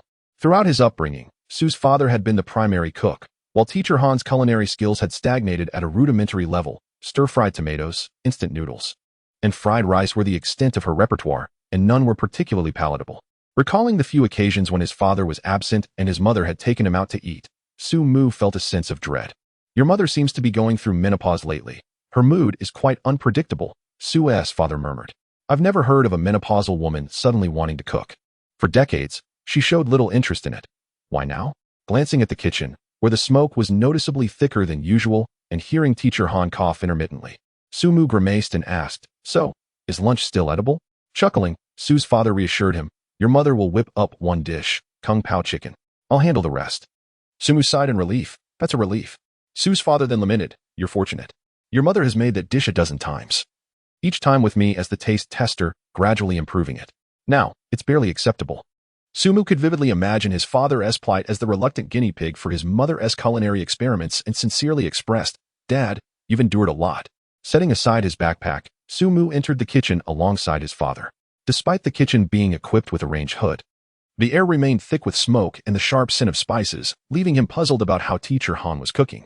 At that moment, she was intently tasting the dish with chopsticks, a pensive look on her face, perhaps deliberating on the flavor or whether the food was properly cooked. Upon noticing their presence, she beamed, "Son, you're back. Come quickly and taste my kung pao chicken. Tell me how it is." With prior knowledge from his father, Su Mu felt reassured and approached with a smile. Of course, I must sample my mother's cooking. He gingerly picked up a piece of chicken that was distinctly overcooked and chewed thoughtfully. It was as his father had described, edible but not particularly delightful, yet sufficient to accompany rice. Teacher Han, it's been a few months, and your cooking skills have improved significantly. Truly commendable. Sumu sought to uplift her spirits, avoiding any discouragement. Haha, my son has a discerning palate. Unlike some people, Teacher Han shot a glare at Su's father, clearly indicating that he had previously resisted her culinary experiments, causing her displeasure. Sumu stifled a laugh, continuing to flatter. Honestly, I never realized it before. But you have quite the talent for cooking, Mom. Before he could finish, he was interrupted by his father's violent coughing, seemingly choked by the pungent aroma in the room. Son, fetch me a glass of water. Sure, Sumu replied, stepping out of the kitchen, only for his father to follow him, exasperated. You little rascal, are you trying to kill me? What's wrong? Sumu inquired, bewildered. There's a limit to how much you should flatter your mother. If you praise her too much, she might get carried away and start experimenting with other recipes. And then, while you're off studying and roaching, what will I do at home? Su's father scolded, clearly not eager to remain the subject of his wife's culinary trials, an experience he deemed nightmarish. Sorry, I'll be more careful, Sumu quickly apologized. Throughout his life, he and his father had been allies against Teacher Han's authoritative stance, and he certainly would not betray his father. Returning to the kitchen, Sumu found that Teacher Han had plated the Kung Pao chicken. Mom, what inspired you to start cooking recently? He asked curiously. I want to impress the girl you bring home, of course. As a future mother-in-law, I must prepare a dish for her, she replied, revealing her motivation. Realizing this, Sumu felt a pang of guilt. Dad, I'm sorry. It seems I've inadvertently put you in a difficult position. He was increasingly certain that he needed to come clean to his mother before leaving home. This matter could not be postponed any longer. About 10 minutes later, Su's father had completed the remaining dishes, traditional Sichuan fare that Sumu adored. Alongside the Kung Pao chicken, there was fish-flavored eggplant, stir-fried pork with green peppers, potato ribs, and a bowl of tomato egg soup. The spread was lavish. Su's father was indeed a skilled cook. He often remarked that had he not become a teacher, he would have either worked as a chef in a restaurant or opened his own eatery. Consequently, when Sumu made money writing novels during college and considered starting a hot pot restaurant, it was undoubtedly influenced by his father's culinary prowess. Son, eat up. You seem to have lost weight lately. Teacher Han expressed her concern, fervently serving him more food. Naturally, she piled on the Kung Pao chicken, which was not merely a dish but a manifestation of maternal love. Su's father nodded in agreement. I too have noticed you've slimmed down, Sumu. Is your appetite poor lately? Really? Sumu mused as he touched his face. I've been exercising more often, turning the fat into muscle, so perhaps I appear slimmer. My appetite has actually increased. I eat more than before. You've been exercising? Both Su's father and mother looked at him skeptically. They were well aware of their son's character. Given their understanding of Sumu, exercising seemed improbable, perhaps even impossible. However, as Sumu devoured 4 bowls of rice and polished off several dishes, including the entire bowl of tomato egg soup, they were left speechless. This child. What kind of mischief has he been up to at school? He is so famished. Teacher Han fretted, asking, Are you full? If not, I'll ask your father to make more. I'm full, Sumu reassured her, patting his belly and letting out a satisfied burp. Indeed, he had eaten his fill. Thanks to the assistance of the nourishing pills he had been taking, his appetite now rivaled that of 2 or 3 adults combined. Far less exaggerated than it had once been. Have you not been eating well at school? Or has something happened? Teacher Han inquired, concerned. Honestly, my appetite has simply grown. It has nothing to do with anything else. You'll see tonight. I'll still eat a lot. Sumu replied, feeling a bit helpless. His voracious appetite, much like the rate of growth of his hair and beard, was a topic difficult to explain to the average person. He certainly couldn't attribute it to the side effects of cultivating immortality, could he? Observing Su Muxing's vibrant demeanor, brimming with energy and seemingly untroubled emotions, Su's parents could only momentarily accept this explanation. After finishing their meal, the family of 3 settled in the living room, engaging in light conversation while watching television. With high school now on summer break, both Su's father and mother enjoyed 2 months free from work. This is one of the advantages of being a teacher. Despite modest salaries, the abundance of holidays is a blessing. Between winter and summer breaks, along with various statutory holidays and weekends, one finds that nearly half the year is spent in leisure. By the way, Mom and Dad, I've brought you a wonderful gift, Su Muxing suddenly announced, rising to retrieve a bottle containing 8 jade elixirs from his backpack.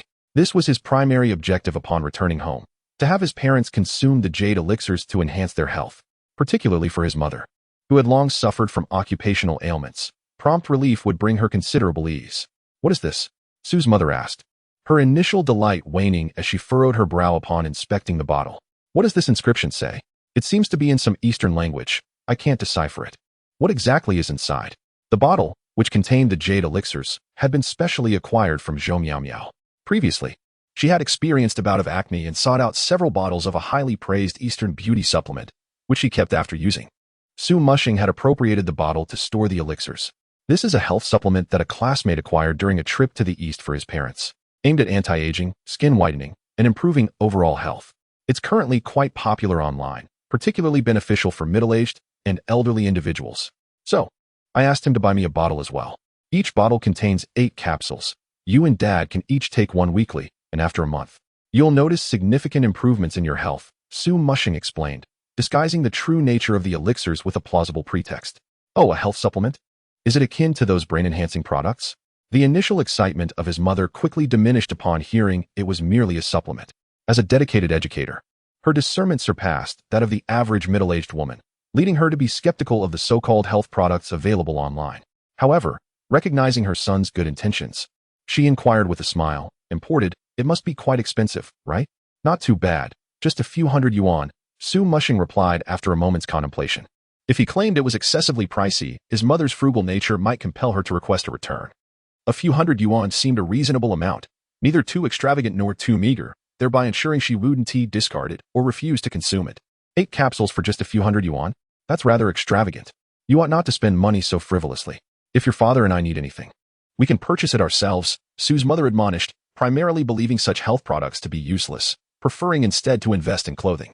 Just then, a lively voice from outside interrupted. Old Han, have you finished your meal? Shall we go play mahjong? With that, the courtyard door swung open to reveal their neighbor, Aunt Wu.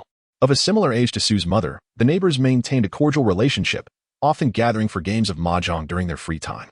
Yes, we've just finished eating. Come in and sit for a bit. We'll head out shortly, Sue's mother eagerly responded, with the holiday providing ample leisure time. A game of mahjong was indeed an excellent way to pass the hours. Ah, Su Mushing is back, Aunt Wu exclaimed upon entering, her face lighting up with a smile. Despite being past middle age, she still took great care in her appearance, with styled hair and makeup, and was rumored to indulge in daily facial masks at home. Good afternoon, Aunt Wu, Su Mushing greeted. Did you bring your girlfriend home this time? Your mother often mentions you have a beautiful and accomplished girlfriend who was studying abroad and just returned, Aunt Wu inquired. Clearly, Sue's mother had shared the news of her son's romantic interest with several acquaintances. Su Mushing chuckled inwardly at his mother's tendency to boast. Not yet.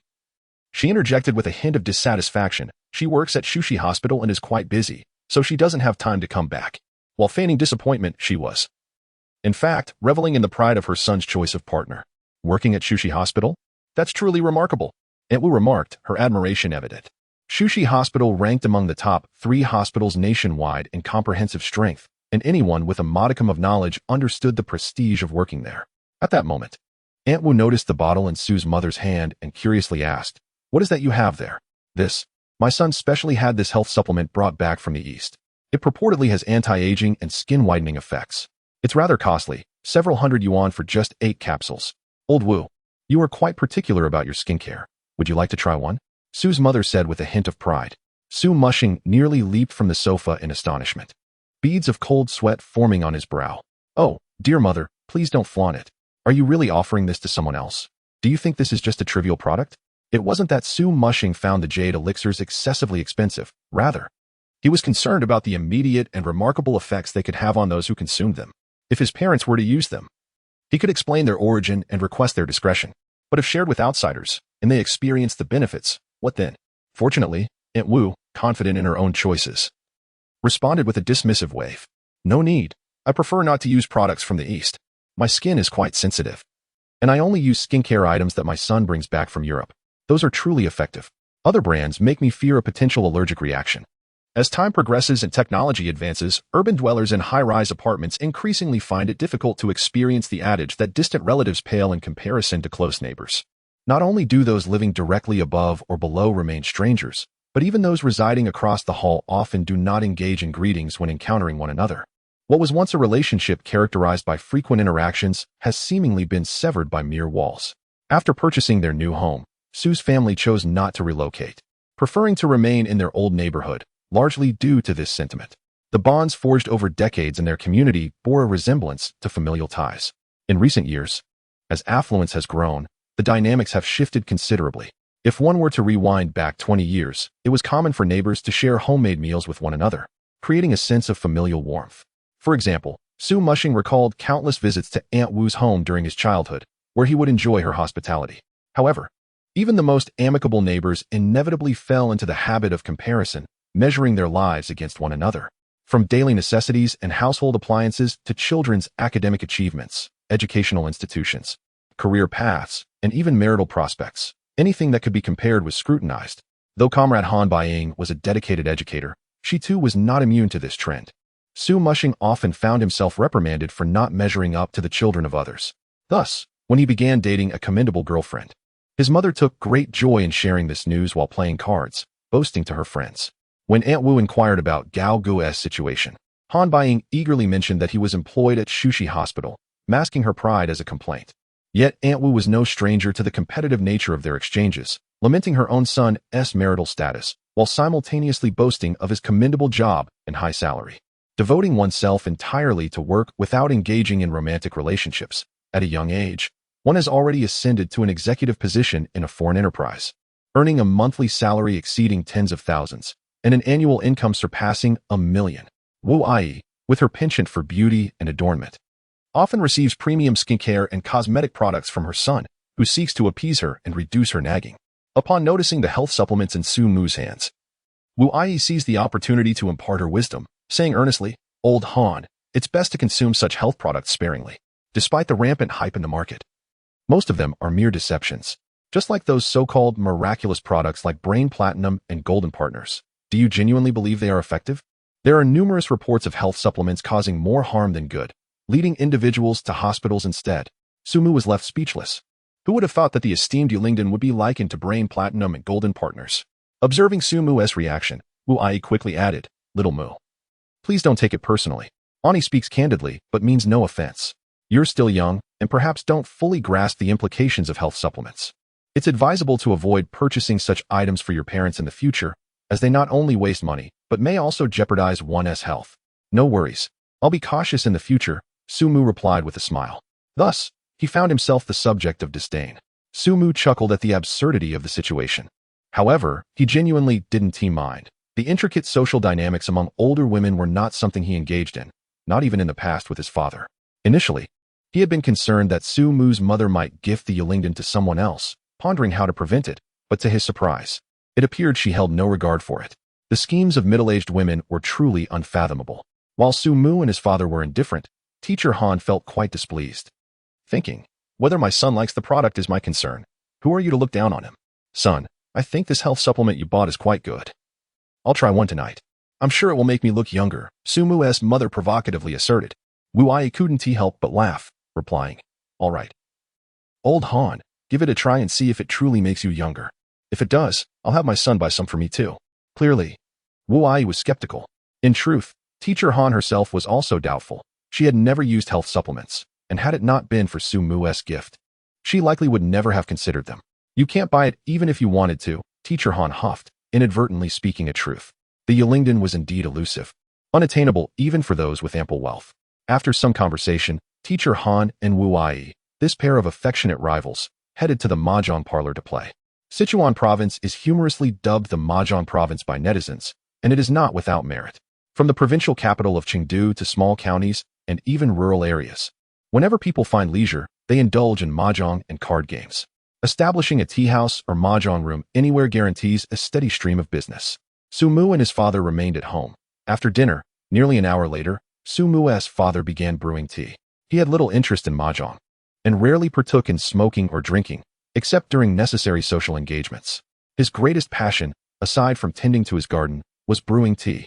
Skillfully handling his professional tea set, he boiled water, rinsed the teapot and cups with hot water to warm them, added tea leaves to the teapot, and poured boiling water over them, executing the process with remarkable precision to ensure the tea leaves and water blended seamlessly. Finally, he poured the tea into his serving vessel before distributing it into cups. Su Mu raised a cup and downed it in one gulp, smiling. "Dad, your tea is becoming increasingly refined." Su Mu's father poured himself a cup, took a sip, and leisurely remarked, "Don't flatter me. Just speak plainly. What is really going on?" Sumu paused, asking, "What do you mean?" Sumu's father replied with a hint of seriousness, "What is going on with you and Xiaogao? Are you two at odds?" Sumu gasped, caught off guard by the unexpected inquiry. How did his father know? Reflecting carefully, he realized he hadn't let anything slip. Sumu's father shot him a glance, saying, "What? Do you have to keep secrets from your dad too?" Sumu pondered for a moment and, with a resigned sigh, confessed, "All right. Xiaogao and I have broken up." After all, Sumu had intended to disclose this to his parents eventually. He thought it wise to inform his father first, preparing him for the inevitable confrontation with his mother, hoping to unite forces against Teacher Han. Sumu shared the truth about his breakup with Xiaogao, which had happened some time ago. Sumu's father furrowed his brow, questioning, "You managed to sustain a long-distance relationship for over 3 years. And now that you're finally together, you choose to separate? Isn't that rather hasty? Although I've only met Xiaogao a few times. She seems like a commendable girl." While Sumu's father hadn't extolled Xiaogao's virtues as vocally as Teacher Han, he was nonetheless pleased, believing that if Sumu could marry someone like her, it would be a fortunate occurrence. Sumu smiled ruefully, responding, "I know Xiaogao is wonderful, but when two people's perspectives differ, being together becomes exhausting." The fact that they had persevered through 3 years of long-distance love only to part ways was not due to Sumu's impulsiveness. Rather, it stemmed from the fact that he genuinely valued the relationship, hence enduring 3 years of solitude. If he hadn't cared, he would have broken up long ago. The discord between their personalities rendered compromise impossible, ultimately leading to their separation. Sigh. Young people today, I truly can't comprehend your thoughts. Sumu's father sighed. Although he was disheartened by the breakup, he was reasonable and refrained from blaming Sumu excessively. Wait a minute. You mentioned you've been broken up for a while. Yet not long ago, Xiaogao called your mother to complain about you not accepting a job she found for you at the provincial hospital. You refused to intern there? Sumu then recounted the earlier events. This only deepened his father's sense of regret, as he lamented, even after breaking up. She still seeks ways to help you find work. You, my boy, are truly unaware of your blessings and have squandered a wonderful opportunity. Sumu held his tongue. Aside from being overly assertive and stubborn, embodying the quintessential strong woman, Xiaogao was otherwise nearly perfect. If Sumu were also intent on becoming a doctor, their shared ambitions would indeed make them a perfect match. Alas, life rarely unfolds as desired, and some matters are simply beyond control. Enough, enough. Sumu's father waved his hand. Since you've already separated, there's little point in discussing it further. However, I can assure you that your mother will not be as forgiving as I am. I understand, Sumu nodded, somewhat shamelessly adding, "That is why I wanted to inform you first, hoping you might offer some support when my mother gets upset. Don't count on it." Sumu's father shot him a sidelong glance, scoffing.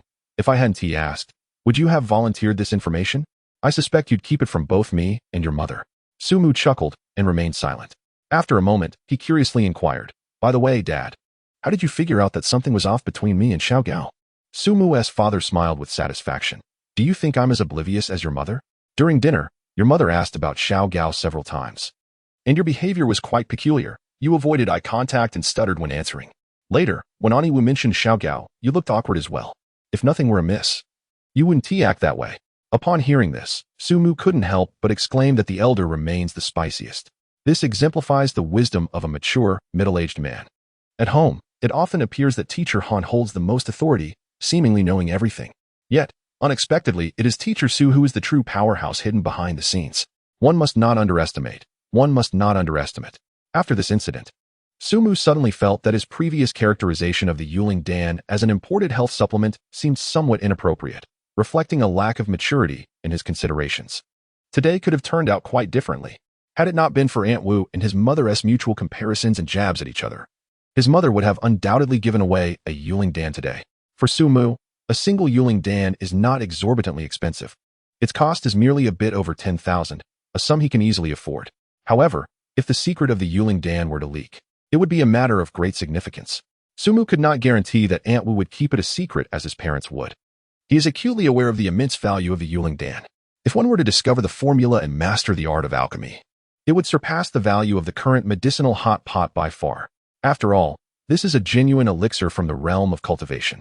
Even a first-level elixir is considered a miraculous remedy to the layperson, especially since rarity enhances value. This elixir is irresistibly appealing to the wealthy. As the saying goes, wealth must not be flaunted. The common man is innocent while possessing a treasure. This is akin to Su Mu's identity as a cultivator, which must remain concealed.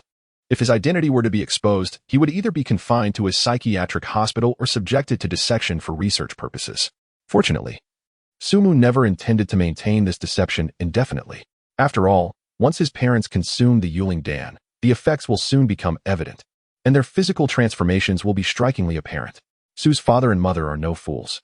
How could they believe that any health product could genuinely enhance their physical condition and eradicate ailments accumulated over 2 decades? If such a remedy truly existed, it wouldn't matter if it cost hundreds, thousands, or even tens of thousands. With teacher Han's audacity when purchasing her home, she would dare to wholesale a dozen to resell.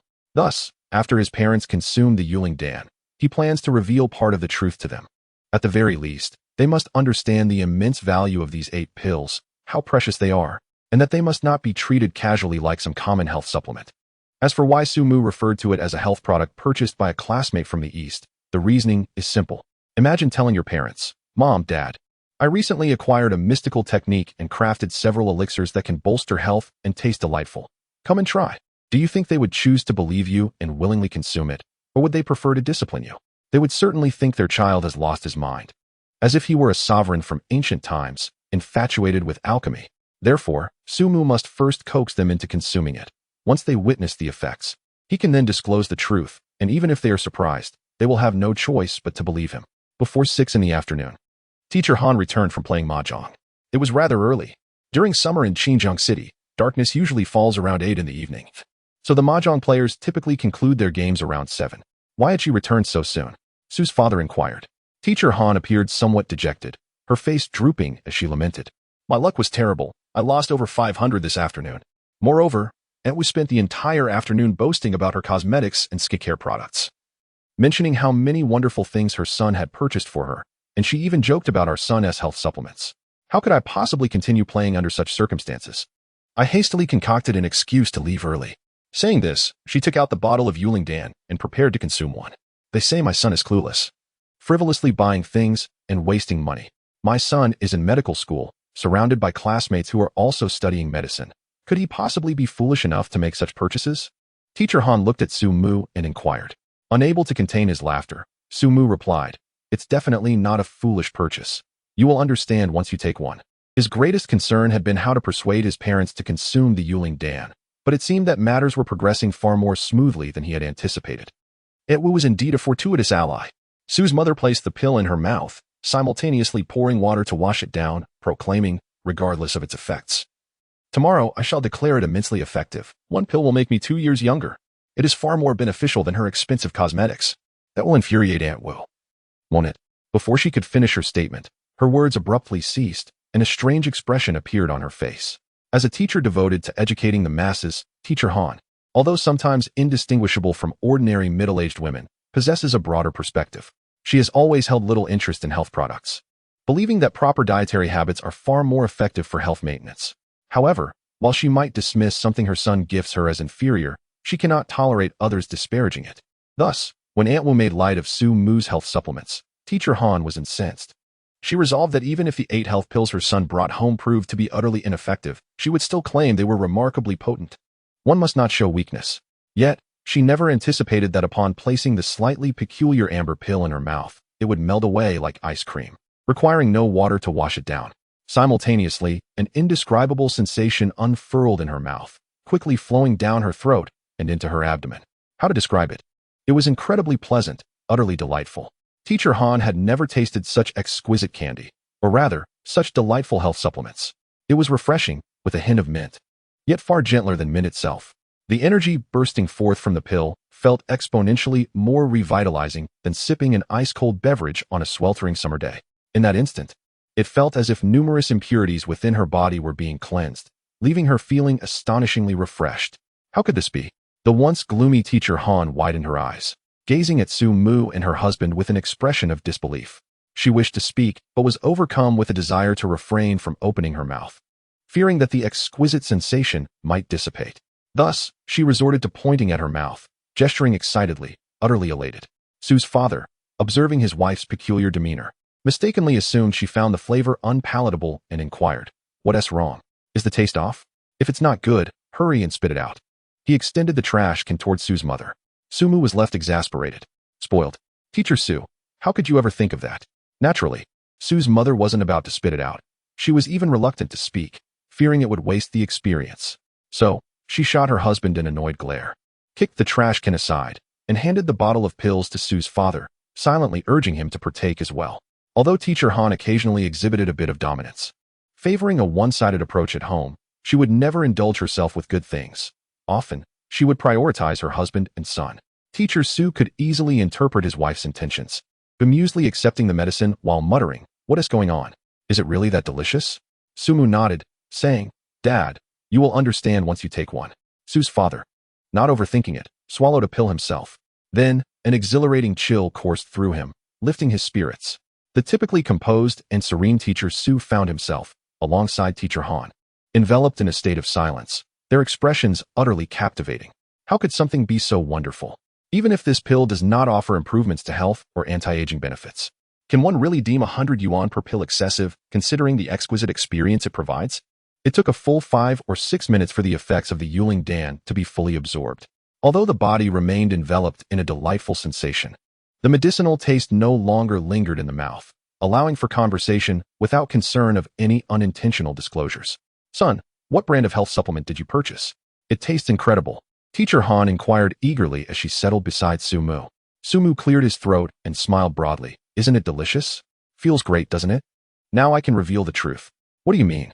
Is this health supplement not something your classmate imported from the East?" Su's father, ever astute, immediately deduced the underlying truth from Sumu's statement. Sumu nodded, saying, "Indeed, this is not a health supplement, nor is it something I requested from a classmate in the East. Rather, it is a pill developed by a friend using dozens of traditional Chinese medicinal herbs." A self-developed pill? Both Su's father and mother were taken aback, completely unprepared for such a revelation. Concurrently, a sense of worry crept into their minds. A self-research product could be akin to an unregulated item, potentially harboring undisclosed risks. Despite the pill's delightful taste and the unprecedented comfort it imparted, particularly for Su's mother, whose numerous ailments and occupational maladies left her frequently stiff and in pain, a lingering concern remained. Yet, she felt significantly lighter, more at ease than after a 2-hour professional massage. However, what if it posed future harm to her health? Observing his parents lost in thought, Sumu quickly reassured them.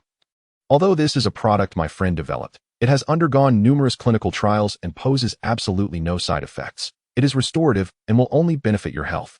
Especially you, Mom. After taking this pill, your occupational ailments will soon improve. Cervical spondylosis, lumbar issues, and varicose veins will gradually dissipate. Just take one a week. And in a month, not only will you combat aging, but you may also feel rejuvenated." Su's father and mother exchanged glances, unsure of how to respond. Though the pill tasted extraordinarily good and seemed to yield miraculous effects, could it truly be that remarkable? Could it really alleviate occupational ailments? Unless it were a celestial elixir. Su's father pondered. Is there truly such a miraculous medicine in this world? Sumu nodded earnestly. Initially, I did not believe it either. However, once I witnessed the results firsthand and experienced it myself, I could not help but believe. Otherwise, I would not have brought it back for you to try. Seeing his son's sincerity and the evident positive response of their bodies post-consumption, the couple reluctantly accepted the notion. After all, their son would not wish them harm. Would he? Then why didn't you tell us the truth from the start? Su's father queried. Sumu shrugged. If I had told you the truth initially, would you have believed me? Su's father fell silent, acknowledging that Su's mother would surely not have believed it, and perhaps he himself would have harbored doubts. Now that they had consumed it, the reality was before them, and even he found it hard to fully accept. Su's mother's focus shifted, her eyes gleaming with curiosity. So, son, what was the research cost for this pill? How much did you spend? Sumu pondered momentarily, realizing that now was not the time to downplay the cost, but rather to present it as significant. The cost per pill is around 50,000. However, I received it at a friendly price. If marketed, each pill would exceed 100,000. So expensive. Su's mother gasped, momentarily speechless. After a long pause, she exclaimed, "Thank goodness I didn't give it to Aunt Wu. Otherwise, it would have been a steal for her." The first update has been delivered. Upon receiving a message before the update, a generous patron rewarded me with 10,000 Chidian coins. Many thanks to the affluent Shuguang Mingjian. Despite such a generous tip, I regrettably lack the time to increase updates. I feel quite guilty about this. Teacher Han, always sensitive to monetary matters, understood that while a few hundred yuan might not be a concern among neighbors, items costing tens of thousands could not be casually gifted. Thus, She now comprehended Su Mu's prior feelings, feeling immensely grateful that Aunt Wu had not accepted the Yuling Dan. If she had received just one, it would have been an incredible bargain for her. If Aunt Wu learns of the opportunity she missed, she would surely regret it. She had looked down upon the items Su Mu purchased. Just wait until a few days from now when my skin improves and I appear significantly younger. Then we shall see what she says. Teacher Han's earlier discontent evaporated, replaced by a radiant smile that grew brighter with each thought. The previous afternoon, Aunt Wu had made her life difficult at the card table, and now she reveled in the prospect of vindication. Su Mu recognized that dissuading his mother from comparing herself to Aunt Wu was futile. He and his father had discussed this matter numerous times, yet it had never changed. The world of middle-aged women is something most men cannot comprehend. Su Mu could only urge, Mom, regarding the pills, you and Dad must keep it a secret. It cannot be disclosed. This pill is not an ordinary medicine and is certainly not intended for public sale. Su's father nodded in understanding, advising his wife. Do not share the true nature of the pills with your card-playing friends. Truth be told, he still harbored skepticism regarding Su Mu's claims that these few pills could cure his wife's occupational ailments. However, if they truly held such healing properties, their significance would be monumental. More precious than any Nobel Prize-winning medical discovery, this was a staggering secret. And he was left wondering how his son had acquired such a miraculous item. Is that so? All right, Teacher Han conceded, albeit reluctantly. She felt a twinge of disappointment that her son had provided her with such a remarkable product, yet could not share it with others. It felt akin to wearing fine garments in the dark, diminishing her sense of accomplishment. Hey, son, where did you procure such a substantial sum to purchase the pills? Teacher Han suddenly recalled a crucial detail. At 50,000 per pill, 8 pills would amount to 400,000. Although Su Mu had become financially independent since writing novels and running a hot pot restaurant, she still had a rough idea of his savings. Thus, she knew he did not possess the means to purchase such expensive pills. Su Mu smiled subtly, explaining, did I not clarify before? My hot pot restaurant is not struggling. Rather, it has undergone significant changes with a new base that greatly enhances the flavor. Consequently, the business has multiplied several times, and naturally, my monthly profits have increased. Su's mother's eyes lit up with joy as she asked, multiplied several times? I recall you said your hot pot restaurant's best month yielded over 30,000, right? You and Xiaozhou divided it, so you earned over 10,000. What about now? Su Mu evasively replied, it's just many times more. Su's mother narrowed her eyes, displeased. What? Now you can't even tell your mother how much you earn? It's not that I don't want to tell you, but I'm concerned that if I reveal my monthly earnings, it might overwhelm you. Indeed, this is the reality of life. As long as there is enough money for necessities and a little savings, it is not necessarily better to have more. Sometimes, an excess of money can lead to more troubles, robbing life of its original joy. As Ma Xiaoyan once said, earning 2 to 3 million a month brings joy, but making 20 billion in a month is burdensome. It's difficult to keep up the facade. However, for Su's father and mother, their current state of life is quite satisfactory and does not necessitate any change. They need not worry about their son, as he is self-sufficient. And they both have their own careers, leading fulfilling daily lives. Financially, they are secure. They can afford anything they desire and have both the time and resources to travel. If Su Mu were to suddenly proclaim that he earns 3 million a month, with prospects for even greater earnings in the future, how might they react? Would Su's mother still enjoy a casual game of mahjong with her friends, where the stakes rarely exceed 3 to 500? After a while, Su's mother unexpectedly leaned closer to Su Mu and whispered, Son, can you earn at least 50,000 from the hot pot restaurant monthly? Su Mu was taken aback, feeling a mix of amusement and exasperation at his mother's relentless curiosity, and could only nod in affirmation. Not merely 50,000, but far more than that, perhaps even 500,000. Su's mother had no inkling of Su Mu's actual thoughts. Her estimation of 50,000 was already a bold guess, never considering that he could genuinely earn so much. Upon receiving his confirmation, she was instantly overwhelmed with astonishment, her face breaking into an ear-to-ear smile. An income of 50,000, in the current national context, is quite substantial, even in the few first-tier cities, let alone in a small county like Xinjiang City. Today truly brings continuous good news, exclaimed Teacher Han, her spirits soaring high. As the duration of taking the Yuling pill increased, its effects did not wane. Rather, Su's mother felt an unprecedented improvement in her health. Her issues with the waist and cervical spine seemed remarkably alleviated, granting her a sensation akin to her youth. No matter how she twisted or turned, her bones ached no longer. Observing this, Su Mu's eyes sparkled mischievously, and he cheerfully proposed, Shall I share something not so pleasant with you? What is it? Teacher Han inquired. You must promise me not to be angry. If you agree, I will tell you. Sumu replied with a grin. At that moment, Su's father could easily guess Sumu's intentions, but being a loyal ally, he remained silent, showing unwavering support. Typically, with teacher Han's astuteness as the class teacher, such playful antics from Sumu would be futile. However, today her joy rendered her indulgent. As she affectionately patted Sumu's head and said, "Go on, I want to be angry. Your mother is quite understanding." Pleased with her response, Sumu finally divulged. "I broke up with Gaogu." Huh. Teacher Han abruptly halted her affectionate gesture, her gaze shifting to a penetrating stare directed at Sumu. "What did you say?" A palpable tension filled the room, silence enveloping them as if a pin could be heard dropping. In that instant, Sumu felt not like a cultivator, but rather as if his mother were a formidable practitioner with an intimidating aura. Yet, having spoken, there was no retreat. He braced himself and reiterated, "I broke up with Gaogu." Wow. The tension erupted as Su's mother seethed with anger, her gaze fixating on a nearby feather duster. Sumu swiftly darted away, making a hasty escape outside. "You dare run. Come back here," Su's mother exclaimed, fury evident in her voice. "Didn't you say you wouldn't be angry? Your words don't hold." Sumu retorted, "I just said my words don't hold. What are you going to do about it?" Su's mother shot back, hands on her hips. "How dare you break up with Gao? Did you seek my permission? What was wrong with her? She is a wonderful girl. Why would you want to end things with her?" With that, she lunged for the feather duster, intent on chasing Sumu. Since Sumu entered high school, she had rarely resorted to such disciplinary measures.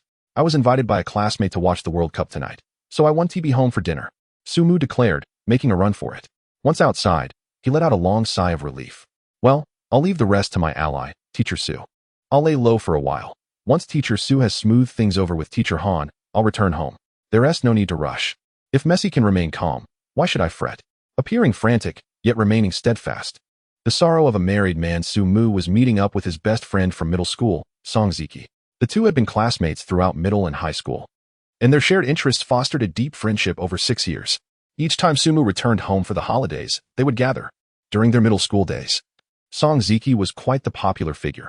Although his academic performance was not stellar, like Sumu, he was handsome and athletic, excelling in soccer and having been recruited for the school team, garnering much admiration from the girls. In high school, Sumu was strictly governed by Teacher Han's rules, leaving him little room to pursue his crushes.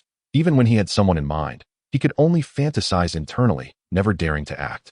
In contrast, Song Ziki was quite the opposite, having dated at least 5 different girlfriends during high school, all renowned beauties, embodying the quintessential charming rogue. Sumu envied him greatly, lamenting that having parents as teachers, especially at his own school, was perhaps the most lamentable fate. Yet now, the once charming rogue, Song Ziki, had become a devoted father. With a 1-year-old daughter, his daily life revolved around work and caring for the baby. The dashing youth had succumbed to the rigors of life, and at just 24, was already on the verge of becoming a disheveled middle-aged man. Due to his lackluster grades, Song Ziki did not gain admission to a university after high school. Instead, he attended a vocational college for 3 years. Last year, he graduated and, with his family's assistance, secured a position in a public institution. There's a saying, "You walk by the river often enough, you're bound to get your shoes wet." He had planned not to marry before turning 30, but unexpectedly, shortly after graduation, a mishap with a firearm led to his current wife becoming pregnant. The subsequent events unfolded naturally, his wife unwilling to terminate the pregnancy. They had no choice but to marry and welcome their child into the world. His wife, Wang Shasha, was also a classmate from Sumu's high school, though not in the same class.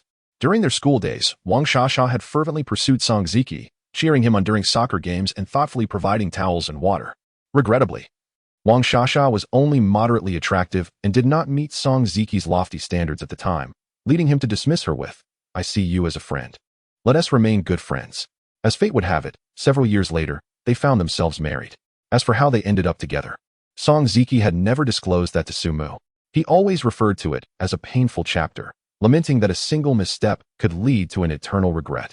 Song Ziki hailed from a well-off family, so upon their marriage, his parents gifted them a lovely high-rise apartment in a well-appointed complex in the county, where they lived independently, away from their parents. Upon arriving at Song Ziki's apartment complex, Sumu ascended the stairs and knocked on the door. It was soon opened to reveal a noticeably chubby Song Ziki, who greeted Sumu with a broad smile, exclaiming, "You finally made it." The once athletic youth with sculpted abs had now succumbed to a fuller figure, complete with a burgeoning beer belly. "Honey, Sumu is here. I'm heading out with him to watch the game," Song Ziki called to his wife. Wang Shasha emerged, giving her husband an exasperated glare. Why the rush? Sumu only visits occasionally. Can't you let him in to sit for a bit? We're not strangers. There's no need for such formalities. Song Ziki muttered. But adhering to his wife's wishes, he invited Sumu inside. Sumu chuckled. I don't require your formalities. But I must at least meet my goddaughter during my visit. As Sumu raised his hand, he exclaimed, I even bought her a little gift. The gift was not extravagant, merely a charming set of clothes for a young girl that Sumu had spotted during a shopping trip in Rongqing. Grateful. Wang Shasha took the slippers from Sumu and smiled as she accepted the present. After marriage, Song Ziki had seemingly faded in beauty, while Wang Shasha, who was once unremarkable in high school, had blossomed into a striking woman. Even after childbirth, her figure remained intact, and she exuded an air of sophistication. Standing side by side, it almost felt as though Song Ziki was unworthy of Wang Shasha. Upon entering the living room, the nanny brought over the well-fed child. And Sumu was taken aback.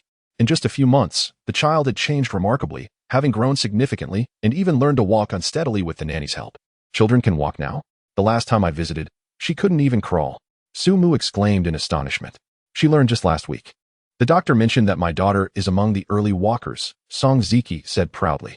Though he regretted his marriage, he had never felt remorse regarding his daughter, whom he cherished deeply and showed signs of becoming a doting father. The little girl was unafraid of strangers. Sumu opened his arms with a smile and asked, Can your godfather give you a hug? The child, with her big, adorable eyes, softly replied, Hug. With a hearty laugh, Sumu lifted the child and planted a kiss on her rosy cheek. Instead of crying, she playfully poked Sumu's face and giggled. What a good girl. Sumu praised sincerely. The child, inheriting her parents' fine genes, was naturally delightful, her sweet demeanor capable of melting hearts. Sumu, generally fond of children, except for the mischievous ones, couldn't help but feel a tinge of envy for Song Ziki's beautiful and lovely daughter. I find myself a bit envious of your lovely daughter, Sumu remarked suddenly. You should hurry and get married and have a child yourself. Song Ziki retorted. I'm still studying. I should at least wait until after graduation, Sumu replied. With the wisdom of experience, Song Ziki sighed. Once you marry, you will surely regret it. What do you mean by that, Song Ziki? Wang Shasha interjected, her tone sharp. Oh, it's nothing. Nothing at all, Song Ziki chuckled, playfully teasing until he urged Sumu to leave, as the World Cup match was about to commence. Before stepping out, Wang Shasha reminded Sumu, I'm only allowing Song Ziki to go watch the game because of you. I trust you to keep an eye on him. Song Ziki, hearing this, complained. Why does it feel like I'm being watched like a prisoner? Sumu laughed. Don't worry, I'll take good care of him. Due to Song Ziki's flirtatious past, Wang Shasha had been particularly vigilant since their marriage. Typically, she would never permit him to go out alone at such a late hour without Sumu's presence. Having been tightly monitored, Song Ziki was eager to seize this opportunity to go out with Sumu. Unmarried men could never comprehend how much married men longed to break free from their wives' constraints. After descending the stairs, Sumu and Song Ziki hailed a taxi headed for their destination. Song Ziki owned a Chevrolet Malibu, which, although not the most luxurious in this small county, was certainly respectable. However, since they were going to the North Square to watch the World Cup, enjoy barbecues, and drink beer, it was more practical to take a taxi than to drive. The freedom of the open air is invigorating, Song Ziki exclaimed as he stretched and sighed in the taxi. Is it really that dramatic? Sumu shook his head. It truly is. You have no idea how difficult it is for me to enjoy such freedom. Wherever I go, Wang Shasha follows like a shadow, even more so than when she pursued me in high school. Song Ziki lamented. Sumu shot him a sidelong glance and said, That sounds a bit like you're flaunting your relationship. Hee. Song Ziki grinned, revealing his characteristic, slightly mischievous smile. In high school, he was incredibly self-absorbed. Even more so than Sumu, believing his smile to be charming and flashing it often without cause. He fancied himself reminiscent of Tony Leung, while Sumu thought he resembled a less appealing version of Su Jinjian. Honestly, Wang Shasha's clinginess can be overwhelming, but if someday she completely stopped being so attached, I might find it unsettling, Song Ziki reflected earnestly. Then why be so dramatic? Sumu retorted. I occasionally need my own space. Even prisoners get some fresh air. A married couple should have a bit of personal space. Living entirely as one is not ideal, Song Ziki complained. Sumu could somewhat relate to this sentiment. Gao Gu, in stark contrast to Wang Shasha's clinginess, was rather aloof, rarely calling to check on him. Yet, when it came to significant matters, she expected Sumu to adhere strictly to her plans. The county was small, and the taxi arrived at their destination, the North Era Square, in about 10 minutes. Here. Vendors had organized a food festival in celebration of the World Cup, which was quite popular. The match had not yet started, but already hundreds of fans had gathered, creating a lively atmosphere, with foreign models entertaining at the front stage. They found a spot, purchased beer, skewers, and specialty foods from the festival. After settling down, Songziki poured himself a full glass and began to drink eagerly. "Cheers," he said, clinking glasses with Sumu. "I think you should drink less beer," Sumu advised. The once lean, athletic young man now has a bit of a beer belly. Songziki waved his hand dismissively. "The weight gain around my midsection has a lot to do with my lifestyle, not just the beer. I hardly drink much.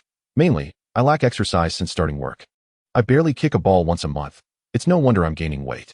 He glanced at Sumu and added, "You'll see how you fare after you graduate and start working." "I honestly don't think I'll gain weight," Sumu replied.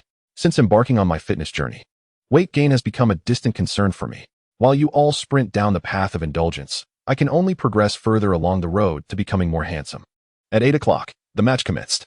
Japan faced off against Colombia, a team that had previously defeated them 4-1 just 4 years prior. Most spectators, including Songziki, anticipated an easy win for Colombia, prompting him to wager 2 months' salary on their victory, eager to make a profit. However, within just 3 minutes of the match, half of his wager was lost as Colombia received a red card and a penalty. Songziki, on the verge of tears, cursed, "Damn it. Betting on the World Cup makes me feel like a fool. The entire situation in Jinsei North is a complete mess. What the hell? I've lost 3 bets in a row." Sumu shared his exasperation. This year's World Cup had been rife with unexpected outcomes, and he was relieved he hadn't placed any bets. "Hey, Sumu, Songziki, are you two here to watch the game as well?" A surprised yet cheerful voice called out from behind them. The loud and boisterous voice immediately conveys a carefree demeanor, and Sumu and Songziki, without turning around, can easily guess who it is. It is Sun Yuan, their high school classmate. "What a coincidence. Come, have a seat," Songziki said, pausing her meal to pull over an additional chair for Sun Yuan. "This truly is a bit of serendipity," Sumu mused inwardly. If one considers a crush to be a first love, then Sun Yuan could indeed be regarded as Sumu's first love. At that time, she was akin to a female version of Songziki, tall, around 1.70 m, with a model-like figure and captivating, expressive eyes.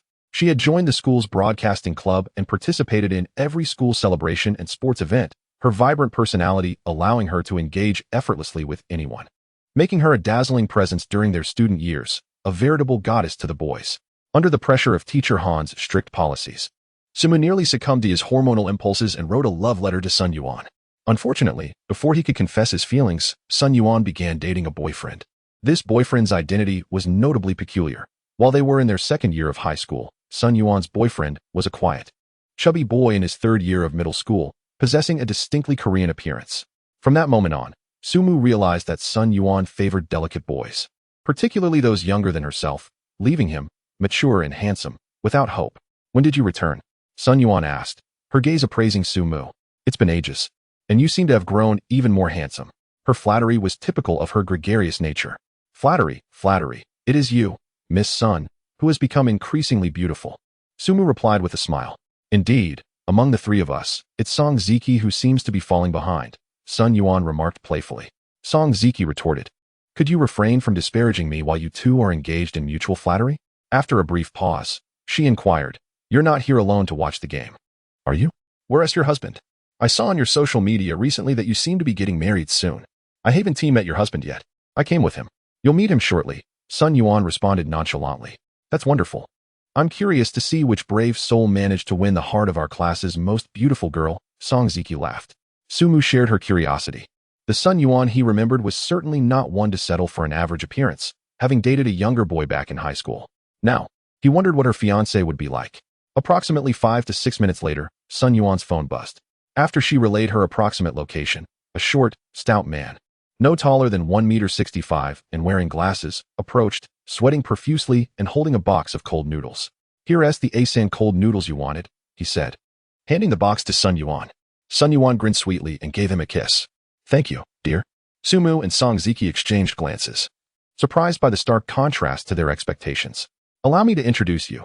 This is my husband, Wang Hao," Sun Yuan said, her demeanor as relaxed as ever. After the introduction, she turned to her husband. "These are my high school classmates, Sumu and Songziki." Wang Hao appeared to be quite easygoing, extending his hand to shake hands with Sumu and Songziki, greeting them with a cheerful, "Hello." Su Mu and Song Ziki quickly reciprocated the handshake. But before they could pose any questions, Wang Hao initiated, "Surprised to see me, right? You didn't expect Sun Yuan's husband to look like this?" "No, not at all." They both quickly shook their heads. Although they thought so, it would be impolite to voice it. Wang Hao, unfazed, continued with a grin. "I've grown accustomed to it.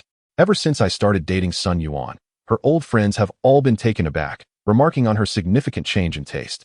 Sun Yuan laughed heartily and added, "Don't feel embarrassed. Wang Hao has gotten used to it." Su Mu and Song Ziki exchanged glances once more. It seemed that these two complemented each other well, both carefree and vivacious.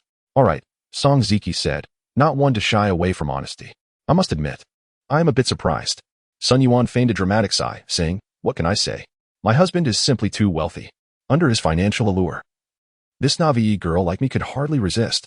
"Miss Sun, you remain as formidable as ever," Su Mu remarked, giving a thumbs up, then raising a glass to Wang Hao. "While one might consider you lucky to have won our class beauty, it takes considerable courage to marry her." Wang Hao chuckled and raised his glass in return. "Su Mu, your jest is rather disloyal," Sun Yuan exclaimed, laughing heartily. With her loud voice and carefree personality, she boldly spoke about being swayed by money. A sentiment that both Su Mu and Song Ziki pondered but did not voice. From Wang Hao's attire, it appeared he was indeed quite affluent. The conspicuous Porsche key and the Cartier watch on his wrist suggested wealth. Thus, Sun Yuan's admission of succumbing to his financial prowess seemed partially justified. Although this world often favors appearances, substantial financial resources can indeed compensate for certain aesthetic shortcomings. However, both Su Mu and Song Ziki were not convinced that Sun Yuan was merely a gold digger, won over solely by Wang Hao's wealth. Sun Yuan's family was not impoverished. In fact, among their circle of friends, she was one of the wealthiest, possessing 2 properties in the county and further real estate in Xinjiang City, along with a storefront. Being the only child, she had been raised with affluence, accustomed to having what she desired, making it unlikely that she would settle for a superficial rich guy. At this moment, Sun Yuan opened the box of cold noodles and asked, "Would you like to have some? It's been ages since we had a sand cold noodles from outside our school, right? I suddenly craved it and had my husband drive out to buy some." In that instant, Su Mu and Song Ziki began to understand why Wang Hao had succeeded in winning over such a striking beauty as Sun Yuan. The sand cold noodles were indeed delicious and a cherished memory for many students after graduation. However, the school was not located near the North City Square, making the drive rather inconvenient. The fact that Wang Hao was willing to go through the trouble just because Sun Yuan had a sudden craving showcased his devotion. Wealthy and gentle, treating a girl with such kindness, it was no surprise that he could win the affection of an even more beautiful girl. Indeed, once Sun Yuan finished her bowl of cold noodles, her chatty nature emerged, and she began to recount the story of her relationship with the chubby boy. They had met at a gathering of friends, and the boy had fallen for her at first sight.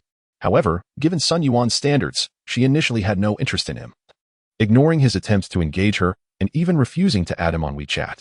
However, the chubby fellow persisted, shamelessly pleading for over a month before finally adding her on WeChat. Subsequently, he fervently pursued her.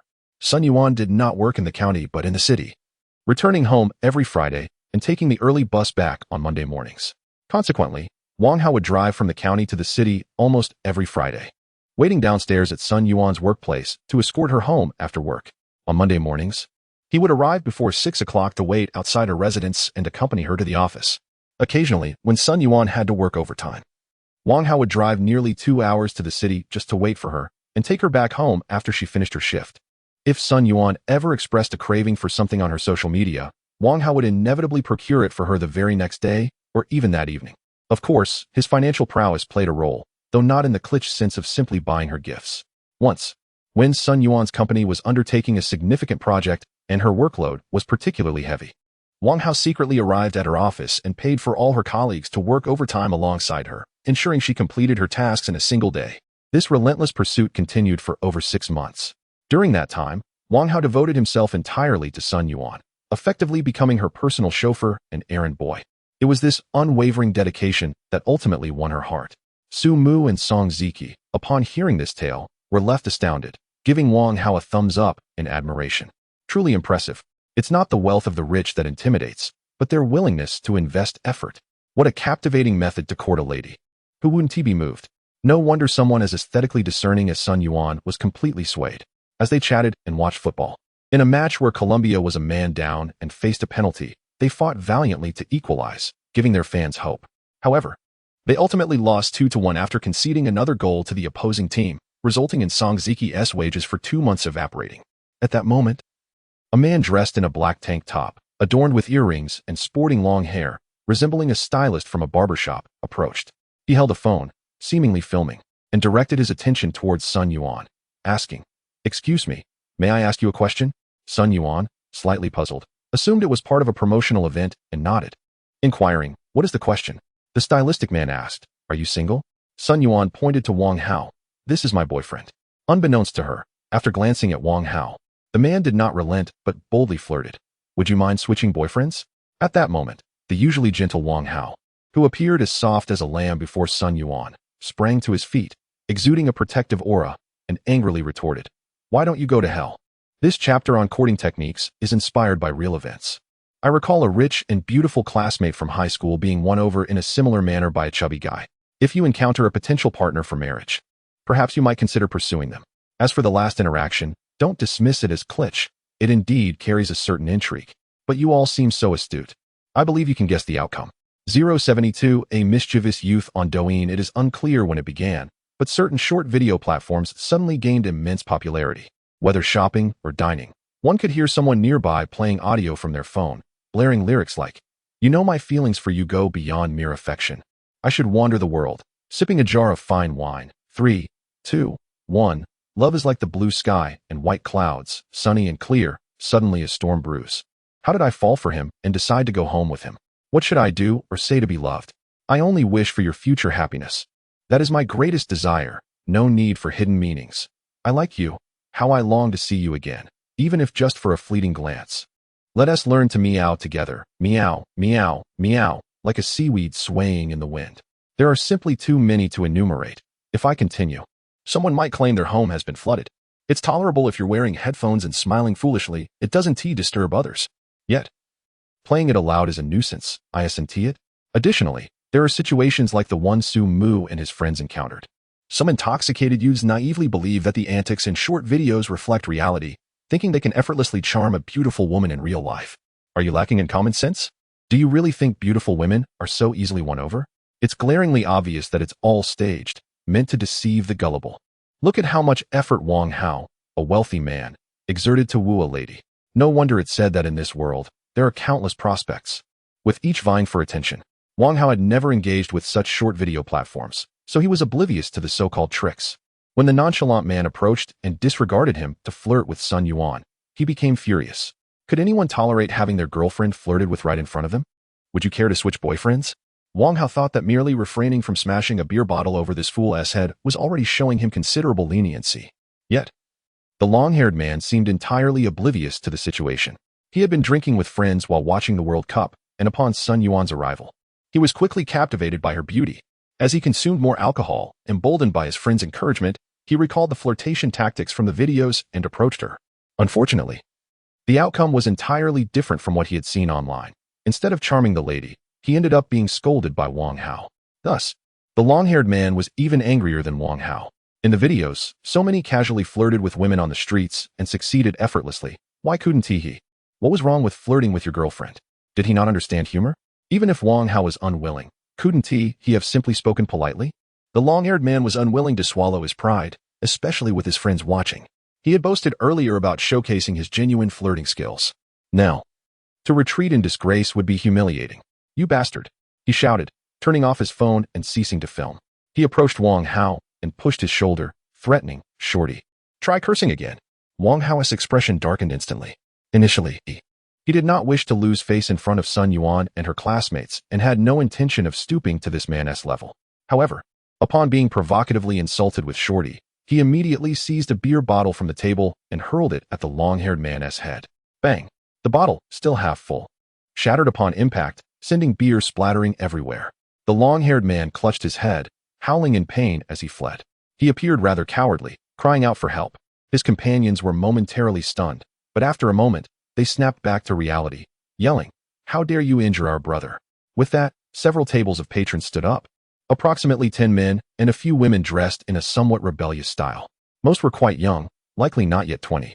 Except for one bald man who appeared to be in his 30s. Wang Hao had anticipated the crowd's size. His first instinct was to pull Sun Yuan behind him and solemnly inquire, "Who is your leader? Who do you follow?" Wang Hao was a businessman, and though he was engaged in legitimate trade, it was essential to have some understanding of the social circles, especially since the county was small, and he knew a bit about various factions. Unfortunately, he overestimated this group. They were not affiliated with any significant leader, but were merely a band of unemployed ruffians and petty thugs. The long-haired man sought refuge beside the bald man, shielding his head and shouting, "Our leader is Brother Monk. How dare you injure me? Tonight, I'll make you pay tenfold." Sumu and Song Ziki, upon witnessing the situation, quickly rose to their feet. One cannot simply be a bystander in such circumstances. "Why does that bald man seem familiar?" Sumu inquired. Song Ziki nodded, his gaze menacing, and replied with disdain, "He's a monk, don't you remember? Back in high school, he was quite the notorious figure in the athletic circles. There were rumors he trained in martial arts at Shaolin and could take on 10 opponents at once. The students who mingled outside the school took pride in knowing him, as if that alone granted them an air of invincibility. Do you recall Liao Jiangwo from our neighboring class? He faced them and ended up getting cornered at the school gate every day until he had no choice but to transfer. That's him." Upon hearing this, Sumu felt a spark of recognition. This was indeed the infamous figure from their high school days. Sumu had heard numerous tales about him. Such individuals, despite their lack of real capability, were often seen as local tyrants by misguided youths who idolized them and would willingly squander their hard-earned pocket money to curry favor. In hindsight, these characters appeared rather ridiculous. To label them as streetwise would be an affront to those who truly earned their stripes. They often couldn't even produce enough money for a pack of cigarettes, surviving solely by preying on students. These ruffians had caused considerable harm to many impressionable youths, both boys and girls. After all these years, they still haven't disbanded? Sumu frowned. It's a revolving door.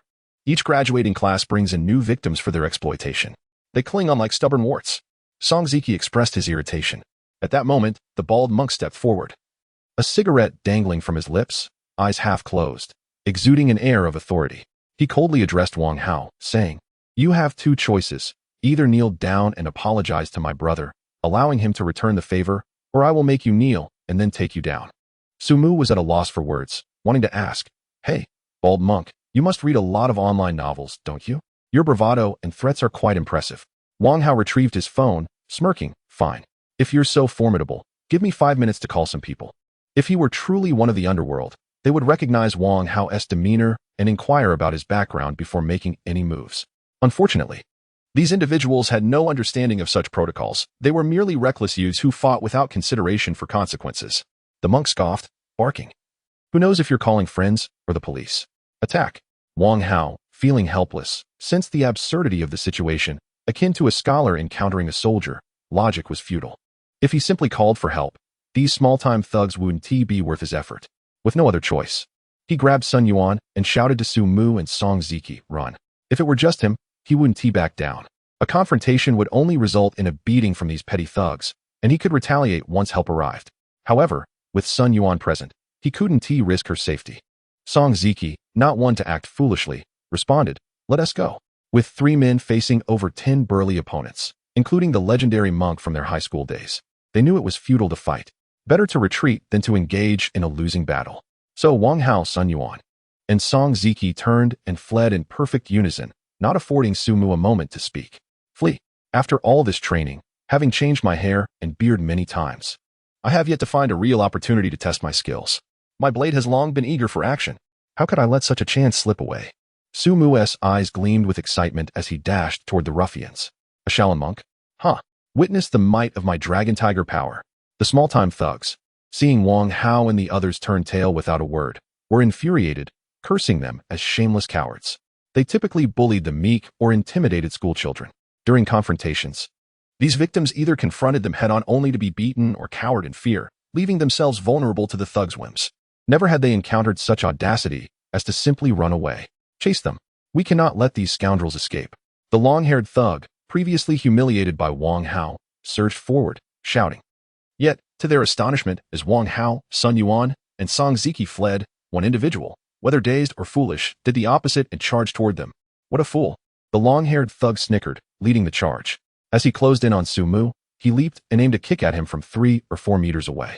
Although he lacked martial training and his stance was unsteady, the momentum behind his kick was formidable enough to topple an average man. Sumu remained unperturbed.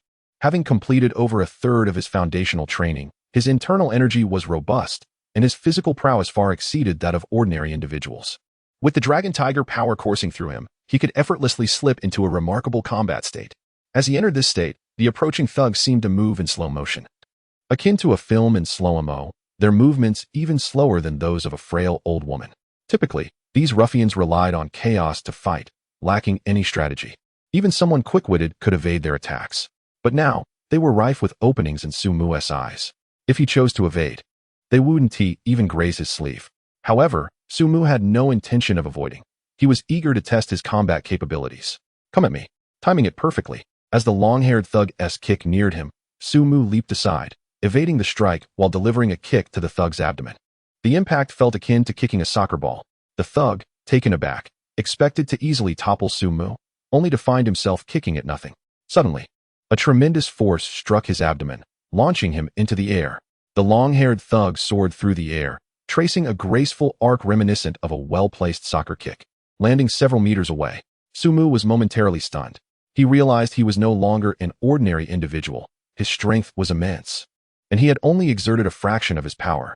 How could this thug, likely weighing over 120 pounds, fly away so easily? If he truly played soccer, who could defend against him? Perhaps even the goalkeeper would find himself in the net. Yet, this was not the time for such musings. Su Mu worried he might have miscalculated his strength and seriously injured the long-haired thug. Fortunately, the thug lay dazed on the ground for a few seconds before emitting a wretched scream, writhing in agony like a shrimp, unable to rise. It seemed he would survive. Su Mu breathed a sigh of relief. Damn, another punch thrown at me. Why is this fellow so incredibly strong? It's rather astonishing. Be cautious, his strikes are quite lethal. The long-haired man was sent flying, leaving the other ruffians momentarily stunned and hesitant to charge forward blindly. They abruptly halted, exchanging heated insults among themselves, attempting to bolster their morale. However, these individuals still had some sense of camaraderie, refraining from a complete retreat. They likely believed that their numbers would grant them strength. After all, Su Mu was merely one person, not capable of single-handedly confronting 10 adversaries. He was no master like Yuan. After a few rounds of encouragement and banter, they resumed their assault under the guidance of the bald monk. Seizing makeshift weapons such as beer bottles and benches, they charged towards Su Mu once more. Meanwhile, Wang Hao, Song Ziki, and Sun Yuan had distanced themselves, sensing something amiss when they realized the ruffians were not pursuing them. A quick glance around revealed one person was missing. What the hell? Where is Su Mu? The trio turned back, startled to find Su Mu standing alone against a dozen ruffians. Is he planning to cover our retreat? At that moment, as they gazed at Su Mu's solitary figure facing the oncoming horde, a wave of emotion washed over them.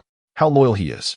Yet, one must acknowledge that while loyalty is commendable, foolishness is not.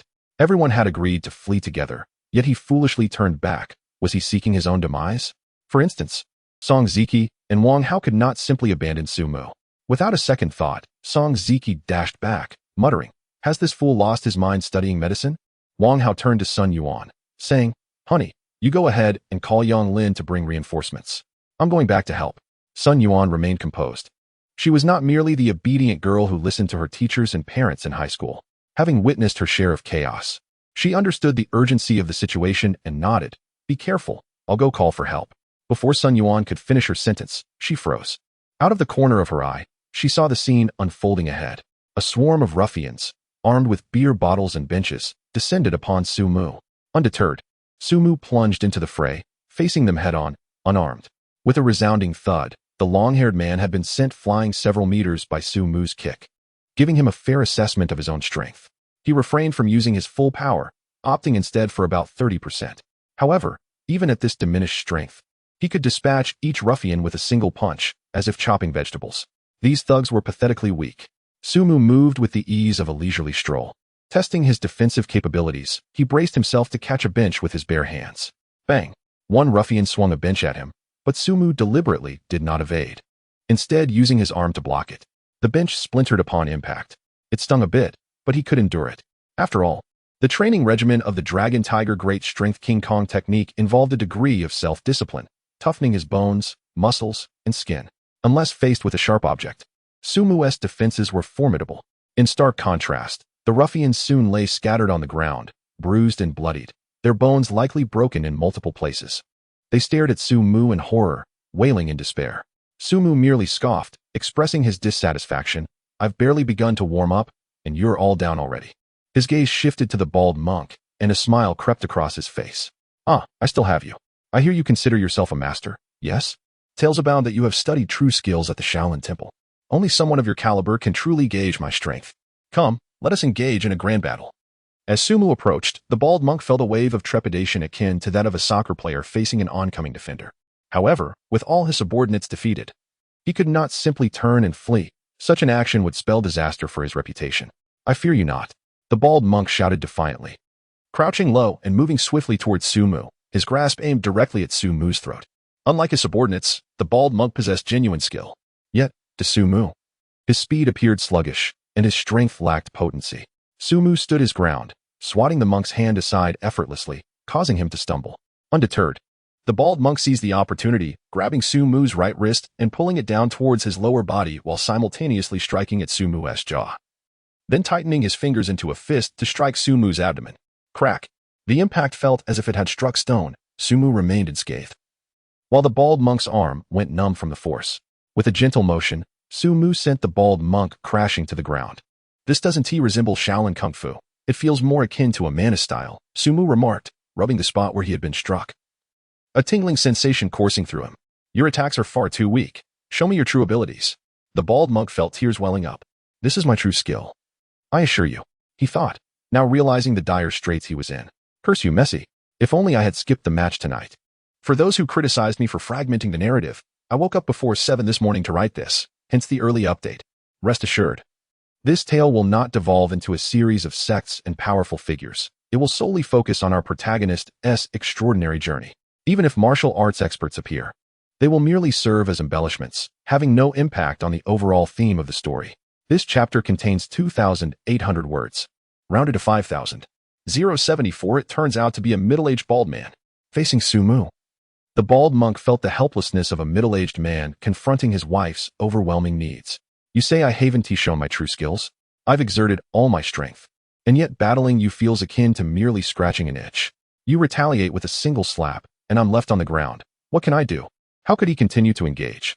The bald monk was truly at a loss, lamenting the day he had ventured out without consulting the calendar, only to encounter such a formidable opponent. Come again. Sumu beckoned, eager to engage further. The bald monk's techniques were intriguing. Clearly, he had some training, and Sumu was keen to spar with him. I will fight you, the bald monk declared as he rose, growling in determination. A man's dignity is inviolable. He swiftly rotated his waist, transforming his palms into sharp hooks, his left hook positioned forward, level with his shoulder, while his left foot lifted, poised to strike. His focus remained on his left hook, his entire being swaying rhythmically, resembling a mantis preparing to strike. This was undeniably not Shaolin boxing. It was the mantis fist. Sumu concluded in his mind. Though he had never practiced it, he had certainly seen its movements. With swift agility, the bald monk circled Sumu twice before seizing an opportunity to launch his dual hooks at Sumu, advancing with rapid, small steps. This time, his assault was more ferocious, targeting Sumu's eyes, ears, and temples, vulnerable areas of the human body. Should he succeed, Sumu's Dragon Tiger Great Strength King Kong technique would falter, either blinding or deafening him. However, Sumu was not one to remain passive. He smirked and declared, Your flashy moves won't deter me. Witness the might of the Dragon Tiger Great Strength King Kong fist. With a swift movement, he pivoted his torso to the left while his right foot dug in, stepping back half a pace to ground his front foot. His fist, clenched tightly, surged forward in a straightforward manner from his chest. It was a simple yet powerful punch, devoid of any frills, characterized solely by its tremendous force and rapid speed, striking the bald monk with precision on one of his claws. This time, Sumu exerted about 40% of his strength. A crisp crack echoed. The unmistakable sound of bone breaking. The monk's elegantly shaped hands immediately fell limp, akin to a man deprived of its limbs. Sumu followed up by propelling himself off the ground, delivering a whip-like kick to the monk's head, sending him crashing to the ground, rubbing against the earth. The other fallen ruffians, witnessing this spectacle, could not help but swallow hard. Their leader's fate appeared far grimmer than theirs. This man was formidable. Where was your Shaolin skill? Why was it that you only executed the mantis fist from start to finish? Show us your true abilities. Sumu, still unsatisfied, inquired of the fallen monk. The bald monk, filled with indignation and sorrow, thought to himself, is this never-ending? What genuine skill do I possess? If I had true abilities, would I be reduced to this humiliation? pressed into the ground. I do not practice Shaolin. This is already my true skill, he shouted, laden with humiliation. Upon hearing this, Sumu furrowed his brow in disbelief. Then how is it that the rumors in the martial world claim you studied at Shaolin Temple and are a martial arts master? Those were mere boasts. The bald monk, both humiliated and shamed, revealed the truth. He was not a disciple of Shaolin, but had merely learned a bit of mantis fist at a martial arts school. He felt that if he did not confess, he would likely not escape the clutches of this man and would be tortured to death. Boasting, Sumu was rendered speechless. Was he not parading under the banner of Shaolin Temple, deceiving the public? If this were a martial arts novel, anyone daring to tarnish the reputation of Shaolin would have been dealt with long ago by its masters. Since you are merely boasting, why shave your head and call yourself a monk? Sumu asked, exasperated.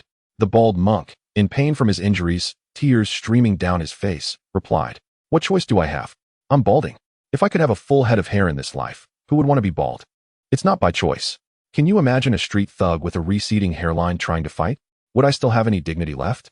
Thus, as his hair thinned and his hairline receded, the bald monk, in desperation, had to shave it all off, masquerading as a disciple of Shaolin. Sumu was also left speechless by the bald monk's secret. He had expected to encounter a master from Shaolin Temple, only to find a middle-aged bald man impersonating one. How could one be more shameless? If the patriarch Bodhidharma were to catch wind of this, his coffin lid would surely not stay sealed. Observing the now defeated monk, who had divulged even his innermost secrets, Sumu lost interest in tormenting him further and said, Scram, do not let me hear of you again. If you dare to exploit any more middle school students, I will make your lives a living hell. Do you understand? The ruffians, relieved at the prospect of being allowed to leave, were incensed by Sumu's warning. Was he threatening to dismantle their organization? If they could no longer exploit middle school students, how would they make a living? How would they survive or find girlfriends? Though some harbored thoughts of resistance, the recollection of Sumu's extraordinary prowess and terrifying strength quelled any inclination to stand against him. Those who recognized the tides of fate were wise. Realizing they were merely prey, understood. They replied, frustration evident in their voices. Louder, I can't hear you. Sumu insisted. Understood. They shouted again, yet still too quietly. Louder. Understood. They bellowed, as if engaged in military training, their voices reverberating. Some ruffians, overwhelmed, began to weep, marking a farewell to their former lives. Sumu nodded in satisfaction. That will suffice, now be gone. The ruffians, as if granted amnesty, hurriedly rose, supporting one another as they limped away. At this moment, Song Ziki, Sun Yuan, and Wang Hao, who had been watching in stunned silence, approached Sumu, gazing at him as if he were an alien. Wang Hao was merely astonished, for he had not known Sumu well before.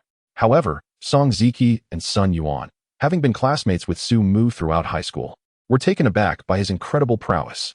Just moments ago, they had thought Sumu had become dull from studying medicine, unable to escape when faced with over 10 opponents. Little did they know it would come to this. Sumu, did you truly attend a medical university? Song Ziki asked in disbelief. What else could it be? Sumu replied. Surely you studied at a martial arts academy, or perhaps you never attended university at all, spending 4 years training in some martial arts sect.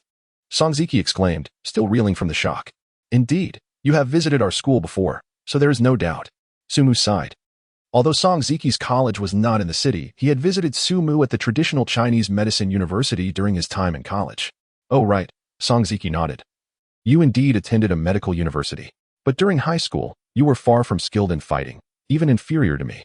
How have you become so formidable now? Does your medical school teach martial arts? Sumu chuckled. Certainly, medical schools do not teach martial arts. However, I had a master, and thus I learned martial arts. A master? Song Ziki's eyes lit up, eagerly inquiring, who is your master? What is his name? Which school does he belong to? Does he still accept disciples? Perhaps you could introduce me. I too wish to learn martial arts. As a former youthful dreamer who hasn't harbored fantasies of becoming a hero in the martial world. Though Song Ziki had now become a father, many of his dreams from youth had been relinquished. Yet witnessing Sumu's effortless prowess against 10 opponents reignited his longing for the realm of martial arts. You should return home and take care of your child. Do not think about becoming a disciple. Sumu dismissed him. Why not? Song Ziki protested. In just 4 short years, you have transformed into a martial arts master. Surely my talent exceeds yours. As a former athlete in high school, Song Ziki had superior athleticism compared to Sumu, aside from his academic performance. I cannot say whether your talent is greater than mine, but your desire to become a disciple is impossible. I currently do not even know where my master is, nor am I certain I will ever see him again. Sumu replied earnestly, feeling a twinge of nostalgia. Sumu knew nothing about his master, the enigmatic Yulong Zunjia. What sect or school did he belong to? Was he a prominent figure in the earthly realm of cultivation, or a master from another planet or alternate dimension? He had no answers. After all, the techniques he practiced were imparted to him in a manner akin to a gaming system. Given this method of transmission, it was likely that Yulong Zunjia had a penchant for online gaming. Otherwise, how could he have devised such a systematic approach to his teachings, complete with experience points for each skill? It was quite plausible. This mode of inheritance undoubtedly carries the essence of a game. Suddenly, I found myself filled with curiosity about my rather unassuming master. I realized this must be the legendary figure, elusive as a dragon, whose presence is seldom felt. Songziki sighed and gazed at Sumu with envy, exclaiming, "You are truly fortunate to have encountered such an extraordinary adventure. In a novel, this would be the destined fate of a protagonist." Sun Yuan, with her imagination running wild, inquired, "Sumu, back in high school, whenever you saw someone begging on the roadside, you would typically spare some change. Could it be that you once aided a beggar who turned out to be a martial arts master, and in return, bestowed upon you a great fortune? Dear son, you have clearly indulged in too many novels and dramas. Do you really believe a martial arts master would end up as a beggar? Have you not heard that even the abbot of Shaolin Temple nearly became a CEO of a publicly listed company?" Sumu shook his head in response. In his younger, more naive days, Sumu would instinctively feel pity for those begging on the streets, always eager to extend a helping hand. However, as he matured, he came to realize that many beggars were not impoverished souls in need of assistance. In fact, their earnings often surpassed those who offered them alms. Consequently, he seldom donated to beggars encountered on the streets, at bus stations, or in subways. While the amount he could give was not a burden, the thought that his kindness could be exploited left him feeling rather disheartened. He preferred to abstain from giving. After a leisurely chat, the time had slipped past 11 o'clock, and they began to disperse, each returning home. Primarily, Songziki had to return, as his wife, Wang Shasha, had already called to inquire about his whereabouts. Unable to accept the notion of her husband not returning home overnight, even in the company of Sumu. Upon returning home, Sumu found the living room lights still aglow, with his parents watching television. However, they were not engrossed in the World Cup, but rather in a program titled Produce 101, which revolved around 101 girls undergoing tasks, training, and assessments over 2 months, with the assistance of celebrity mentors, ultimately selecting 11 to debut as a new idol group. This evening marked the grand finale. With a heart full of apprehension, Sumu stepped inside. He had thought that after a few hours, his mother's anger would have subsided, and she would not be as irritable as she had been earlier that afternoon. However, he anticipated being summoned for a lecture. To his surprise, when she saw him return, Teacher Han merely shot him a glare and huffed. "So you've decided to come home. I'll deal with you later." What was going on? Was his mother finally being reasonable? Perhaps understanding the reasons behind his breakup with Gao Go and choosing not to pursue the matter? Yet, it was clear that he had overestimated the situation. Teacher Han's lack of immediate reprimand did not signify her anger had dissipated, but rather that she was currently preoccupied, her attention fully captured by the television. According to Sue's father, for the past 2 months, Teacher Han had been devotedly following this Produce 101 show every Saturday night, especially for several girls she favored. Tonight was indeed the finale, and the television was announcing the final list of those who would debut. Most names had already been revealed, with only the top 3 and the 9th place yet to be disclosed. At that moment, the 9th position was being announced. Surely it must be Fat Tiger. For if not her, there would be little hope for her debut. The top 3 spots were obvious, and it was clear who would occupy them without needing to guess. Teacher Han anxiously focused on the screen. Fat Tiger, a contestant she particularly liked, was someone she hoped would make it into the final 11. Unfortunately, the 9th place was not awarded to her favored Fat Tiger. As for the top 3, they aligned with her expectations, consisting of the 3 most popular contestants. The first 2 were well-deserved, but the third, who referred to herself as the Village Flower, was purely a comedic entry, lacking any real talent. Her ascent to 3rd place fueled solely by theatrics and a carefully crafted persona. It was truly unfortunate that Fat Tiger would not debut. Despite consistently ranking within the top 11 in the final episodes, she had ultimately fallen short. Wang Ju, who had even secured 2nd place last episode, had vanished from the top 11 entirely. Teacher Han wore a face of regret, though she was relieved that Dawan had successfully debuted and achieved a commendable rank. The 3 girls she had been rooting for seemed to be a daily source of her support, as she often voted for them with her phone. Standing beside her, Sumu placed a hand on Teacher Han's shoulder, offering an analysis. "Mother, these talent shows operate under numerous unspoken rules. The two contestants you favor, regardless of their abilities, simply do not meet the idol girl group standards in terms of appearance. While the production team may push them into the top 10 for publicity, their chances of debuting in the finale are nearly non-existent without formidable backing. Is that so? Teacher Han replied, somewhat indignant. Sumu nodded, continuing, however, not debuting may not be a misfortune. The entertainment industry is notoriously challenging. Even if they were to debut, those emerging from such talent shows may initially garner attention. But over time, they often fade from public memory. Years later, many of them may be entirely absent from the scene, either struggling on the fringes or returning to ordinary lives. I hope these two girls find successful paths in the future, Teacher Han mused. But soon, she snapped back to reality, realizing something was amiss. She glared at Sumu, recalling the pressing matter at hand, and exclaimed in annoyance, "Who said we were discussing this? I still have not settled the score with you." 076 A day in Gao Ji's life at 5:30 in the afternoon at Shushi Hospital.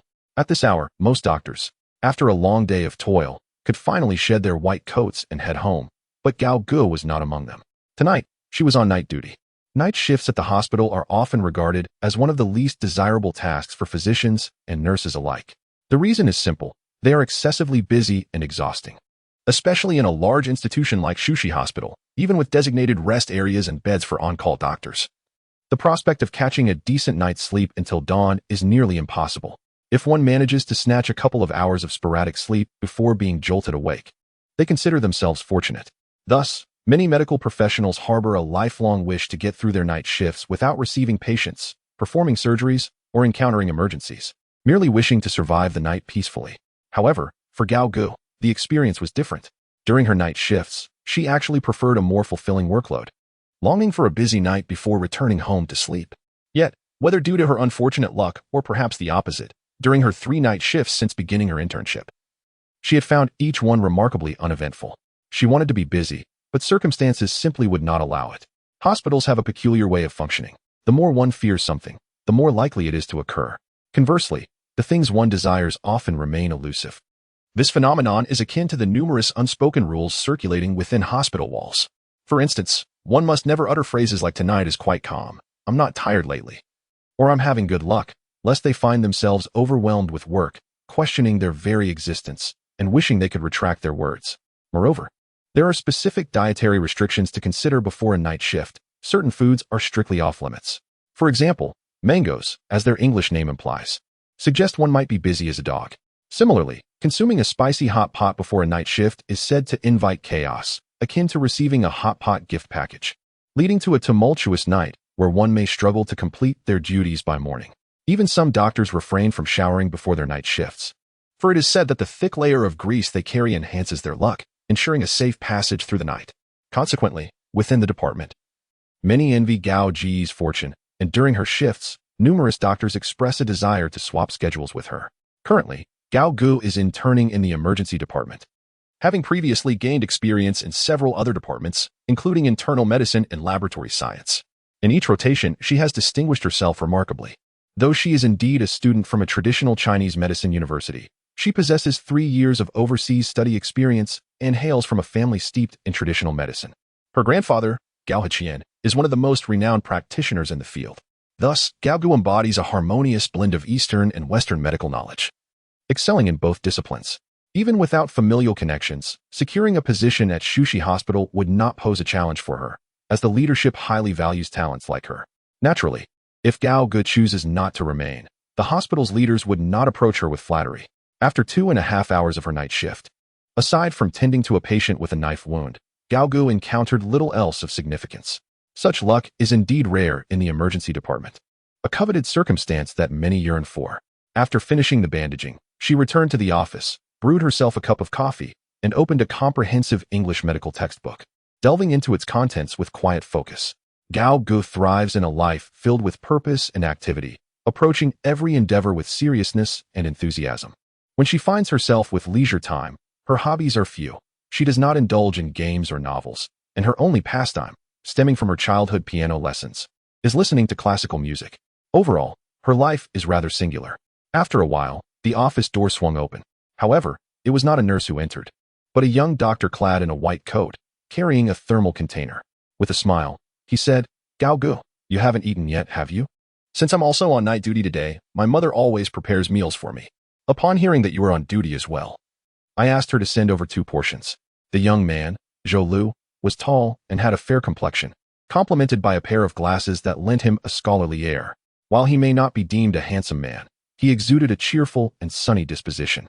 Moreover, he was a dentist at Shushi Hospital, widely recognized as the best hospital in Sichuan province and ranked among the top 3 nationwide, a fact known to all. Among its various departments, the dental division stood out as the finest, a widely acknowledged truth. The dental department at Shushi Hospital is undisputedly ranked first in the country, with aspirations even to dominate the entire Asian continent. Thus, it is easy to imagine the difficulty of entering such a prestigious division. Additionally, it is a well-known adage in the medical field that ophthalmology and dentistry are the most lucrative specialties. Therefore, being a dentist at Shushi Hospital marks one as a clear winner in life, with annual earnings reaching substantial figures without excessive difficulty.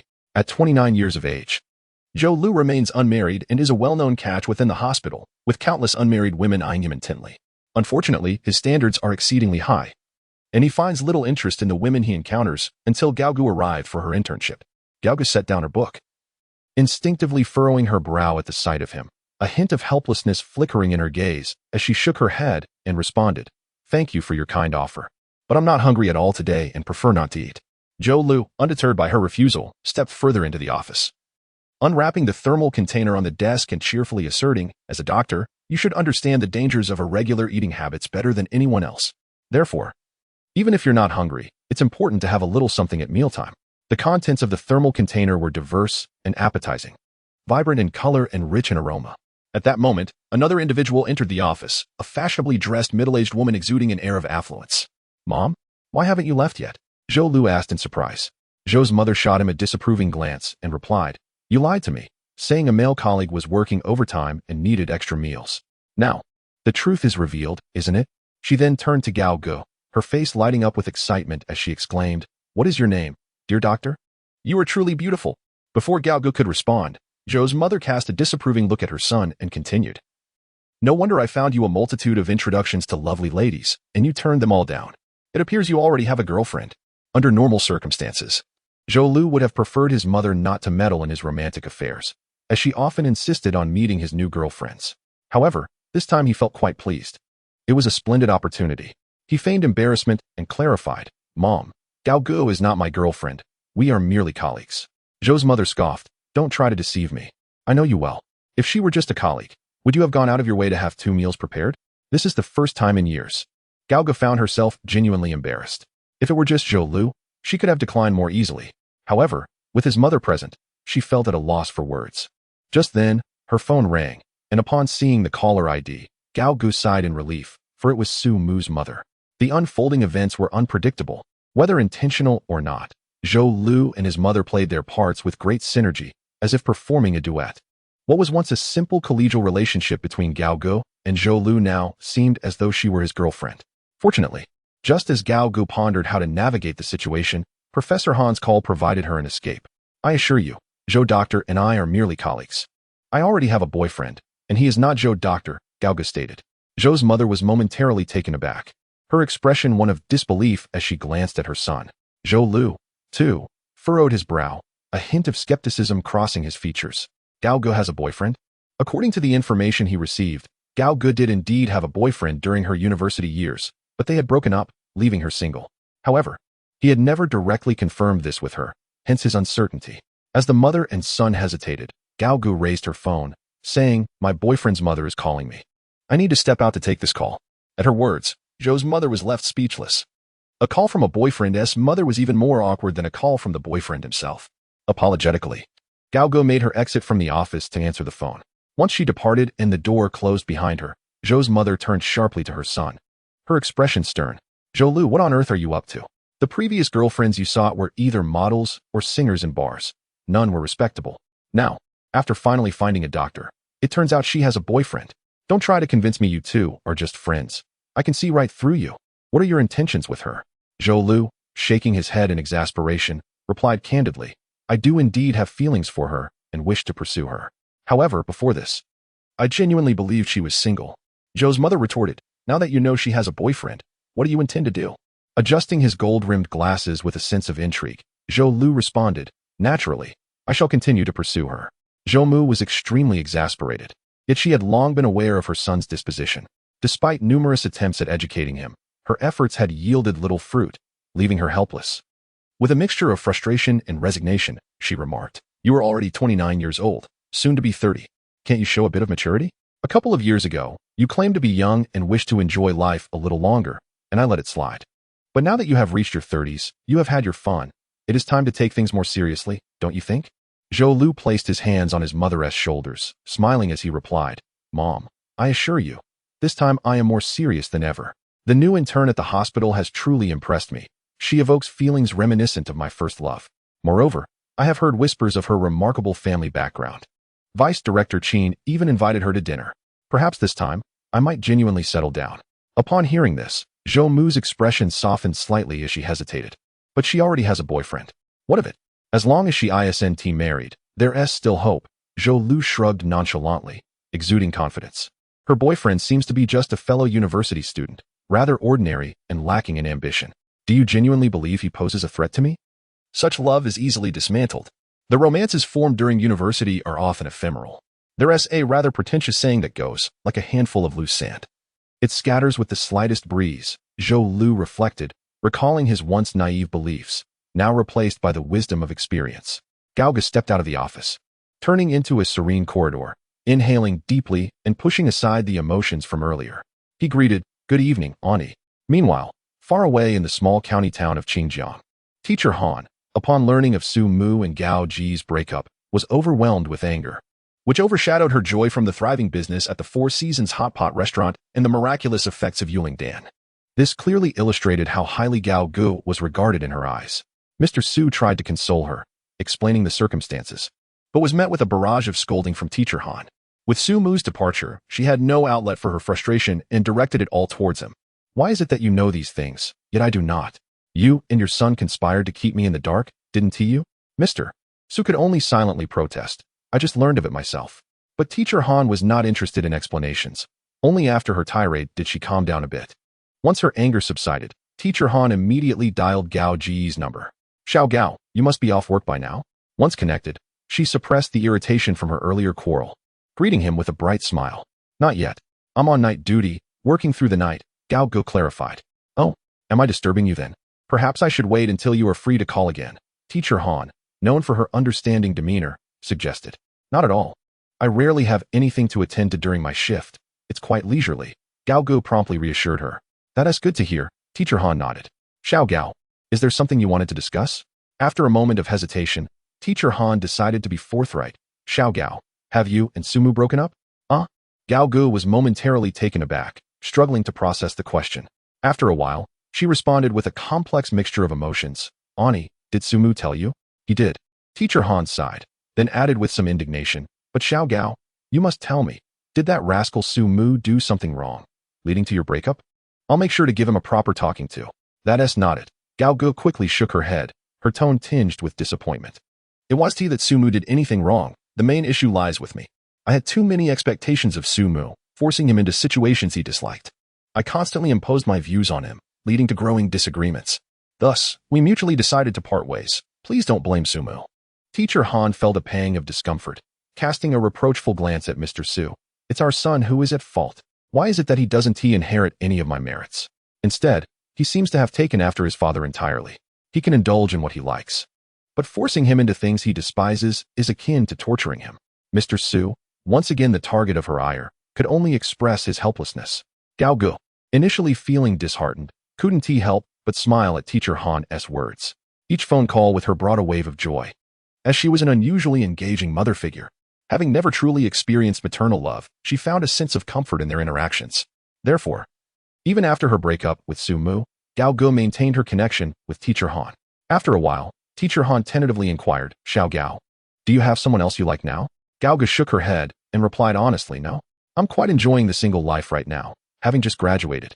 I want to focus on my career for a while and don't plan on dating anytime soon. After 4 years with Su Mu, I found it quite exhausting." Teacher Han sighed in relief, then cautiously asked, "What if I were to say, hypothetically, that if Su Mu pursued you again, would there be a chance for reconciliation?" Gao Ge was taken aback, uncertain how to respond. Teacher Han quickly reassured her, "There's no rush. Take your time to think it over and respond when you're ready. No matter what, I won't be upset."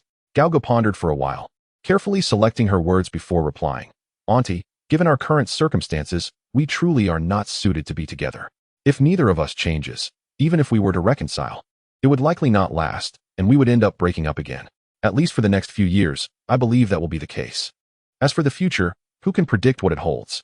At 3 a.m. on June 25th, after ending the call with Su Mu's mother, Gao Ge felt a sense of relief. She had been concealing their breakup from him and felt guilty, but now everything was finally clarified. Having lost her biological mother shortly after birth, she had never known maternal love. Her father was not particularly adept at expressing emotions either, which left her in a home devoid of warmth and affection. This cold demeanor had shaped her character over the years. During her relationship with Su Mu, she often envied the bond he shared with his parents. Even though Su Mu frequently criticized Teacher Han for being unreasonable and overly controlling, to Gao Ge, those were the familial dynamics she had always yearned for.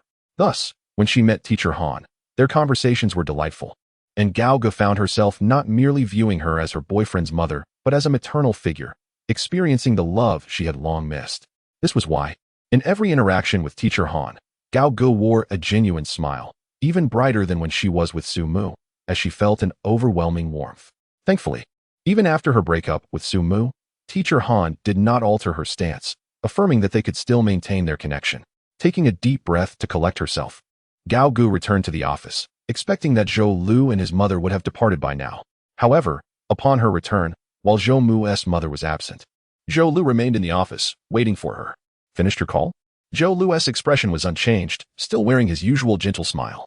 This smile, often described by numerous nurses as the warmest in Shushi Hospital, had captivated many young hearts. Unfortunately, Gao Ge remained largely indifferent to it. She found that such a smile, while perhaps aesthetically pleasing, seemed somewhat insincere. What she cherished more was a genuine smile that emerged in response to joyous moments, rather than an indiscriminate display of grinning in all directions. It reminded her of her ex-boyfriend Su Mu, whose laughter resembled that of a simpleton from a wealthy family, which she found oddly comforting. "Why hasn't Dr. Zhou left yet?" Gao Ge inquired, glancing at the meal laid out on the table, which had been removed from the thermal container. She sighed. "I truly am not hungry today and cannot eat. Dr. Zhou, I appreciate your kindness, but please take this food back." Zhou Lu interjected, "My mother sent 2 portions, and I already have 1. Who shall I give this extra portion to? It would only go to waste. So Gao Ge, do eat a bit, if only to sample my mother's culinary skills." Just then, fortune smiled upon Gao Ge as the office doors swung open once more. A nurse rushed in, exclaiming, "Dr. Gao, we have an emergency. A child has a fishbone lodged in their throat." Gao Ge's eyes brightened. "I will go at once." Before departing, she turned to the young nurse and asked, "By the way, Lily, have you had dinner yet?" The nurse, puzzled, shook her head. "Not yet." Gao Ge smiled gently and replied, "Perfect. Doctor, Zhou's mother made an extra portion and cannot find anyone to share it with. If you don't mind, please help him eat it." Lily's heart soared at the prospect. "Of course, I don't mind." Zhou Lu had many admirers at Shushi Hospital, and Lily was among them. To receive a lovingly prepared meal from Zhou Lu was something she coveted. "Then you stay here and enjoy it. I'll go on my own," Gao Ge said with a smile before promptly leaving the office. Watching Gao Ji's retreating figure, Zhou Lu's smile faltered slightly. Lily, feeling shy, looked at Zhou Lu and asked, "Dr. Zhou, is it truly all right for me to have this meal?" Though Zhou Lu forced a smile, he affectionately touched Lily's cheek and said, "Yes, please enjoy." With that, he swiftly exited the office, leaving Lily alone, exhilarated by the feast before her, her cheeks flushed with excitement. After a moment to calm her racing heart, she opted to take photos of the meal and post them on social media, captioning it, "Today is my lucky day. I am so fortunate to taste Dr. Zhou's mother's culinary talent. What bliss! What satisfaction! Who wants to discuss this with you? I haven't even settled the score with you yet." Teacher Han glared at Su Mu with a stern face. Although she appeared quite irate, the absence of a feather duster in hand suggested that her anger had subsided somewhat. Having sparred with Teacher Han for over a decade, Su Mu was well acquainted with her temperament.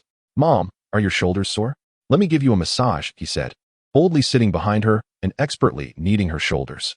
"That elixir you gave me is truly effective. After taking it, my shoulders feel neither sore nor stiff." Teacher Han responded instinctively. However, she quickly realized her slip and swatted Su Mu's hand away, glaring at him. "Stop being so flippant.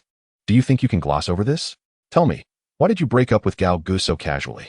At that moment, Sumu could no longer afford to be playful. Sitting up straight, he wore a distressed expression as he explained, "Our breakup was not casual. It was a decision made after deep contemplation and much hesitation." Having already spoken with Gao Guo and understood the circumstances surrounding their separation, Teacher Han refrained from probing further about the breakup and instead remarked, "Then why have you not informed me sooner? I was the last in the family to find out." Sumu sighed. "It's because you are too impatient and easily angered. Just think, if I were still in Rongqing when you learned about the breakup, how would you have reacted? You would have rushed to Rongqing immediately." Thus, he decided to wait until he returned home to find a suitable moment to inform her. Teacher Han contemplated this and seemed to find some logic in his reasoning. If she had learned about Su Mu's breakup over the phone, her impulsive nature would surely have driven her to Rongqing in a fury. "Then why didn't you tell me the moment you got home? Why did you tell your father first?" Teacher Han pressed on, still not entirely placated. Su Mu shrugged. "My dad has keen insight. Before I even mentioned it, he had already picked up on the signs. Otherwise, I would have certainly told you first." With that, Teacher Han's anger dissipated once more. While she was prone to irritation, she was also easily soothed and did not hold grudges. The three of them sat quietly in the living room, resuming their television watching. At that moment, the debut lineup for Produce 101 had been confirmed, and the group had been renamed Rocket Girls 101. 11 girls were performing their debut showcase for the first time. Well, how shall I put this? Not only is the new group name painfully kitsch, but their debut single is equally uninspired. It's no wonder they were dubbed Produce 101. As the family sat in silence, watching the awkward performance, Teacher Han suddenly turned to Su Mu and asked, "Son, what do you think about pursuing Gao Guo again once you return to school?" Mom Su Mu grimaced. Noticing her son's expression, Teacher Han waved her hand dismissively. Forget it, forget it." In the stillness of the night, Su Mu's bedroom was pristine, with freshly changed sheets and covers. Even after months of disuse, there was not a hint of mildew. While he was at school, his mother often tidied up his room and aired it out. It was already 1:30 in the morning, and the usually quiet old town was now utterly silent, with most people having drifted off to sleep. Yet Su Mu remained awake. Had it not been for the system he acquired, Su Mu, as an online author, would have been laboriously typing away, struggling to craft a compelling plot while fearing that his writing might fall flat and attract the ire of readers. Today's readers were exceptionally discerning. Any hint of mediocrity in a story would be swiftly pointed out, with comments such as, "Garbage author, more filler. Good grief.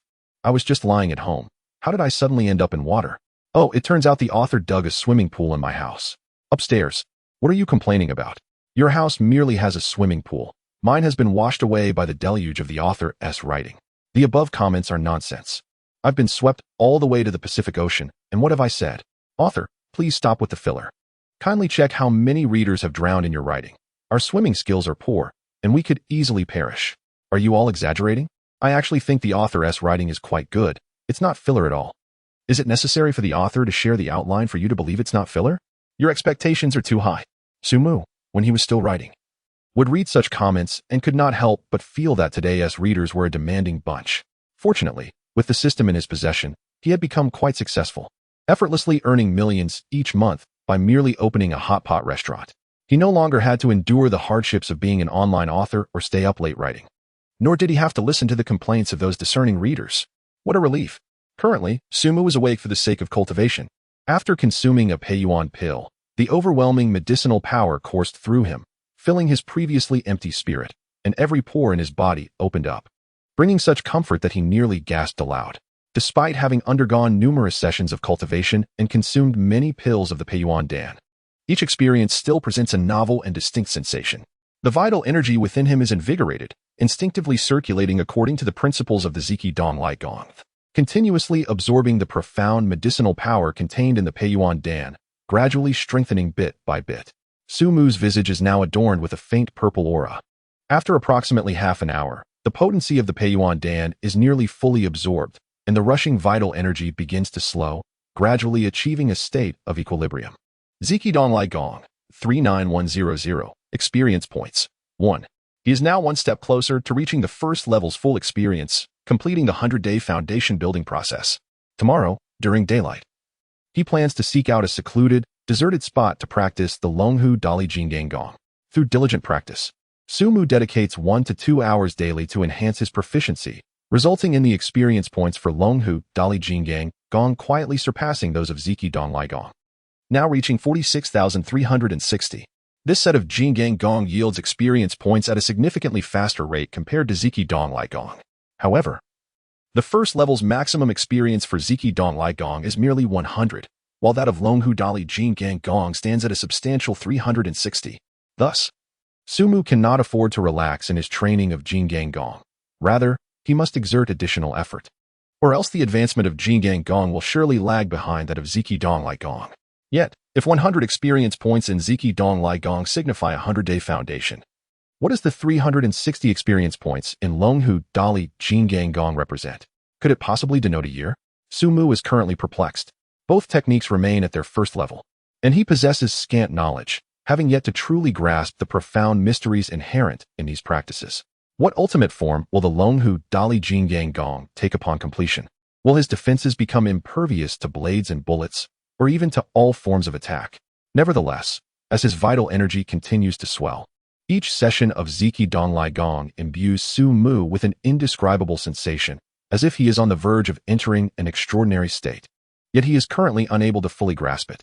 He has an inkling that upon completing the 100-day foundation building, his Ziki Dong Lai Gong may undergo an unexpected transformation. Though he is merely at the nascent stage of his cultivation, in comparison to martial artists in the real world, he already ranks among the elite. Akin to the invincible Du Gu Bai, Sumu muses to himself. Today, he engaged in his first combat after his training, facing off against a dozen thugs in the northern square of the city. Although Sumu did not fully exert himself, he was able to surmise the extent of his current strength. To him, the dozen thugs were scarcely distinguishable from a group of kindergarten children, even without weaponry. Such feeble opponents pose no threat to him, and a strategy of sheer numbers would likely prove futile. Even a seasoned fighter like the bald monk would be subdued within 3 moves. Though the bald monk may be a counterfeit disciple of the Shaolin Temple, his martial training is genuine, and he is indeed a formidable opponent in the eyes of ordinary people. Yet, such prowess is insufficient to challenge Sumu. He wonders if the current Shaolin Temple or Wudong Mountain still harbors true martial artists. If the opportunity arises, he might consider paying a visit. Until today, Sumu had been uncertain whether authentic martial arts still existed in contemporary society. After all, the illustrious Shaolin Temple nearly transitioned into a publicly traded company. So-called Qigong masters have been repeatedly debunked, and renowned experts have been left bruised after facing ordinary boxers. However, after witnessing the fraudulent monk's mantis fist, Sumu is convinced that there still exists genuine martial arts in the country, albeit with practitioners becoming increasingly rare. Most only dabble in superficial techniques, primarily for show. At 8 o'clock the following morning, Sumu rises promptly. Due to his parents being educators, their family's daily routine is remarkably regular. Mornings do not permit laziness. Even on weekends or holidays, breakfast must be had early, a habit Sumu has adhered to since childhood. Descending the stairs, he finds teacher Han engaging in gymnastics in their courtyard, stretching her limbs. Upon seeing Sumu, she smiles and remarks, "Oh, you actually got up without me having to call you. Your father has already gone to buy breakfast and will be back soon." Sumu nods, observing his mother energetically exercising, and inquires, "How are you feeling after taking the medicine?" "Remarkably well." At this juncture, Sumu's mother beams with vitality, exclaiming, "I haven't felt this light for 7 or 8 years. How long can this state last?" Having long suffered from various occupational ailments, she often endured considerable discomfort. After consuming the Yuling Dan, it felt as if she had shed heavy shackles, a state she relishes. "I cannot say how long this state will endure, but you and Dad each possess 4 pills. If you take 1 per week, after a month, your old ailments should never return." Sumu replies. His mother pauses her exercise, takes a few deep breaths, wipes the sweat from her brow, and cannot conceal her joy as she exclaims, "This is simply wonderful. When I woke up this morning, I noticed that the crow's feet at the corners of my eyes have significantly diminished. Do I not look several years younger than yesterday?" Although Sumu's mother does not indulge in vanity like their neighbor, Aunt Wu, she is still a woman who appreciates beauty and youth. However, as a teacher, she refrains from being overly ostentatious, believing that educators should maintain a degree of seriousness. "Indeed, you appear considerably younger. After a month, you should look even more youthful." Sumu shares in her delight. The improvement in his parents' health, youthfulness, and lifespan is one of his greatest aspirations. However, such changes may be difficult to conceal from Aunt Wu and others. If they notice his mother's sudden youthfulness, Aunt Wu's inquisitive nature will undoubtedly lead her to probe deeper. His mother expresses both concern and excitement, stating, "I am worried because you instructed me not to reveal anything about the medicine.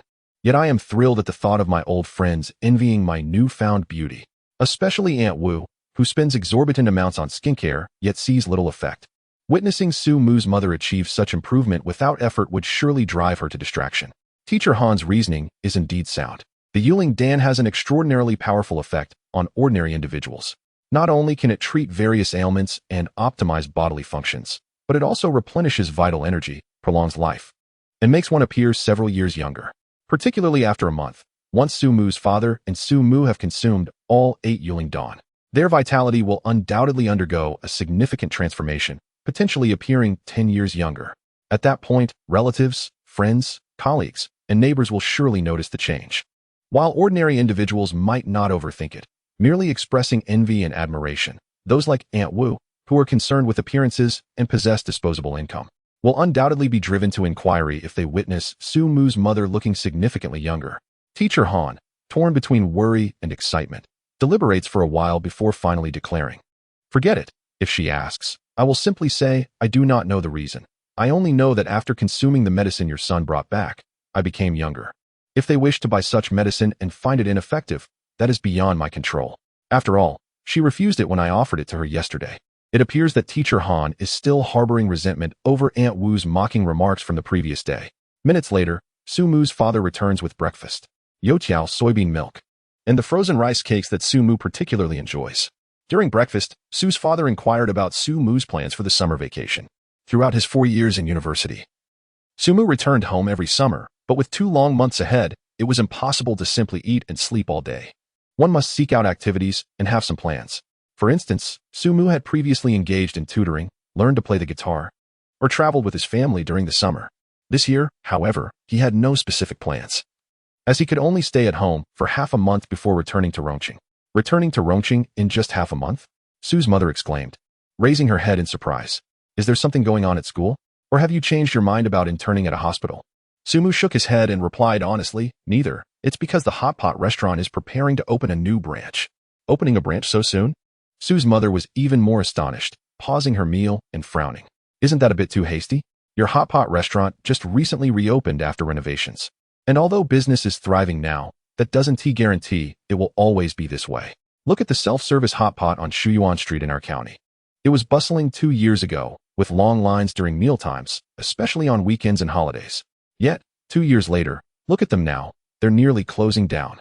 Although Su's mother was a high school teacher and not a business person, she often demonstrated a keen commercial acumen and foresight. For example, her decisive investment in a house with her entire savings showcased her extraordinary vision and courage. Newly opened establishments tend to enjoy a surge of interest from the public, but as time passes and novelty wears off, the business may not sustain its initial success.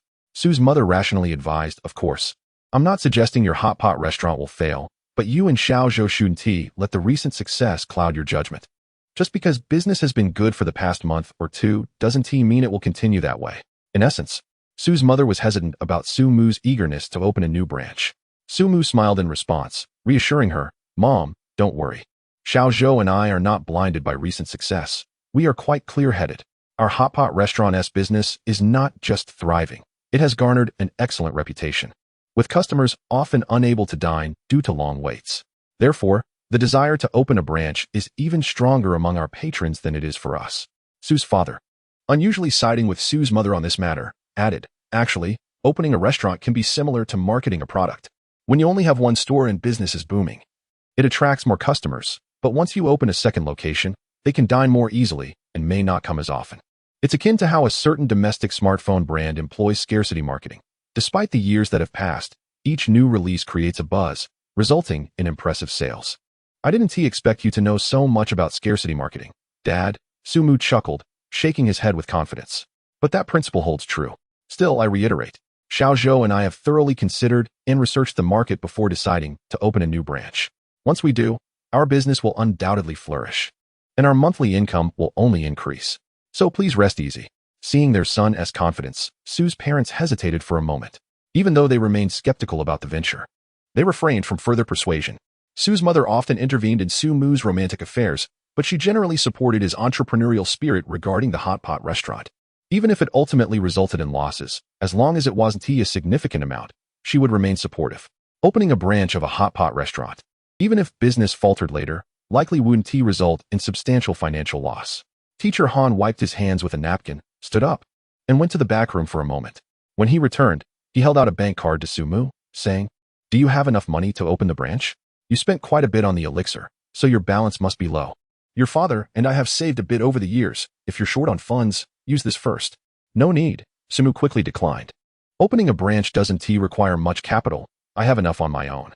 He was confident, having over 2 million in his account, which would suffice even in the prime area of Rongqing. There was no need for financial assistance from his parents. "Take it." Su's mother glared at him and insisted, shoving the bank card into his hands. "Don't be like Xiaogao, clinging to pride and suffering for it. The money your father and I earn is ultimately for you. Whether it's given now or later, it's still for you. There's no need to feel embarrassed." Su's father, typically few of words, simply said, "Take it." Seeing this, Sumu no longer resisted, accepting the bank card with a smile. "All right, thank you, Mom and Dad." Although he didn't need their support, the significance of the card transcended monetary value. To Sumu, it symbolized his parents' love and encouragement. He refrained from disclosing how well the hot pot restaurant was performing and understood that his parents were skeptical about the branch, yet they were still willing to back him unconditionally. Sumu was reminded of the words Gaogu often expressed when they were together. She would say that despite the bickering between Sumu and Teacher Han, she envied their dynamic. From their quarrels, she could still perceive the warmth of family and the love of a mother. "Hurry up and eat. Stop grinning like a fool. Do you know you look like a simpleton from a wealthy family when you smile?" Teacher Han shot Sumu a disapproving glance. Sumu closed his mouth. He couldn't comprehend why people said he looked more handsome when he wasn't smiling, but appeared foolish when he did. "This new year, I'll double the money in this card and return it to you," Sumu said while putting away the card with a smile. "That's great if you can. If not, don't feel pressured. That money isn't of much use to us anyway," Teacher Han advised with concern. Time at home always seemed to fly by. And before long, a week had passed. Both parents had consumed their second Yuling Dan. Although the effects were not as pronounced as the first time, the improvement in their well-being was still significant. Their bodies, which had begun to show signs of aging and transition from middle age to seniority, experienced a renaissance after taking the 2 pills, imparting a dreamlike sense of rejuvenation. The most notable transformation was in Su's mother, who no longer had to endure the afflictions of her profession, such as insomnia. Now, she was in excellent spirits, maintaining a routine of early to bed and early to rise, coupled with regular exercise. Unfortunately, her neighbor, Aunt Wu, who used to compete with her, had recently sent her son abroad for a trip. Although it wasn't a luxurious European vacation, but rather an affordable 10-day tour favored by seniors to Singapore, Malaysia, and Thailand, it still evoked envy among the older women in the neighborhood. Alas, her son earns nearly $1 million a year, so spending 2,000 or 3,000 on a trip feels like nothing to them, Su's mother mused. Normally, she would feel envious, but not now. As she put it, "The price of just one of my casual pills could cover a trip to Europe, so why envy a 10-day jaunt to Southeast Asia?" Sumu chuckled and suggested that he could also take her and Su's father abroad for a trip, reasoning that the family could easily afford it. Without a moment's hesitation, Su's mother disdainfully declined. She remarked that venturing to places like Singapore, Malaysia, and Thailand in such sweltering heat was not a vacation, but rather a form of self-inflicted torment. If they were to travel, she would prefer the cooler climes of the western Sichuan Plateau, which not only offered proximity and convenience but also breathtaking scenery, with the added benefit of a refreshing climate that necessitated warm clothing by evening. This was, indeed, a valid point. Both Su's father and mother were not particularly fond of international travel. The magnificent landscapes of their homeland were abundant and diverse, with so many attractions yet to explore domestically. Why yearn for far-off lands? Moreover, if Aunt Wu were to travel abroad and return, she would undoubtedly boast about her experiences among her circle of old friends, which would mildly irk Su's mother, stirring a sense of competition within her.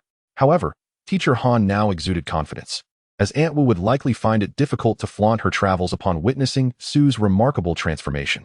Su's father had always been in good health, and while the Yuling Dan had not drastically altered his condition, it had certainly enhanced his resilience. Just a few days prior, he had played a match of football with his old friends, and even at the end, he felt no fatigue, scoring 3 goals all on his own. Remarkably, after a brief nap post-game, he awoke the next morning feeling nearly fully rejuvenated. Generally speaking, as one enters middle age, it becomes increasingly challenging to maintain the vigor of youth. Young people often stay up late indulging in games or movies, and with a simple catch-up sleep, they can bounce back with energy. Yet, for middle-aged individuals, such liberties could lead to dire consequences. Thus, Although Sue's father's youthful appearance may not be as pronounced as Sue's mother's, the efficacy of the Yuling Dan was far from negligible. That day, after breakfast, Sue's father arranged to go fishing by the river with another physical education teacher from the school. It seemed that many physical education teachers shared a fondness for fishing. Sue's father and his colleagues were seasoned anglers, braving the elements from the sweltering heat of summer to the biting cold of winter to indulge in their passion. In Sue's memory, their family had never purchased fish. All their meals had been sourced from his father's fishing endeavors, especially in summer, when fishing was plentiful. They often had an abundance, frying and storing the excess in the refrigerator for later enjoyment. As for teacher Han, her leisure time was typically spent playing mahjong. With both parents out, Sumu found himself alone at home, no longer needing to seek out secluded spots to practice his Longhu power skills. With the yard gate securely locked, he immersed himself in rigorous training right in his own backyard. Hey, huh. His fists and palms rolled as he executed the movements of the Longhu power skills. With each increase in experience, Sumu's understanding of this technique deepened, and his execution became increasingly adept. Each stance and gesture naturally conveyed a certain essence, as he summoned formidable strength, moving with the grace of a dragon and the power of a tiger. However, Sumu was cautious not to unleash his full potential, especially when pressing his feet against the ground, as he moderated his strength to avoid leaving imprints on the concrete surface. After all, how could he explain such marks to his parents upon their return? Unbeknownst to him, he was beginning to resemble a superhero. Sumu was uncertain how others experienced the path of cultivation, but he found it to be rather simple. In the past, while writing his fantasy novels, he had convoluted the process with notions of talent, fortune, and intricate setups, believing that protagonists must endure numerous trials to advance. Reflecting on it now filled him with embarrassment. The reality of cultivation was far more straightforward than he had made it out to be. Why complicate matters to the point where even he, as the author, struggled to keep track? It was no wonder those stories had flopped. Had he simply granted his protagonist a system akin to his own, or even a superior one, allowing for a life of leisure filled with indulgence, perhaps the narrative would have fared better. Readers sought relaxation in fiction. Why burden them with tales of hardship and destiny-defying struggles? It was no wonder his stories had failed to resonate. Who had the heavens wronged? After training intensely for over half an hour, Sumu was drenched in sweat, and his body ached from exertion. He promptly halted his practice and shifted to an alternative training method, albeit one that felt somewhat embarrassing yet invigorating, striking his own body with his fists and palms to enhance his defensive capabilities and strengthen his sinews. The sound of his rhythmic slaps reverberated in the air as he endured the accompanying sensations of soreness mixed with a tingling electric charge, striving to suppress any sounds of discomfort to avoid further embarrassment. Yet, this experience felt oddly akin to that of a patient undergoing therapy. Suddenly, a knock at the door interrupted his private ritual, accompanied by a sweet, childish voice calling, "Uncle Sumu, Uncle Sumu, open the door." There was no need to guess who it was. It was his cousin's daughter, Duan Ranran. Upon opening the door, Sumu was greeted by the sight of Sue's mother, bearing a pink backpack and holding an umbrella, with a lovely little girl at her side. "Ah, Ranran, what a delightful surprise," Sumu exclaimed, bending down to embrace the 4 or 5-year-old girl with genuine joy. Before Sue's mother could explain, the little girl chirped. "Mommy went to Xinjiang City for 3 days to study, so Ranran came to play with Uncle Sumu. Is that so?" Sumu smiled, lifting the girl into his arms. "Are you happy to visit your uncle?" "Happy. Uncle is studying in Rongqing. Ranran misses you," the little girl replied earnestly. Duan Ranran was the daughter of Sumu's cousin, Su Nan, who had divorced shortly after giving birth. This situation had led to some familial discord. Yet she was now raising her daughter alone. Given the close bond between Su's family and Su Nan, coupled with Su's parents' fondness for children and their proximity, it was common for Su Nan to entrust her daughter to Su Mu's family whenever work obligations required her to be away. "Wow, Ranran has grown so much," Su Mu remarked, recalling his childhood fondness for his cousin, Su Nan, who had often treated him to delightful snacks and toys. Despite the changes in Su Nan's circumstances and the stigma she faced, Su Mu's affection for her daughter remained steadfast, which explained why Su Nan often entrusted her child to him. "Uncle, Ranran is already 5 years old. I can start 1st grade next year," Duan Ranran declared with a hint of pride. "That's impressive. Next year, Ranran won't be in kindergarten anymore. She'll be a primary school student," Sumu replied with a smile. At this moment, being a primary school student was no longer a term of derision, but rather a commendation. Upon entering the house, Su's mother placed the little girl's pink backpack aside and grabbed a basket for vegetables, saying, "All right, Sumu, take good care of Ranran while I head to the market to buy some groceries." It will be too late to go once your father returns from fishing. Ran. What would you like to eat for lunch today? As Ran heard this, she was filled with delight and recounted with great enthusiasm. I want to eat the braised carp made by my third grandpa, scrambled eggs with tomatoes, and sweet and sour pork. Since Sue's father was the third in the family hierarchy, Ran affectionately referred to him as her third grandpa, and Sue's mother as her third grandma. Got it. Little glutton, Sue's mother chuckled, gently tapping the little girl's head. After a moment's thought, she suddenly suggested with eager anticipation, by the way, your third grandma has recently learned to make kung pao chicken, and it tastes absolutely delicious. Would you like to give it a try?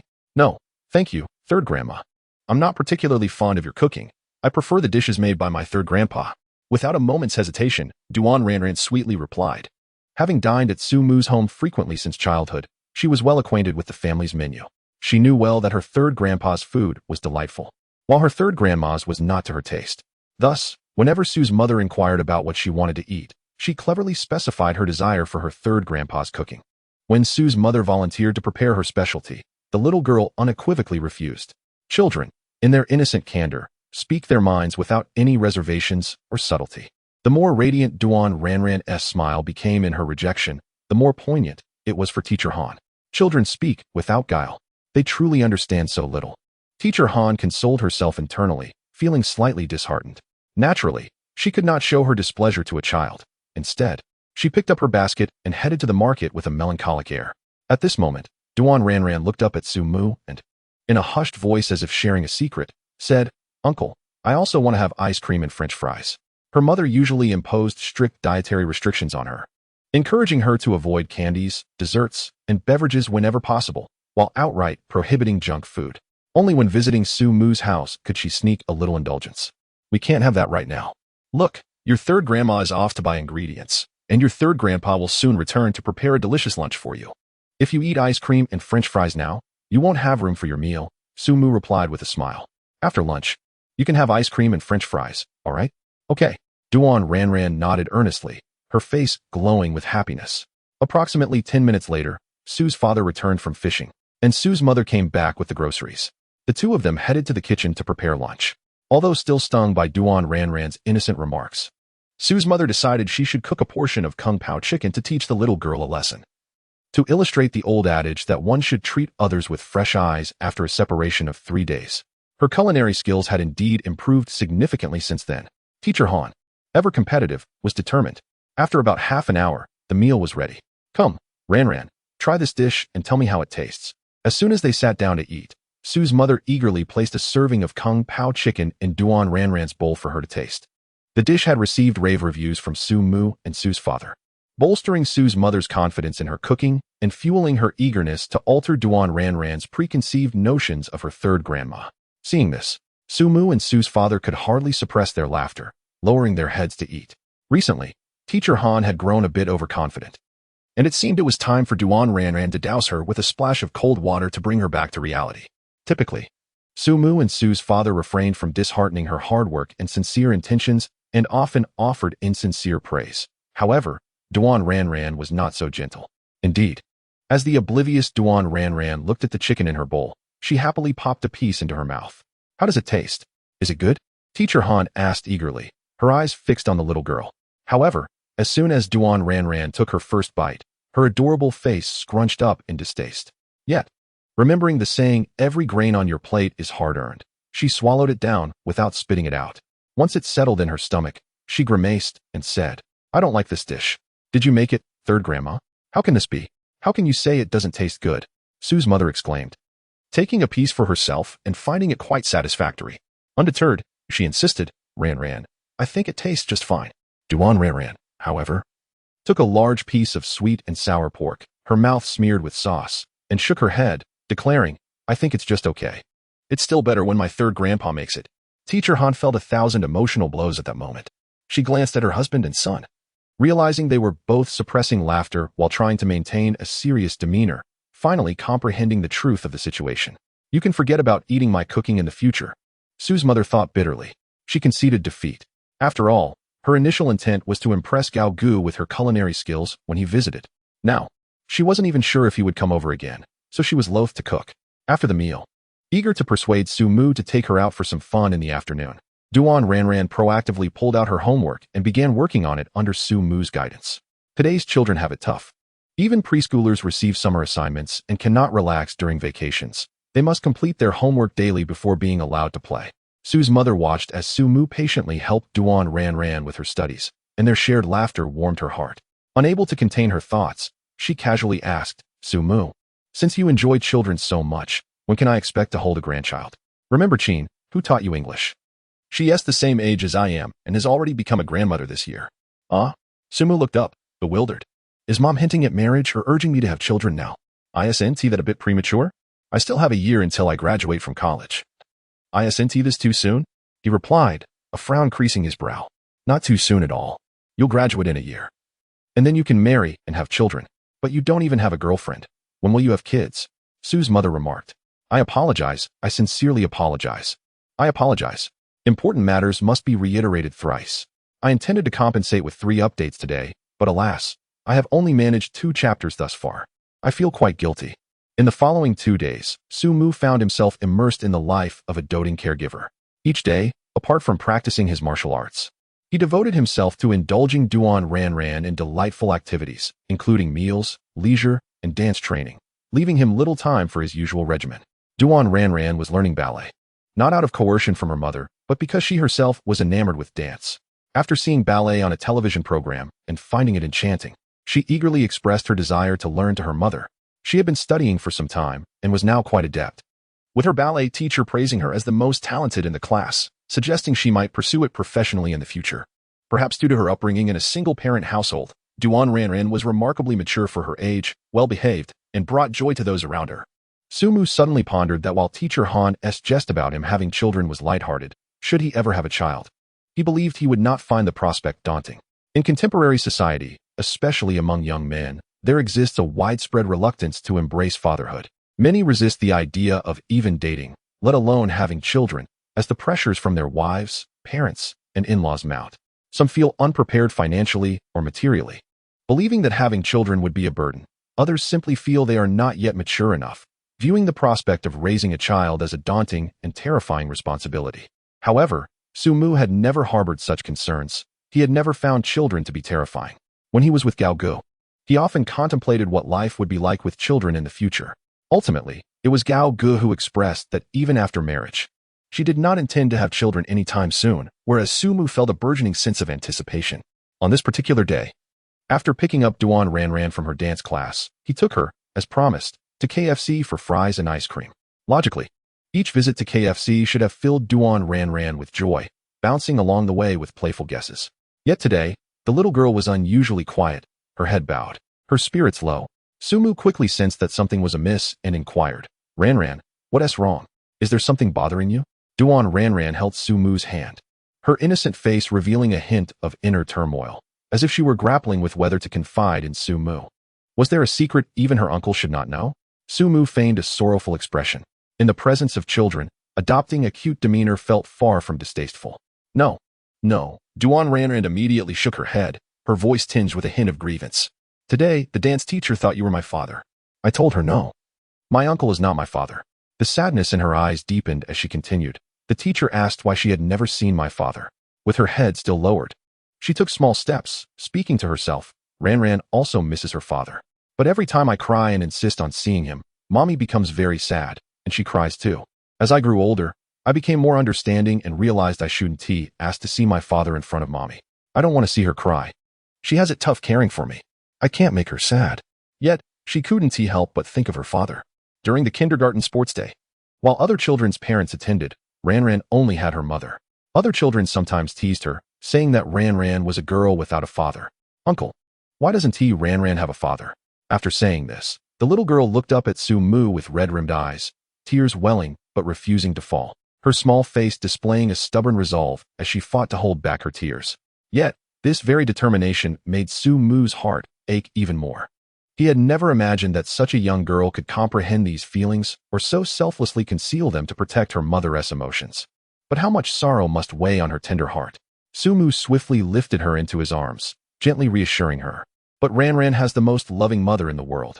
And there are also Grandpa and Grandma, and me, your uncle. We all love you very much. Sumu was aware of a few details about Ranran's father, a man of utterly disgraceful character. Otherwise, Ranran's mother would not have divorced him shortly after giving birth. Not long after their divorce, he remarried another woman. Over the years, he had hardly ever visited Ranran. Not because Su Nan forbade him, but due to his own inexplicable reasons for staying absent. However, Sumu could not disclose these truths to Ranran. He could not tell her to forget her father, that he was a bad person unworthy of her thoughts. Such revelations would likely inflict greater emotional pain and leave deeper psychological scars. Thus, Sumu could only offer her comfort in this manner. Yes, Ranran has an uncle. The little girl nodded vigorously, yet tears still streamed down her cheeks. Sumu tenderly wiped her tears away, coaxing, all right, no more crying. Or you won't be the beautiful little princess anymore. Ranran won't cry. Ranran will not cry.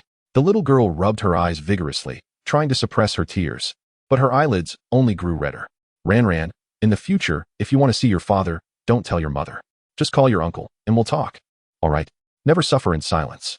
Sumu suggested. Understood, uncle. Duan Ranran nodded earnestly. After much coaxing, by the time they arrived at KFC, Duan Ranran had managed to stifle her sobs, though she still occasionally sniffled. As they indulged in ice cream and fries, the earlier events faded momentarily from her mind. The sadness of a child often arrives swiftly and departs just as quickly. Sumu returned home, intending to discuss this matter with his parents, hoping that through their collective love, they could alleviate some of the loneliness Ranran felt and compensate for the absence of paternal love. Otherwise, it might affect her personality as she grew up. At that moment, Sumu suddenly thought of Gao Ge. Gao Ge had also come from a single-parent family, having lost her mother. Furthermore, her father was not one to express affection, unlike Su Nan, who showered love and care on Duan Ranran. Eventually, Gao Ji's father remarried without consulting her, introducing her to a stepmother with whom she had a tumultuous relationship, never finding the warmth of a family. Soon after, a younger brother arrived, and her father and stepmother's attention shifted almost entirely to him, leaving Gao Ge feeling even more isolated. In her childhood, Gao Ge must have experienced even greater sorrow than Ranran did now, Sumu realized with a pang in his heart. As Sumu took Duan Ranran to KFC, he encountered several familiar faces, prompting a mix of amusement and disbelief. These acquaintances were not his classmates or friends, but rather the bald monk and the long-haired man he had clashed with during the World Cup viewing at the North City Square. 4 of them had transformed into KFC employees. The bald monk wore a cap, while the long-haired man had cut his hair short, both clad in KFC uniforms, presenting no hint of their former delinquent selves, consistently smiling as they took orders from customers. "Good sir, may I take your order?" The bald monk, stationed at the front, instinctively inquired as a customer approached. Upon recognizing Sumu, he froze, his face reflecting a myriad of emotions. There was fear, remembering the terrifying combat prowess displayed that night when Sumu had single-handedly bested them, instilling a sense of dread. There was also anger, as he recalled the humiliation of being soundly defeated. Yet, overshadowing these feelings was profound shame, once a notorious street thug and esteemed fighter, now reduced to working at KFC in a uniform. How embarrassing. In truth, during their time at KFC, the bald monk and his companions found themselves surprisingly content. Previously, they had led aimless lives, appearing glamorous but living in constant anxiety, feeling like rootless drifters. Now, with a steady job and a reliable income, they found a semblance of normalcy in their lives. Even without Sumu's ultimatum to disband, their group would not have lasted much longer, as they would soon need to consider marriage and family, unable to continue their reckless lifestyle indefinitely. What troubled them most was the fear of encountering old acquaintances while at work, a prospect that filled them with embarrassment and the urge to flee.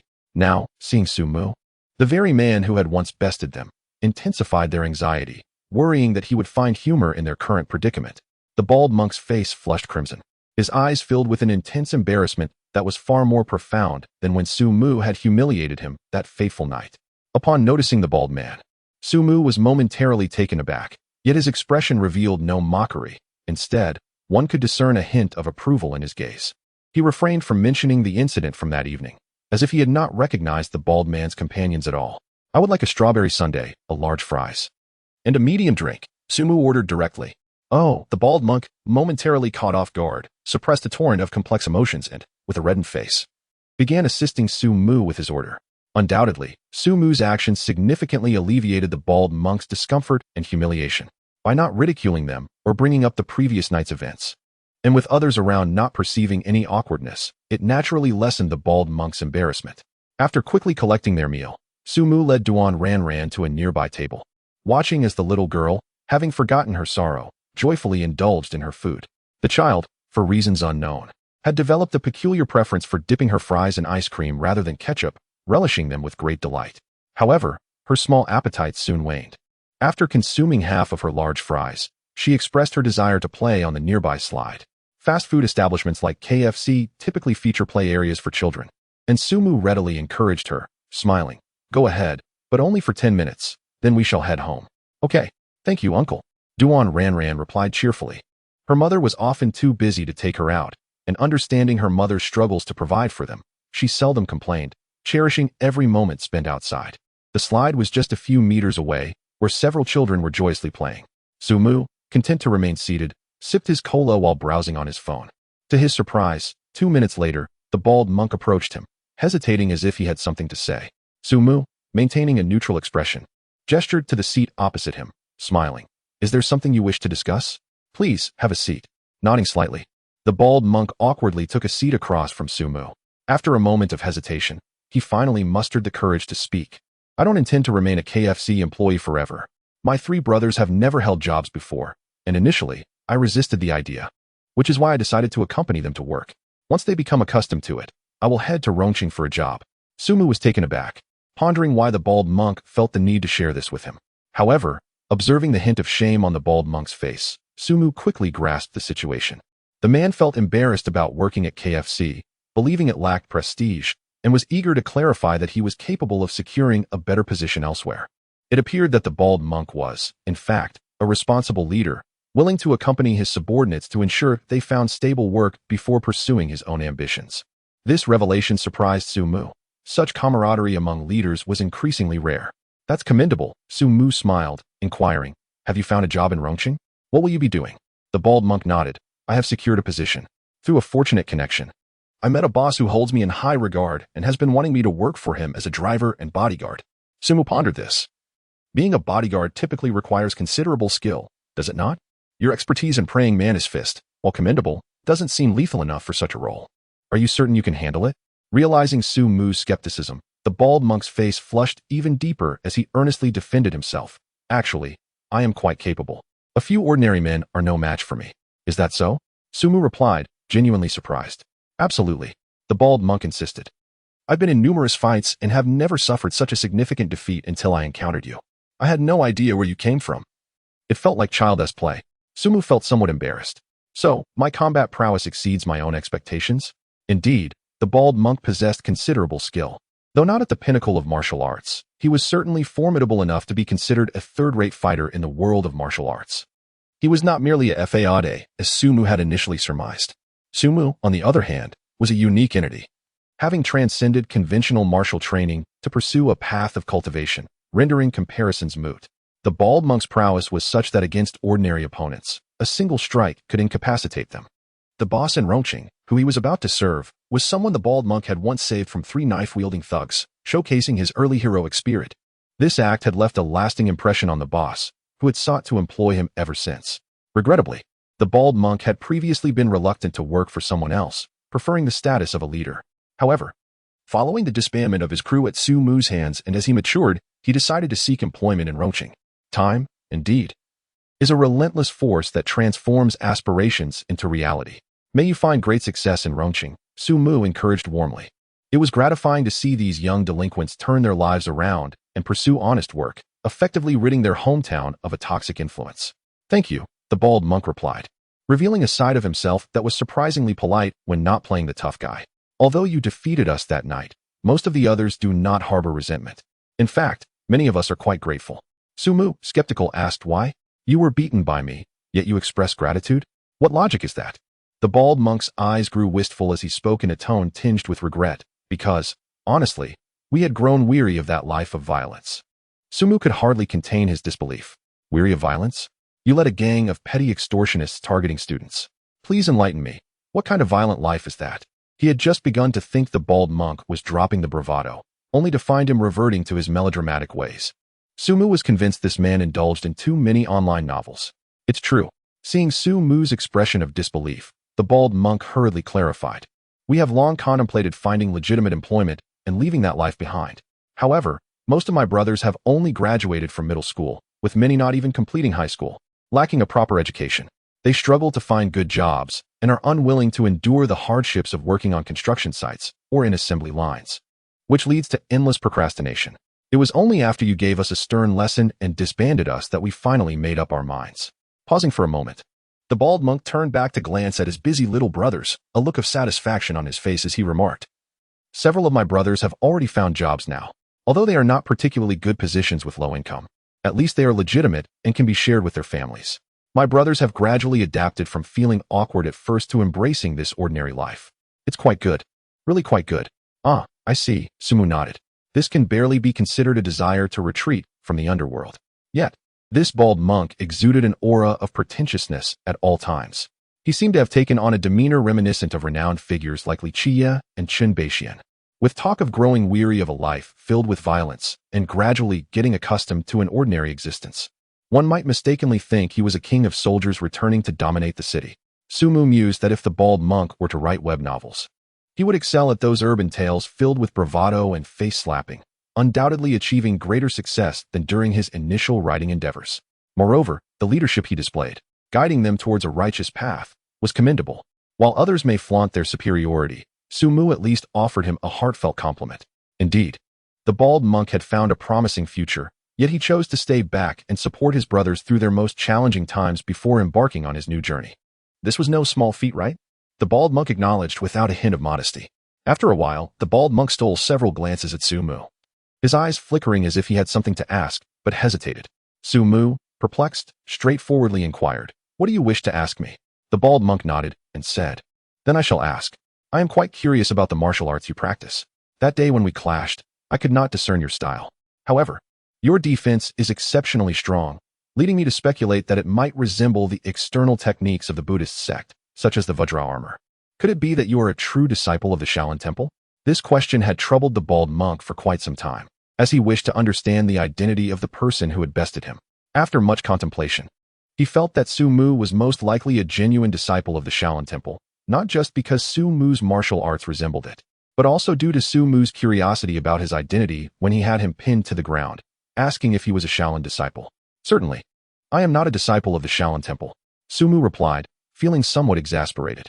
"I practice the Dragon Tiger Great Strength Diamond Technique, which pertains to immortality." Despite the name resembling Buddhist practices, Sumu firmly rejected the notion that it belonged to the Buddhist sect. He had no desire to become a monk. "Then may I inquire, which sect do you belong to?" The bald monk was taken aback to learn that Sumu was not from the Shaolin Temple. "A rather obscure sect you've likely never heard of," Sumu replied. "Very well." The bald monk discerned that Sumu was unwilling to reveal his origins and felt a bit frustrated. Suddenly, Sumu glanced back inadvertently and was instantly filled with rage. Springing to his feet, not far away, in a small amusement park, Duan Ran, having seldom had the opportunity to play, hurriedly ran off to the slide after finishing her meal. Sumu did not stop her. After all, even the most sensible child is still a child, and a love for play is innate. He simply waited in his seat, occasionally glancing over, believing there would be no issues. However, just as he exchanged a few words with the bald monk, trouble befell Ran. At that moment, Sumu turned around and witnessed a middle-aged, overweight woman ruthlessly pushing Duan Ran to the ground, while a crying little chubby boy stood beside her. Yet, upon seeing Ran fall, the little boy's cries diminished as he seized the chance to kick the fallen girl. Damn it! Sumu was filled with fury at this sight, his anger surging uncontrollably, nearly consuming his reason. Today, Ran had already tugged at his heartstrings, and it had taken considerable effort to console her and bring her some temporary joy. Who would have thought that during a simple meal and slide ride, she would be bullied like this? The middle-aged woman had not held back. Her shove did not resemble an act against a little girl, but rather a scuffle between adults. The chubby boy, presumably her son, was wearing little leather shoes and kicked Ran with considerable force. How could Sumu remain calm? If it were merely a squabble between children, he might have understood it somewhat, but when an adult instigated violence against a child, Sumu found it intolerable. Without hesitation, he stood up and rushed over at the fastest speed. When the chubby boy had just kicked Ran and was preparing to deliver a second kick while spewing curses, Sumu reached them and lifted Ran off the ground. Simultaneously, he lightly tripped the chubby boy, causing him to lose his balance and tumble to the ground, limbs flailing. The boy, who had just ceased crying, immediately began to wail again, rolling on the ground as if he were being slaughtered. Yet, this was Su Mu's mercy. He had shown restraint considering the boy was still a child, and the severity of his cries seemed exaggerated, likely an act. However, that was inconsequential. At such a young age, Su Mu had no viable means to deal with him.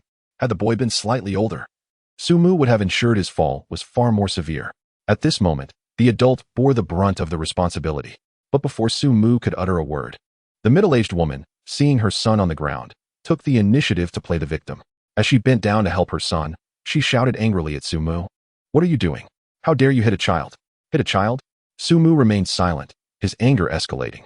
Had he not witnessed the woman viciously push Ran, he would never have imagined that an adult could behave in such a manner. Or perhaps Su Mu had never thought any adult would do such a thing. With a cold sneer, he remained silent, lifting Ran from the ground and gently soothing the areas where she had fallen and been kicked. The blows from the overweight pair were indeed harsh. A child like Ran could hardly bear it, and she must have been in considerable pain. Su Mu, now possessing considerable medical knowledge, knew how to massage the areas to alleviate pain. Thus he gently attended to her. While doing so, he asked, Ran, what happened? Why did they push you and attempt to hit you? Despite being pushed and kicked, Ran remained defiant, glaring at the mother and son duo. Yet, now that Su Mu held her in his arms and inquired about the incident, the little girl could no longer restrain her tears, bursting into sobs. Don't cry, Ran. Don't cry. Su Mu's heart ached. It was only then that he noticed not only had she been pushed and kicked, but there were also several finger marks on her face where she had been pinched. Once a clean and rosy-cheeked visage, it now appeared soiled and disheveled. Akin to a small calico cat, the left side of her face was noticeably swollen, marked by an array of crimson and bruised hues. It was evident that before Su Mu had arrived, Ran had already sustained injuries after being forcefully pushed to the ground. Indeed, Ran pointed at the chubby boy, her voice quivering with sorrow as she recounted, "Just a moment ago, I was playing on the slide alone when he rushed over, insisting on playing with me. I didn't want to play with him, so he pinched my face hard, over and over, causing me immense pain. I begged him to let go, but he wouldn't listen, so I had to push him away. Damn it." Su Mu seethed inwardly upon hearing this. And then, he restrained his anger and inquired. Then he cried, and his mother came rushing over and pushed me. Ran buried her head in Su Mu's neck, sobbing despondently. Su Mu had always recognized that children like Ran, who were both understanding and charming, were rare. There existed another breed of child, often referred to as the little devils, who were utterly irksome and devoid of charm. Yet, this was his first encounter with such a despicable little devil as the chubby boy. Whether it was the boy's unreasonable and disgusting behavior as recounted by Ran, his feigned tears that ceased the moment he saw her fall, only to rush over and kick her, or the fact that even after Su Mu had merely tripped him without causing significant pain, he wailed as if he had suffered a great tragedy. This chubby boy was undoubtedly among the most repugnant of his kind. At such a tender age, he had already mastered the art of acting, exhibiting a domineering demeanor. One could only wonder what he would become as he grew. However, like mother, like son, observing the unreasonable demeanor of the middle-aged woman, it was not difficult to fathom the type of son she had raised. "How dare you touch my son? I swear I will claw you to pieces."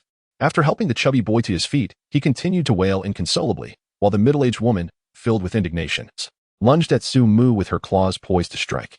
Su Mu, cradling Ran, sidestepped the woman's assault and coldly warned, "I advise you not to resort to violence. I generally do not strike women, so do not push me. It would be wise for you to call your partner immediately and resolve this matter properly." The middle-aged woman, however, was impervious to reason. Upon hearing Su Mu's declaration of not striking women, she became even more brazen, her audacity swelling. Some individuals, emboldened by their perceived status, often overstep boundaries, believing that others would not dare retaliate. Thus, when her initial attempt failed, the woman spun around, cursing as she aimed her claws at Su Mu's face once more. With lightning speed, Su Mu seized one of her hands, twisting it gently. The middle-aged woman screamed in agony, "Help! Someone please! He is trying to kill me." Truly, the nature of the parent often reflects that of the child. Her exaggerated cries, feigning victimhood to elicit sympathy, were all too familiar. Such parents could indeed incite a sense of explosive frustration. The commotion drew the attention of onlookers in the store, who gathered to witness the spectacle. "Come and see. This scoundrel is attacking a woman and a child." One cried, "Oh, it hurts so much. He has broken my arm." As the crowd grew, the middle-aged woman's theatrics intensified, as most were unaware of the events leading up to the altercation. They genuinely believed Su Mu, a grown man, was shamelessly assaulting a woman and child, and many directed their ire towards him. The middle-aged woman seized upon this, her cries becoming even more heart-wrenching, drawing tears from those who witnessed her plight. Unbeknownst to them, she was merely acting, having previously displayed her arrogance, believing she was untouchable due to her gender. Yet, when faced with real retaliation, she quickly resorted to tears to garner sympathy. Such individuals were even more despicable than those who engage in fraudulent schemes. Su Mu, undeterred by her cries, felt his anger simmering as he recalled how cruelly this mother and son had treated Ranyan. The woman's faux sobs only fueled his rage. His earlier actions had not been severe. He had merely dislocated her arm, which was hardly as catastrophic as her claims suggested. The pain was minimal, yet her cries were exaggerated, revealing her true nature. Having been raised by educators, Su Mu had always been taught to embody integrity and kindness. While he did not claim to possess extraordinary qualities, he at least strived to treat others with respect. Thus, despite acquiring powers that could alter his fate, he never felt superior or entitled to harm others, unlike certain protagonists who resorted to violence at the slightest provocation. Even now, Su Mu remained much the same as he had been before gaining his abilities. He still interacted normally with friends and classmates, obeying his parents, and enduring reprimands for his mistakes. He retained his laid-back demeanor, yet now he possessed the freedom and authority to navigate life on his own terms, leaving others speechless.